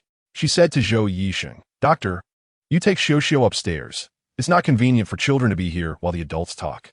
"Okay, Mom," Zhou Yixing replied. Since Zhou Yixing's name is Yixing and he is a doctor, everyone is accustomed to calling him the doctor. There isn't much difference between doctor and Yixing. And Yu Xingfeng didn't catch that Animo was calling him doctor. Yu Xingfeng said he had seen the registration information, so he should also know their relationship. To avoid exposing them, Ban Xia stood up and said, "Let my sister-in-law and I clean up a bit. You all can talk." She pulled Ming Wangshu to carry the leftovers to the kitchen. As they passed by Du Hong, she whispered, "Brother Du, keep him steady for now." Du Hong nodded subtly. Their team has always been centered around Ban Xia, but naturally, this cannot be known to outsiders. Yu Xingfeng seemed to regard him as the leader of this team, so he stood there watching Yu Xingfeng. Mr. Yu Xingfeng pulled a chair aside to sit down and asked, "What are your thoughts on joining our ability user team?" Du Hong sat opposite him and said, "Lieutenant, you know we are new here and don't understand many things. What benefits does your ability user team offer us? Or do all teams entering the base have to join the ability user team?" "Of course not. Mr. Du, generally, ability user teams entering our base will join us. And as you can see, our base is very solid. Because we have many Earth-type and Water-type ability users in our base, safety and drinking water are absolutely guaranteed. What we lack are offensive ability users, such as Fire-type ability users." Aunt Mo walked out from the kitchen and heard Yu Xingfeng's words. "Must joining the ability user team mean we have to follow your commands?" "Of course not." Yu Xingfeng denied it, saying that their special abilities team, mainly responsible for clearing zombies and mutated animals around the base, usually had a lot of freedom. They only needed to gather when zombies appeared, and there would be no restrictions on freedom. "Do we have to make a decision today?" Animo was a bit displeased with this person coming to her late at night. Yu Xingfeng also felt a bit awkward for interrupting their meal and said, "It's not that. I just don't know if you noticed when you enter the base that there are some very strange phenomena nearby. Some survivors inexplicably fall into the ditches on the road, leading to fatal accidents. Some ecological experts in the base believe that there might be some mutated plants hiding outside the base that can confuse humans. The presence of these dangerous plants outside the base is indeed a safety concern, so we are planning to eliminate them in the next few days. However, our personnel are all earth and water abilities users, and the base leader is worried that the mutated plants will be difficult to deal with. If there were fire abilities users, the chances of success would be greater." His explanation was quite reasonable, and Ban Xia and the others also felt that the mutated plants were indeed very dangerous. System. Host, these people cannot deal with the mutated plants. No one other than the host can resolve that mutated plant issue. The system suggests the host agree with them, as it would be more convenient. Yu Xingfeng looked very sincere. "Mr. Du, we are also thinking about the safety of the base. If we can resolve those mutated plants quickly, it will be good for everyone. Even if Mr. Du is unwilling to join our base's special abilities team, that's fine. As long as you are willing to join us for this task, we can offer some compensation." Du Hong waved his hand. "You asking me that? I can't answer you. I'm not a fire abilities user. You have to ask my mother." He looked at Aunt Mo, "So what do you think?" Yu Xingfeng looked at Aunt Mo and assured her, "Don't worry. If there's danger, we will ensure your safety first." It seemed that the base really didn't have any offensive abilities users at the moment. Otherwise, they wouldn't send the base leader's aide to visit so late at night. Ban Xia stood behind Yu Xingfeng and nodded at Aunt Mo. Aunt Mo pretended to think for a moment and reluctantly agreed. "Okay, we're used to our freedom and don't want to join the base's special abilities team. But since we are temporarily staying at the base, we want standby if there's danger. If you need us, you can call us." "That's great." Yu Xingfeng said, "We have decided to check it out tomorrow. If possible, we will meet at the base gate tomorrow morning before we set off." "Okay." After getting a satisfactory reply, Yu Xingfeng quickly took his leave, probably going back to report to the base leader. After he left, Zhou Yisheng came down from the stairs and looked at Animo. "Animo, are you going alone with them tomorrow?" "Well, I'll go take a look by myself first. Don't worry, I have a good grip on my fire abilities now, and they have quite a few earth abilities users with them." Aunt Mo said, "If you all follow me, I'm afraid it will attract their attention." Ming Wangshu was not very reassured. "Why don't I go with Aunt Mo? I'm also a water abilities user." Ban Xia said, "Aunt Mo will follow the special abilities team, and Wangshu and I will follow you two separately. You can't deal with those mutated plants. Huan told me that the mutated plants are very powerful." "And what about you, Ban Xia?" Aunt Mo looked at her. "Are you and Wangshu going to be okay? If it's just those mutated plants, I'll be fine on my own." Ban Xia smiled. "I didn't tell you, but actually, my ability is not wood-related or any plant-related abilities. To be precise, I don't have any abilities." Everyone was shocked. "What?" Ban Xia touched the Huan on her wrist, speaking clearly. "My only ability is plant affinity. All mutated plants have a very high affinity for me and will definitely not harm me." The next day, Animo got up early to prepare breakfast for everyone before heading out. Ban Xia quickly ate something and pulled Ming Wangshu to follow behind Animo. When they reached the base gate, they found that quite a few people were already waiting there. Ming Wangshu counted, and there were actually 10 people in this team. Including Animo, it made 11 people, which was quite exaggerated. They were all earth and water abilities users with solid defense. Looking at the badges those 10 people wore, Ban Xia said, let's wait until they leave before we go. I'll follow your lead, Ming Wangshu replied. Last night, when Ban Xia told them she had no abilities, Ming Wangshu was very surprised, and when Ban Xia explained her ability was plant affinity, Ming Wangshu found it unbelievable. To her, this affinity seemed even more bizarre than having an ability. After all, abilities could become exhausted, while Ban Xia's plant affinity would always exist. It was as if as long as forests existed, Ban Xia's ability would always be applicable. Indeed, the strongest in this team was Ban Xia, Ming Wangshu thought. Ban Xia was focused on Aunt Mo's team and didn't notice Ming Wangshu's whimsical thoughts beside her. After Aunt Mo joined the 10 people, she briefly introduced herself. Ling Feng, who visited last night, was the leader of this team. Among the other 9, 4 were water abilities users, and the rest were earth abilities users. They didn't look very old. Among the earth abilities users, 3 were civil engineers, and the other 2 were construction workers. The 4 water abilities users were all female and were students of botany. Aunt Mo was considered the oldest abilities user among them, but she looked particularly young. Having seen a lot, she quickly blended into this group. Ban Xia and Ming Wangshu waited until Aunt Mo's team drove away before they went to the entrance to register their departure. The guard at the entrance asked their reason for leaving, but did not stop them. Fortunately, Ming Wangshu was an abilities user, and they successfully left the base using the excuse of going out to find supplies. Ban Xia drove a somewhat old car she found by the roadside, bumpily following the convoy ahead. System, are they safe now? Ban Xia asked the system. System, currently, they have not approached the mutated plants, so it's temporarily impossible to determine what they are. Well then, let us follow them for now. If there's a problem, let me know in advance, and I'll have Huan come over immediately. Huan moved on her wrist. Master, I seem to sense something strange. It's so annoying. They want to steal my master. Chapter 47, Death Belladonna, Part 2. Huan was a bit restless on Ban Xia's wrist, and Ban Xia had to speak to calm her down. All right, Huan. It won't take away your master. Ming Wangshu looked at the small flowers on Huan's vines, which seemed a bit wilted, and couldn't help but laugh. Huan still had a bit of a childish temperament, probably with the intelligence of a 5 or 6-year-old human. After all, it is still a child, Ban Xia said. I've spoiled it too much. She looked helplessly at Huan, who was moving around on her wrist. Master, that bad thing is right ahead, Huan said. Before Aunt Mo left, Ban Xia had Huan entwined in Aunt Mo's hair so that she could sense the mutated plant's aura in advance. This way, they could be prepared to react while following behind. Suddenly, the convoy ahead came to a stop, and Ban Xia quickly hit the brakes. Something seemed to have happened in the convoy, and she saw several people jumping out of the cars. They inexplicably started arguing and even got physical. Aunt Mo jumped out of another vehicle. Because she had Huan with her, she appeared unaffected. Ban Xia observed the attack methods of the earth and water abilities users among those people. Although they all have the same awakened abilities, the development direction of these abilities varies depending on the user. For example, Du Hong's earth-type ability is heavy and defensive due to his excellent physical qualities, relying mainly on his fists and feet for attacks. Therefore, Du Hong's ability manifests around his body, such as covering his hands to form armor. In contrast, a few earth-type ability users, possibly due to their work environment, focus on releasing weapons for attacks, like long staffs or irregular soil blocks, which have very limited lethality. Interestingly, they seem more adept at conjuring large earthen walls. Water-type ability users have an even more singular attack style. Ban Xia thinks it might be because they have experienced too few battles and their environment is too stable. A few water-type users can only condense water, which is almost no attacking power. In comparison, Ming Wangshu, who can compress water abilities into ice and form spikes, is much more capable than them.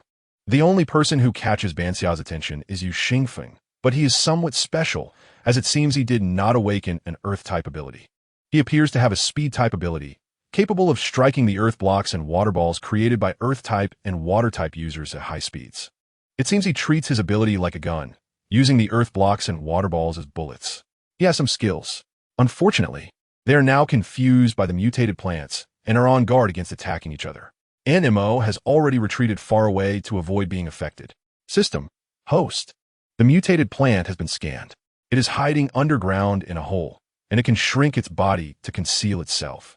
After the system finished speaking, it brought up a virtual panel for Ban Xia to see. Name, Death Mandric, unnamed mental type. Level, skills, unknown contract status. Yellow, contractable. Description, a mutated nightshade plant that can disguise itself into any form. So it is a mutated mental type plant. However, there are still differences compared to Huan Huan from the panel. System, Huan Huan is the plant that the host first contracted, and the evolution from the host sign-in rewards itself is a plant that can evolve. This mandrake only mutated after the Black Rain and cannot evolve again. Not all mutated plants can grow like Huan Huan.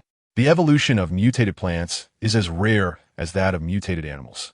It's already quite rare to be able to evolve otherwise. How could humans survive with mutated plants everywhere? Ban Xia understands the system's meaning. She said to Ming Wangshu, Wangshu, let's go over there. You stay close to me. Okay. Xia Xia. Ming Wangshu grabbed the strap on the back of Ban Xia's coat. I will definitely obediently follow behind you. Knowing that the other party is a mutated mandrake, Ban Xia is no longer worried. She walked over to join Animo and asked, Animo, what just happened? Animo was also puzzled by the scene and said, it was very smooth when we came out and there were no abnormalities on the way. I was in the same car as Yu Xingfeng. He was the one driving, and I was in the passenger seat helping him navigate. There were 2 Earth-type users and 1 Water-type user in the back. I didn't pay much attention to the personnel distribution in the back. But just as we drove to that corner, I felt like someone was watching us. It felt like when Xiao used her ability before. But it probably disappeared quickly because I had Huan Huan with me. Animo thought for a moment. I also seemed to smell a very fragrant scent. Then I noticed Yu Xingfeng's expression was off, and he stopped the car. After getting out, he seemed confused and said some things I didn't understand.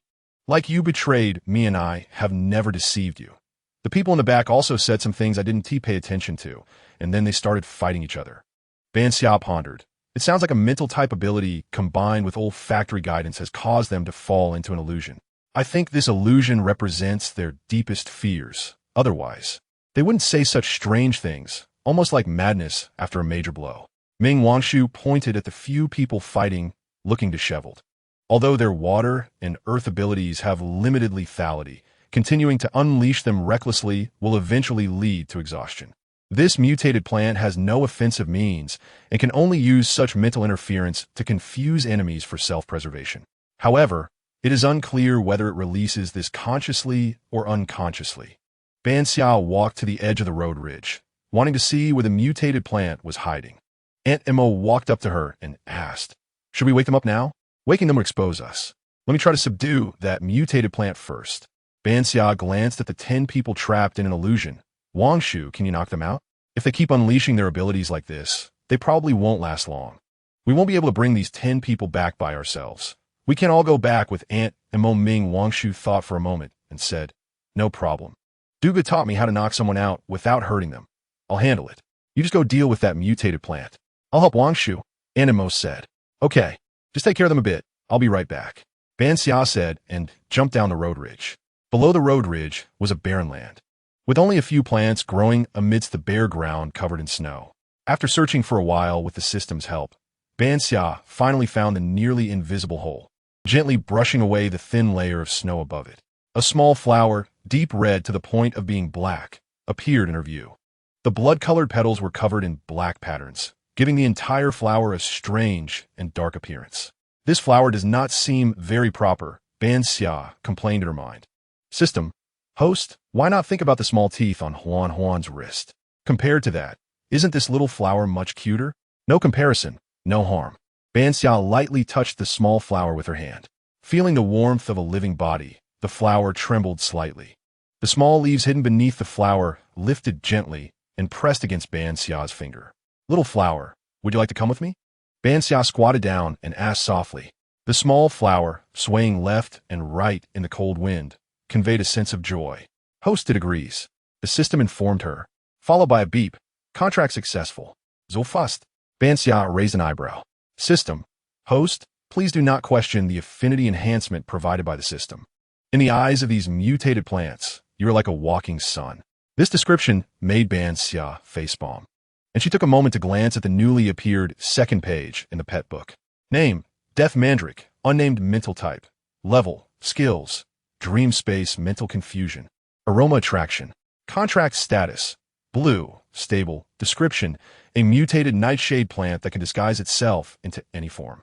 Remarks: a mature, mutated mandrake that can create an illusion to envelop all living things in a space where time flows slowly. Please use special functions with caution. Chapter 48. Do you think my palm fits your face? Dream space? System: what kind of skill is this? Ban Xia cradled the mandrake in her palm, and the exquisite little flower gently swayed in her hand. System: this mandrake can envelop a space with mental power, and everything within that space is under its control. In simple terms, the mandrake is invincible in this space. Field? Domain? Ban Xia was somewhat surprised. This ability is quite overpowered, isn't it? System: you could say that, but it's not quite the same as the domains of typical high-level ability users. The domains created by high-level mental ability users have many restrictions, such as level limitations. Mental ability users of the same level cannot cover each other's domains. However, the mandrake can create illusions that exceed levels. The downside is that the duration is very short. Regardless of its level, the duration of the illusions it creates should be fixed. As for how long that is, we will have to wait until the host experiences in battle. After all, releasing this ability also requires a large amount of mental power. Ban Xia tucked the little flower into the collar of her clothes, and from a distance, it looked like a delicate brooch. System: does the host want to name the mandrake? It's called the Death Mandrake, and it's dark red, so let's call it Round. System: the system really doesn't quite understand the host's naming logic. Naming successful. After a beep, Ban Xia glanced at the pet panel and, seeing that the mandrake had been named Round, clapped her hands in satisfaction.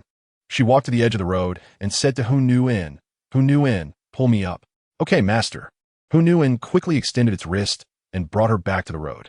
On the road, there were members of the team from the base lying in disarray. Aunt Mo was helping Ming Wangshu carry the unconscious team members into the vehicle. Strangely, the passing vehicles seemed to be oblivious to them and drove straight past. System: is the mandrake's mental interference still ongoing? Ban Xia asked. System: yes, this mental interference causes visual misalignment. However, this skill should be considered a passive skill of the mandrake and has a time limit as well. Round: how long will your mental interference last? Ban Xia poked the mandrake on her collar. The mandrake tapped Ban Xia's finger with its leaf. A slightly more mature voice than Hu Nuin said, half an hour. Quite aloof. Huh. Ban Xia lowered her hand. That's a decent amount of time. Seeing that Ban Xia had returned, Ming Wangshu closed the door of one of the vehicles and ran over to her, asking, Xia, how is it? Ban Xia pointed to the flower on her collar. Wow, that little flower is quite pretty. Ming Wangshu, looking at the mandrake, subconsciously reached out to touch it, and suddenly, the flower on Ban Xia's collar transformed into a large mouth filled with sharp backward-facing thorns, about to bite Ming Wangshu's finger. Round. Ban Xia scolded softly, don't scare Wangshu. Ming Wangshu quickly withdrew her finger, still shaken. Wow, this little flower is scarier than Hu Nuin. It called Round? Ming Wangshu asked. Ban Xia replied, yes. It's a mutated mandrake and belongs to the mental system. I just tamed it, so it's still a bit unfamiliar. It didn't mean to scare you. It's just a little nervous with a stranger around. She explained the reason why the mandrake was about to attack Ming Wangshu, fearing she might have lingering fears. It's fine, it's my fault. I should have suddenly tried to touch it. Ming Wangshu waved her hands repeatedly. Let us go help Aunt Mo get the others into the vehicle. Ban Xia felt relieved seeing that she didn't seem upset. The two of them helped Aunt Mo get the remaining few into the vehicle. Aunt Mo looked a bit troubled. Ban Xia, what should we do now? Aunt Mo, you should pretend to faint too. Round said these people will wake up in at most half an hour, and by then, its mental interference will also wear off. With so many vehicles here, it will soon attract the base's attention. Ban Xia said, pointing at the mandrake on her collar. Aunt Mo looked at the delicate little red flower a few more times and said, all right, I'll get in the car first. But if everyone wakes up later and can't find that mutated plant, they suspect anything? It's fine, I just asked around. It's hidden here, and apart from me, no one has seen its appearance. Even if they wake up and notice the special interference is gone, they'll just think that the mutated plant left. Besides, even if they feel something is off, they consider that someone has tamed this mutated plant. Ban Xia wasn't worried about being discovered. After all, she believed that apart from herself and her teammates, no one would know the mandrake had been taken away. Ming Wangshu added, yeah, who would think this little red flower is that deadly mutated plant? Aunt Mo looked at the people in the vehicle and then at the mandrake quietly lying on Ban Xia's collar. You all should leave quickly. I'll take care of things here. We'll see each other at the base. Ban Xia didn't say much, reminding Mo to be careful before taking Ming Wangshu and heading back. They hadn't been away from the base for long, and to avoid arousing suspicion from the base guards, Ban Xia especially took out a small bag of bread and a few bottles of yogurt from her space. She grabbed a handful of dirt and tossed on both herself and Ming Wangshu, messed up Ming Wangshu's hair, and smeared a bit of mud on her own face. All right, let's head back like this. Once they were disguised, she placed the bag of bread in Ming Wangshu's hands. Hold this for a bit, and make sure not to give anything away, okay? Don't worry, I got it. Ming Wangshu smiled, holding the bread. Xia, if you don't say anything, we do look like we just survived a zombie battle. To ensure realism, the two of them jogged a short distance away from the vehicle, and by the time they reached the base entrance, they were both panting heavily. The guards at the entrance saw them all sweaty and in a disheveled state, carefully checked them over, and upon finding no zombie scratches, let them into the base. A female clerk responsible for registration inside expressed concern. What happened to you two? Hurry back and rest. While searching for supplies is important, your safety comes first. Both of them replied in agreement. The two hurried towards their temporary residence, attracting quite a few gazes along the way due to their dirty appearances. However, Ban Xia keenly noticed that most of the gazes were not malicious. In fact, many elderly people showed sympathetic expressions. For the first time, Ban Xia felt that this base was so peaceful. If this base hadn't inexplicably disappeared in her previous life, it would probably be ranked among the top in the future. Unfortunately, her good mood vanished upon returning to the villa, because at the entrance of their villa, several people with very arrogant attitudes were gathered. Du Hong stood at the front, and as a tall figure, he immediately spotted Ban Xia and Ming Wangshu running towards them. He shouted loudly, Ban Xia, Wangshu, you're back. Ban Xia hurriedly approached and saw that the people surrounding the villa's entrance were all wearing ability user badges. What's going on? Ming Wangshu closely followed Ban Xia and reached Du Hong's side, noticing Zhou Yixing standing firmly in front of the door. Zhou Yixing had a cold expression. After you two left in the morning, Zongqing wanted to take Xiuxiu out for a stroll. I thought it was fine since there was nothing much going on in the morning, so I let Xiuxiu go with her. Who would have thought Zongqing came back, crying shortly after, and before I could ask what happened, these people showed up. They actually want us to hand over Zongqing, saying their young master has taken a liking to her and wants to take her away. It's simply unreasonable. If it weren't for seeing Du Hong's grim face and his towering stature, these people would have rushed into the villa and forcibly taken what they wanted long ago. Ming Wangshu tiptoed to see Zongqing cowering with a pale face by the door, holding Xiuxiu, who was comforting her. Sister Qingqing, don't be afraid. I'm here. Xiuxiu patted Zongqing's back, looking like a little adult. It's no wonder. Zongqing was already stunningly beautiful, and after being carefully spoiled by Mo during this time, she looked even more exquisite. Sometimes even Ban Xia and Ming Wangshu, both women, would stare at her in a daze, let alone others. Ban Xia learned about the situation from Du Hong. She snorted coldly at the crowd surrounding them. The person being encircled looked weak and cowardly, almost like a little girl. However, Ban Xia noticed a light green badge on his chest, indicating that he was an Earth-type ability user. What are you looking at? Didn't you hear what we said? Hand over that woman, and this matter will be settled. It's your good fortune to be favored by our young master. Ban Xia chuckled twice, her clear eyes staring at the man in the middle. Who do you think you are, running around here, making such bold claims? You should look in the mirror first. Where did this wild monkey come from, thinking that putting on clothes makes you a human being? The so-called young master's expression changed, and the smile on his lips stiffened as he said, I simply fell in love at first sight with the lady just now and wanted to get to know her. Oh, you really have some nerve. Just because you fell in love at first sight, you think you must meet her? Who do you think you are, anyway? Ban Xia crossed her arms, looking at them coldly. You're a woman who lacks reason. Our young master is the only nephew of the base leader. One of the sycophants beside the man proudly introduced. The base leader dotes on our young master, so watch out or you'll regret it. Exactly. Our young master likes that woman, so hurry up and hand her over. The crowd around the young master chimed in. They were all sent by the base leader to protect the young master, who was a pampered darling before the apocalypse, skilled in all vices. After the apocalypse, he continued to be well protected by his brother-in-law, the base leader, spending his days in the base indulging in leisure. Their villa was not far from where Ban Xia and the others were. In the morning, when Zongqing was out for a walk with Xiao. These few people had surrounded the young master who was about to go out. When the young master saw Zongqing, his eyes lit up, and he couldn't move. The people beside him, knowing his character, immediately tried to block Zongqing and take her away. Fortunately, Yi Xiao used her ability to escape. But Zongqing was still quite scared from the harassment. Ban Xia said, "Oh, it's the base leader's nephew. With this kind of scene, I thought you were the base leader himself. Just a relative. How dare you stand here so shamelessly? Excuse me, how should I address you?" Hearing Ban Xia's impolite sarcasm, the young master's eyes flashed with anger. But he quickly concealed it. "I am Tong Ping.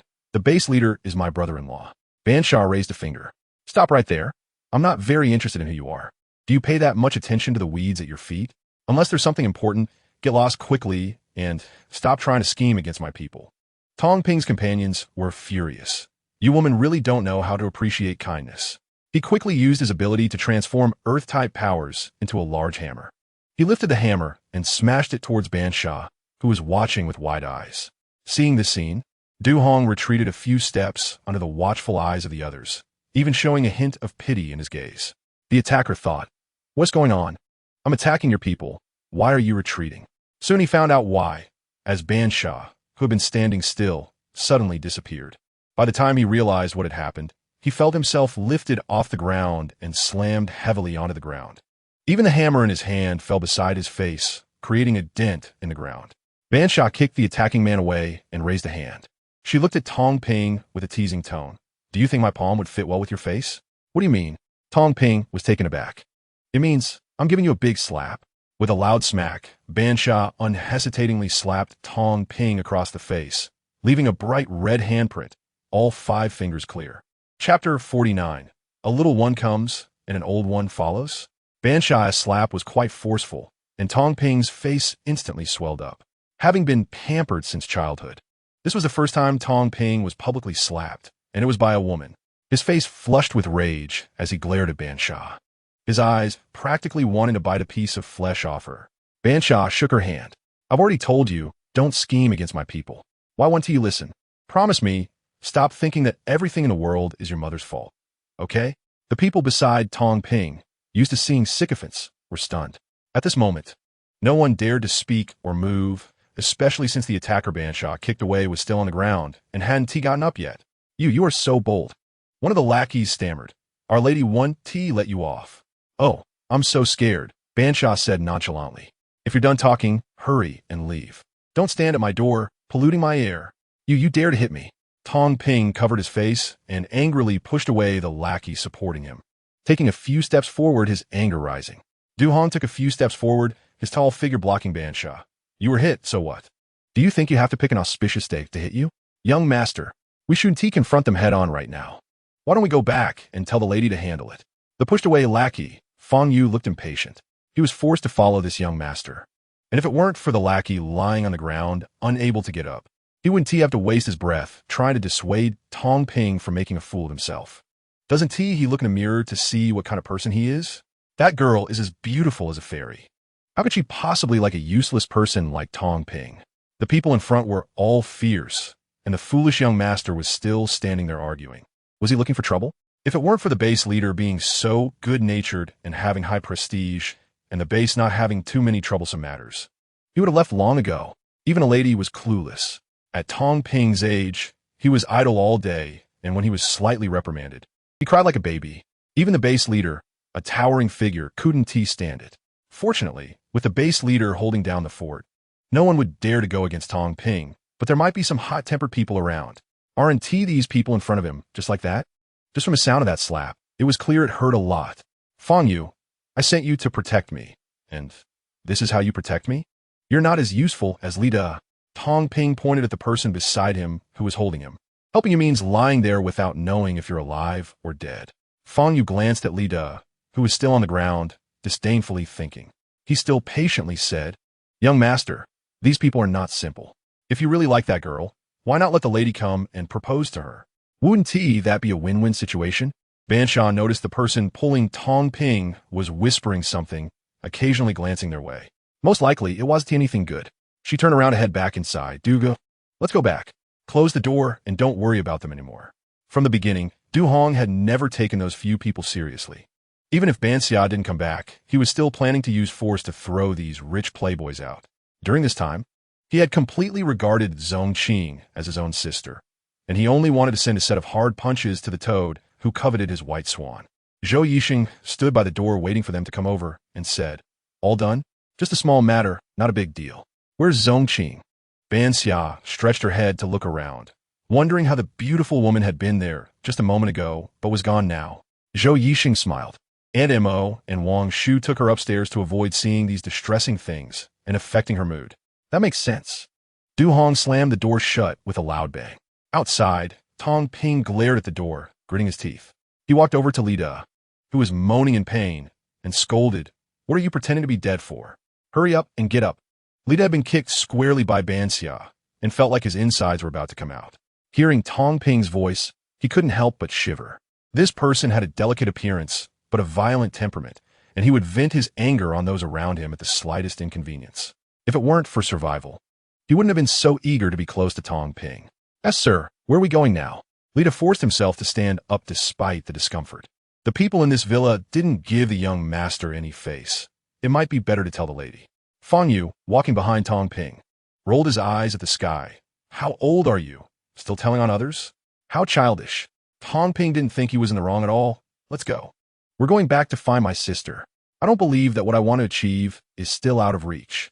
Meanwhile, on the other side, Yu Xingfeng and his group inexplicably fainted while investigating the mutated plants, and after waking up, they completely forgot what had happened earlier. Fortunately, there were no casualties, which left them relieved. Unfortunately, they searched the area for a long time, but couldn't find any sign of the mutated plants and had to choose to return home. On the way, Yu Xingfeng indirectly asked Aunt Mo if she knew what had happened, but Aunt Mo evaded the question, saying she also fainted and didn't know what happened. After all, she was the capable assistant of the base leader, and Yu Xingfeng didn't plan to conflict with Aunt Mo before knowing all the details.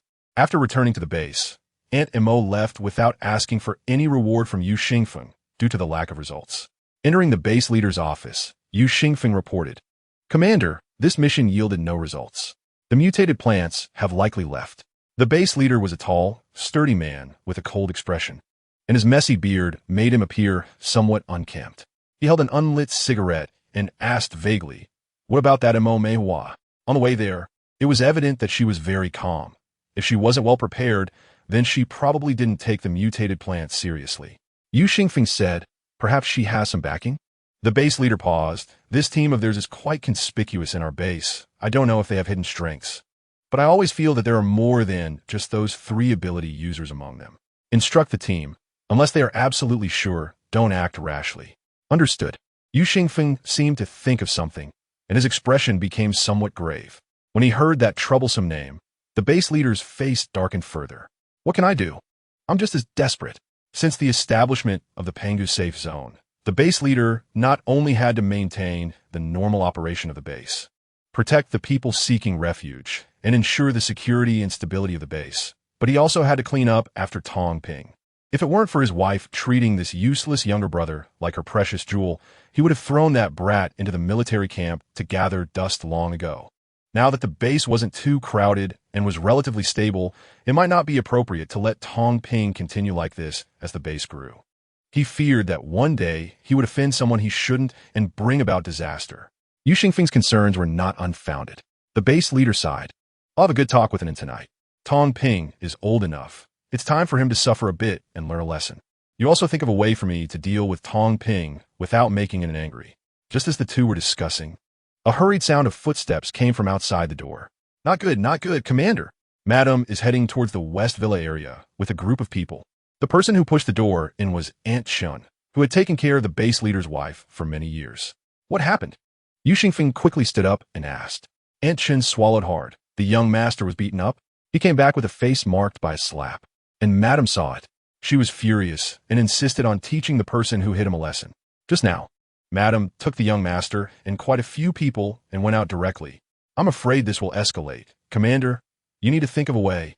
Truly, the worst was happening.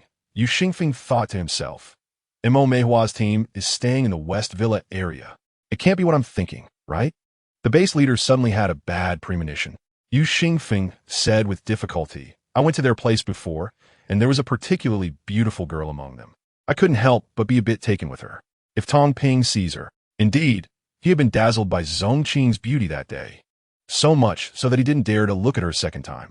The cigarette fell from the base leader's mouth to the ground, and he stomped his foot, rushing outside without a second thought. This lovesick Tong Ping was more trouble than he was worth. Outside the villa area, Tong Ping swaggered behind a petite woman and walked confidently to Ban Xia's door. Du Hong opened the blinds to take a look. Why is this lunatic here again? And not alone? Ban Xia was trying to persuade Yuan to turn into a dried flower to stick in her pocket when she heard Du Hong's words and replied, without looking up. Hasn't he been beaten before? Is he addicted to getting hit? Maybe he just likes to court death, Ming Wangshu lazily said while lounging on a lazy sofa. This sofa was taken out by Ban Xia from Huan Space yesterday, and everyone unanimously praised it as soon as it was taken out. Ming Wangshu even domineeringly claimed the sofa, often curling up in it to roll around. He's not alone, Du Hong said, looking at the short woman. He wasn't alone when he came last time either. Would he dare to go out alone with his cowardly behavior? Ban Xia scoffed. You make a good point, but that woman should be his sister. She might be here to cause trouble. Only then did Ban Xia stand up and walk to the window. Oh. So this is the legendary case of the little one coming to seek revenge with the older one? Chapter 50. I believe in reasoning. This person is quite persistent. Du Hong scrutinized the person standing outside. Isn't that woman the base leader's wife? It should be. It seems that the base leader's wife really treasures this younger brother. Ban Xia looked at the petite woman and then at Tong Ping behind her, noticing some resemblance in their features. The woman outside was about to knock on the door when Du Hong looked at Ban Xia. Should we open the door? She's already at the door. It wouldn't be appropriate not to open it, Ban Xia shrugged. So before Tong and could knock, the door had already opened from the inside. The one who opened the door was a tall man, and Tong had to look up to see the man's face. However, she seemed to have become accustomed to this feeling of looking up. She took a step back and asked the opening Du Hong, "Did you bully my brother?" "Who is your brother?" Du Hong replied nonchalantly, as if he hadn't seen Tong Ping behind her. "I generally don't bully people." Puffed. Ban Xia, leaning against the wall, couldn't help but chuckle when she heard Du Hong's words. How did she not realize that Du Hong was quite good at insulting others? It's him. Don't be fooled by Tongannen's small stature. He is quite strong. She pulled Tong Ping to her side and pointed at the slap mark on his face, asking, with such a big mark, he wouldn't have slapped himself, right? Du Hong raised his palm in front of her and retorted, "Do you think one slap for me would only leave half of his face red?" Tongannen was at a loss for words. "Sister, stop wasting time with them. I just want that beauty from their team," Tong Ping said without holding back. It seemed someone was backing him up, and he looked extremely pleased. His eyes were calculating as he surveyed Du Hong, and there was malice as he looked at the people behind him. "If you can't control your eyes, I don't mind helping you dig them out." Du Hong tightened his fists and shot a glance at Tong Ping. Tong and then cleared her throat. "I think we have a misunderstanding. My brother likes a member of your team. I mean no harm. I just want to invite that girl out to meet. After all, we will be family in the future. I finally realized that having a thick skin really runs in the family." Ban Xia stepped out from behind Du Hong. "You two siblings really are close."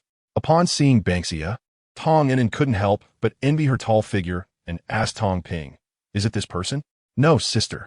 The one I like is 100 times prettier than her," Tong Ping replied. Ban Xia. Tong Ping didn't tell Tong Inen that he was beaten by a woman when he complained, and now, seeing Ban Xia, his already slightly painful face hurt even more. "Then can you let the girl my brother likes come out to meet?" Tong Inen didn't expect that the girl her brother liked could be even prettier than Ban Xia in front of her, and curiosity drove her to want to meet her even more. "Ban Xia, I don't like talking nonsense. I've made it clear before. My team member is not interested in your brother, and your brother is not worthy of my people. You should leave quickly." "What is wrong with my brother?" "His brother-in-law is the base chief. Who wouldn't he give him some face?" Tong Inen said, somewhat displeased. In her eyes, her brother was very outstanding. Ban Xia scoffed. "You know his brother-in-law is the base chief, not that he is the base chief. What is there to brag about? If our Qing wants, even a moon in the sky would line up to help her take it. You actually set your sights on my husband. What a vicious thought." Tong Inen shouted angrily. Ban Xia was puzzled. "Sister, which ear did you hear that, and which eye did you see me set my sights on your husband?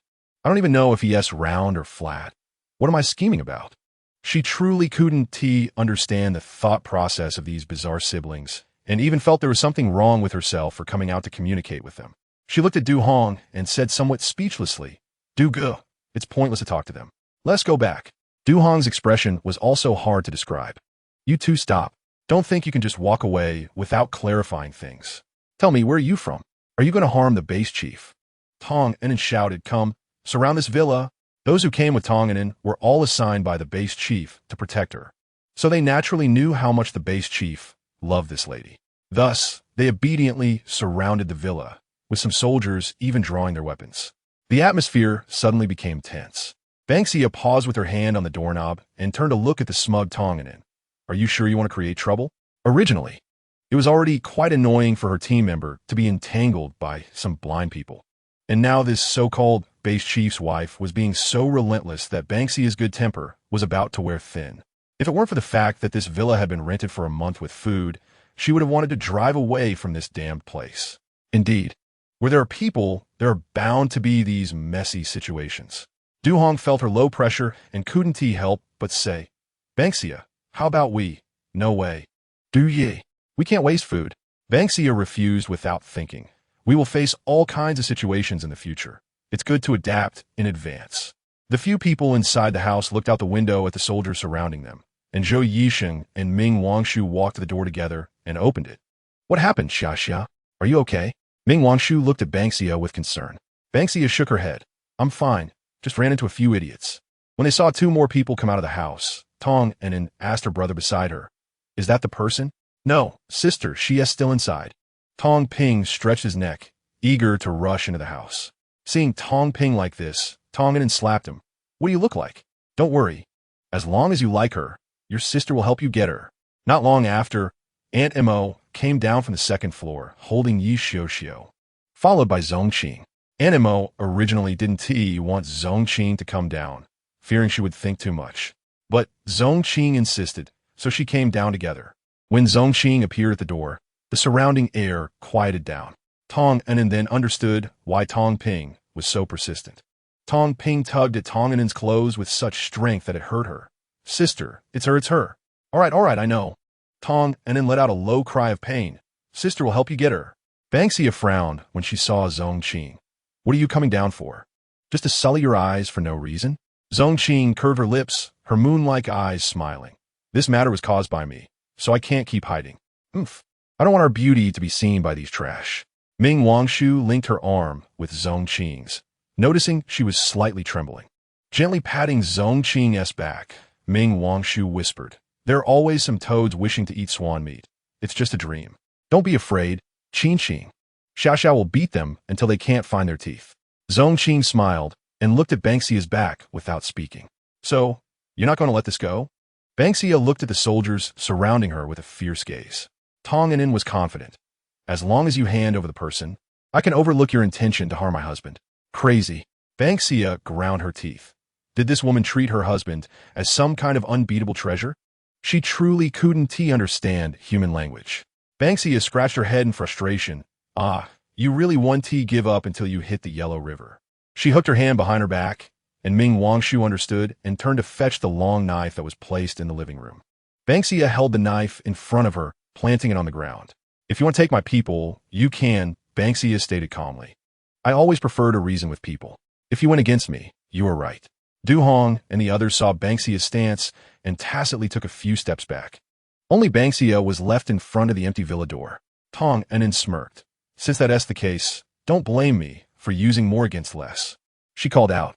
The soldiers waiting behind her stepped forward to surround Ban Xia. "Just remember, you bear all consequences." Ban Xia swiftly drew the long knife and swung it at the closest soldier. The soldier who had just been holding a gun didn't expect Ban Xia to choose hand-to-hand combat. After being stunned for a second, he raised his gun to resist. Little did he know that the gun would be easily cut in half under Ban Xia's blade, as if it were made of paper. Seeing his weapon destroyed like that, the soldier's face immediately darkened. It wasn't just about losing face. In this post-apocalyptic world, weapons and ammunition were scarce. And the only reason he had a gun was due to the base leader's favoritism towards his wife. Now that his weapon had been chopped in half by Ban Xia, how was he supposed to explain this to the base leader? The man, having lost his weapon, charged at Ban Xia with his fists. After all, he was from the military, and his attack patterns were clean and efficient. His punches targeted Ban Xia's most vulnerable spots, but unfortunately for him, he was up against Ban Xia, who had fought through countless battles in the apocalypse. The long knife in her hand moved like a whirlwind. Not only could he not get close to her, but he also bore several wounds from her blade. Although Ban Xia disliked Tong Inen, she still held back. After all, they needed to stay at the base for a while, and it wasn't good to strain their relationship with the base.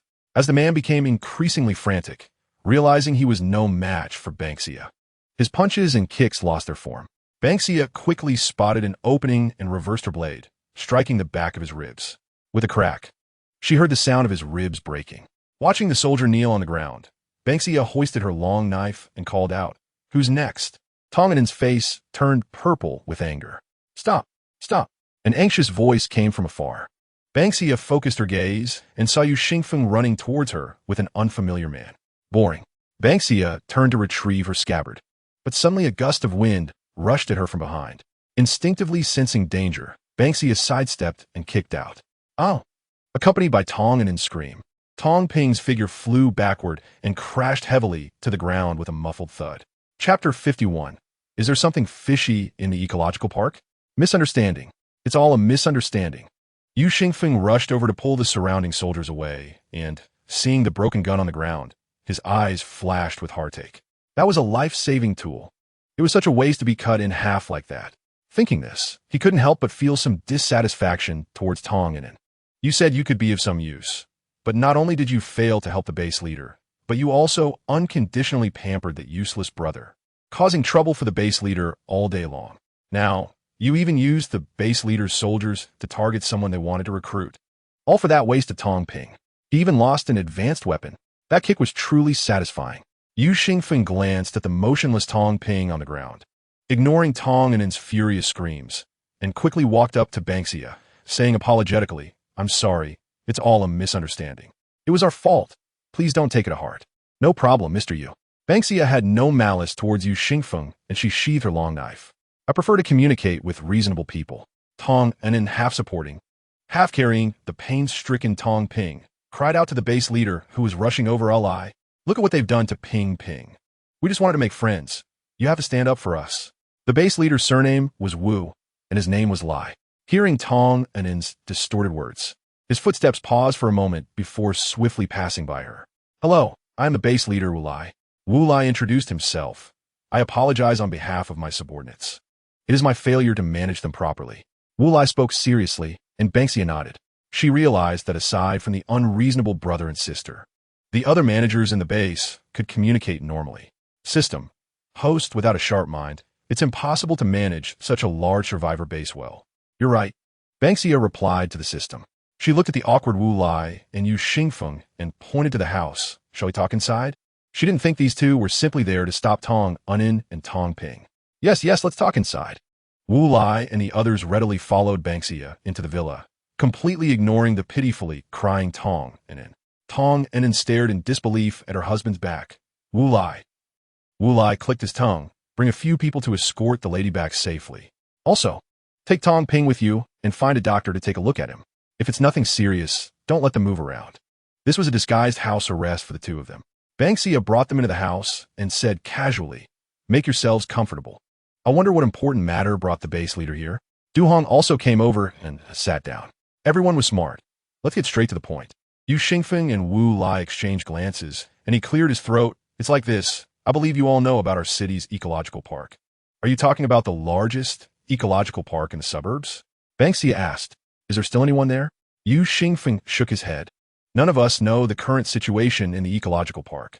Ever since a few ecologists escaped from it, no one has been able to enter again." "Why is that?" Du Hong looked at him. "If there were survivors, there would always be some movement, right?" Yu Xingfeng smiled wryly. "We cannot get close to the ecological park at all. This park covers a vast area, with entrances in the southeast, southwest, northeast, and northwest.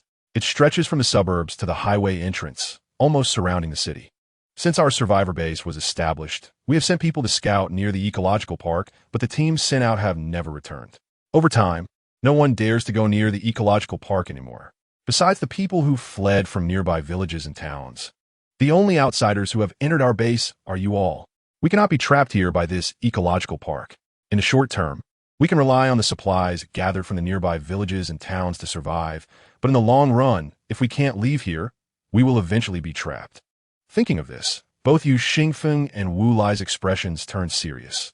The key is if there is something we cannot handle in the ecological park, it poses a deadly threat to the base, right? Listening to Yu Xingfeng's words, Ban Xia recalled that the city base had mysteriously disappeared last time due to the mutated animals in the ecological park, right? So in the last life, without their arrival, how did they open the roads near the ecological park to allow outsiders to enter the base? System. Host. You haven't forgotten about the giant snake and the spider queen on the highway, have you? What? Ban Xia lowered her eyes. Are you implying? System. Host can't possibly think that without the host intervention, the poisonous spider queen would always stay in the forest, right? Without food, the spider queen would inevitably expand outward. Plus, with the mutated lion pride and giant snakes, who do you think would win among those three mutated animals? The clam and the snipe fight, and the fisherman benefits? Ban Xia suddenly realized, so you're saying that the spider queen, the lion pride, and the giant snake would ultimately end up mutually destroying each other and benefit the other mutated animals in the ecological park? Is that why in the last life, the survivor base in the city gradually had survivors joining? Because the giant snake, poisonous spider swarm, and lion pride disappeared, and the other mutated animals in the ecological park didn't appear due to having enough food. So the roads opened up? Just how many poisonous spiders did the spider queen give birth to in her last life? Enough that the mutated animals in the ecological park couldn't finish them? System. So the system has already said, the spider queen's ability is to reproduce exceptionally well. As long as she is alive, she can keep reproducing. Ban Xia suddenly had a terrifying thought. Could it be that in the last life, there were mutated animals in the ecological park that developed human intelligence and captured the spider emperor? The system expressed shock at Ban Xia's bizarre thoughts. Theoretically, it's possible. Otherwise, why would the city base disappear so suddenly with no survivors? What on earth is being raised in that ecological park? Could it be a dragon? The more Ban Xia thought about it, the more frightened she became. The system replied, "You're overthinking it, host. Low-level planes cannot nurture high-level creatures like dragons." While Ban Xia was communicating with the system, Du Hong and the others thought she was in a daze. Seeing she hadn't spoken for a while, Du Hong asked, "Does the base leader mean to investigate this ecological park?" After experiencing the mutated giant snake and the poisonous spider swarm, they were quite wary of the ecological park. Wu Lai did not deny it. "Yes, although I don't know how you managed to come in from the ecological park. I hope you can provide us with some useful information. To be honest, there is a mutated giant snake on the highway leading out of the city. We were lucky to escape from its jaws, but we lost quite a bit. It seems we may not be able to provide you with more information." Du Hong told Wu Lai about the mutated giant snake. Wu Lai's expression changed. What? A mutated giant snake came out of the ecological park? Could it be that all the survivors coming to the city were eaten by the mutated giant snake because it was lurking on the highway? That snake is very cunning, hiding in the ramp under the highway. It is also very fast. Without preparation, one cannot escape. If we hadn't been vigilant all the way, we might not have escaped either. Du Hong spoke vaguely, fearing to reveal that Yi Xiuxiu had psychic abilities. Fortunately, Yu Xingfeng and Wu Lai focused on the mutated giant snake and didn't pay much attention to the loopholes in Du Hong's words. After injuring the snake, we escaped into the forest. It took some effort to reach the city. As for the mutated spider emperor, Du Hong did not mention it. The spider emperor and the poisonous spider swarm had turned to dust, and Ban Xia's methods were indeed quite extraordinary. Du Hong didn't dare to say much and only described the mutated giant snake in detail to the two. Fortunately, we did not blindly send someone to check the entrance. Yu Xingfeng felt a bit lucky. Wu Lai said, "I wonder if that mutated giant snake is still there? We didn't dare to take that road when we left. Theoretically, the giant snake should still be there." Zhuyong spoke honestly. That would be bad. If the giant snake is still there, we would truly be at a loss. Wu Lai and Yu Xingfeng looked troubled. Ban Xia looked at the two. Near the mutated giant snake, there is also a group of mutated lions. Although their numbers are few, the Lion King has awakened its abilities. If food is scarce, the mutated giant snake is likely to conflict with the lion group. Perhaps you could pay attention to the movements of the lion group. Earth-type ability users should be able to sense the tremors of the earth and catch the movements of the lions, right? Ban Xia proposed an idea. Wu Lai thought for a moment and found it feasible. You mean let the giant snake and the lion group suffer both losses? As long as they fight to the death, there should be other ways. Without the poisonous spider swarm and the spider emperor. I wonder if the mutated animals in the ecological park will come out earlier? Realizing this, Ban Xia suddenly felt that this base was not safe. The evolution of mutated animals requires a lot of energy and real food. Since she had killed the spider emperor, the mutated animals in the ecological park had lost their food source and would definitely look elsewhere. If the mutated giant snake and the lion group were forced to leave because they were not opponents of the mutated animals in the ecological park, then wouldn't the mutated animals in the ecological park have no opponents at all? The city base that suddenly fell in the last life is highly likely to be destroyed even earlier in this life. Thinking of this, Ban Xia couldn't help but break into a cold sweat. She originally planned to rest here for a whole month before leaving for the city. But now it seems that this place is not safe either. Mutated animals without a stable food source would make the city base their first target. Thank you for the information. We won't disturb you any longer. We will give you a satisfactory answer for the chaos caused today. After obtaining important intelligence, Wu Lai and Yu Xingfeng took their leave. After sending the two off, they found Ban Xia's face was filled with worry. Ming Wangshu asked, "What's wrong, Xia?" Ban Xia hesitated. "I suspect that the mutated animals in the ecological park are likely to attack the city base." Chapter 52, Night Exploration of the Ecological Park, Part 1. Ban Xia briefly analyzed the current situation. Before we reached the city, we encountered a mutated giant snake. And we lost a vehicle to injure it, right? Then we met the mutated poisonous spider swarm in Yushui village, where the poisonous spiders madly preyed on villagers and mutated animals in the forest. We happened to save Qingqing. After that, when we were preparing to deal with the poisonous spider swarm and the spider emperor, a group of mutated lions suddenly appeared in the forest. The mutated lion group not only had a lion king, but also awakened its abilities. We do not know the reason for the sudden appearance of the lion group. The result was that we dealt with the poisonous spiders and the spider emperor and escaped from the forest.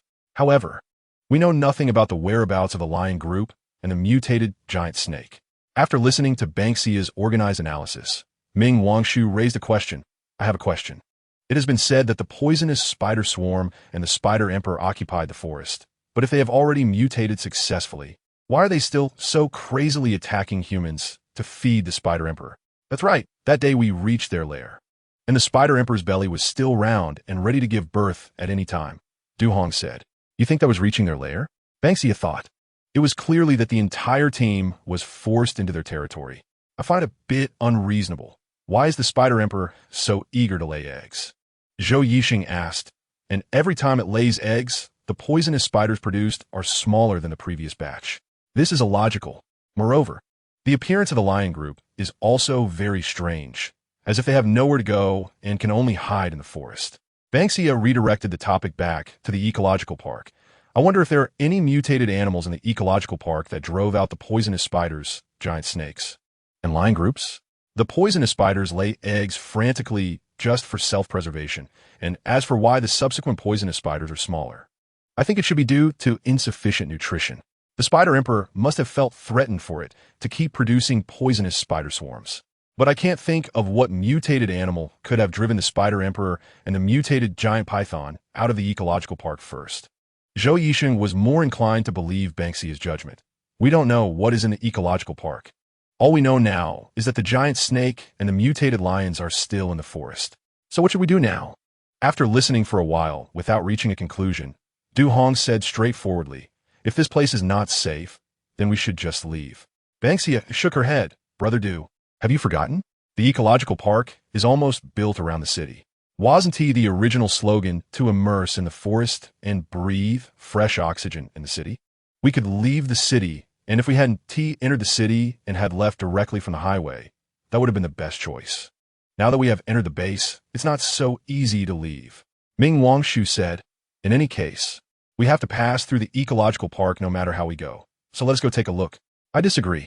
Du Hong was the first to stand up against it. Everyone has seen that mutated giant python. It's simply not something we can deal with. Even that huge creature was driven out of the ecological park. Who knows what else is inside? Ban Xia understood du Hong's concern. Throughout their journey, apart from being helpless against the mutated giant snake, They had managed to get through other times without any major dangers. Du Hong was unwilling to let his companions fall into danger, and Ban Xia completely understood this feeling. However, she couldn't disclose the existence of mutated animals with awakened human consciousness in the ecological park, which had already treated the entire city base as a feast. It would be hard to convince people without evidence. Ban Xia, is there something you're not telling us? It's okay, just speak directly. Aunt Mo seemed to sense Ban Xia's hesitation and reassured her. We've been together for so long. We all trust you. Please trust us as well. From Aunt Mo's serious gaze, Ban Xia understood her meaning. She could only say, I'm not sure. There seems to be a presence with human consciousness in the ecological park. It drove the giant snake and the spider swarm out of the park, one to let the giant snake devour the passing survivors, and the other to allow the spider queen to reproduce wildly in an environment without natural enemies. You mean that mutated animal with human will is breeding spiders? Du Hong looked puzzled. Ban Xia denied it. I don't know if it's breeding spiders, but it definitely encouraging the spider queen to lay eggs is not a good thing. By the way, the previously silent Zongqing suddenly raised her head. Summer said that the spider queen needs a lot of energy to lay eggs, which means the mutated animals also need a lot of energy to survive. So if a mutated animal with human consciousness discovers a source of energy that can be supplied continuously, what would be the first thing to do? To keep it in captivity. Infinite cycle. Ming Wangshu blurted out. That mutated giant snake is specifically released by that mutated animal to intimidate the spider queen, forcing it to keep laying eggs? So that forest is the cafeteria for that mutated animal. And when the spider queen feels that the poisonous spiders it produces are enough to kill a mutated giant python, the mutated animal hiding behind will come out to harvest. Ban Xia couldn't help but applaud Ming Wangshu in her mind, saying to the system, don't say anything. Wangshu's words are pretty much on point. System, host. With your current level, you have no chance against any mutated animals in the ecological park. I understand, but we have to try to know, Ban Xia said. If we solve the mutated spider queen, the mutated animals in the ecological park will lose their food source, and who knows when they will attack the city base. It said that there are no coincidences in stories. Although we solved the spider queen, we've created another problem. If we don't settle this, I won't be able to sleep well. The system fell silent. To the system, apart from the few teammates, it had already recognized that the host picked up. The other people in this base were just strangers. The system never expected the host to make such a choice and expressed its confusion. Oh, I'm not trying to be a good person. Ban Xia felt the system's doubt. This city base would eventually fall. I could stand by and watch. But I can't just watch my kind be easily wiped out. In the last life, they might have died silently, but in this life, I hope that even if they die, at least it should be for a reason. Du Hong understood what Ming Wangshu was saying. If there really are mutated animals with awakened human consciousness, wouldn't we just be delivering food by going to the ecological park? Actually, I want to confirm how many mutated animals are in the ecological park now. Ban Xia explained, apart from the mutated giant python and mutated lion, how many mutated animals are there? Is there only one with awakened human consciousness? These are all unknowns. Zhou Yisheng frowned. What if there is more than one mutated beast with awakened human consciousness? If it's just reconnaissance, maybe we don't need to go in. Ban Xia touched the round object on her collar. I can use the power of Yuan to escape, but I need Xiu to come with me. Ye Shu, who was originally snuggled on the sofa, straightened up upon hearing Ban Xia call her name. What's wrong with me? Xiu has psychic powers. I need her to assist Yuan a bit.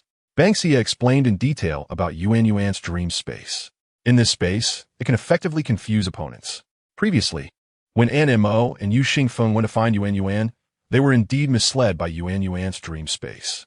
However, it is unknown how much the level of Yuan differs from the mutated animals in the ecological park.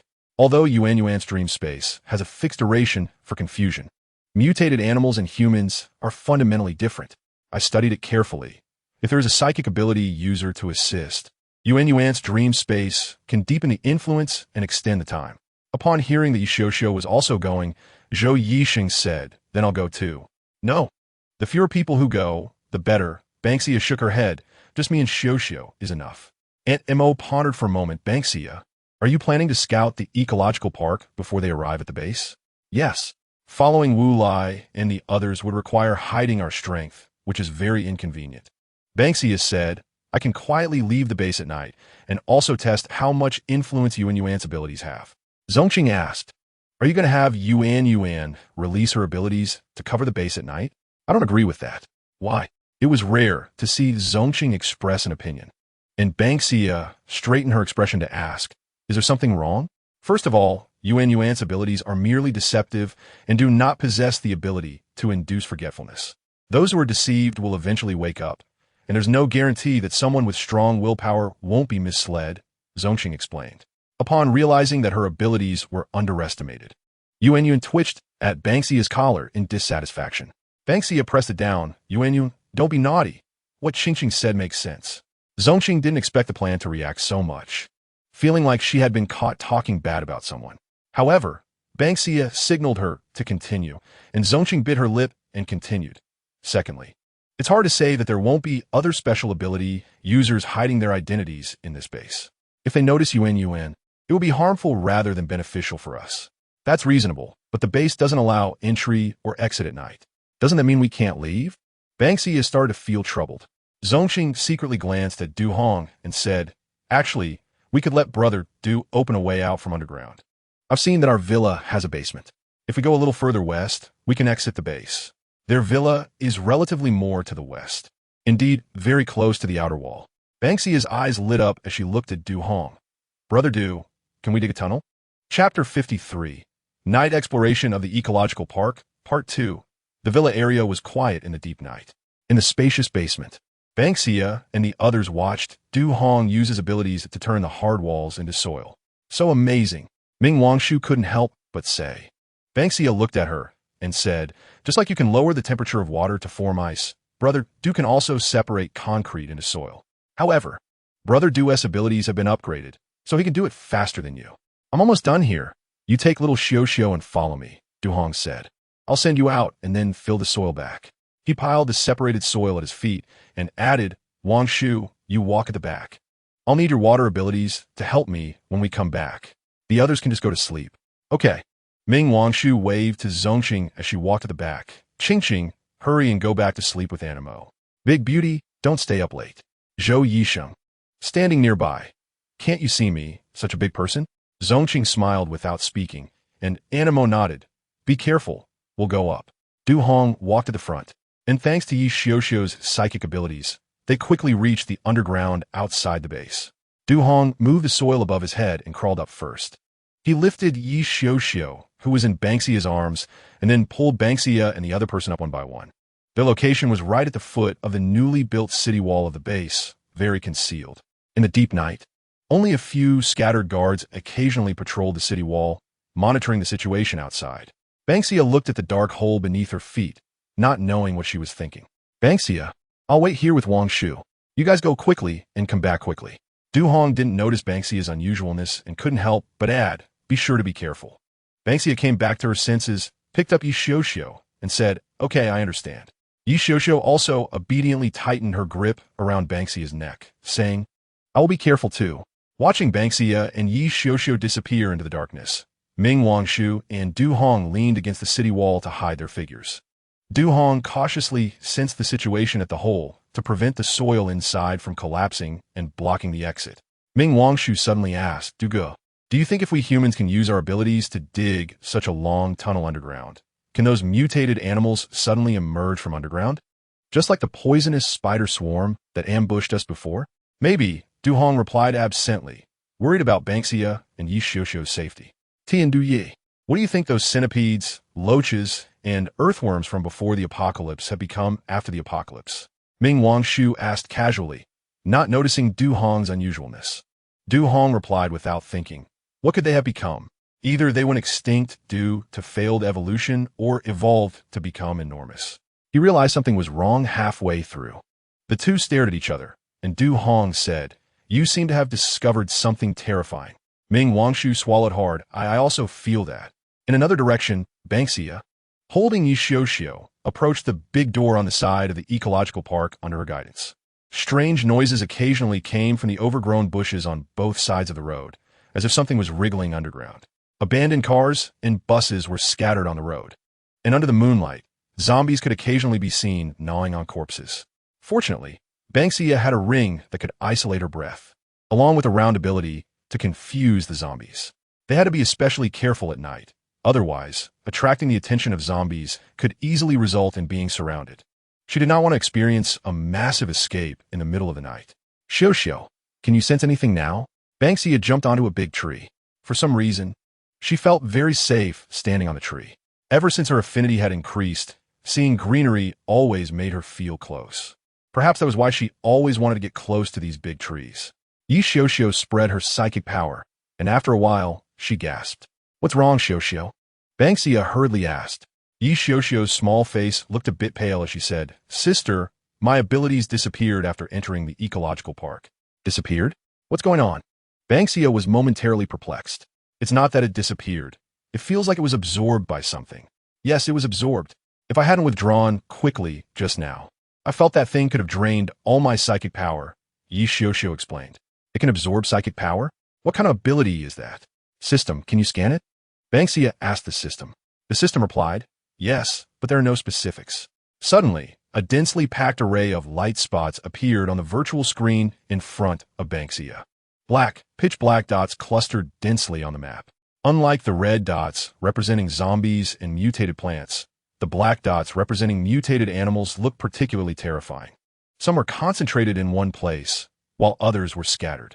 It seemed very orderly. Ban Xia suppressed the tingling sensation on her scalp and looked closely.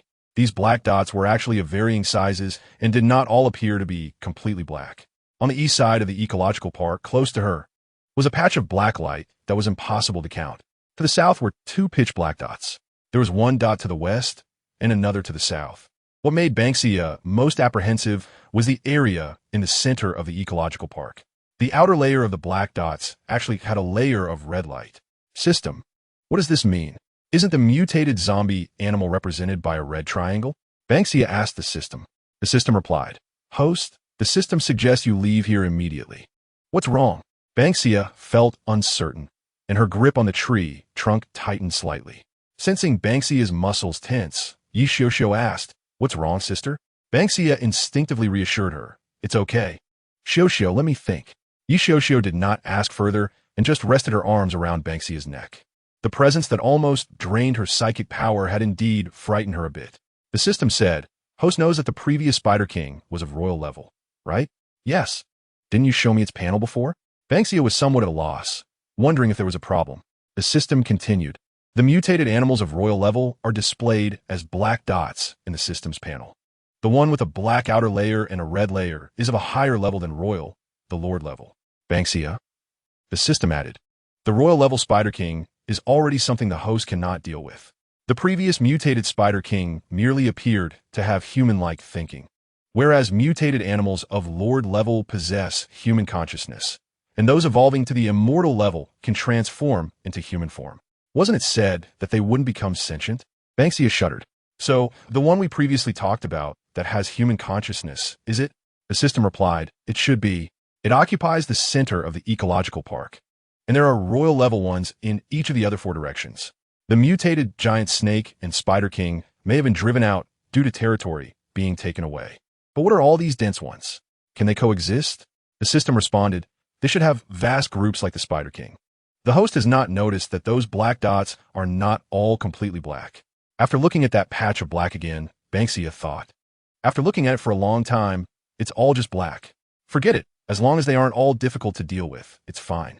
It seems that the ecological park cannot be entered. Just as she was about to head back, Ban Xia suddenly felt as if someone or something was watching her. That chilling aura froze her in place. The psychic Xiao sensed that aura even earlier, but she couldn't even muster the strength to open her mouth to warn her. Her eyes widened in terror. What a bold human. A strange voice exploded in Ban Xia's ear.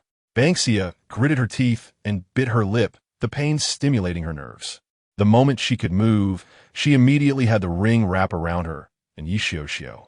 Being surrounded by the ring reduced that feeling of being watched. She looked at Xiao in her arms and asked, Xiao, how are you? Are you feeling unwell? Anywhere? Xiao stared with her soulless eyes, making a few gasping sounds. Sister, I feel unwell. What happened? System, what's wrong with Xiao? Ban Xia suppressed her panic. Was that the mutated lord-level animal from earlier? The system replied, A very bad piece of news, host. That lord-level mutated animal has psychic abilities.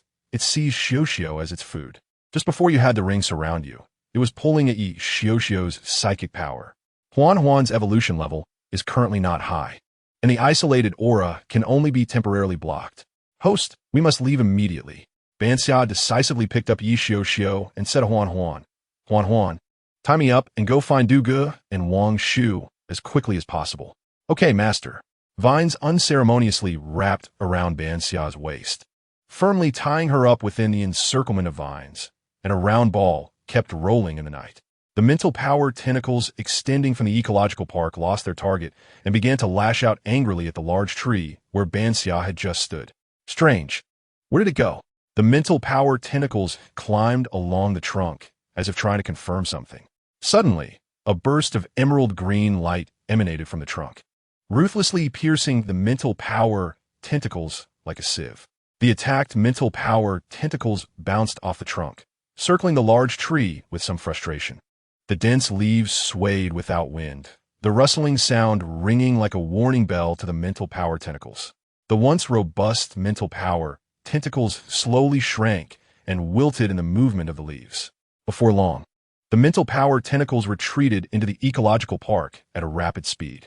In the center of the ecological park, a dark space suddenly lit up with red light. Upon closer inspection, it turned out to be a pair of blood-red vertical pupils. Very good, a low, hoarse voice echoed in the ecological park. A strange agitation arose around, quickly quieting down. Chapter 54. Second environmental change. Huan's movement speed was fast, and it rolled to Du Hong and Ming Wang Shu in no time. When they saw the rolling vine ball, both Du Hong and Ming Wang Shu were a bit dumbfounded. How did it come back so quickly? Watching Huan release Ban Xia and Yi Xiaoxiao, Ming Wang Shu stepped forward to ask. Ban Xia's tone was somewhat unstable. Du Ge, we need to hurry back. Xiaoxiao is injured. What? Dune was started, and said, let us go back quickly. He didn't ask much, jumped down the hole after taking Yi Xiaoxiao from Ban Xia. Ban Xia and Ming Wang Shu followed closely behind him. They returned quickly, and Du Hong had no time to seal the hole they had opened. Fortunately, they hadn't been gone long, and the others at the villa hadn't rested either. Ban Xia called out Zhong Qing, who came out wearing a coat. In Zhou Yisheng's room, he was taking off Yi Xiaoxiao's coat as she lay unconscious. Seeing Zhong Qing enter, he quickly made way, and Zhong Qing nodded at him, taking Yi Xiaoxiao's hand. A gentle healing power entered Yi Xiaoxiao's body, soothing her pain caused by the mutated animal's mental power. Seeing her complexion calm down, Zhou Yisheng finally felt relieved. He turned to Ban Xia and asked, what happened? A very bad piece of news, Ban Xia said. In the ecological park, there's a mutated animal that is of a higher level than the mutated Spider Emperor. Moreover, it is of the mental type, with a very wide coverage of mental power. Besides this one, there are 5 other mutated animals in the ecological park that are of the same level as the Spider Emperor, one of which has a similar clan to the Spider Emperor. I suspect our previous assumptions may not be entirely correct. The mutated giant snake and the Spider Emperor are not just food for the mutated animals in the ecological park. They escaped after being defeated, probably intending to gather strength outside and then fight the mutated animals in the ecological park again. Du Hong's expression darkened. If we can't even deal with the poisoned Spider Emperor, then the mutated animals in this ecological park must be extremely abnormal, right? There's worse news. Huan told me that the mutated animal higher than the Spider Emperor can evolve and will have a human form after evolving. It should already have human consciousness now, and after evolving, it will be even more terrifying. Ban Xia again used Huan as an excuse to conceal the existence of the system. Zhong Qing, after finishing the treatment for Yi Xiaoxiao, looked at Zhou Yisheng with full apologies. I'm sorry, doctor. It's my fault that Xiaoxiao got hurt. What does this have to do with you? You just made a suggestion. We all know the unknown risks. Zhou Yisheng waved his hand, and besides, didn't you also help me treat Xiaoxiao? Ming Wang Shu also said, yeah. Qing, you don't need to feel so guilty. It was my overconfidence, Ban Xia said. I was too simplistic in my thinking and never considered that there would be such a great danger hidden in the ecological park. She glanced at Du Hong. I'm sorry. Du Yi. It's fine as long as everyone is okay. There's no need to be so anxious about blaming yourself. Aunt Montauk interjected, Xiao Hong. Go patch up the tunnel you dug. Du Hong scratched his head. I got it. Ban Xia, don't overthink it. I didn't mean anything else. I'm just straightforward. I was also worried about this situation before. I'll go patch the hole first. After saying that, Du Hong turned and went back to the basement decisively. On the way back, Ban Xia sensed anger from Du Hong. Although she wasn't sure if it was directed at her, she still apologized to Du Hong first. System. Host, it's normal to have friction in team interactions. Perhaps you should let go of yourself a bit more. Ban Xia said nothing. Aunt Emo looked at Ming Wang Shu and said, "It's late. You should rest early. Xiao Xiao has her brother here, so you both go to sleep quickly." Ming Wang Shu yawned. "Then I'm going to sleep." "Xia Xia, you should also sleep early." "Okay, good night," Ban Xia said softly. "Good night." Ban Xia returned to her room and threw herself onto the bed. She felt a bit dejected. System. Host, what's wrong? Tea on air, I realized that I might be a bit overconfident, Ban Xia murmured. I always felt that with you, Huan Huan, and the newly tamed Yuan Yuan. I could easily handle any unknowns. But I suddenly realized that when danger really came, I couldn't even protect Xiao Xiao. System. The host does indeed rely a bit too much on the existence of the system, but you shouldn't forget that you have also experienced the baptism of the apocalypse. Don't be too self-deprecating. Ban Xia forced a smile. After all, I'm just too arrogant. I always face things with the thoughts of my previous life. I never considered that such high-level mutated animals would appear in the ecological park. System. Fortunately, the host evacuated in time. It seems that the fall of the city base in the last life is closely related to this monarch-level mutated animal. It is of the mental type and should only be able to advance by absorbing mental power. Could it be that there were mental type ability users in the city base in the last life, which is why the city base disappeared? System. It should be like that. But perhaps there is something in the ecological park that allows it to advance directly? Otherwise, why wouldn't the mutated giant snake and spider emperor leave even after being driven out? It might be some mutated plants that greatly enhance mental power. Mutated plants that enhance mental power? ISNT, that like the rare treasures in novels? System. Perhaps so, but the system didn't notice it when scanning just now. I don't want to think about it anymore. I'll talk about it tomorrow. Ban Xia rolled over, burying herself in the bed. System. The host hasn't signed in today. Would you like to sign in? Ban Xia raised her head and realized it was already past midnight. Don't I have automatic sign-in? Why do I still have to sign manually? System. Because previously, it was either that the host didn't have time or the environment didn't allow it, so the system auto-signed in. Now that the environment and time allow it, the system is just checking in as usual. Oh, I see. Then I'll sign in manually. Ban Xia lazily pressed the sign-in button and then closed her eyes, waiting. The sound of firecrackers erupted in the space, almost making Ban Xia jump out of bed. What the heck? Ban Xia rubbed her eyes and asked the system. System, congratulations. Host, you've drawn a good sign.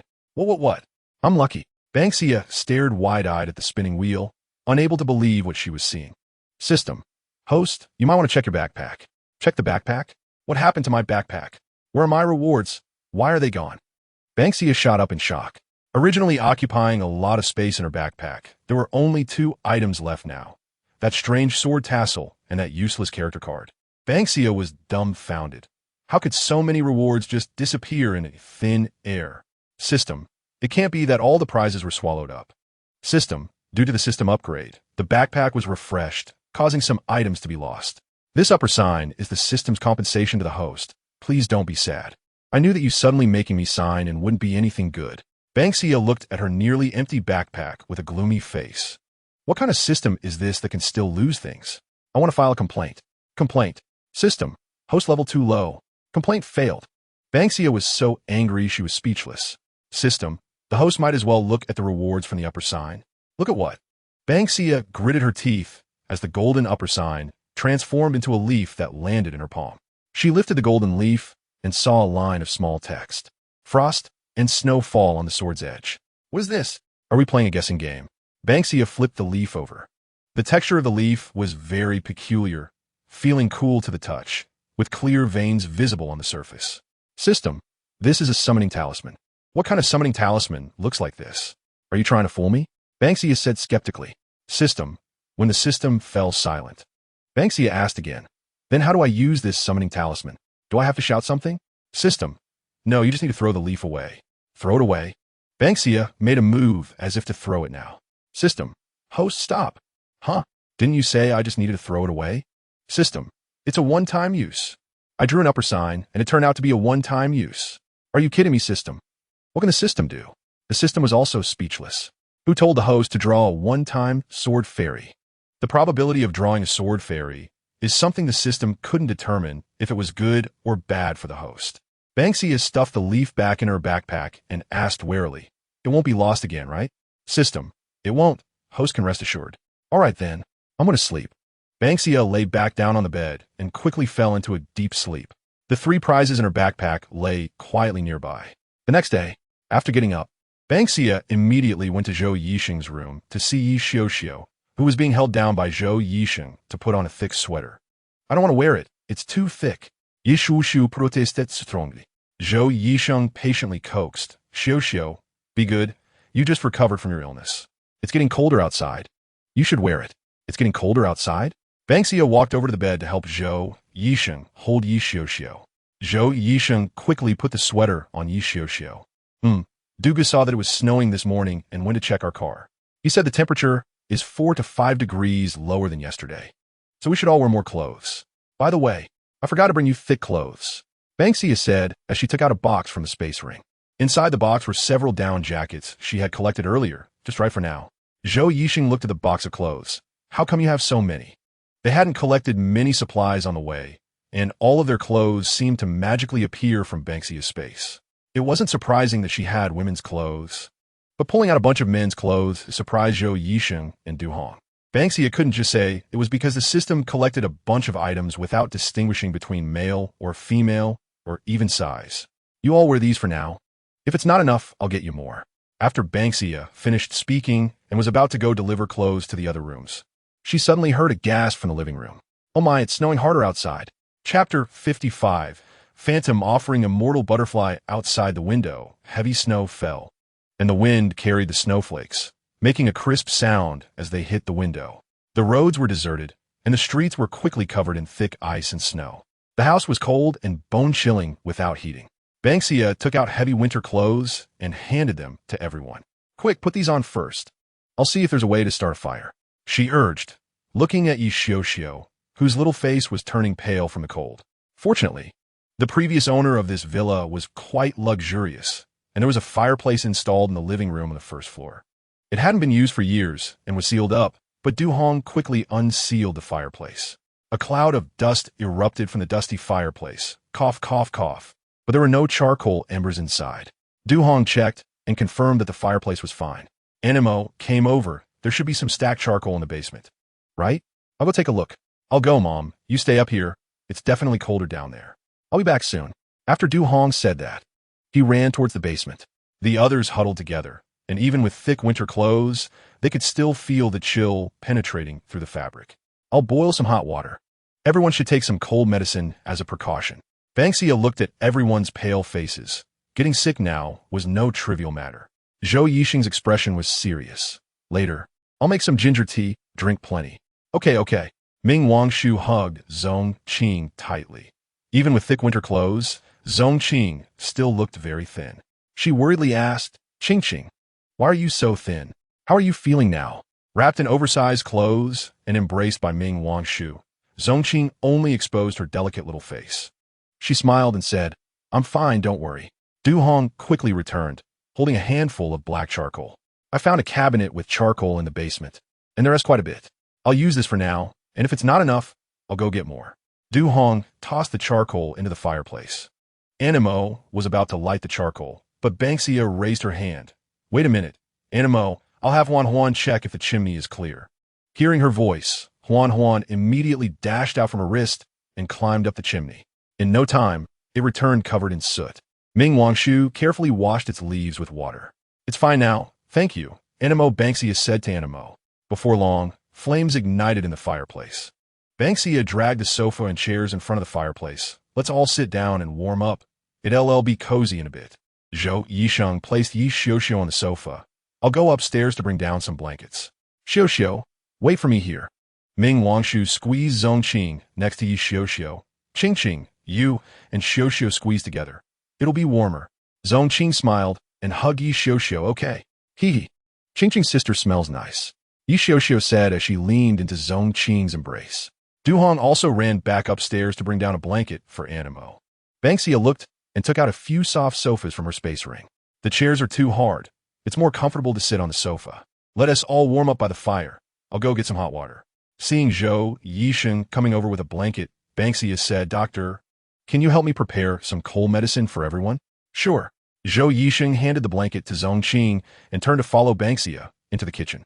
Du Hong made another trip to the basement, bringing back a lot of charcoal. The temperature in the basement was even lower, and even Du Hong was shivering at this moment. Aunt Mo quickly urged him to squat by the fire to warm up. Ban Xia decisively pulled an extension cord from the kitchen to the living room, plugged in the kettle, and let Ming Wangshu use his abilities to fill it with water. Xia, you should come warm up too. Ming Wangshu touched Ban Xia's icy hand and said, Don't catch a cold. Ban Xia rubbed her hands together and replied, I'm fine. She was wrapped in a thick blanket, squatting beside the kettle waiting for the water to boil. Zhou Yisheng also sat down, saying in this weather, We have so many supplies, it's a bit overwhelming. What about the others? Everyone fell silent. Natural disasters are always an unavoidable pain for people. This extreme cold might freeze to death countless innocent people. I hope the snow stops soon. The living room fell into a moment of silence. Woo, the water is boiling. Ban Xia swiftly poured the water into a large transparent glass jar and brewed a full pot of cold medicine. You all take cups and pour a bit more, Duga. You should drink a couple more cups, Ban Xia said, and then let Ming Wangshu fill another pot with water. She tossed in the ginger slices she had cut in the kitchen earlier. Later, everyone can have a cup of ginger tea. With everything arranged, Ban Xia hugged a cup of cold medicine, curled up in a blanket, and found a cozy spot on the sofa, taking small sips of the steaming water. Du Hong let out a sigh of relief, finally feeling warm again. I felt like my blood was about to freeze. The temperature in the basement was probably 7 or 8 degrees lower than above ground. He smacked his lips. The ground down here might even be frozen solid. Ming Wangshu stuck out her tongue, seeming a bit unaccustomed to the taste of the cold medicine. If we had waited another day to go to the ecological park, wouldn't Dugu have been unable to dig the tunnel? Don't mention me. In this cold, just melting the ice into water would require a lot of abilities. Even a mutated animal's wouldn't be able to do it. Just as Du Hong finished speaking, Ming Wangshu suddenly exclaimed, Earlier, while waiting for Ban Xia with Dugu, I thought, what if mutated animals attacked the city base from underground, just like the poisonous spiders? Wouldn't the base be completely defenseless? Ban Xia was taken aback, thinking to herself that these two were indeed correct. In her previous life, the city base might have been taken over from underground. It seems we don't have to worry about that now. Zhong Qing asked.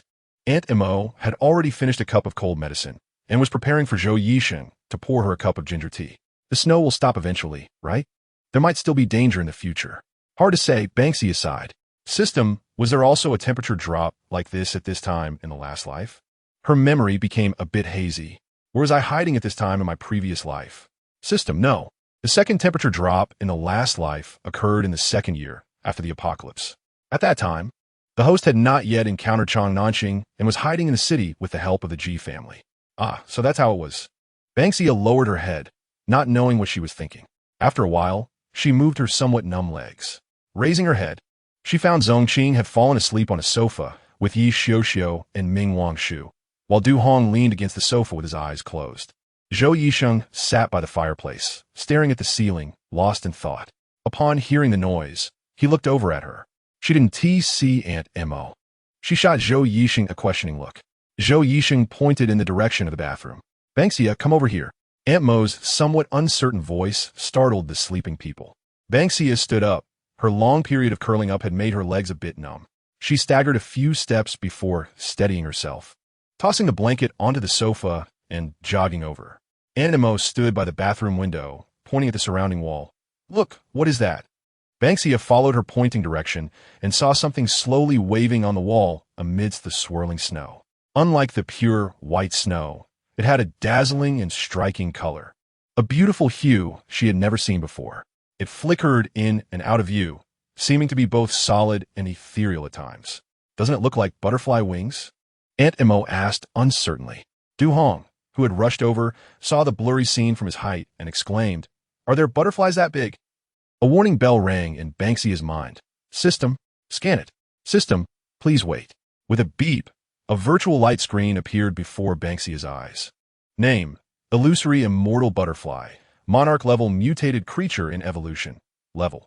Super. Spirit beast. Status. Evolving skills. Talent. Description. a special species born from the changes of heaven and earth, possessing extremely high talent as an immortal-grade spirit beast. It serves the immortals, and upon evolving to the highest level, it will transform into a human form. It is a high-level life form with human consciousness, preferring the scent of forests. It has a great fondness for plants and is the best spirit beast for tending to immortal herbs. Other can be contracted, limited. Spirit beast? Chapter 56 Negotiation. The enormous butterfly wings flickered in and out of sight amidst the snow. It's that mutated animal from the ecological park. Ban Xia gasped. What? Which one? Ban Xia looked pale and replied, the most powerful one. Could this temperature change have been caused by that mutated animal? Montag speculated. Everyone was uncertain.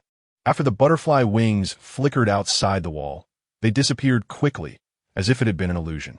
Back in the living room, everyone exchanged glances, feeling a chill shoot from their feet straight to the top of their heads. This base is too dangerous. Zhou Yixing's expression was grave.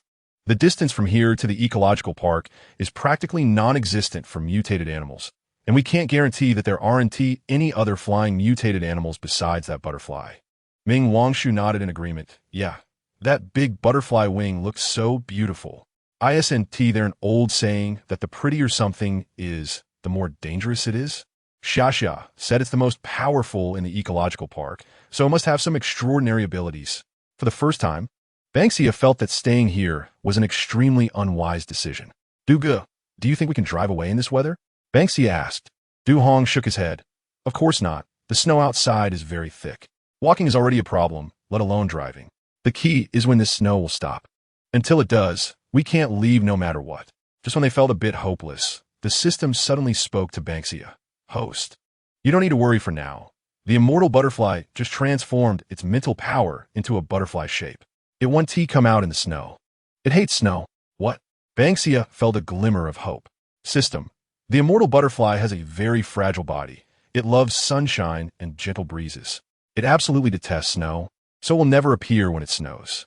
The reason it is a monarch-level creature is that its mental power is enormous. It can extend its mental power into various places it wants to go. This immense mental power allows it to easily control any living creature with lower mental power than itself, such as mutated animals, plants, humans, and even zombies. Unable to think of a solution and unable to leave, Ming Wangshu seemed to relax instead. She casually said, anyway, we all came this far together. If worst comes to worst, we can just meet in the next life. Everyone, don't look so glum when you reach the end of the road. There is always a way out. She patted Zhou Yixing's shoulder, trying to lighten the mood. Seemingly infected by her, Animo also said exactly why think so much. If we can't leave, then we can't.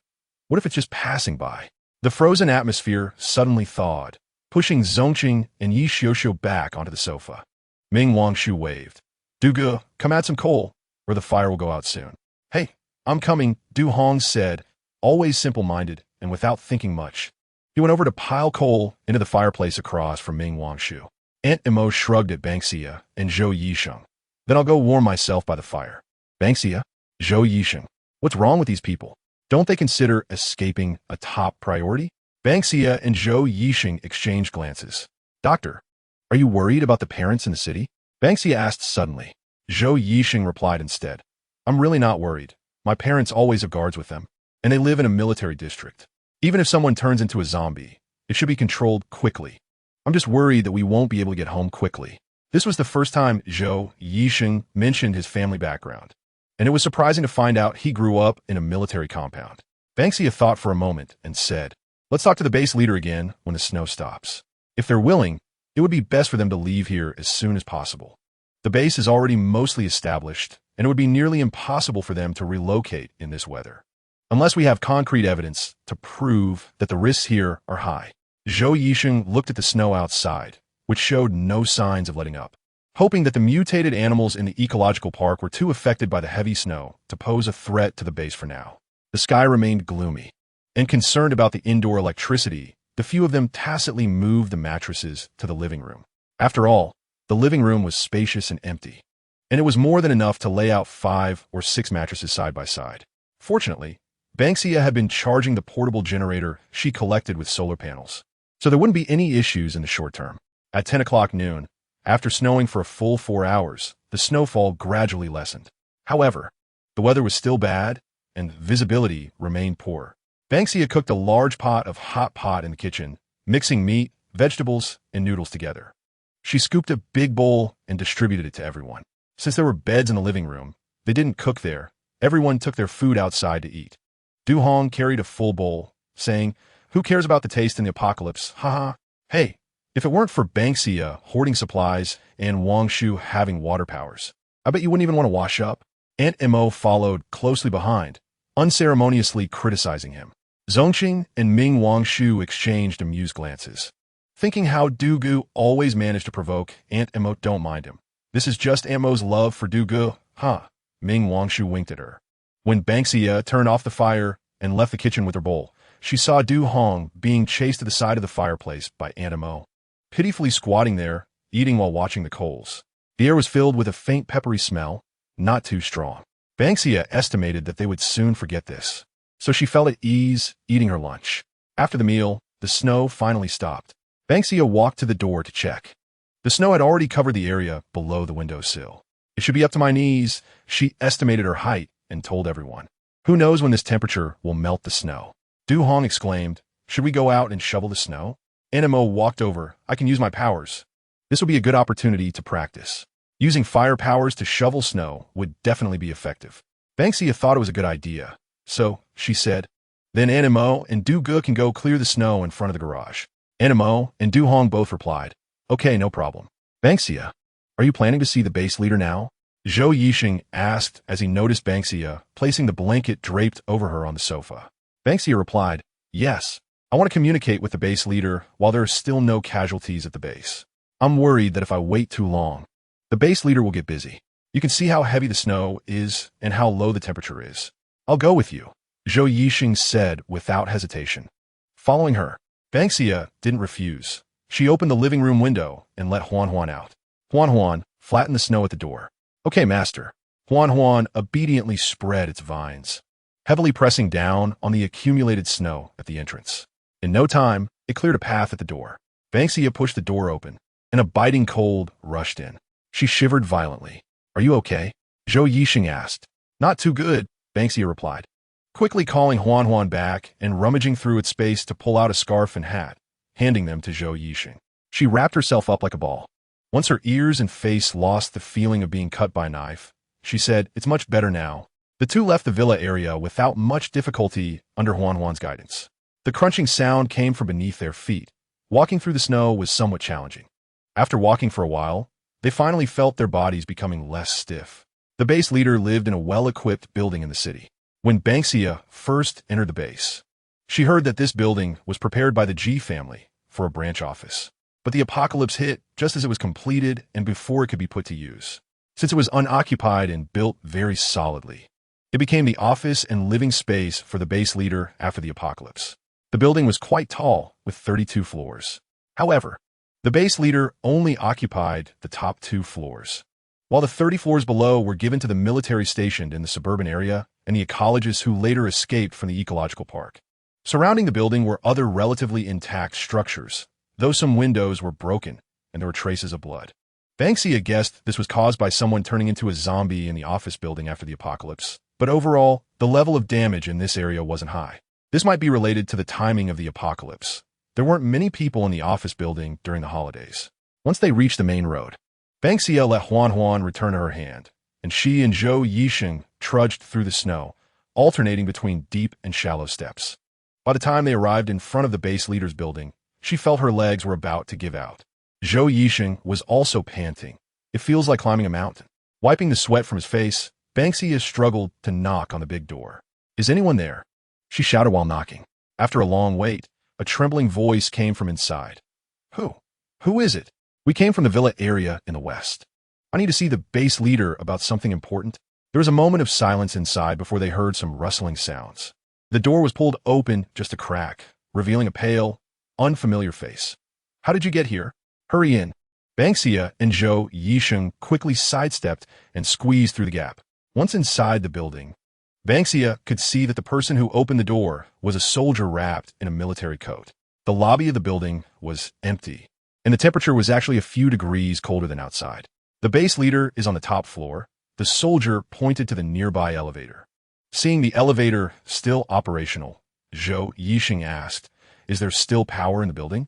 "Yes, the G family places great importance on this building. There's a wood-burning generator underground and solar panels on the top floor. Normally, there's plenty of electricity, but the weather has been bad these past few days, so we only have heating at night."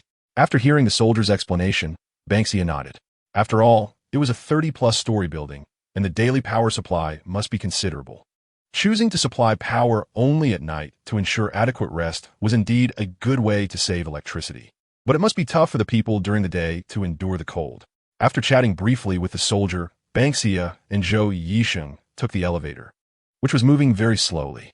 It seems that the base leader really cares about his soldiers. Zhou Yixing said, "Did you notice that although that soldier's face was pale from the cold, he had strong energy? Their base must have plenty of supplies." Ban Xia nodded. After all, he came from the army. He doesn't treat his people poorly. With a ding, the elevator opened. The temperature on the top floor was even lower than downstairs. As soon as Ban Xia stepped out of the elevator, she sneezed. "Huh, are you here to see me?" Wu Lai stood at a door, clearly having heard the noise and come out. Rubbing her nose, Ban Xia said, "Yes, base leader. We have something very important to discuss with you." Seeing Ban Xia's serious expression, Wu Lai said, "All right, please come in." He pointed to the room behind him. As soon as Ban Xia and Zhou Yixing entered the room, they were stunned by the scene inside. This office had nothing but a desk and a chair. The empty office felt even colder. "I'm sorry, my facilities are simple. I hope you don't mind."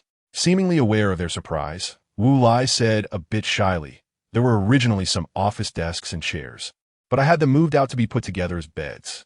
Leaving just a desk and a chair is enough for me. I just can't offer you a place to sit. I hope you understand." Although he was talking about his own predicament, Wu Lai's face showed no dissatisfaction or embarrassment, just a hint of a smile, as if the current situation was not a problem for him. Ban Xia couldn't help but feel respect for this man who single-handedly supported the entire base. No wonder he was able to establish such a solid and stable safe base in the early days of the apocalypse in his past life.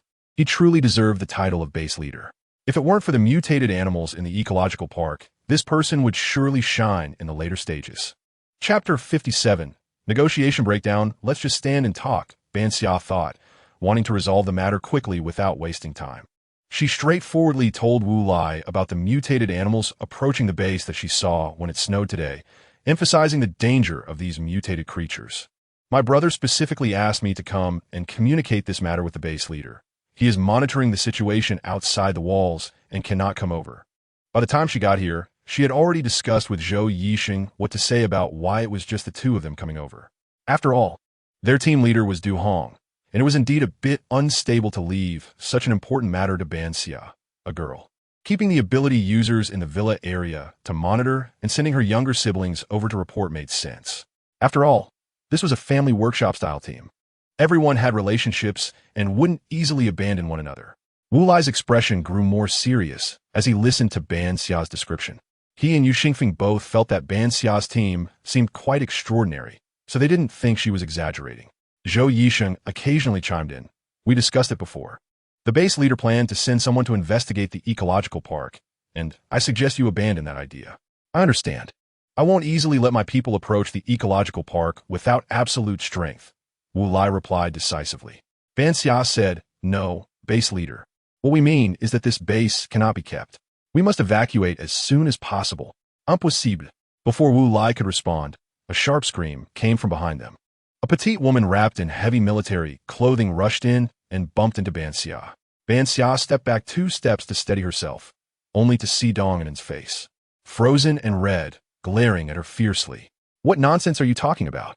I absolutely will not let Alai leave here. This base belongs to Alai. Who do you think you are?" Wu Lai frowned. "Anin, how did you get out? Didn't I tell you not to leave the room in this cold weather? If I don't come out, you'll be deceived by this person. Alai hurt Ping Ping first, and now wants you to give up the base. It's obvious she has ulterior motives. You can't be fooled by her. Ping Ping is still lying in bed and can't get up." Dong Enin clutched Wu Lai's arm, her voice sharp and piercing. Ban Xia couldn't help but dig at her ears. Where did this screeching chicken come from? It could automatically make noise without being pressed. Wu Lai's expression turned a bit unpleasant, and then, "She's just worried about me. Zhou Yisheng wanted to say something, but Ban Xia held him back. Base leader, I'm just speaking the truth. The base is very dangerous. It could be attacked by mutated animals at any time. If you don't make a decision soon, it could lead to total annihilation. Ban Xia looked at Wu Lai, having made her words very serious. She genuinely hoped this man could lead the people in the base to safety. Wu Lai was still considering. To be honest, although he believed Ban Xia and her team were indeed extraordinary, the base had a large population, and he couldn't just let everyone migrate under such harsh conditions based on her word alone. You're talking nonsense. Dong Enin glared at Ban Xia maliciously. In this kind of weather, leaving the building is a death sentence. What are you trying to accomplish? Alai, don't easily believe her. She's trying to take the lives of the tens of thousands of people in the base and your soldiers. Dong Enin knew Wu Lai's weakness well. He'd rather have nothing himself than let his soldiers suffer. This was his strength and also his weakness. She knew how to manipulate this man. Zhou Yisheng was so annoyed by the noisy woman that his ears hurt. We don't have that intention. We're just making a suggestion. Thinking of his soldiers. A look of deep thought flashed in Wu Lai's eyes. He looked at Ban Xia and said, I understand what you're saying, and I will consider this matter as soon as possible. In any case, thank you for coming to inform me. This was where the negotiation broke down. Ban Xia did not comment on Dong Enin, who was smugly smiling at herself. She glanced at Dong Enin with calm and profound eyes, as if looking through her at something else. That gaze made Dong Enin's hair stand on end, and she tightly grabbed Wu Lai's arm. Enin? Wu Lai looked down in confusion, only to see Dong Enin looking at Ban Xia with fear, thinking she was being intimidated by Ban Xia. Wu Lai felt a bit displeased. After all, Dong Enin was his wife, the base leader's lady, and Ban Xia's attitude towards her was indeed a bit disrespectful. He couldn't help but say, Enin is still my wife. I hope you can respect her a little. Ban Xia withdrew her gaze and chuckled lightly. All right. Since this is the base leader's choice, I have nothing more to say. We will leave here as soon as possible. Take care, base leader and base leader's lady. Let's go, doctor. Ban Xia left without looking back, and Zhou Yisheng only nodded slightly to Wu Lai before turning to follow Ban Xia. Wu Lai comforted Dong Enin, who had rushed into his arms, watching Ban Xia and Zhou Yisheng leave. He felt a bit puzzled inside. Why did Ban Xia call her not brother but doctor? Furthermore, it seemed that these two were actually led by the woman, with the man assisting. A series of inexplicable thoughts flashed through Wu Lai's mind, making it hard for him to grasp his thoughts, and just as he was trying to ponder it, he was interrupted by the person in his arms. Ban Xia and Zhou Yisheng reached the elevator entrance only to find that the elevator had lost power. Ban Xia said, You can guess with your toes who thought of such a childish way of revenge. Zhou Yisheng laughed instead of getting angry. Indeed, it's hard to raise a petty person and a woman. You can insult someone, but why are you still shooting everywhere? Ban Xia wasn't angry, just making a joke. Zhou Yisheng rarely showed any temper, except when it came to the women in their team. I see you're really willful. Ha ha. The two of them casually walked towards the stairwell, and as they opened the door, they saw Yu Xingfeng awkwardly standing behind it, looking like he had been caught. Ban Xia signaled with her eyes. Yu Xingfeng scratched his messy hair, his face a mess with stubble. I heard what you were saying outside. I couldn't stop Dong Enin when she rushed over just now. Sorry, that's just how Lai Gu is. He loses all reason when it comes to anything related to Dong Enin. I warned him before that he would eventually get into trouble because of that woman. Wiping his face, Yu Xingfeng gave a bitter smile. The power for the elevator was also stopped by her orders. I'll have someone turn it back on for you right away. No need, Ban Xia declined. There was a huge floor-to-ceiling window on the side of the stairwell, specifically left for people to enjoy the view while taking a break to smoke and relax. To facilitate ventilation, there's also a window in the upper part that could be opened. Ban Xia walked over and opened the window, and a cold breeze immediately rushed in. What are you doing? Yu Xingfeng tightened his winter coat.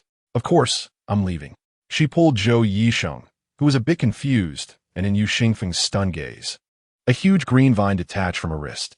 The massive vine wrapped around the two of them, easily leaving through the window and sliding down along the transparent glass.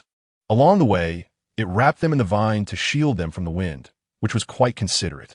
As the vine descended like a ball, people on various floors, standing in front of the floor-to-ceiling glass, began to scream in terror. Zhou Yisheng, who had been blown about by the cold wind, came to her senses. You really are bold with your skills. I'm annoyed and too lazy to deal with these people. Hearing the chaotic screams, Wu Lai and Dong Enin rushed out of the room and saw Yu Xingfeng sitting at the entrance of the stairwell, staring blankly outside. Wu Lai walked over to help him up. A phone, what's wrong? He looked in the direction Yu Xingfeng was gazing and saw the rapidly sliding green sphere. His pupils constricted as he exclaimed, "What is that? A mutated plant has entered the base." Yu Xingfeng's faint voice came from behind a lie. "Do you know what you've missed?" "What?" Wu Lai was confused. That was the two people who just left. See, Ban Xia is an ability user who can control mutated plants. You shouldn't have ignored her advice. I've told you many times that your biased favoritism towards Tong Inen will eventually harm you. Wu Lai gritted his teeth. His eyes filled with rage, while Tong Inen behind him looked at Yu Xingfeng sitting on the ground with a hint of malice. The negotiation had failed, and Ban Xia didn't say much more. She simply let Huan take them back to the villa, and the few people who had been anxiously waiting inside saw the green vine ball from afar. "Why is it Huan?" With confusion, Du Hong opened the door to let them in. After Huan released Zhou Yisheng, she said, "Let's prepare to leave at any time. We should go as soon as we can." "Okay, I'll go pack my things." The group tacitly divided up their tasks to pack. The weak Zongqing had nothing to do, so she obediently held onto Yi Xiuxiu and walked over to Ban Xia. "Things didn't go well, did they?" Zongqing asked. "Is it because of that woman? Because of me?" Ban Xia directed Huan to swallow the large items back in her space, pinching her beautiful little face casually. Yes. Our little Qingqing who brings disaster to the nation." Zongqing's little face turned red from the pinch, but she breathed a sigh of relief and said softly, "I didn't want to grow up like this." "Wow, you actually dare to say that?" Ban Xia exclaimed. "Xiuxiu, tickle her." Unable to free her hands, Ban Xia called for help. Yi Xiuxiu hugged Zongqing's neck. "I don't want a sister, you're so bad." "Hey, you little ungrateful one. You've been charmed by beauty so quickly." Seeing her little helper turn against her, Ban Xia pretended to grab at her face. Yi Xiuxiu quickly buried her head in Zongqing's fragrant embrace. "Qingqing's sister, run." Zongqing immediately hugged her and ran over to Animo, shouting, "Animo, help." "Xiuxiu, don't be afraid. I'm coming." Ming Wangshu rushed over carrying a pile of pots and bowls. "You guys, can't you pack things without being so restless?" Aunt Mo laughed in exasperation, giving Yi Xiuxiu a light slap on the bottom. The atmosphere suddenly became relaxed and cheerful. Du Hong, check the car. You guys get in first. The car has plenty of power. You can turn on the air conditioning to warm up for a bit. After everything was packed, everyone got into the car. Just as they were waiting for the weather to clear, a series of crashing sounds suddenly came from outside the western wall. The thick wall began to crack under their gaze, revealing the scene outside. A massive, mutated beast with blood-red eyes stared covetously at the city. A giant white wolf walked through the thick snow. Upon closer inspection, deep inside its blood-red eyes, there was a hint of a colorful butterfly pattern. System, host. It is being controlled by the Fengxian butterfly. Chapter 58. Despairing Wu Lai name. Lai Feng Icefield Wolf King. King level mutated female. Level. Super race attribute. Icefield Wolf Clan status. Under control. Cannot be released skill. Talent. Dual immunity to water and fire description. A dual-type Icefield Wolf King evolved from the changes in heaven and earth, possessing extremely fast movement speed. The mutated ice attribute greatly enhances its abilities in snowy weather. The Wolf Clan is a loyal race, having only one mate for life, following each other through life and death. Among the dual wolves, the female is dominant, and a male Icefield Wolf must always follow the female. Other. Cannot be contracted dual immunity to ice and fire. Ban Xia hurriedly instructed everyone to get into the car and told Huan to wrap the vehicle tightly. The moment the wall collapsed, the base's ability users noticed, but unfortunately, due to the severe weather, they couldn't act quickly enough. The villa complex to the west housed many family members of ability users, and after hearing the noise, many people from the villas stumbled out into the snow. Upon seeing the giant wolf, they all screamed in panic and fear. The commotion attracted the attention of the ability users, and soon, 7 or 8 of them gathered in front of the giant wolf. Ban Xia pushed aside Huan's vines to take a look and found that most of the people were earth and water ability users. Among them, she noticed a wood ability user who was energetically catalyzing a grapevine from a handful of seeds. "What should we do? The giant wolf has already charged in. How are we going to get out?" Du Hong pressed himself against the window, carefully observing the battle outside. Ban Xia offered him her spot. "It's hard to say. Huan's isolation aura might slightly hold back the giant wolf. But if the strongest one comes, Huan's aura will fail. This giant wolf is now under the control of that psychic mutated beast. Yi Xiuxiu frowned, as if sensing something bad. Sister, there's another one outside that's just like this wolf. Dual wolves. Du Hong turned his head in shock. Ban Xia nodded, one female and one male. This is going to be tough. One is already hard to deal with. I can't even imagine what would happen if another one comes, Du Hong said, leaning back against the window to watch outside. Zhou Yixing leaned against the stove, her expression calm. It seems that the giant wolf has long targeted this base. Doctor, aren't you worried? Ming Wangshu nudged him with her arm. Zhou Yixing did not elaborate on his conversation with Wu Lai in the office, only vaguely summarizing that they did not reach an agreement. Hearing Ming Wangshu's question, Zhou Yixing first glanced at Han Xia and, noticing her expression, remained unchanged. Said, the base leader and his wife are not very friendly towards us, especially that base leader's wife, who speaks harshly like a shrew. Thinking of that unreasonable woman from that day, the other's expressions turned a bit grim. TSK, I should have beaten her up, Ming Wangshu muttered. Zhou Yixing looked at her, saying, in front of the soldiers and the base leader? That's unnecessary. Ming Wangshu felt embarrassed.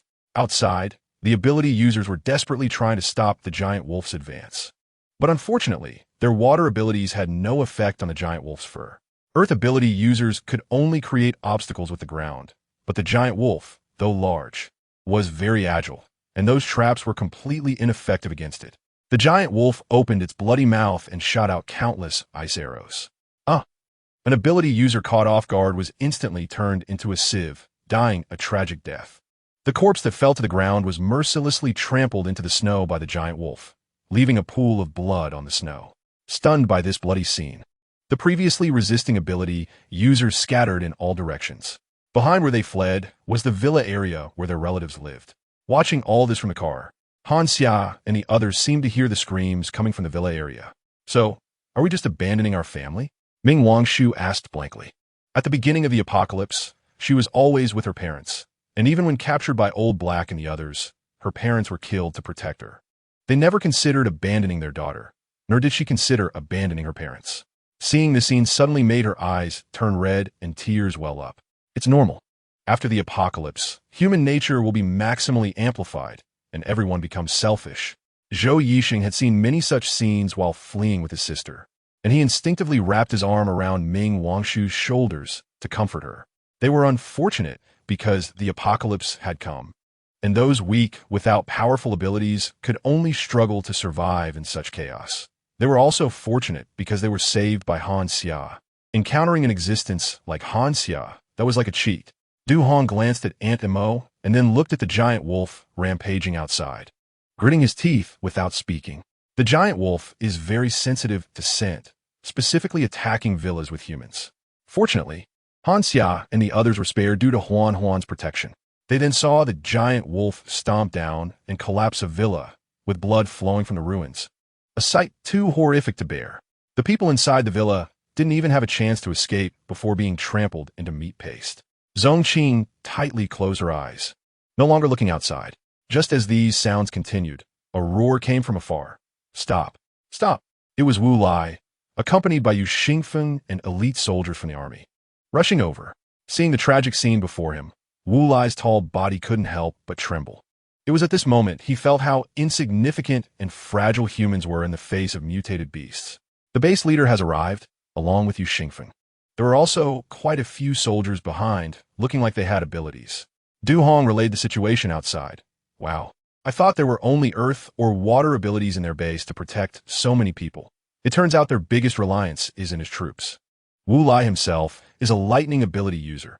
He seems quite skilled with using lightning. Oh, Yu Xingfeng and this metal ability user cooperate quite well. One creates metal bullets while the other directly launches them. It's a bit like a game from decades ago. What was it called? Oh right, P-Shooter. This fire ability user is no good. Not even as strong as my mom. Almost burned himself. Rookie. Hey, this wind ability user is quite interesting. He can hover for a short time. If he levels up, can he fly? There are quite a few strength type users. Wow, they could just punch. Impressive. Du Hong narrated the situation outside as if telling a story, and Ming Wangshu, feeling restless, couldn't help but squeeze over to take a look. Do go, let me see. Du Hong made a bit of room for her. Look. The two huddled together, whispering and studying the strengths of the base's ability users against the giant wolf. Ban Xia did not feel optimistic. System, the ability users in the base are no match for the ice wolf. It's just toying with these people. There is still another one outside. My heart is racing. What is the Fengxian butterfly trying to do? Ban Xia couldn't figure it out. System, it is at a critical moment of evolution, likely searching for power to evolve like the Spider King. No, don't tell me it's here for Xiao Xiao. Ban Xia had a bad premonition. System, not necessarily. If there are other mental type ability users in the base. Ban Xia was speechless. Outside, Wu Lai was clumsily dodging the wind blades shot by the giant wolf. He discovered that this giant wolf could not only use ice abilities, but also wind abilities. And its speed was extremely fast, making it difficult for his lightning abilities to hit. Although Yu Xingfeng's metal bullets were fast, they also did not cause any damage to the giant wolf upon hitting it. Its fur was just too tough. They were barely managing to stop the giant wolf from destroying the villas, and the people inside were desperately using this little time to flee outside. What about Du Hong's team? Wu Lai gasped and asked Yu Xingfeng beside him. Yu Xingfeng looked around. Their villa was nearby the wall and still intact. Could they have already left through the damaged wall? Outside, with such thick snow, could their cars leave? Wu Lai was skeptical. Yu Xingfeng pointed to a villa in the distance. Isn't that it? The villa was still very intact, not damaged. The giant wolf leaped high and pounced directly at Wu Lai. Yu Xingfeng's face changed, and he suddenly pushed him away, using the momentum to dodge in the opposite direction. The airborne giant wolf suddenly stirred up a strange wind around it, gradually forming a small tornado in front of it. The chaotic wind lifted the debris of the collapsed villa, swirling it in the air. Keen-eyed people even saw human limbs among the wreckage. Wu Lai looked at the giant wolf hovering in the air, his face pale, and for the first time, a hint of despair surfaced in his eyes. Chapter 59, Fierce Battle with the Mutated Ice Wolf. Suddenly, a mass of vines erupted from the ground. The emerald green vines, with sharp barbs, enveloped the ice wolf from below. Thanks to Huan's ability to mask its scent, the ice wolf did not detect it when it approached, and it was caught off guard, getting its fur sliced by the sharp barbs. Sporadic blood stains stained its silver fur. The ice wolf seemed enraged, howling towards the sky. The vines on the ground moved again, grabbing Wu Lai by the ankle and throwing him into the air. Base leader, soldiers, unclear of the situation, immediately wanted to attack the vines to rescue Wu Lai. Yu Xingfeng coughed heavily and shouted, "Stop! That is a helper, not an enemy." Just as he spoke, Huan unhesitatingly tossed Wu Lai onto the snow beside him. Yu Xingfeng, Wu Lai was being severely tormented by Huan in midair, and at this moment, his eyes were filled with stars. He struggled to crawl out of the snow, spitting and laughing bitterly. You really hit the nail on the head. Often. Is this really the time to talk about it? Yu Xingfeng directly interrupted him. Get up quickly. We need to deal with this wolf as soon as possible. Do you want the base to go down with you? Save your apologies for when everyone is safe. At that moment, the ice wolf was entangled by Huan, giving them a brief chance to breathe. Some soldiers whose abilities were overly exhausted knelt on the ground, their vision starting to darken. In order not to drag his comrades down, he resolutely waved away the teammate who came to help him. Get away. Don't worry about me. Damn it. What nonsense are you talking about? Shut up. If your legs aren't broken, get up quickly. He dragged those who had lost their combat ability out of the battle. Well, I was also helping Yu Xingfeng. What now? Can your ability reach it? Yu Xingfeng asked. I haven't tried accelerating your ability before. Maybe I can give it a shot this time. His ability was very simple, just acceleration, applicable to people and objects, but he had never tried it with thunder or wind. Now, they could only bite the bullet. You recover quickly. Both of their abilities were severely depleted, and they were feeling somewhat powerless. Huan, relying on her ability to conceal her presence, boldly let her vines hide in the snow, occasionally stabbing up into the air to obstruct the ice wolf's movements. The ice wolf, unable to recognize Huan's true body, naturally couldn't hurt her. For a moment, the situation became a bit stalemated. The ice wolf unleashed a flurry of wind blades, which Huan easily dodged by twisting her body, but then it took a hit from Huan's whip. If it were a self-aware ice wolf, Huan might have had some difficulty dealing with it, but this was an ice wolf controlled by the Fengxian butterfly. Aside from level suppression, it couldn't freely use its body, because the Fengxian butterfly did not engage in close combat. Oh woo! The ice wolf howled, seemingly calling for something. Seeing this, Huan skillfully whipped its mouth, interrupting its call. Get away a bit. A warning voice came from distance. Wu Lai and Yu Xingfeng instinctively dodged, only to see a burning fireball flying towards the ice wolf's eyes. The ice wolf, still recovering from Huan's hit to the face, didn't react in time before the searing flames struck its fragile eyes. It howled in agony and fell into the snow. Yu Xingfeng wanted to get closer to confirm, but his collar was suddenly yanked back with force. Step back. A cold voice passed by him. He only managed to see a figure carrying a long knife flash by. Should I say you are bold or naive? With a mocking tone, a tall man stood beside them. Mr. Du Xingfeng recognized this person. Is that Miss C? Du Hong stood with his arms crossed. Yes, open your eyes and see clearly. Ban Xia thrust a long knife directly into the ice wolf's eye that had been hit by the flames, and with blood splattering, she swiftly retreated without lingering. Huan, who was extremely well coordinated with her, immediately wrapped her vines around Ban Xia's waist, skillfully leading her away. The ice wolf was covered in thick silver fur, and to injure it, one could only target its weakest eyes. Thus, Ban Xia let Huan engage it first, and when it was distracted, she utilized Aunt Mo's ability to precisely attack its head, unexpectedly achieving a successful hit. The ice wolf, stabbed in the eye, rolled violently in the snow. For a brief moment, the pain made it break free from the control of the Fengxian butterfly, but unfortunately, its mental power was still inferior to that of the Fengxian butterfly, and it quickly stood up. Wan was already blinded by Ban Xia's attack and was bleeding profusely. The silver fur was gradually stained red with blood. Du Yi. Ban Xia looked at Du Hong. Du Hong nodded, I know. As he spoke, he covered his hands with rock armor and unceremoniously attacked the joints of the ice wolf's legs. With half of its vision lost, the ice wolf did not dodge and was heavily struck several times on its right leg joint. Gradually, its movement became restricted. Miss C, we were too arrogant before. Please don't be angry. Seeing the seamless cooperation between Ban Xia and Du Hong, Wu Lai and Yu Xingfeng felt a bit ashamed. Ban Xia raised her hand. Why should I be angry? I'm just indignant for these innocent survivors. How innocent they are. Isn't it your decision that has a problem? Base leader, if you're easily swayed by a woman, then I suggest you let go of these ordinary people. Ban Xia couldn't help but think. Was it also because of Wu Lai's favoritism towards Tong Inen that led to the fall of the entire base in her previous life? What had those who followed Wu Lai done wrong? Why should they lose their lives because of a woman's humanity? If Wu Lai had listened to her advice this morning and immediately sent someone to inform the survivors to evacuate, would those hiding in a villa have been so easily killed by the ice wolf? Perhaps they would still die, but not in such a senseless manner. Everyone has the right to live, not just your soldiers. Base leader, Ban Xia knew he didn't want his soldiers to do seemingly absurd things in such terrible weather, which is why he had readily believed Tong Inen's words and rejected her. The fig leaf was ruthlessly torn away by Ban Xia, leaving Wu Lai's expression pale and awkward. Do you know there's another ice wolf outside the base? It's just that my people are holding it back. Wu Lai, you will soon pay the price for your arrogance and ignorance, Ban Xia said to Wu Lai, word by word. Miss C, please help us. Yu Xingfeng stepped forward and pleaded. I know a lie is wrong.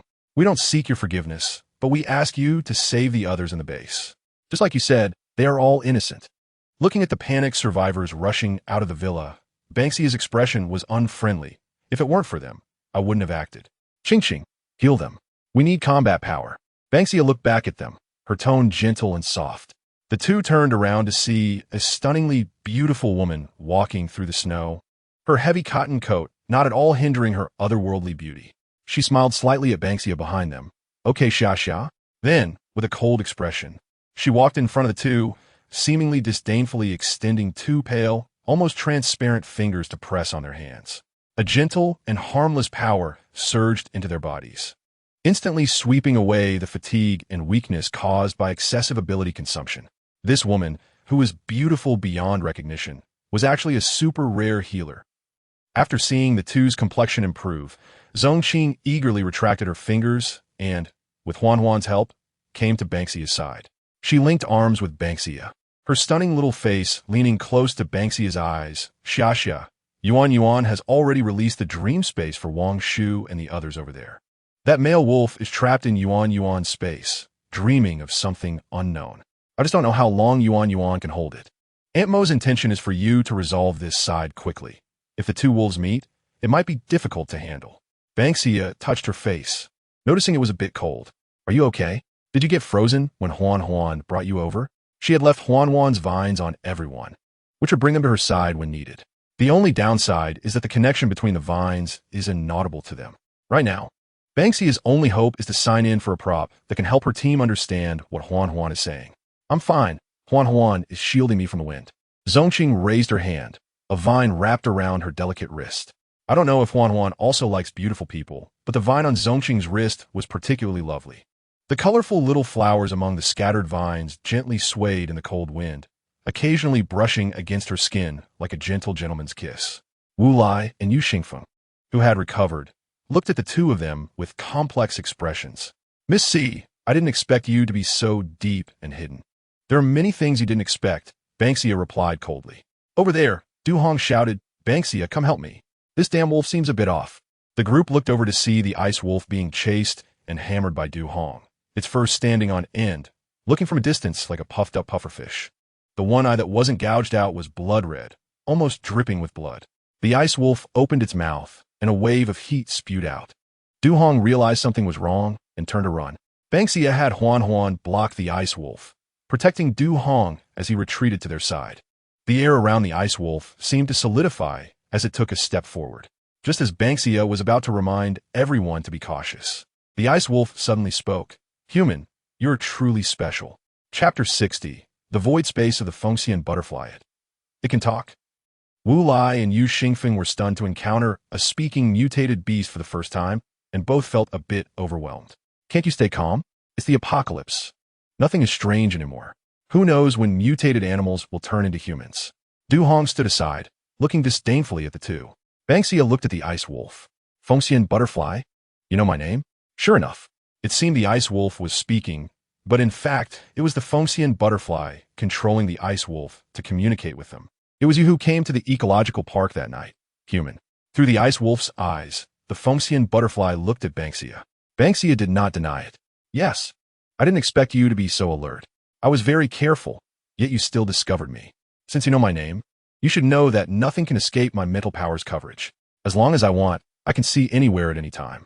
Even though she had already learned about its terrifying mental coverage from the system, hearing it spoken aloud was still chilling. Is it really a species favored by immortals? What is the Fengxian butterfly? Wu Lai asked Yu Xingfeng softly beside him. Yu Xingfeng glanced at the giant wolf, and then at him. How would I know? Is this wolf called Fengxian butterfly? What a strange name, Wu Lai said. Zongqing turned to look at them. If you don't know, don't spout nonsense. This is an ice wolf, controlled by the mental-type mutated animal in the ecological park, and that mutated animal is called Fengxian butterfly. Psychic-type, mutated animal. Wu Lai and Yu Xingfeng were already at their wits' end upon seeing this mutated giant wolf, which was a mutated psychic-type ability user. It is said that even among human ability users, psychic abilities are considered high-level awakened powers. They had not seen a psychic ability user in the apocalypse for so long, but unexpectedly encountered a psychic mutated animal first. Human, I only want to obtain the ability user who was with you that day. The ice wolf opened its mouth, its voice light and airy. Ban Xia frowned. That's impossible. Don't even think about it. The apocalypse is a cleansing for humanity, a punishment from the heavens. You possess such a special ability and should no longer contribute to humanity. The elimination of ordinary people is beneficial for humanity. Nonsense. Yu Xingfeng shouted. Are ordinary people not human? The ice wolf, no, the Fengxian butterfly, seemed to have difficulty understanding human thoughts. It merely expressed its own intentions. If you can hand over that ability user from that day to me, I can make the ice wolf withdraw from your base and guarantee it won't invade again. It left the choice to Ban Xia. Wu Lai watched Ban Xia cautiously. He dared not speak, fearing he would be left speechless by her again. Zongqing was a bit worried. She naturally knew that the Fengxian butterfly wanted Yi Xiao. She squeezed Ban Xia's hand slightly, as if to give her strength. Feeling the warmth of her fingers, Ban Xia glanced at Zongqing. I refuse. I've already said, I will not hand anyone over to you. No matter what your thoughts are, or what the heavens think, my team members are mine. Of course, I will never agree to any decision that would harm my team members. Ban Xia spoke firmly, her words making Wu Lai, who had just been swayed by the thought of the ice wolf leaving, feel embarrassed. He was from the military, and the spirit of sacrificing the small family for the greater good had always been deeply ingrained in him. Even in the apocalypse, it was the same. but he privately favored his own soldiers over ordinary civilians. It seems there's no way to communicate. Human, you must know that you people are not my match. The massive body of the ice wolf slowly rose with the wind, looking down at them. In the distance, Ban Xia seemed to see the transparent, shining wings of a giant butterfly on the ice wolf's back. System, it is the Fengxian butterfly's mental power transfer. It wants to use the ice wolf's body to contain part of its mental power. This way, it can more easily control the ice wolf to release skills. However, the transfer of mental power requires a very safe environment. If the main body is disturbed, both sides will suffer. It appears that the Fengxian butterfly is very confident in the ecological park's environment, allowing it to directly use mental power transfer for deeper mental control. Host, you need to be careful. The silver fur of the ice wolf gradually became tinted with color. From below, those sparkling colors looked like the phosphorescent powder falling from butterfly wings. In that case, I can only take it by force. After saying that, the wind surrounding it suddenly became chaotic, swirling up snow and rushing toward them. Retreat. Ban Xia immediately hugged Zhongqing's waist, letting Huan take them and Du Hong back, of course, not forgetting to bring Wu Lai and Yu Xingfeng along. Wu Lai and Yu Xingfeng, who had just experienced a thrilling and chaotic roller coaster, looked pale. Human, you can't escape. The voice of the Fengxian butterfly echoed. Void space. A wave of special fluctuations spread from the ice wolf's body, rapidly covering everything at an invisible speed. The world suddenly darkened for a moment before becoming bright again. The surrounding scenery had already changed. What is this special ability? Just a moment ago, it was a freezing world, and suddenly they entered a land of birds singing and flowers blooming. Ban Xia. Du Hong saw the group of people approaching not far away. The doctors are coming. What? Ban Xia glanced over and indeed saw Zhou Yixing and others being chased by another ice wolf, running toward them. Damn it, she cursed, realizing too much time had been wasted. The round illusion space couldn't contain the other one. Seeing Yi Xiuxiu in Zhou Yixing's arms, Ban Xia felt a bit anxious. Would the Fengxian butterfly be able to sense that Yi Xiuxiu was the psychic ability user? As Zhou Yixing ran over, he was about to speak when he saw Ban Xia lower her voice and say to him, Xiuxiu, no, run. Don't let Xiuxiu's ability be exposed. Wait for the right moment to take her away. Zhou Yixing immediately understood her meaning, burying Yi Xiuxiu's head in his arms and giving Ban Xia a knowing glance. Yi Xiuxiu is also a smart child. When she heard Ban Xia say no, she decisively closed off her mental sea. The visibility she once had suddenly turned dark again, and the abrupt darkness made her a bit anxious as she clung tightly to Zhou Yixing's neck. Brother, I'm scared. Ming Wangshu closely followed behind Zhou Yixing, constantly using ice spikes to stop the ice wolf chasing from behind. Zhou Yixing patted Yi Xiuxiu on the back. Don't be afraid, Xiuxiu. Brother is here. Aunt Mo wiped the sweat off her face, her expression showing some frustration. My abilities have no impact on it. In this space, I've only caused it a bit of inconvenience. I'm sorry, Ban Xia, I've let you down. Ban Xia didn't mind at all. What are you saying, Aunt Mo? It has nothing to do with you. The male ice wolf is larger than the female, making it less convenient to dodge. As long as you're not hurt. That's good. Yuan had transformed into a beautiful red flower hanging in Aunt Mo's hair, looking a bit wilted. System. It has overused its abilities. It will be fine after a rest. Afraid that Ban Xia would worry, the system specifically showed her Yuan skill panel, and after finding no issues, Ban Xia gathered everyone together. The two ice wolves controlled by the Fengxian butterfly also moved side by side, their blood-red eyes staring intently at them.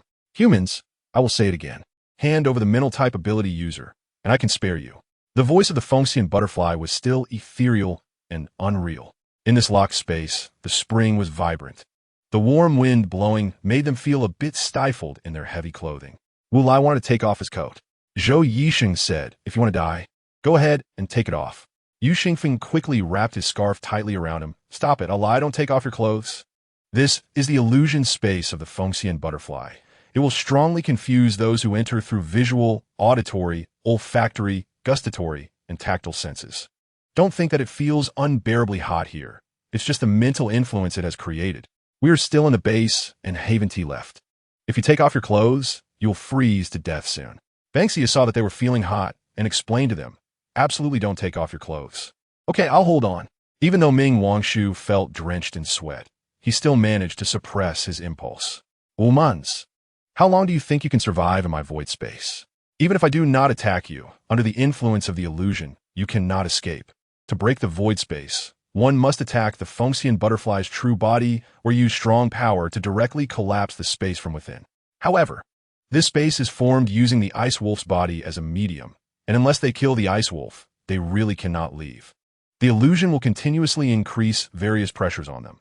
Du Hong was already feeling a bit dazed from the heat. Mutants, I have said that you're no match for me. The Fengxian butterfly seemed very pleased with its abilities.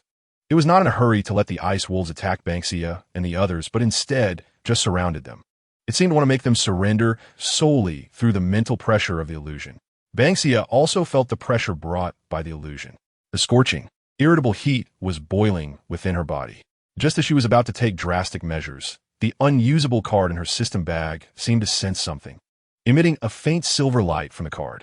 The silver light shot out from Ban Xia's system bag and directly struck the ice wolf from an inconspicuous angle. The illusory space shook twice. The Fengxian butterfly looked at Ban Xia through the ice wolf, filled with confusion. Why does a human have the aura of an immortal? Chapter 61, Another Battle. This moment of distraction from the Fengxian butterfly did not attract the attention of Ban Xia and the others, as they noticed that the influence of the void space on them seemed to weaken a bit. After sensing that unusual aura, the Fengxian butterfly had already stopped its oppression against them. After all, it was a spiritual beast with intelligence, and it was exceptionally sensitive to the aura of immortals. The fact that this human had the aura of an immortal made it vigilant. Could there be traces of immortals existing in this world? Originally, it was a type of butterfly that had never been discovered, captured by researchers in the ecological park deep in the mountains. After the changes in the world, it suddenly gained intelligence. It learned its name and origin and realized that this world was just a low-level plane among many. That SY had been searching for things that could enhance its power to leave for a higher plane. Its inherited memories told it that if it could not leave this plane, it would soon perish due to the polluted aura of this plane. Later, it discovered that only the power known as mental type abilities could help it level up, which is why it had been searching for such power. Previously, it was fortunate to kill a mutated animal with mental type abilities in the ecological park and obtained a high-quality crystal core. That mutated animal was a giant forest python. Unfortunately, it was confused after awakening, and its level was not as high as the Fengxian butterfly. Thus, the Fengxian butterfly easily acquired that large mental type crystal core. Relying on the power emitted by this crystal core, it stabilized its abilities and controlled the entire ecological park. It was just unfortunate that the other awakened giant python did not have mental type abilities. Otherwise, it wouldn't have left the ecological park and entered the human world. For the Fengxian butterfly, which awakened a high-level bloodline, the humans here seemed worthless to it, even contemptible. The destruction of the natural environment by these humans was extremely severe, so it's no wonder that the heavenly way would cleanse this plane. It watched the few people below supporting each other and said, "Humans, are you willing to leave with me? This world will eventually collapse, and no matter how you struggle, you cannot overcome the heavenly way." Its gaze towards Ban Xia was somewhat complicated, but it was well hidden. Hearing its words, Ban Xia loosened her grip on the long knife slightly. "System, what does it mean? What does it mean that this world will eventually collapse?" The system did not respond. "Host, the system cannot answer. The host must sign in for a certain number of days to know the truth. So it's saying that everything it said is true." Ban Xia detected something from the system's words. She looked at her teammates beside her and then at the long knife in her hand. "I will not leave here. My family and home are here." Although she was unclear about the severity of the Fengxian butterfly's words and what the system was hinting at, since her life had restarted, she would not easily succumb to the so-called fate. In her dictionary, there has never been the term resignation to fate. "Humans, you are really stubborn." The Fengxian butterfly seemed displeased, and the pressure from the space struck again. Not only did they feel the heat from the external environment, but they also clearly felt this squeezing sensation in their insides. The already weak Yi Xiuxiu and Zhong Qing could no longer bear it and spat out a mouthful of blood. "Xiuxiu, Qingqing," Zhou Yixing and Ming Wangshu exclaimed. Aunt Mo, forcing herself to endure the discomfort, held up the collapsing Zhong Qing, while Du Hong reached out to support her back. Zhou Yixing felt the warm blood splatter on his neck from Yi Xiuxiu in his arms. The wet heat and the smell of blood making his eyes turn red instantly. Xiao, are you okay? He called out her name in a trembling, hoarse voice. The young girl in his arms had no strength left to speak and could only weakly move her fingers to touch his ear. Zhou Yisheng gritted his teeth in anger. So you want to come at me hard when soft tactics don't work? Do you really think I can't hurt you? Ban Xia's expression grew colder, and the long knife in her hand seemed to sense her killing intent, buzzing ominously. System, I want to use the strength-enhancing potion on myself and the invincibility card. System, confirming host's use of strength-enhancing potion and invincibility card. Please wait. The surging power from the potion directly merged into her body through the system, and she held the invincibility card tightly, ready to use it at the right moment. Invincibility card forms a protective membrane closely adhering to the body for a short period. Immune to all forms of damage. Duration, 3 minutes. Note, this card has very strong side effects after use. Please use with caution. System, the side effects of the invincibility card are significant. The host must be careful in its use. Don't worry, I will. I won't use it lightly unless absolutely necessary. Ban Xia said, once the potion is fully absorbed, brother do, leave the one behind to you. Just hold it off. I'll deal with this one. Huan. The green vines directly wrapped around Ban Xia's waist, lifting her high into the air. Ban Xia tightened her grip on the long knife, using Huan's power to approach the ice-field wolf, which she had already blinded in one eye. Feng Xiandi's anger flared when she realized Ban Xia still had the strength to resist, and she commanded the ice-field wolf to counterattack. The long knife struck the ice-field wolf's fur with a heavy impact. Although the knife couldn't inflict external damage, the enhanced strength allowed Ban Xia to attack the wolf's insides. Huan's vines were very agile, moving Ban Xia through the air as they changed positions continuously. Ban Xia aimed for a specific part of the ice-field wolf's body for precise attacks, but soon she felt her limbs stiffening. The ice-field wolf was a dual-attribute mutated beast, and being close to it brought a freezing chill. Each time she approached, she faced that bone-piercing cold. After multiple attempts, frost began to form on her hands. Without changing her expression, she tightened her grip on the hilt. Huan, bind my hand and the knife together. The tighter, the better. Okay, master. Huan obediently extended a vine to tightly bind Ban Xia's hand to the hilt. The vine's barbs pierced her already numb hand, causing blood to flow onto Huan's vines. No one noticed as the blood was unconsciously absorbed by the vines. Human, you cannot hurt me. Feng Xiandi commanded the ice-field wolf to use wind-type abilities to attack Ban Xia. A tornado swept Ban Xia into the air, swaying her left and right. Huan, lower the altitude. She calmly instructed Huan to lower her height while avoiding the tornado. Against such an ability attack, she had to stabilize her form to avoid being sucked into the tornado. Let's go under its belly. Ban Xia narrowed her eyes. When it releases its ability again, throw me over directly to the left where I was just attacking. Understand? Huan, I understand, master. Watch out for the tornado. After dodging the tornado coming straight at her, Ban Xia shouted. On the ground, Du Hong was entangled in a struggle with another ice-field wolf alongside Wu Lai. Fortunately, Feng Xiandi was currently focused on controlling one ice-field wolf to deal with Ban Xia, while the other was only given orders to attack. Du Hong heard Ban Xia shout and turned to see the approaching tornado. A flash of inspiration struck him. Get out of the way. He shouted to the two of them while leading the male ice-field wolf towards the tornado. He tugged at the vine entwined around his arm. Huan, remember to throw me out later.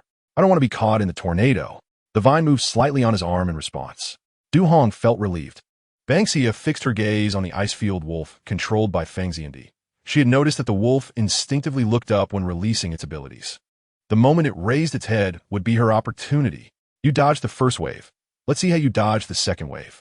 Feng Xiandi commanded the ice-field wolf to unleash its abilities again. Now, Huan, with a low call, accompanied by Huan's powerful swing, Ban Xia was thrown high into the air, descending towards the ice-field wolf. Watching the fur that was slightly darker than the surrounding colors, Ban Xia gripped the long knife tightly and brought it down fiercely. With a thud, the long knife struck the ice-field wolf's tough fur, and a violent recoil sent Ban Xia flying far away. Ban Xia, Xia, Ming Wangshu and Zhou Yisheng, who had been keeping an eye on the battles on both sides, shouted as Ban Xia was flung far away, while Huan desperately rushed toward her. There wasn't enough time. As Ban Xia was thrown back, she distinctly heard something inside the ice-field wolf shatter, and she smiled silently. Feng Xia, just because you're at a higher level doesn't mean you can look down on everything. Sometimes, you have to believe that there are always people who can surpass your expectations. She crushed the invincibility card in her hand and slammed it heavily onto the snow in front of everyone's terrified eyes.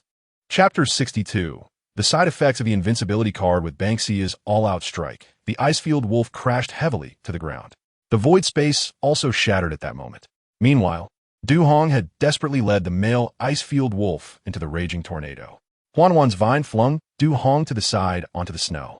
He fell face down into the snow. Without the pressure of the void space, Zhou Yixing knelt on the ground and lifted Yi Xiuxiu's face. Xiuxiu, how are you, brother? I'm Yufine. Yi Xiuxiu had blood at the corners of her lips, but forced out a smile. Fortunately, Zongqing was a healing type ability user. After spitting out a mouthful of blood, her healing abilities began to work frantically on her. Her complexion improved slightly, and she immediately had Ming Wangshu help her to Zhou Yixing's side to treat Yi Xiuxiu's injuries. Aunt Mo rushed to Ban Xia's side, and Huan carefully dug Ban Xia out of the snow. Ban Xia, are you okay?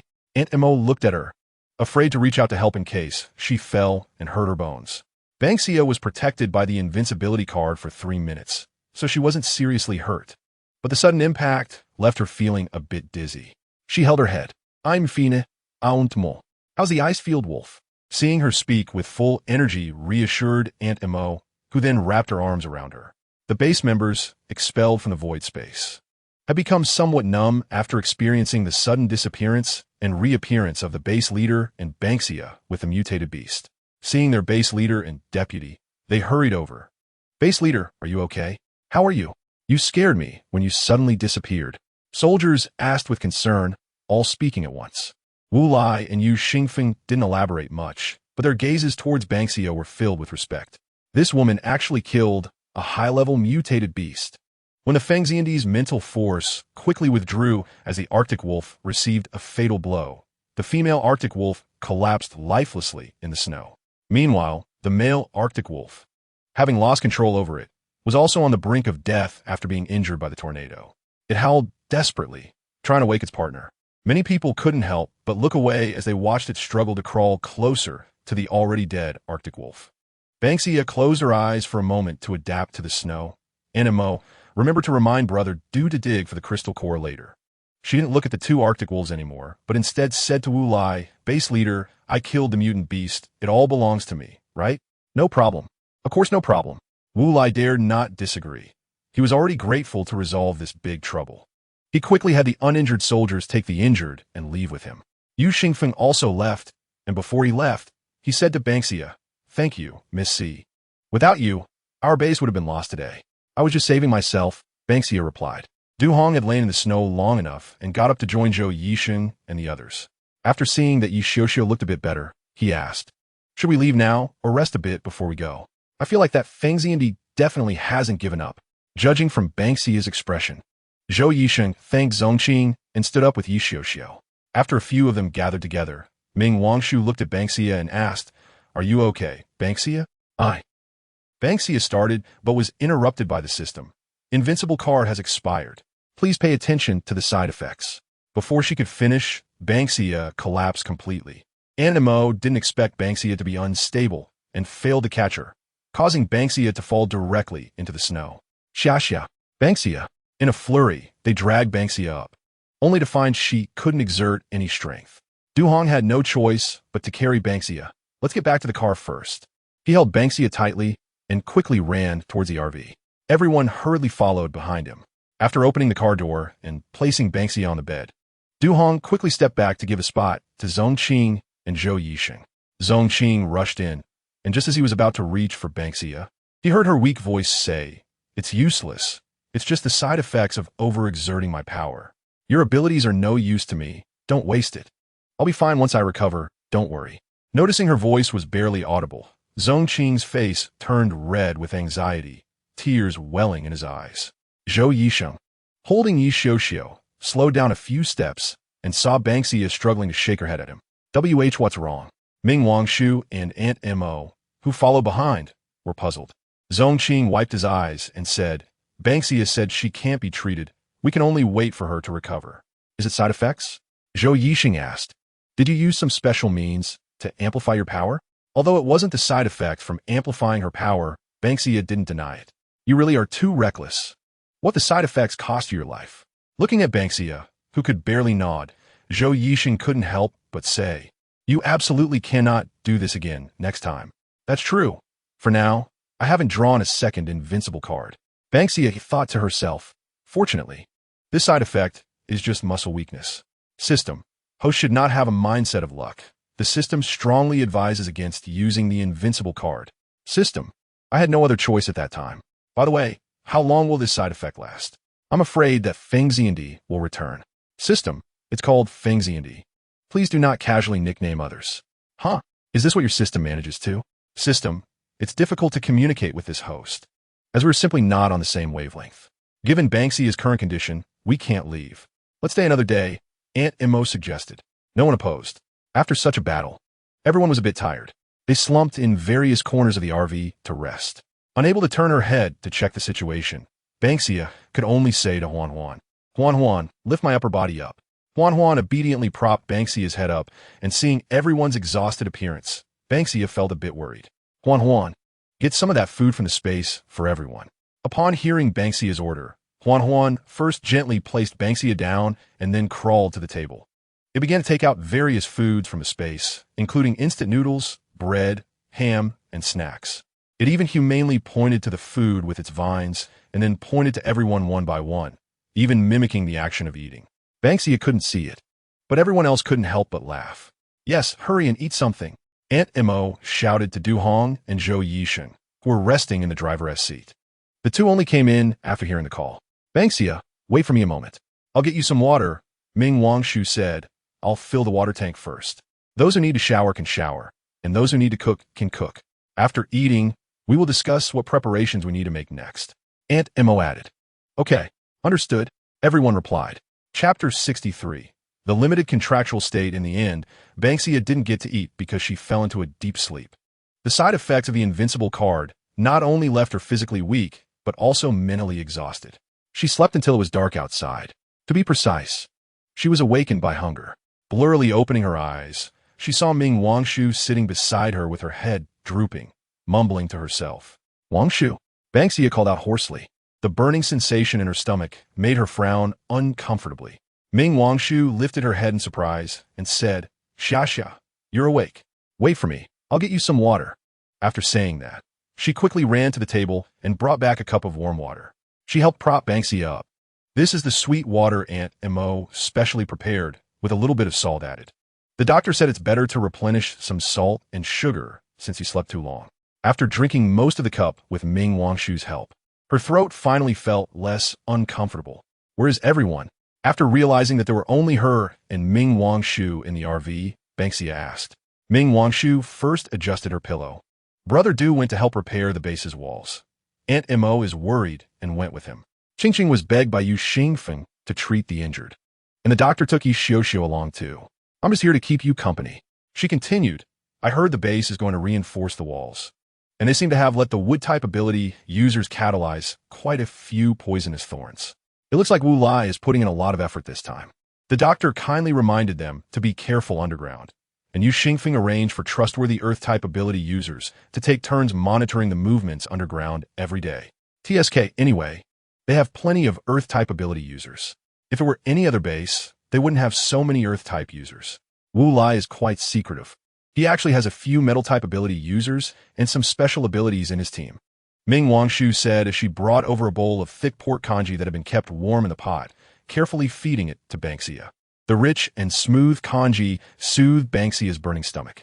I might have injured the Feng Xiandi with the last blow to the Arctic wolf this morning, but I don't think the Feng Xiandi will easily give up on this base. Why is Wu Lai reinforcing the base? After calming her hunger with a few sips of congee, Ban Xia asked. Ming Wangshu's expression turned a bit grim. What else could it be? His wife is pregnant. It drives me crazy. He came to announce with a bright face that his wife was pregnant, and since they had killed the ice wolf, there was no need to worry about danger for now. He planned to wait until the baby was born before considering what to do next. Ming Wangshu tightly gripped the spoon in anger. She indignantly said, we worked so hard to give the base time to relocate, And he just decides to put everyone at risk because his wife is pregnant? Is he crazy? Whether he was crazy or not, Ban Xia didn't know, but it was indeed hopeless. There's an old saying, good words are hard to persuade a dead ghost. Ban Xia decisively decided, we should leave as soon as possible. If the snow doesn't melt, we'll let Huan take us. There might be other mutated animals in the ecological park besides the ice wolves. And I don't have a second special power upgrade to deal with them. Okay, don't rush. I'll go find Brother Du and the others, and after preparing, we'll leave. Ming Wangshu hurriedly left to find her teammates, after confirming that Ban Xia was fine after finishing a bowl of porridge. Ban Xia rested for a while, but still felt weak. System, I'm just a useless person now, she said to the system. It seemed that the side effects really lasted a long time. It had been several hours already, hadn't it? System, I warned the host long ago. But the host never learns. Ban Xia forced a smile. I've learned my lesson this time. System, I feel my host is very perfunctory. By the way, System, do I still have a bottle of power enhancement potion? Ban Xia asked. Yes, host. If I give this potion to Xiao, will it greatly increase her mental strength? Ban Xia inquired, feeling that she had no chance against the Feng Xiandi's current power. System, theoretically, humans currently cannot surpass the Feng Xiandi. Why? Ban Xia didn't understand. System, because humans are just ordinary people. Even if they awaken their abilities, they are essentially still ordinary people. The Feng Xiandi is different. It is a spirit beast, inherently at a higher level than ordinary humans. It is a product of a higher plane that humans cannot compare to. Ban Xia fell silent for a moment. So I really can't do anything about it?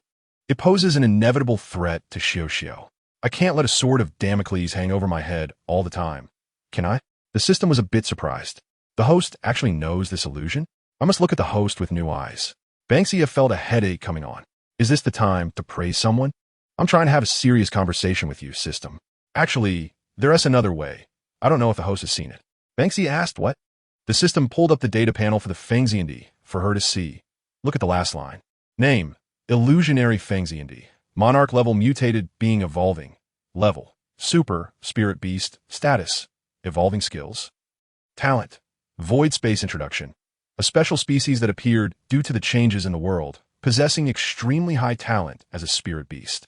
It is a spirit serving the immortal and can transform into human form at high levels of evolution. It is a high-level being with human consciousness and prefers the fragrance of forests. It has a great fondness for plants and is the best spirit beast for tending to immortal herbs. Others can be contracted, limited, can be contracted. Ban Xia's eyes widened. What does this mean? Chapter 64. How to get a tiger cub without entering the tiger's den system. Does can be contracted mean what I think it means? Ban Xia asked. Can the Feng Xiandi be contracted like Huan? She felt it was somewhat unbelievable. System. Although it's night now, the host is still awake, so please don't dream. Ban Xia. System. The Feng Xiandi can indeed be contracted, but the contracting subject is limited. Didn't the host read its introduction carefully? It is a spirit beast that serves the immortal, and only immortals can contract the Feng Xiandi. Then who can contract it? Isn't this a joke? System. Although the host cannot contract the Feng Xiandi, there is someone in the host system backpack who can contract it. In the backpack? Ban Xia opened her backpack and found the only character card among a pile of skill cards and potions. Sword Immortal? Looking at the card, Ban Xia murmured. Is that what he has called? Is he an immortal? System. He is a sword immortal from a higher plane, a higher existence than an immortal. So he can contract the Feng Xiandi. I wonder what expression that person will have when he realizes he has contracted a useless spirit beast for no reason. But how can I use this card to contract? System. Are you really not joking with me? This card was clearly marked as unusable when I drew it, so it's been sitting in my backpack uselessly. Now that I took it out to look, it was still in an unusable state. System. The host just needs to stick the card onto the main body of the Feng Xiandi at the right moment. You don't need to use it. Ban Xia, what are you talking about? You want me to stick this card onto the main body of the Feng Xiandi? The main body? Is it the main body I'm thinking of? System. Yes, it's the main body you're thinking of. I get it, System. You must be joking with me. I'm going crazy. The Feng Xiandi is in the center of the ecological park. Can I survive if I get close to the ecological park? I'm not looking to lose my life. The ecological park's outskirts are filled with mutated animals. Before I even get close to the center, I'd probably be swallowed by the mutated animals on the outskirts. System, can we talk about something practical? If I weren't unable to move, I'd definitely sit up and argue this out with you. System. Host, take another look at that sword tassel. Sword tassel? Ban Xia flipped through her backpack to find that sword tassel. Name. Purple Sky Mysterious Scale Sword Tassel. Unique. Bound. Level. Immortal quality status. Half unlocked. Limited to no more than 3 uses. Belongs to Sword Immortal. Name hidden. Special skill. Breath of Mysterious Scale. To be unlocked. Introduction. A sword tassel made from a special scale refined and crafted, seemingly from an ancient and extremely noble race. The sword tassel carries a powerful sword intent condensed by an unparalleled sword immortal, possessing a terrifying aura that makes all beasts submit. Note, this item has a very special function. Please explore with caution. Special reminder, please do not lose it. Seeing the 5 bright red exclamation marks after the special reminder, Ban Xia couldn't help but exclaim, System, you actually have this function? System.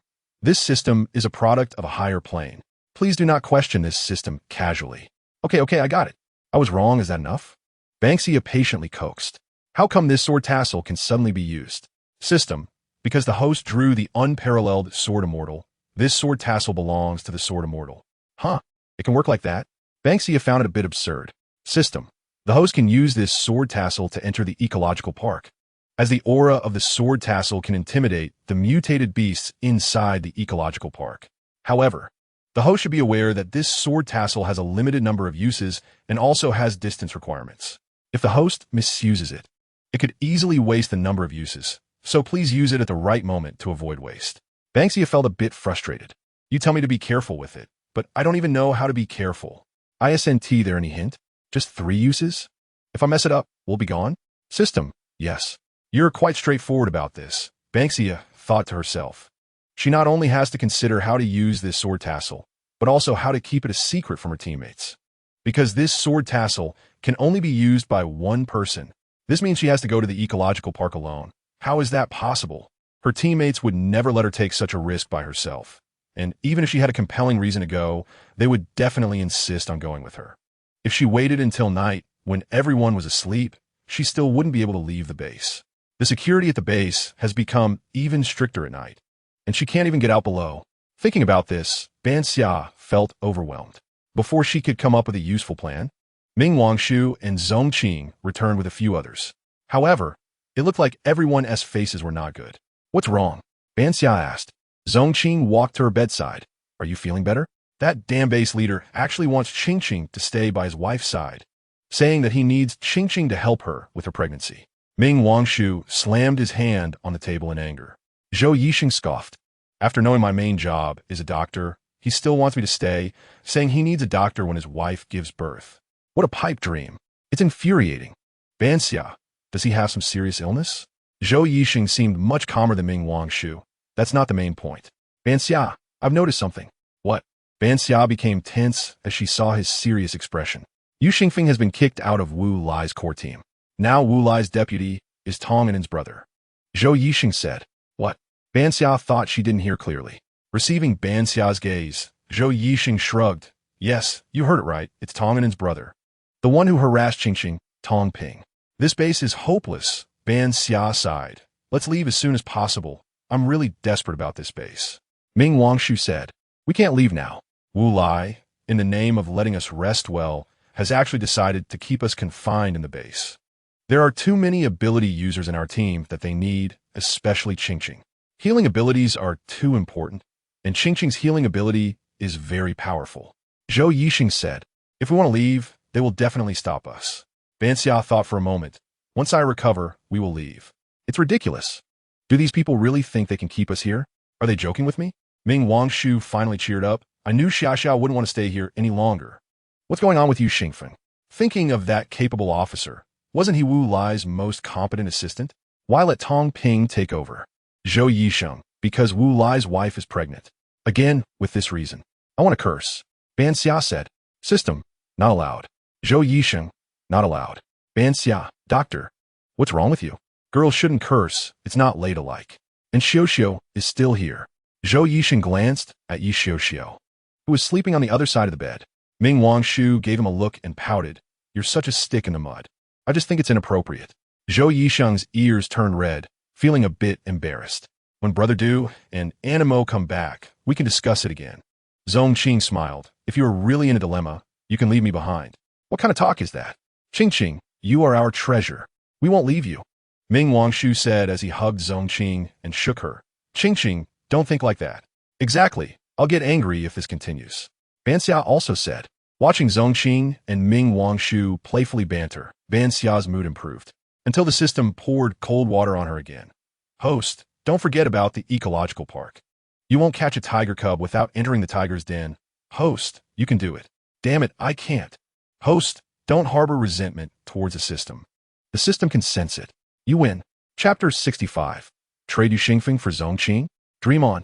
Just when Ban Xia was troubled about how to explain to everyone that she wanted to go to the ecological park, Du Hong and Animo returned. What's wrong with you all? Why you look so bad? Aunt Mo noticed the strange atmosphere as soon as she got in the car. Did something happen? Did someone bully you at that base? I'll go kill that bastard. Du Hong said, looking at Zhong Qing. Zhou Yisheng quickly pulled him back. Brother Du, calm down. It's not that. It's Wu Lai and the others who want to keep us in the base and not let us leave. And Yu Xingfeng has been sidelined by Tong Enin and her brother from Wu Lai's core team. Did Wu Lai's brain get filled with amniotic fluid? Duelneskid. Everyone. Zhong Qing couldn't help but laugh. Du Hong's blunt remarks made everyone feel a bit amused, and Zhou Yisheng cleared his throat. Forget about him. Anyway, we definitely need to leave this damn place. Mainly worried about what else might be in the ecological park that we don't know about. And Ban Xia hasn't recovered yet. For now, let us hold off. I think that broken wall needs a few more days to reinforce. They consulted me about it, and I have to go back tomorrow. Du Hong clicked his tongue, feeling a bit angry. They really have a screw loose, surrounding the base like a prison. Aren't they afraid of internal problems that make it hard to get out? There's a moat outside that allowed the ice wolves to come in directly, and they still want to dig that moat deeper and then use the dug-up soil to reinforce the walls. My God, I'm really speechless. After sitting down, Du Hong couldn't help but complain with that time. Wouldn't it be better to properly scout the surroundings and have people patrol and organize security instead of just building walls? TSK, if it were Yu Xingfeng, he might consider these things instead of just building a walled city. But now, the one in charge of the base is Tong Ping. Ming Wangshu exaggeratedly said. You haven't seen it? Tong Ping's smug look, his neck is practically touching the back of his head. Aunt Mo patted Du Hong on the shoulder, signaling him to stop talking. Forget about those people. We just need to handle our own affairs. Everyone, get ready to eat.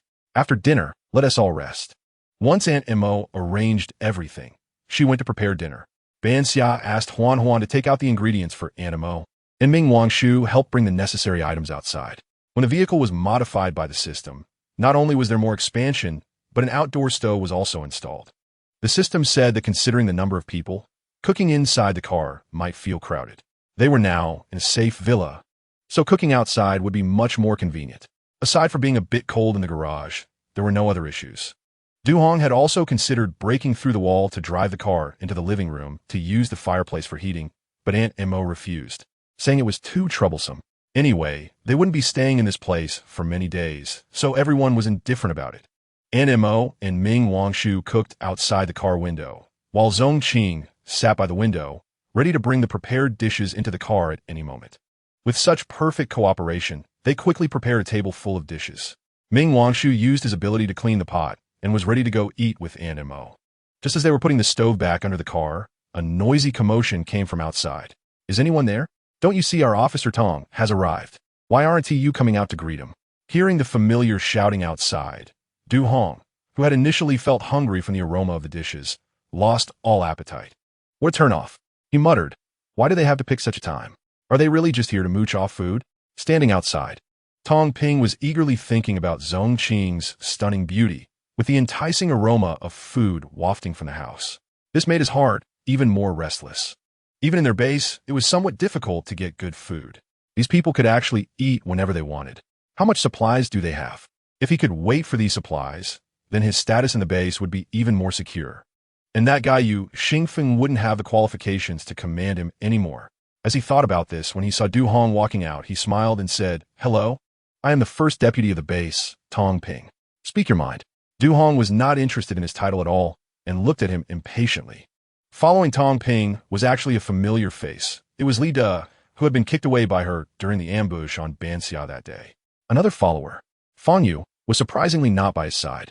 Upon hearing Du Hong's rude words, Lida angrily said, "Be polite to our deputy Tong. He is not the same as before. We came back this time from Miss Zong. Our deputy has unforgettable feelings for Miss Zong and hopes to have a deeper exchange." "What? Is our deputy Tong not good enough for Miss Zong?" Du Hong coldly laughed. "You really are like a cow with a light bulb stuffed up its butt. You've gone crazy. What do you think you are to mention Zong Qing to me? Do you really think being Wu Lai's deputy gives you the right to act arrogantly in front of me? If your useless brother-in-law had even a fraction of your guts when facing the Icefield Wolf, we wouldn't have had to come to his aid. Go pee against the wall and take a look at your stupid face that even dogs ignore. You are nothing." During the morning's battle with the Icefield Wolf, these people had hidden in the building and did not come out, and Wu Lai's subordinates wouldn't dismantle their leader's platform. So naturally, they did not know who had defeated the Icefield Wolf. When Wu Lai returned with injuries, Tong and cried with red eyes, saying her husband was a great hero who defeated the powerful mutated beast. Those around her who were unaware of the situation thought it was Wu Lai who had solved the mutated beast, and they praised him in front of Tong and in, allowing Tong Ping to show off for a while.